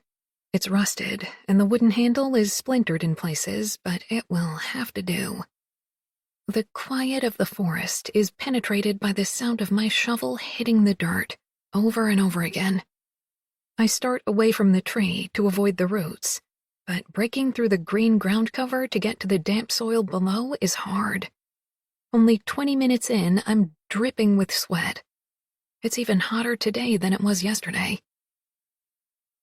Every few minutes, a voice in my head tells me to give up, that I'm crazy and won't find anything. But something in me will not let my body stop putting the shovel in the soil and tossing it to the side. As the hole gets bigger, adrenaline releases through my veins to keep me going. The occasional bird lands on a branch close by to mock me with its call. The sweatier I get, the more flies I attract, but other than stopping for water, I just keep digging.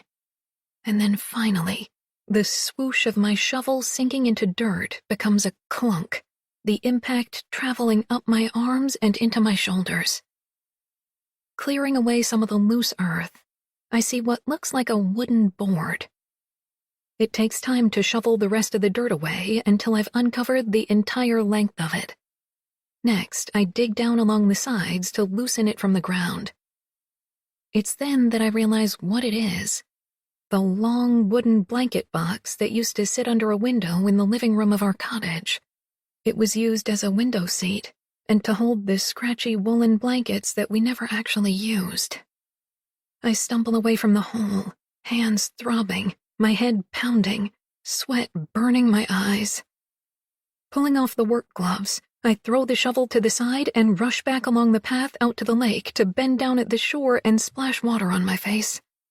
Holding my hot, throbbing hands under the surface, I imagine falling forward to let the cool water claim me, floating away from what I'm sure I will find in that wooden trunk. The body of my dead father. But I've come too far for that now. I lift my hands from the water and force myself back to the tree. The forest pulses with silence as I stand beside the hole I've made. Fitting the blade of the shovel under the lip of the trunk, I push down hard on the handle, using the ground for leverage until I hear the gentle pop of wood separating from wood. Getting down on my knees, I take a deep breath, ignore the roll of nausea in my stomach, and lift the lid of the trunk. No matter what I was expecting to find, the skeletal remains in the trunk still send an electrifying shock through my body and a high-pitched wail from my mouth. I fall back onto the freshly turned earth with a hand to my chest. The silence suddenly pounds my ears with its force, making me feel more alone than I ever have. It was a mystery in my head to be solved, a challenge. But now that I've actually uncovered a part of its truth, all I want to do is unknow it. What feels like an eternity passes. I'm frozen on the ground with fear, not knowing what to do or who to turn to. Eventually, I work up the courage to inch forward toward the hole. Placing my hands in the dirt, I lean forward over the grave. There is no question that it's an adult who was buried here. The knees are folded up against the body. I'm looking for signs that it's my father, but all of the clothing has disintegrated. Reaching in, I shift some parts around to get a better look at things, trying not to gag as I do. I lift the left hand, looking for a wedding ring, but the fingers are empty, which makes sense because I found my father's ring in the cottage.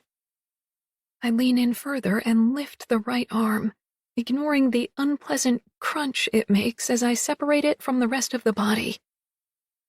I have to look away for a second and take some deep breaths. Manhandling this skeleton is making me feel like I'm going to pass out. With some deep breaths, the feeling passes, and I'm able to turn back and keep going. There's something wrapped around the right wrist. I give it a good tug, and it comes free. It looks like a bracelet made of leather, about an inch wide. I think it used to be brown, but it's black in places as well, so it's hard to tell. This detail confuses me. I don't remember ever seeing my father wear a bracelet, but something about it is so familiar to me. I can picture it wrapped around a man's tanned wrist, which means my father must have worn it at some point. Why else would I remember it? I tuck it into the pocket of my shorts. It's the only clue I have. There's nothing else left on this body. Abandoning the open grave, I head back to the cottage. If I can find a photo of my father with this bracelet on, I'll have my proof. Then I'll go to the police. They'll have to reopen the investigation. They can do DNA testing, go back to the evidence they collected years ago, and finally figure out what really happened. It's time for the truth to come out, even if it's a truth that, in the end, proves that West really did kill my father. May. It's dusk. The sky is streaked with bright orange and pink. There's a stillness to everything, as though the entire island is holding its breath. Heat bugs chirp in the trees, even though the sun is setting and everything green is wilted slightly as though weighed down by the humidity. It must be a heat wave. June hurries across the backyard, a frantic look in her eyes. Her skin is streaked brown with dirt, her hands are bloody, and her tank top is soaked through with sweat. She looks as though she's fought her way out of a fox's den. The screen door swings open wide as she rushes through it, and then snaps back fast, sounding like a gunshot. She goes right to the liquor cabinet in the dining room, pulls out a bottle of scotch and struggles to get the lid off. taking one of my father's tumblers down from the shelf. She pours at least 2 shots of the amber liquid into it. Watching her lift the glass to her lips, I see that her hands are shaking. She throws the scotch right down her throat, coughs, and then pours herself another. Finishing her drink, she moves into the kitchen, where she runs her hands and arms under the tap, then rubs soap onto her skin, wincing as it soaks into her cut hands. For once, I wish Ezra were here, or anybody, for that matter. I need her to talk, to tell someone what's going on so that I can hear as well. She dries herself with a tea towel and then heads straight upstairs. She's on a mission. I can feel it buzzing around her and see it sparking in the blue of her eyes. She goes right into my room and gets down on her knees in front of my bed to pull my suitcase of photos out. Sitting cross-legged on the floor, she flips through them at a rapid pace, mumbling to herself as she goes. She bypasses photos of herself, of me, of my mother, and of the cottage. The only time she slows down to actually study a photo is when my father is in it. But even these she tosses back into the suitcase with a huff of frustration. There's black dirt packed under her fingernails, and a line of red blisters along the palm of each hand. Getting up off the floor, she reaches into the pocket of her shorts to pull something out. It looks like a piece of old brown leather. She turns it over in her hands, rubs the surface of it with her thumb, her brow furrowed in concentration. After staring at it for several seconds, she looks up, and I can almost see the answer dawning in her head. She sinks back down to her knees in front of the suitcase and begins to once again sort through the photos, slowly this time. After a few seconds, she finds something, bringing it out of the box to study it closely. It's a photo of June, Ezra, and West. They're looking right at the camera, holding up the wood carvings they've just finished. I remember taking the photo. June stares at the picture, looking as though she's seen a ghost. She lifts the piece of brown leather up to the photo, her eyes moving between both as if looking for a match. "It's not him," she whispers into the empty room, her eyes wide with shock, her lips parted. "It's West." "What is West?" I ask while passing right through her, hoping she'll say more. All she does is shudder and look with confusion around the empty room. Her phone starts to ring. Ezra's name sits on the screen as it chimes loudly. She shoves it away from her. "Oh my God, Ezra!" She groans, clutching at her stomach and bending over as though in pain. The ringing eventually stops, but she stays as she is, staring at the phone blankly, grief all over her beautiful face. Is this my penance for some unknown sin I committed in life? To watch my sister suffer while I hang in the atmosphere beside her, helpless to do anything? June. The night is thick with the fragrance of the forest and heavy with heat. The sound of a boat engine in the distance skips across the calm lake to reach me as I make my way back along the path to West's grave. I decided to cover it back up. I don't want animals or rain to get in there and disturb it. I'll tell Ezra about it and let him be the one to decide what he wants to do next. I have no idea how West's body came to be buried on Avril Island. All this discovery has done is create yet another mystery. Using my phone as a flashlight, I carefully make my way through the dark. I'm lightheaded from the scotch and an empty stomach, and there's an unsettling tremor all through my body from adrenaline and the effort of digging up a grave. My island, that is supposed to be my refuge, has turned into a waking nightmare. I keep getting flashes of May, her scent, her voice, the feeling that she's in the room with me. It's comforting, so I tell my skeptical side to shut up. I don't want to be alone in all of this, so what harm can come from imagining my sister is right here with me, even if she's dead? As I turn onto the path that leads to the tree, the light of my phone grows dimmer. It's at only 6% battery. I silently curse myself for not taking the time to charge it.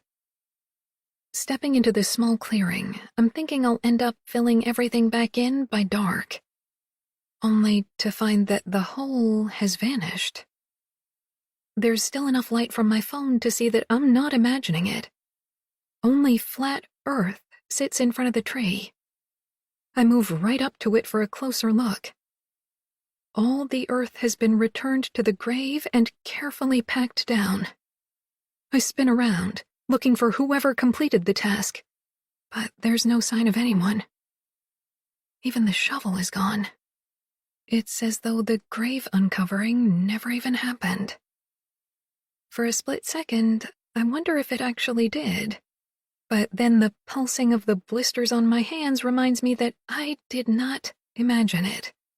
I'm not crazy. Someone covered that grave up. Which means I'm not alone on this island, and they could be anywhere. Maybe even in the woods, watching me right now. Rushing back out to the main path, I scroll through my phone until I find the number for the local police station. Before I can even hit call, my phone dies. This is when real fear sets in. Someone else is on this island with me, and my only tether to the outside world has been cut. I break into a run back toward the cottage. My mind desperately swings between two plans: get inside, lock the doors, and plug my phone in to call the police, or grab the boat keys, get off the island, and drive to town. Before leaving the cover of the forest, I stop and scan the lawn for signs of anyone, my gaze skimming across the windows of the cottage as well. Sick at the thought that I may see a dark silhouette pass by at any moment. But the cottage remains still and quiet, the lawn empty. I decide to rush inside, get the boat keys, and get off the island altogether. The back door is closest, so I make a run for it. I grab my purse from the counter in the kitchen and keep moving into the living room, where I grab the boat keys from the key rack. Without stopping, I go right out the front door and down the steps of the veranda. As soon as my feet hit the path to the dock, I start to feel a bit better. I can see the boat down there, waiting to take me to safety. Only a few feet away from the lake, I hear a rustling in the bushes just behind me. Before I have a chance to turn and see what it is, an explosion of pain erupts across the back of my skull. White sparks flash behind my eyes, and then everything goes black. May. June lies motionless on the couch, and a strange woman is tying her wrists together with a long piece of rope. June looks dead, but I know she's not. I can feel her life and see the gentle rise of breath in her chest. The woman is much older than she was the last time I saw her. The hair is now white, the skin wrinkled. It's Willa, Ezra's mother. I'd recognize those piercing green eyes anywhere. She mumbles to herself as she secures June's ankles together. She's wearing a white nightgown, but it's stained brown and makes her look as though she's been sleeping on a bed of dirt. "June!" I scream with as much force as I can muster. Willa looks up, a slash of confusion upsetting the determination on her face. But it passes, and she returns to tightening the ropes. June groans loudly, and Willa jumps back, startled. I push between the old woman and my sister, a wall of spirit separating the two. I don't imagine it will do much, but it makes me feel better. June's eyes flutter and then slowly open. She looks up at Willa, and I can see her struggling to make sense of things. "Willa?" she says. Moving to sit up, she realizes her hands and feet are tied. "What the fuck?" Anger quickly replaces the confusion. "Willa, untie me." The woman shakes her head. June propels herself up into a sitting position, then winces in pain. There's blood on the back of her head. Was it you who hit me? Willa nods. With what? June asks, unsuccessfully trying to reach around and assess the damage. A shovel. Willa answers matter-of-factly. But why? June asks, sounding like she might cry. Why would you do that? And why are you even here? You thought I didn't really know anything, didn't you? She asks with a smug smile. June leans forward. Willa? I'm June, not April. Do you know that? I know damn well who you are. She snaps back. That day I came here to blackmail you. You thought I was just bluffing, didn't you? June shakes her head. I don't know what you're talking about, Willa. Just please untie me. Willa pokes a bony finger at June. Wes told me everything. The old woman doesn't even seem to be hearing June. There's definitely something not right about her. Something dangerous. I can feel it. I believe you, June says calmly. I believe that Wes told you everything. So, why don't you untie me and we can talk about it? She lifts her hands up. This is hurting me, and I think I might need stitches in the back of my head. Please, Willa, I need your help. Willa flinches and looks away from June, confusion twisting her features. She gives her head a little shake, mumbles something to herself, and then looks back at June with new resolve in her eyes. If you really believed that Wes told me everything, then you never would have come back. You would have been too scared to. She pokes herself in the chest. But I do know everything. I do.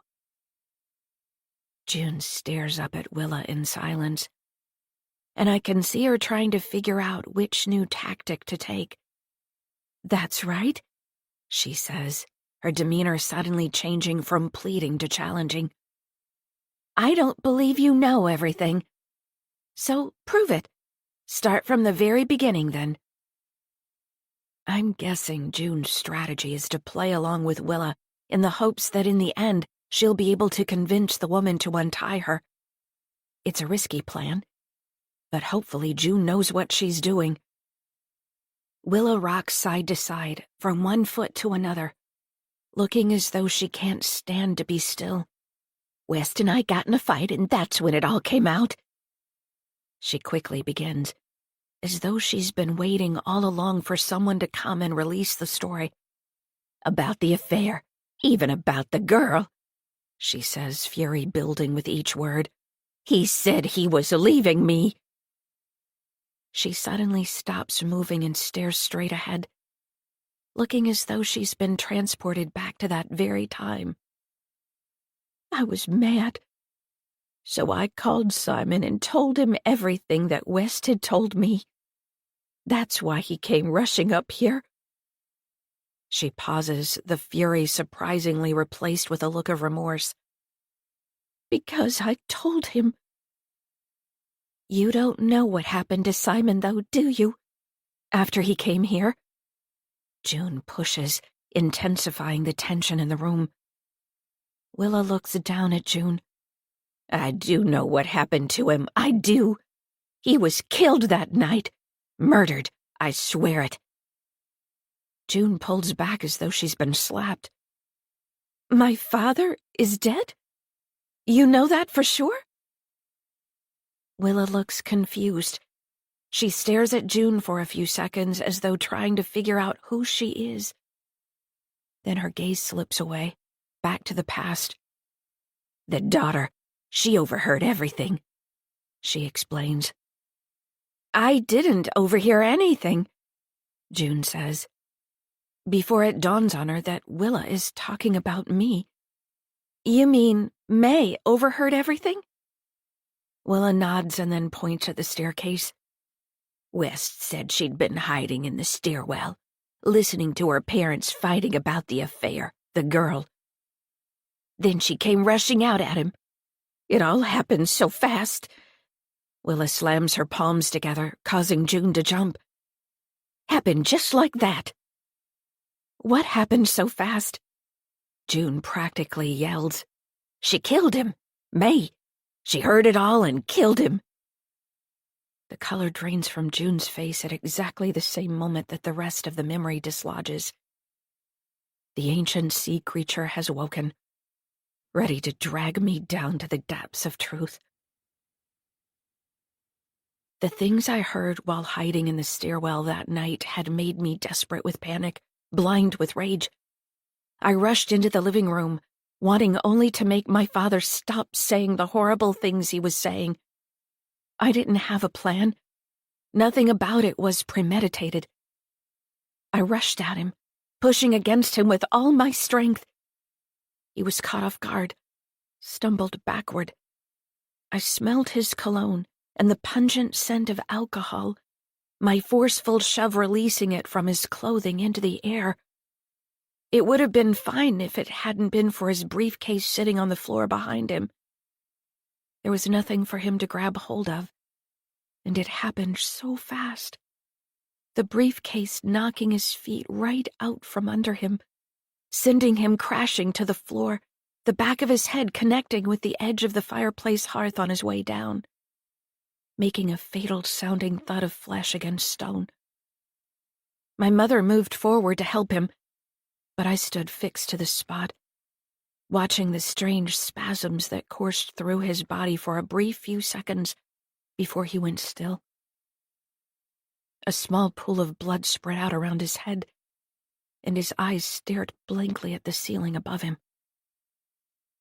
My mother said nothing as she searched for a pulse, listened for breathing, put a hand over his heart. Only when she found no sign of life did she turn to me. "You killed him," she said in an eerily calm whisper. I sank down to the floor, my body shaking, my teeth chattering so hard I was sure they would break apart in my mouth. My mother lifted me up and guided me to the couch, wrapped a blanket around me, brought me a tumbler of my father's scotch, and instructed me to drink it. She covered my father's body with one of the scratchy wool blankets from the blanket box, and then went into the kitchen. I heard the sound of the phone receiver being lifted from its cradle, the hum of the rotating dial, and then her hushed voice. I assumed she was calling the police or an ambulance, but it was West who arrived that night, not emergency services. The scotch worked quickly to stop the chattering of my teeth and slow the shaking of my body until it was only a slight tremor. When my mother returned to the room, I was coherent enough to focus on her words. She knelt down in front of me and took my hands in hers, grasping them too tightly for it to feel like affection. "You need to listen to me closely, May Bennett," she said, sounding firm but not angry. "What happened here tonight must stay a secret.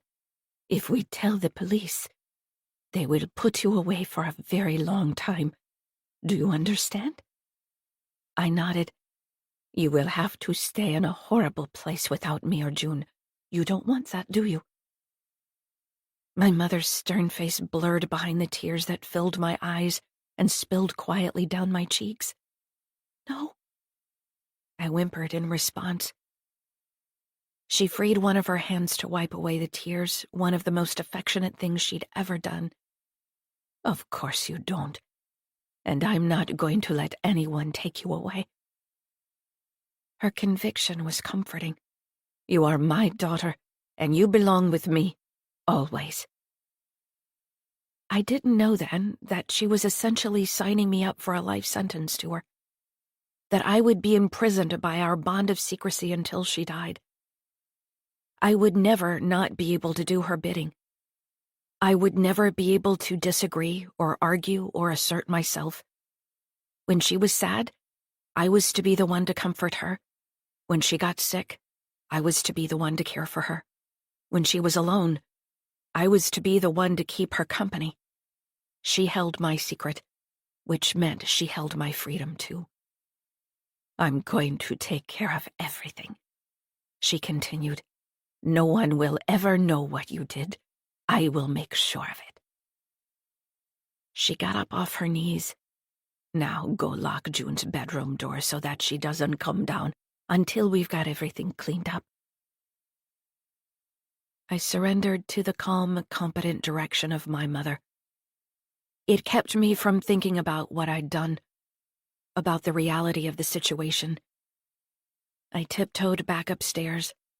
From a hook in the hallway, I retrieved the skeleton key that locked and unlocked all the bedroom doors. I went to June's door and, as quietly as I could, inserted the key and turned the lock. Waiting on the veranda with my mother for Wes to arrive, I watched her, waiting for some signs of grief, but they never came. She paced. She chewed at her nails. But there were no tears. She was deep in thought, not deep in sorrow, over the loss of her husband. I realized not long afterward that I had in fact done her a favor, saved her from the wrath of my father, and the revenge he had planned for her after finding out about her affair with West. I had saved myself and June at the same time. But it was a price I should never have had to pay. The first thing West asked when he got there was, "Where's June?" I told him that she was sleeping, that I'd locked her door just to be safe. He said that was for the best, and without a word, we all knew that June was never to be told what had happened that night. The cottage was dark. My mother thought it would look suspicious to have lights on so late if someone drove by in a boat. My mother told me to scrub the blood from the floor and wait for them there. Then they both disappeared into the forest, my mother carrying a shovel, West carrying my father's body. By the light of one candle, I got down on my hands and knees and washed away the evidence of the murder I'd committed. "May did that?" June asks as soon as Willa finishes describing the fatal push I committed that night. Willa gives one conclusive nod. "So you see, I do know everything. I know about my West helping you hide the body and how you made him drive your husband's boat to an abandoned island so his fingerprints would be on the steering wheel, and how you stashed Simon's watch in his boat, then called the police accusing my West of murder." Willa stops to take a deep breath, tears suddenly shining in her eyes. "You see?" she says again. "I know too much." I want to fade away, forget what I just learned about myself, not see the hurt and confusion and shock on June's face after learning that her sister is a murderer, or hear any more of Willa's ramblings about that horrible night. But the fading won't come. I'm supposed to be here, remembering, suffering, witnessing. Tears are running down June's cheeks now, too, from all that she's just learned. "Willa, it's me, June." Grief has stripped her of the ability to keep up the charade. "Please untie me. I'm not going to hurt you. I'm not my mother. I'm on your side." Willa starts shaking her head and wringing her hands. I can't untie you.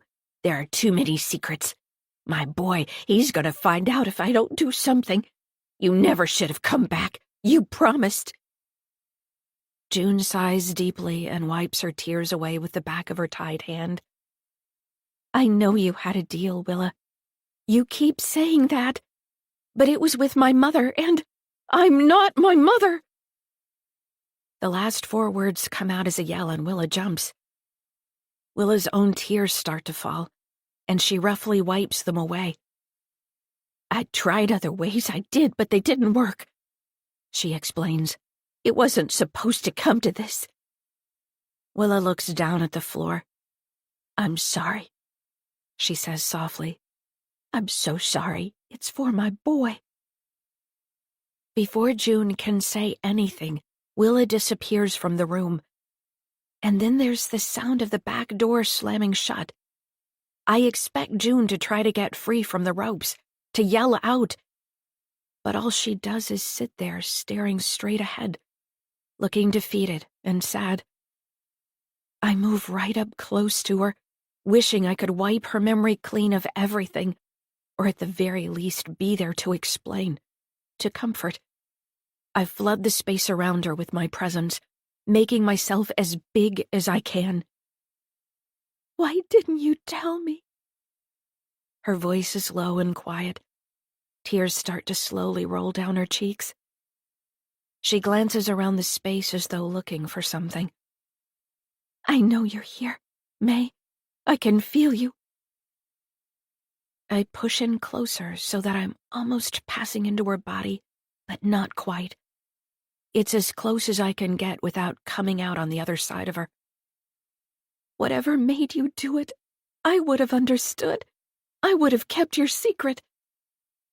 Her tears are coming faster now. The sound of footsteps arrives on the front veranda, and June quickly tries to wipe the tears away. Through the glass of the front door, I see Willa appear. She's holding something red, but she disappears from sight before I can tell what it is. When she doesn't come into the cottage, I move to the windows that look out onto the veranda. The red thing in her hands is a gas can, which she has tipped forward so that a steady stream of gasoline pours across the wooden floor of the veranda. I can see that she's doused the entire length of the front of the house. She walks backward down the steps, coating them as she goes. Only when the gas can runs empty does she set it down. Reaching into the pocket of her nightgown, she pulls out a book of matches. I swing back to June, who's still sitting on the couch, unaware of Willa's plan for her and the cottage. "June!" I scream at the very same time that a wall of flames jumps up in front of the windows. As it builds, it makes a loud whooshing sound that causes June to twist around to see what it is. The bright orange light of the fire is mirrored in June's blue eyes, which are already full of panic. Twisting her wrists, contorting her hands, she frantically tries to free herself from the rope.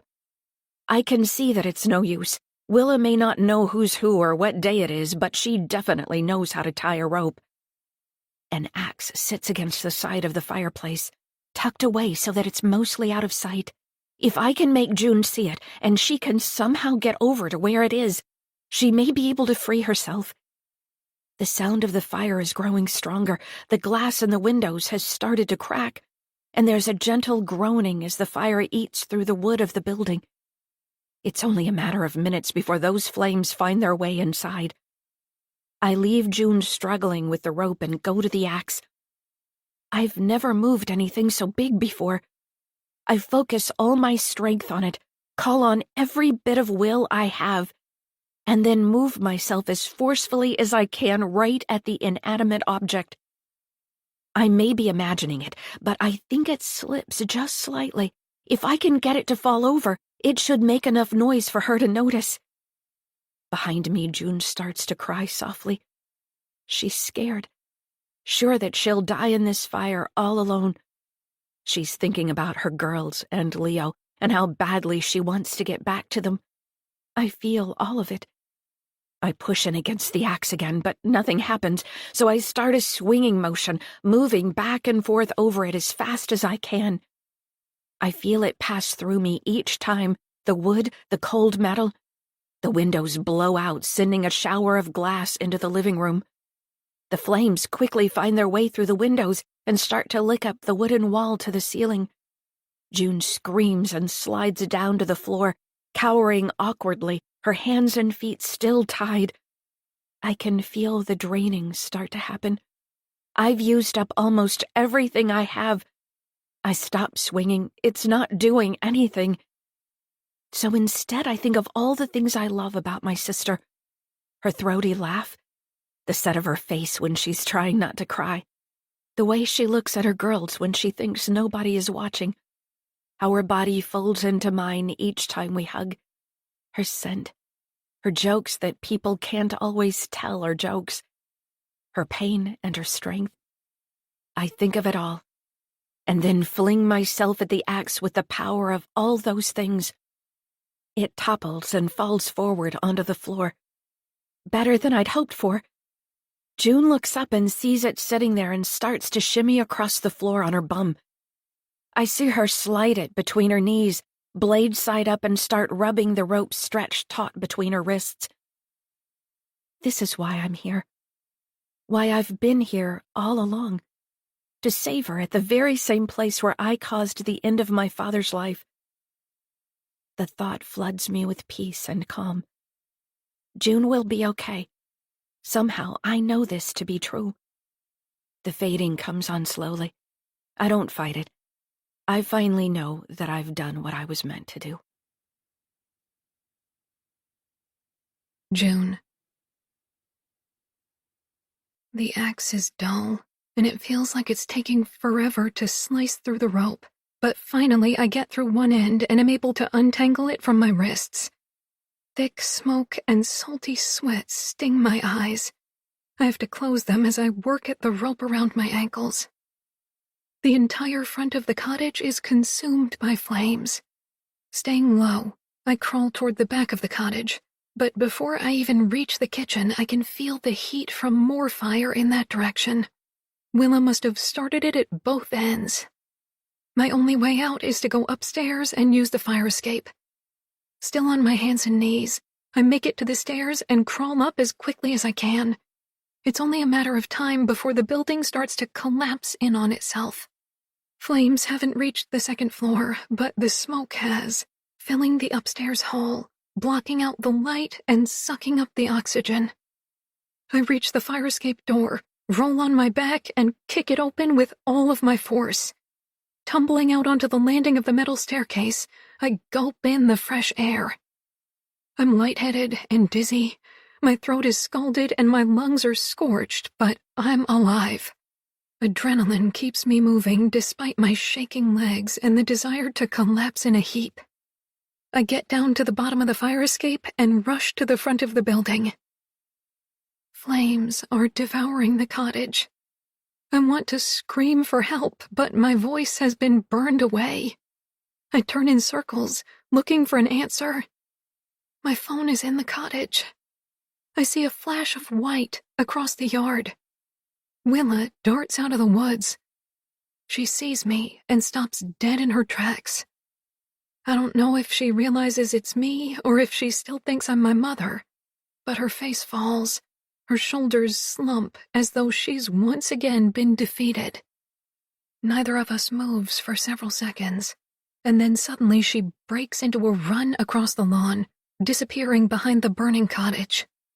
I'm ready to chase after her when I hear someone call my name. Turning toward the lake, I see Ezra running up the path, the bright light of the fire illuminating the fear in his eyes. June! He yells again, before yanking me to him and holding me against his body. His skin feels so cool against mine. He has not just walked through fire to be here. I pull free. Willa. The name is croaked out, stinging my throat as it exits. I move toward the fire, and Ezra reaches out to grab me. Tugging against him, I say her name again, this time stabbing the air with a finger to show him she's here somewhere. A veil of confusion falls across his face. My mom is here? I nod, and the confusion turns to panic. Inside? I shake my head and take his hand to pull him in the direction that she went. We race to the back of the cottage, but she's not there. We both go in opposite directions to check along the sides and meet back at the front. Where is she? He screams at me as I approach. I don't know. My own scream comes out like a whisper. She came out of the woods and went around back. That's the last time I saw her. He starts screaming her name at the woods, running in every direction across the front lawn. Movement on the roof pulls my attention away from him, and when I look up, I see Willa standing far above us. She's balanced on one of the peaks, like the statue of an angel, her white nightgown billowing in the breeze. Ezra! I call out. It's not loud, but somehow he hears me. I point up. He follows the direction of my finger and goes very still. Mom, He calls out. don't move. I'm coming to get you. She shakes her head. Mom. His voice pleads. She shakes her head again. Ezra moves toward her and she backs up toward an open window, making it very clear that if he goes up there to get her, she'll go into the burning cottage. What the fuck is she doing? He says, tears and panic heavy in his voice. I reach out and take his hand. She wants it to be over, I explain.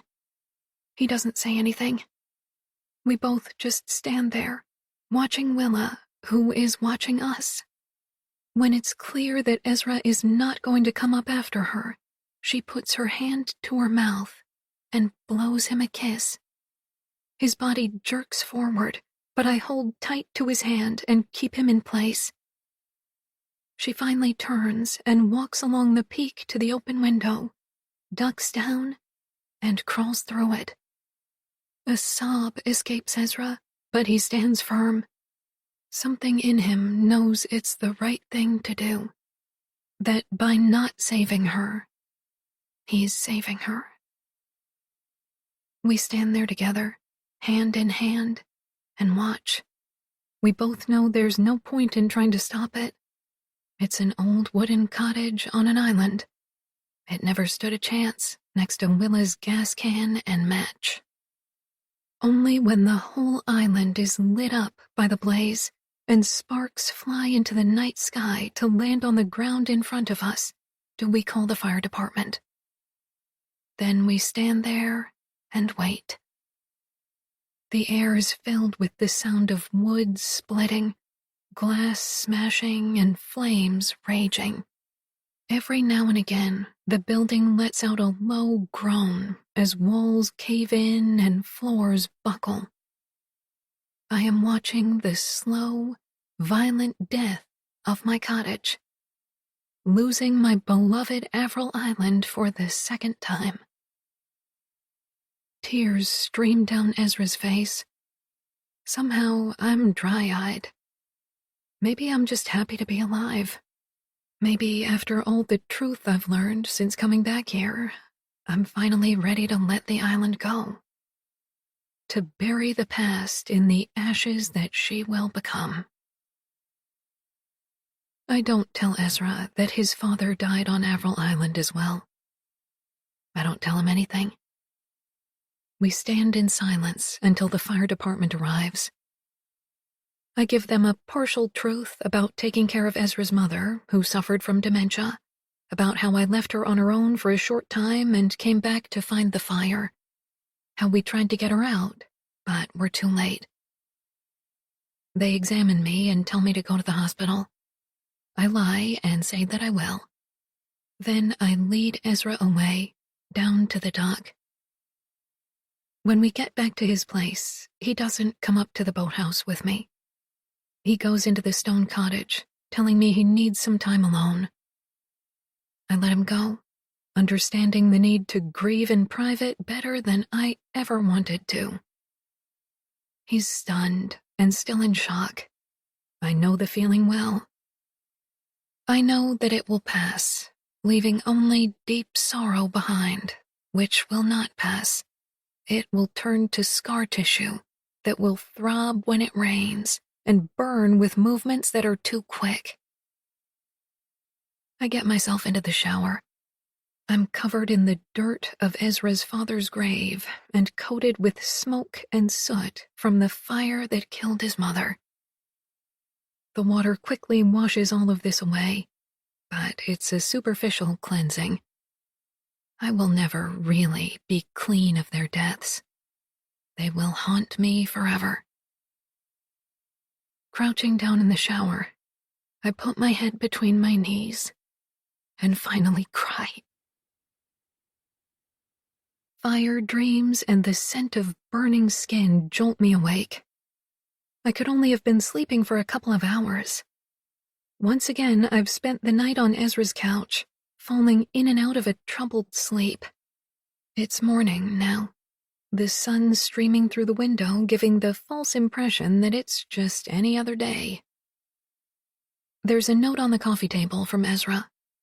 Apparently, the fire department called and he had to go deal with some things regarding his mom's death in the fire.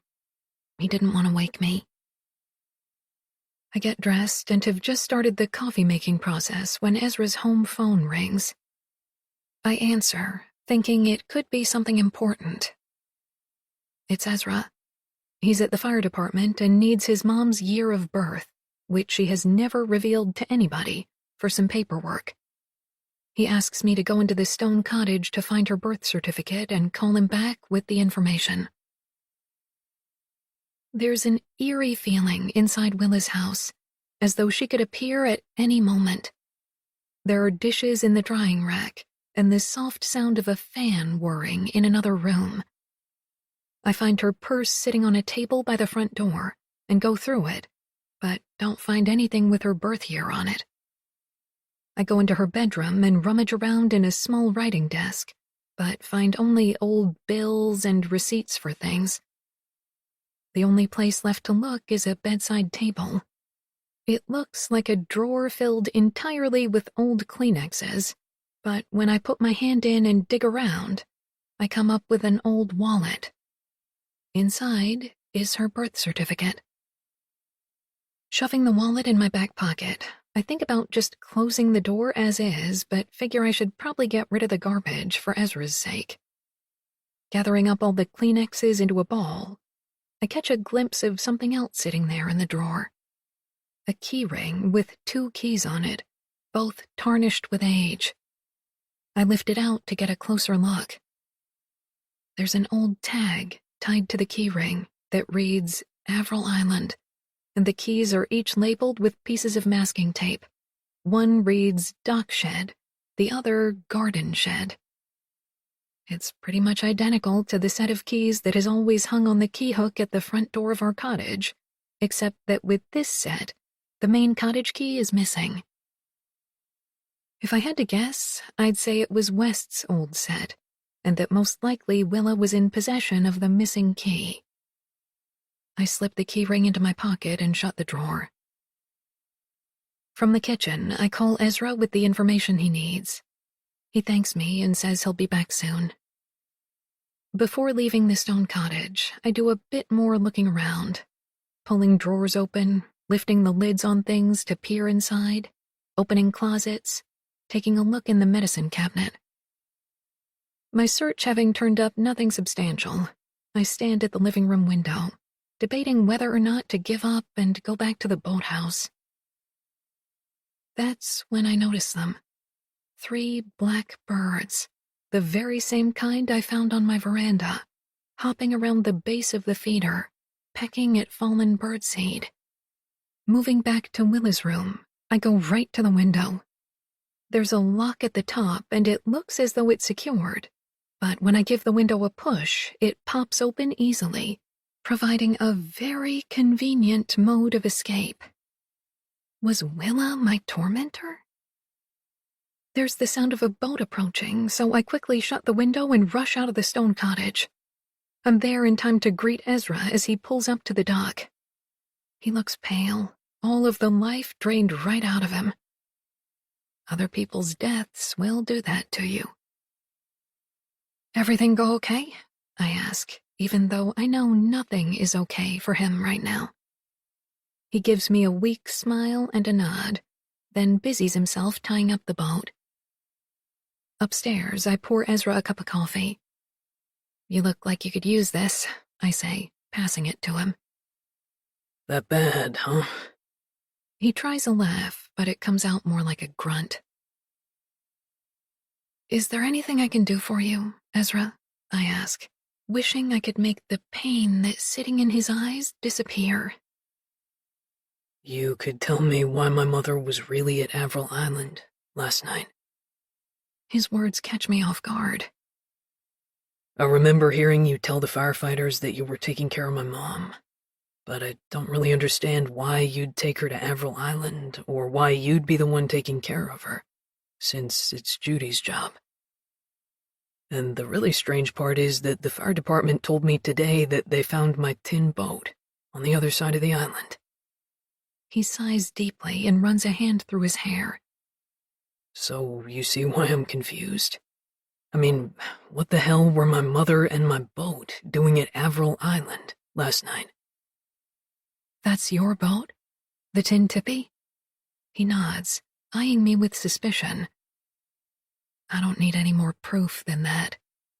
Willa was the one sneaking around Avril Island, leaving dead birds in her wake and record players on. She was the one I chased that night, the one who escaped in the tin boat. She was the one trying to scare me off the island, I say, as the understanding dawns on me. Who was the one? He asks in frustration. I think of the many secrets other people have woven through the fabric of my life. Thick, black thread that marred everything, changed the structure of it all. And I know I can't be the one to continue sewing that thread. I will not take up that needle and spread it through Ezra's life as well, even if it does mean incriminating my sister and revealing his mother's part in all of it. I will tell you, Ezra. I will tell you everything that I know and the things that I don't. But we need to get comfortable. It won't be easy and it will take a while.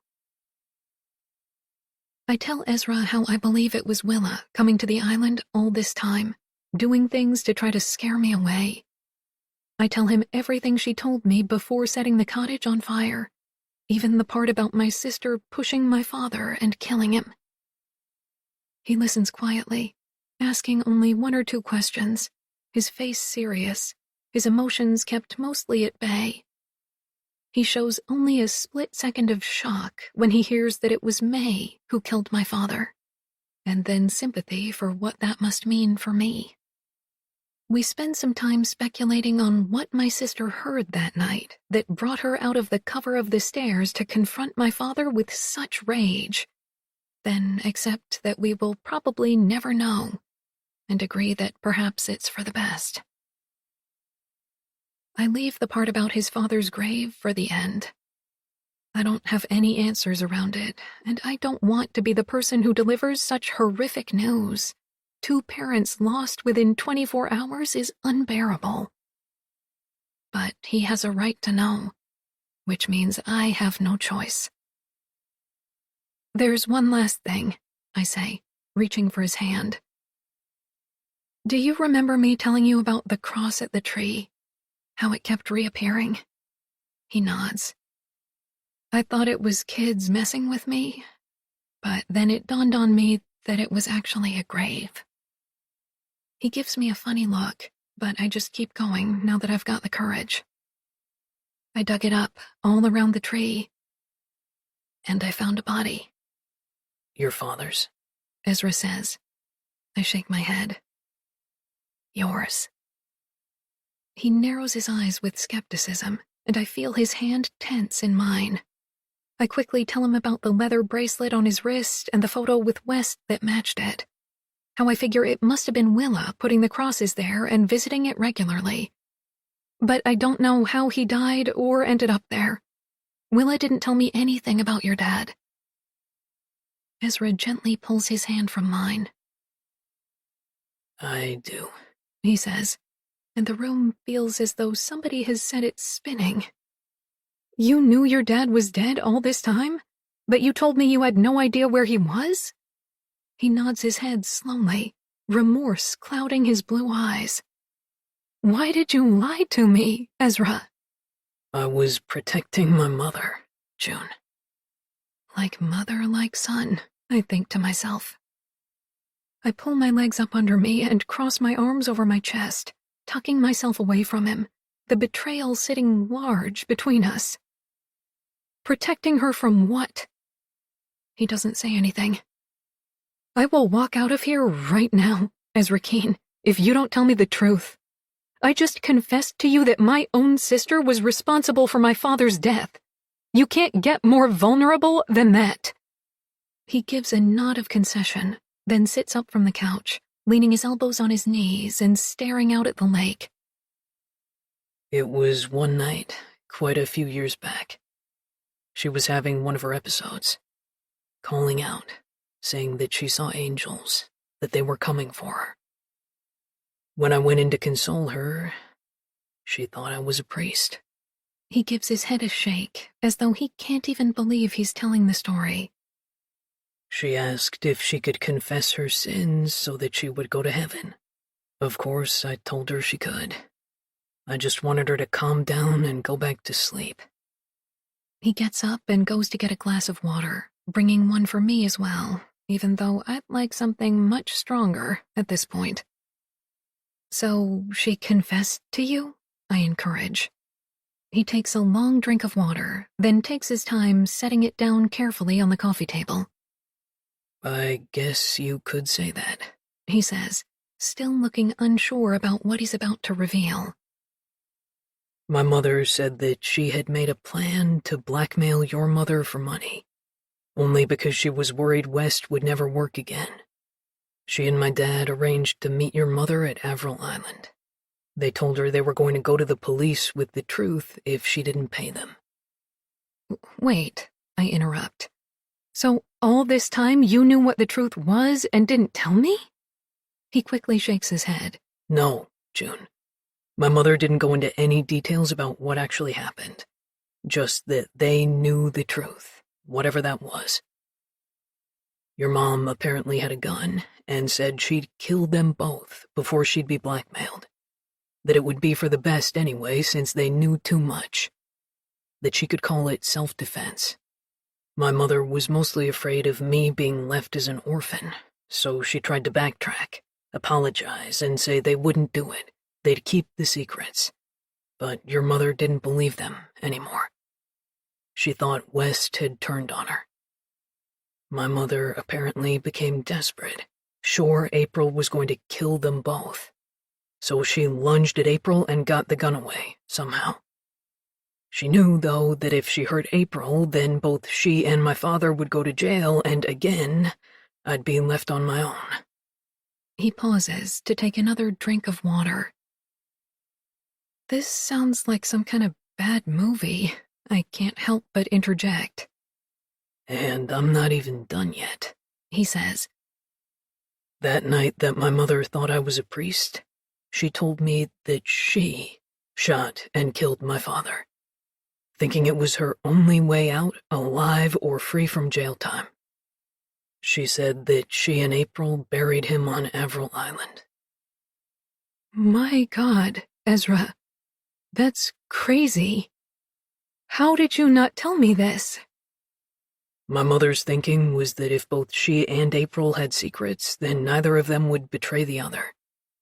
They made a deal that April would leave and never come back, and my mother would protect the secrets of Avril Island. She said she did it all for her boy, so that I wouldn't lose her as my mother. I didn't tell you because I didn't want to believe it. I convinced myself that it was just dementia talking. But you found his body, just like she said. We both sit in silence as this new truth sinks in. My head is throbbing with the realization that my mother and Willa, two women who were enemies, ended up bound together in their lies and crimes. My mother spent her life running from here, and Willa spent hers slowly going mad because of what they'd done. The night it happened must have been when my mother asked Suzanne Swan to lie to the police, just in case West's death came back on her somehow. Unfortunately, it all makes sense now. Ezra gets up from the couch and goes over to a cabinet. He takes out a bottle of bourbon and pours us both some. I gratefully take the glass when he hands it to me. It's not even noon yet, but the things we're dealing with are beyond the parameters of time. I'm sorry I kept it from you, June, he says. I was protecting my mother. I think a part of me always believed it could be true. And then if it wasn't, what good would it have been to go around telling anybody? It wasn't the only thing you kept from me, Ezra. He gives me a look of surprised confusion. Vandalizing my cottage? He rolls his eyes. My God, June, where did you manage to dig that up? I didn't have to do any digging. Judy told me. He throws up a hand. Yeah, I did a stupid kid thing and committed some light vandalism. I was angry and didn't know what to do about it. I also cleaned it up and have more or less taken care of the place ever since because I felt so badly about it. Why didn't you tell me? Because I was ashamed of it. I take a sip of my drink for courage, and then get up off the couch and go into Ezra's office. Opening the trunk, I find the cigar box. I bring it out to him in the living room. "And what about this?" I say, holding it up in front of him. He looks confused at first and takes the box from me to look at it more closely. I can see recognition slowly dawning. "Ah, this," he says, flipping the lid open. "It was my dad's. Where did you get it?" "I found it in the trunk in your office." He narrows his eyes at me. "Why were you looking in the trunk in my office?" "I was snooping around. I admit it. The night I stayed here alone, I had a beer with Judy and she told me how angry you'd been at my family and about the vandalizing and seeing your dad leave that night in a boat headed toward Avril Island." I sink down on the couch beside him. I just didn't know who I could trust and I was feeling suspicious. In typical Ezra fashion, he reaches out and rubs my arm. "I understand, June. I probably would have done the same. I just wish you'd talked to me about it up front." I point at the cigar box. "Are you sure that was your dad's?" "Yeah, I'm sure," he says, studying the box in his hands. "A little while after my dad disappeared, my mom and I were cleaning out his work shed. She pulled this down from a shelf. At the time, I was in this total don't throw anything of his out stage. I still thought he was coming back. Anyway, my mom saw what was inside and started crying. She said something about the girl. If it hadn't been for the girl, or something like that. And then threw it in the garbage and stormed out, calling my dad a bastard. As soon as she was gone, I took it out of the garbage and hid it away in that trunk." He holds up the photo of the two of us fishing. I think mostly because of this. The girl. The words roll around my head like a marble in a metal bucket, loud and loose. I'm the girl. Willa told me so herself. The one in the photos in the cigar box hidden away in West's shed. The one that somehow made West's betrayal unforgivable to Willa.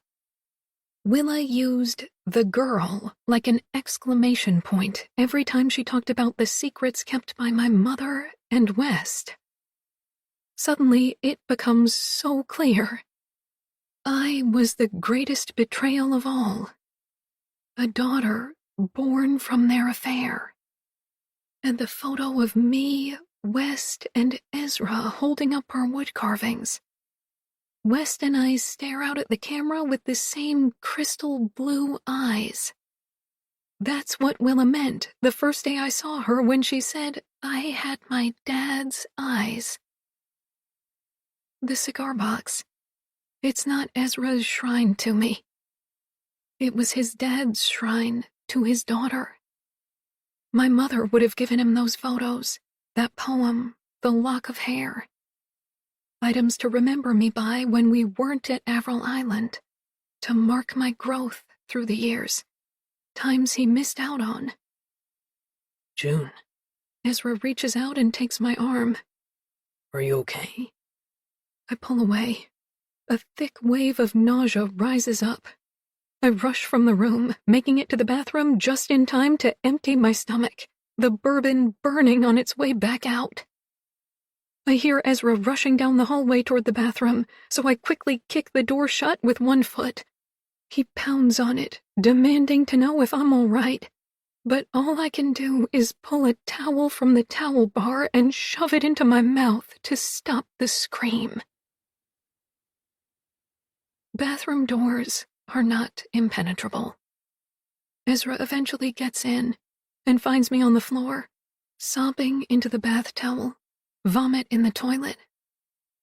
I let him pick me up off the floor and guide me to the couch in the living room. He brings me a glass of water and tells me to take deep breaths, but every time I try to explain, new waves of grief and anger roll through me, bringing more tears. He paces in front of me until I can finally talk. It all comes rushing out as though I were accusing him, not his father and my mother. He shakes his head, refuses to believe it, so I get the cigar box, shake it in his face, and ask him why his father would have these things. I repeat every time that Willa mentioned the girl. He is silent for a long time, just standing there, studying my face, until he can see it there in me. His father. That bastard, Is the first thing he says, and there is true venom in his words. my mother couldn't give him his own blood child, so he had one with another woman. She definitely saw it, me, as the biggest betrayal of all. She said once, if it hadn't been for the girl, I could have forgiven him. I picture her that day in her living room, driven mad with anger and sadness, jealousy and regret. I just had no idea that the girl was me. That I was the thing that was so unforgivable. May. The night that I sat tucked in a ball of shadow on the second-to-last step of the cottage staircase, I became a witness to all the betrayal. At first it was just my mother saying it was lies, all lies, that Willa was a jealous, crazy woman out to destroy her. Some French words slipped into her defense at times, which let me know that she was scared. I assumed it was the affair she was denying, but then, in a strangely calm and composed voice, I heard my father say, I did often wonder if June was really mine. I thought I'd misheard him, but he went on. The summer before she was born, you wouldn't let me touch you. We didn't have sex even once. Then you come back to the city, have me undressed before you've even unpacked, and lo and behold, you get pregnant. And the baby is a month early. Can you believe it? He laughed a bitter-sounding laugh. I must give you credit, though, April. Getting pregnant by the caretaker and then making me believe all these years that she was mine, pretty darn clever. At that point, I wished so badly that I could run back upstairs and unhear what I'd heard. June was West's daughter? My half-sister? Ezra's half-sister? I wanted to climb back into bed and be none the wiser. My mother started her loop of denial once again, but my father ended it with a fist coming down hard on whatever table he was closest to. It scared her quiet, along with everything else. Even the hum of the ceiling fan in the living room seemed to lessen. His next proclamation was simple and to the point. You are a whore, April Bennett. You probably always were, and I was just too stupid to see it. My mother gasped at his harsh words, and I hugged my knees tighter to my body, as though becoming smaller could make me hear less. I'm leaving you, he continued. I'm taking May with me, and you won't see either of us ever again. You and June can run off with your maintenance man and live happily ever after, for all I care. And don't think you'll be getting a penny from me, not a penny. Flashes of light appeared in front of my eyes, and I felt like I was going to throw up. My mother started sobbing, and tears began to silently fall from my eyes. You can't do that, she said. You can't take May away from her mother and sister. You can't. I can and I will, April. I'm a powerful man. I can make a lot of things happen. I'm not going to leave my only daughter with a whore for a mother. I'm going to go wake her up, and then we're leaving. You and June have 24 hours to get off this island. But after that, if you're still here, I'll have you arrested. The flashes of light turned to a pulsing red orb that set my entire body on fire. I had only one thought in that moment, and it was that I would not be separated from my sister. Without a plan or any forethought, only pure rage and fear, I lunged free of my hiding space and ran at him, throwing my entire weight at his body so that he stumbled backward, fell against the fireplace, and died, setting in motion a string of events that would change people's lives forever. June. I wake up slowly. After the discovery that West was my father, I told Ezra I needed some time alone and locked myself in his bedroom. The entire landscape of my life had changed in a split second, and I needed time to process it. I must have fallen asleep at some point, everything in me just shutting down. It feels as though hours have passed and the day is gone. Deciding that I have to face Ezra and the world sometime, I leave the cocoon of blankets I'm wrapped in and go back out into the main part of the apartment. I'm surprised to see that the sun is starting to go down. Ezra is moving around the kitchen to a soundtrack of jazz. I slip onto a stool at the island and he slides me a glass of red wine. I'm sure you could use that, he says, pausing in the cutting of an onion to survey my face. Thanks, I say, before taking a sip of wine and then another. What are you making? Just a couple of omelets. He brushes the chopped onion into a frying pan bubbling with butter. I didn't think you'd be very hungry, and neither am I. But we should probably eat something. You're right, I'm not. An ache starts in my heart and travels down into my belly and legs, then up my arms and neck until it's taken over my whole body. I drink down more wine, trying to drown my thoughts and focus on the mundane tasks he's performing in front of me. I watch his hands as he breaks eggs into a metal bowl, then whisks them into a sunny yellow batter. His brow is furrowed in concentration, his mouth open just slightly. I know in this moment that I love him, truly love him. I also know there's an uncrossable chasm of history, lies, secrets, and betrayal that sits between us. So I guess we're brother and sister, I say, trying to infuse some humor into this messed up situation. No, we're not. He's quick to say, not even missing a beat in his omelet making. I was adopted, remember? We don't share a bit of blood. And thank God for that, because otherwise I'd be in love with my sister. He visibly shudders. His proclamation of love, even though I was only just thinking it myself, catches me off guard, his words breaking through the thick skin of my heart. I start to cry. He moves the frying pan off the heat and rushes to me. It's going to be okay, June. We'll get past all of this, I promise. He wipes away my tears and holds me to him. I reach up and pull his face to mine, kissing him deeply, letting my desire for him push away all other emotions. He returns it equally. We move quickly to the bedroom and waste no time stripping away our clothes, coming together with the desperation of two people who have lost too much and are on the brink of losing each other. Waking at dawn, I move slowly off the bed, make sure Ezra is still sleeping, and then soundlessly slip out of the apartment. The sky is gray, and the heat has lifted. The bow of the boat cuts through the light fog that swirls across the surface of the still lake. I'm the only one out here. The sound of my motor a cruel interruption to the peaceful silence of the early morning. The damage to Avril Island, seen in the light of day, pains me. I walk in a wide circle, taking in the wreckage, which spreads all the way out to the trees sitting on the periphery of the lawn.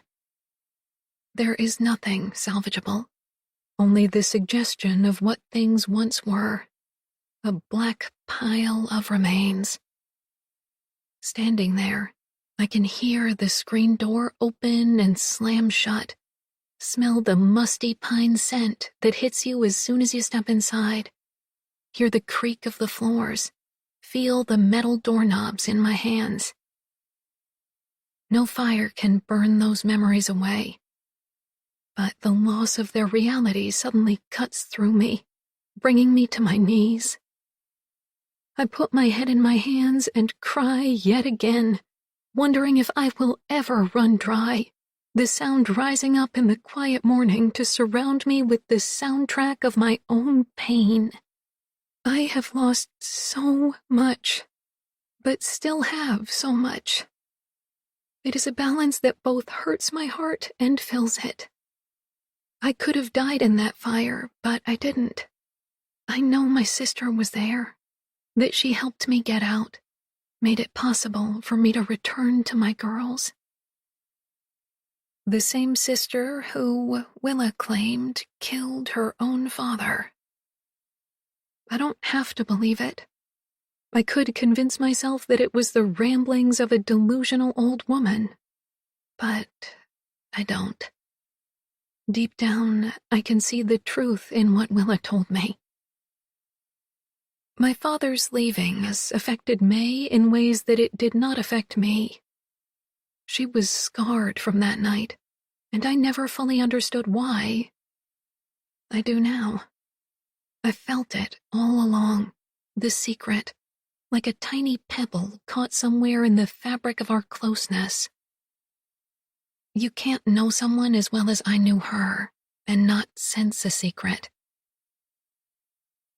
I don't feel anger, only sadness that protecting me kept her from protecting herself, from sharing the burden so that she wasn't alone in it.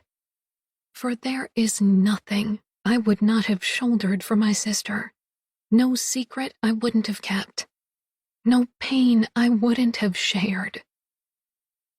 Sucking in my breath to stop the tears, I force myself up off the ground. I didn't come here to fall apart. Skirting around the wreckage, I take the path to the tree. The grave is still covered over, so it wasn't something I imagined in the darkness. It dawns on me only now that it must have been Willa who felt it back in, while I was at the cottage trying to figure out whose body it was. Avril Island has become a graveyard for the main players in my mother's game of betrayal. The only one who made it off this island alive was her, which is no surprise at all. I see now that she lived her life in survival mode, always calculating her next move, using people to fill her up, care for her, make her matter, provide things that she herself couldn't, then discarding them when they turned on her or let her down. Had her childhood made her that way? Or had she come to it naturally? I'm sorry, West, I say to the ground. I'm sorry that you loved her as much as you did, and that it brought you only pain. I will always remember you. Your kind words, your patience with my questions, the way you taught me about birds and plants and fishing and wood carving. Goodbye. May you have found peace, wherever you are. I bend down, put my fingers to my lips, and touch the freshly turned earth. I'm sorry for West, and for Willa. But mostly I'm sorry for Ezra, May, and myself, victims of the decisions and actions our parents made. As children, you just trust in your life and in your family. You have no choice. It's the only way to survive. You convince yourself that what seems wrong is right, that what feels bad is not so bad at all, that what you are being told must be the truth because it's coming from a parent. When you grow up and are finally able to step behind the curtain of childhood, the truth can be blinding. I say goodbye to Avril Island. I will not be back. There is nothing left here for me anymore but the past, and I no longer want it. This truth pushes deep sadness into my bones. But at the same time, gratitude settles into my heart for having had Avril Island at all. For the chance to swim her waters, to be in her forest, to lie on her dock and sleep in her beds. This place holds my family history, both good and bad. And I can't help but feel that the only way I would ever have escaped it was by having it burned to the ground. Making my final walk down the path to the dock, it feels as though the island reaches inside me and rips a chunk of my heart free. I let her, hoping she will plant it in her earth and keep it forever. I drive my boat to the marina. Knowing it's my last time skimming across this lake, I make sure to take in the landscape, to enjoy how it feels to fly across water. I'm grateful that I got to come back here one more time. I leave here a different person than the one who came. I was always depending on someone else, my mother, May, Leo, to define me, to point out my next steps, to influence my actions and decisions. I did Avril Island all on my own, brought her back to life, searched out her secrets, and then put them and her to rest.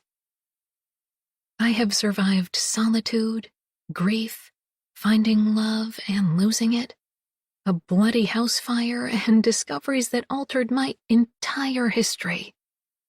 Avril Island raised me through the summers of my childhood, and now has taught me what I need to know in adulthood to free myself of her, my past, and my own mistakes. May. It would appear that the rules of death are ever-changing. I'm not attached to June anymore. I think because she no longer needs me to be, and the coming and going is stopped. Now I'm at Avril Island, in the earth, the trees, the rocks. No one thing holds me. I'm everywhere and everything at all times. It's a peaceful way to be. If I want to pull myself together, I can, but that's only when I feel like going into the cottage. Buildings can be ghosts too, you know. We make each other appear just by being together. So I get my body back for a little while, and she gets her walls and floors and windows and plumbing. Every now and again I like to walk down the hallways, lie across the beds, rock on the metal glider on the veranda. I never spend much time in there, though, only a few hours, because it gets lonely remembering what was. I still get to talk to June in her dreams. We're always in my bedroom at the cottage. It seems to be our forever meeting place. It makes sense. Growing up, it was always our safe place. We spent so much time in there, just the two of us. A cocoon that not even my mother could rip apart. Eventually, the island will start to claim the burnt-out wreckage of the cottage. Moss will climb up and over it, pulling it down into the soil so that it's a less violent reminder of what happened that night. The land has a way of doing that, absorbing our sins in an attempt to cleanse them and make them good again. My only visitor is Ezra, but he doesn't come to see me. He comes to remember June and to check on the place. He likes to study the ever-changing remains of the fire, walk the trail June restored, visit West's grave, sit on the end of the dock to stare out at the view. In the beginning, his heart was broken into a million tiny pieces, but over time, it's mended. I can feel it each time he sets foot on the island. It's almost whole again. The last time he came, he brought a woman with him. I listened to him tell her the stories of this place, and I felt her receive them with empathy and understanding. She is as good as him. I can feel it all around them. Ezra is proof of one thing I now know for sure. We all heal eventually. As long as we let go, shed the anger, the regret, the guilt. Stop letting other people's words scream through our heads Accept that not everything is good or right or fair or the way it's supposed to be. Mothers are not always good just because they're mothers, and fathers are not always good just because they're fathers. Wives are not always faithful. Husbands are not always honest. Daughters cannot be perfect, and sisters cannot be saviors. The sooner we accept those variables and forgive people for them, the sooner we heal. June. I will wake up every day, remember that my sister is gone, and mourn her. I will also get out of bed and continue living life. I will talk to her throughout the day, not sure anymore if she's there to hear me, but finding my words to her comforting. The piece of me that she took in death will remain an open wound. I will bandage it regularly, but it will never fully heal. She was my sister, and she took a part of me when she died. A part that nobody else in the world can replace. For several years, I'll have dreams where I get to speak to May, to hug her, lie with her, laugh with her. The ones that help me miss her not quite so much. We will always meet in her bedroom at Avril Island. Then one day those dreams will stop, and I'll have to accept that she's moved on to wherever we move on to. I will have regular dreams of Avril Island as well. Sometimes I'm a child, and my mother and sister are there, frozen in time. Sometimes I'm an adult, and Ezra is there, and so is the fire. No matter what age I am when I dream of it, Willa is there. Maybe in the garden, pulling out weeds, maybe a flash of white nightgown through the trees, always reminding me. Ezra and I will keep in touch through emails, even the occasional phone call. We share too much to fully let go. I will ask him to keep an eye on Avril Island for me, and eventually I will deed it to him and tell him to do whatever he sees fit with it. We will not see each other in person again. That would be just too painful. I will dedicate the book I write about Avril Island to him. I will thank him for his friendship and remind him that he is forever in my heart, despite the distance that must be. That truth and the writing will help me come to terms with my parents and what they turned Avril Island into. Time will cleanse the bad memories my parents created, and eventually I will feel only gratitude when I think of the place. Gratitude for Ezra, for May and our time there, for night swims and dock days, rainy day card games, roaring fires, diving down deep into cool water, sailboats and cottage friends, late night boat rides, skies full of stars and mornings full of sun. As I grow older, it will be the place I go to most in my mind, to calm me, to cheer me when I need an escape. Avril Island will always be a refuge, even if it's only the memory of her. Because place can be taken away from you, but the imprint of place is tattooed on the inside of your soul, making it yours forever.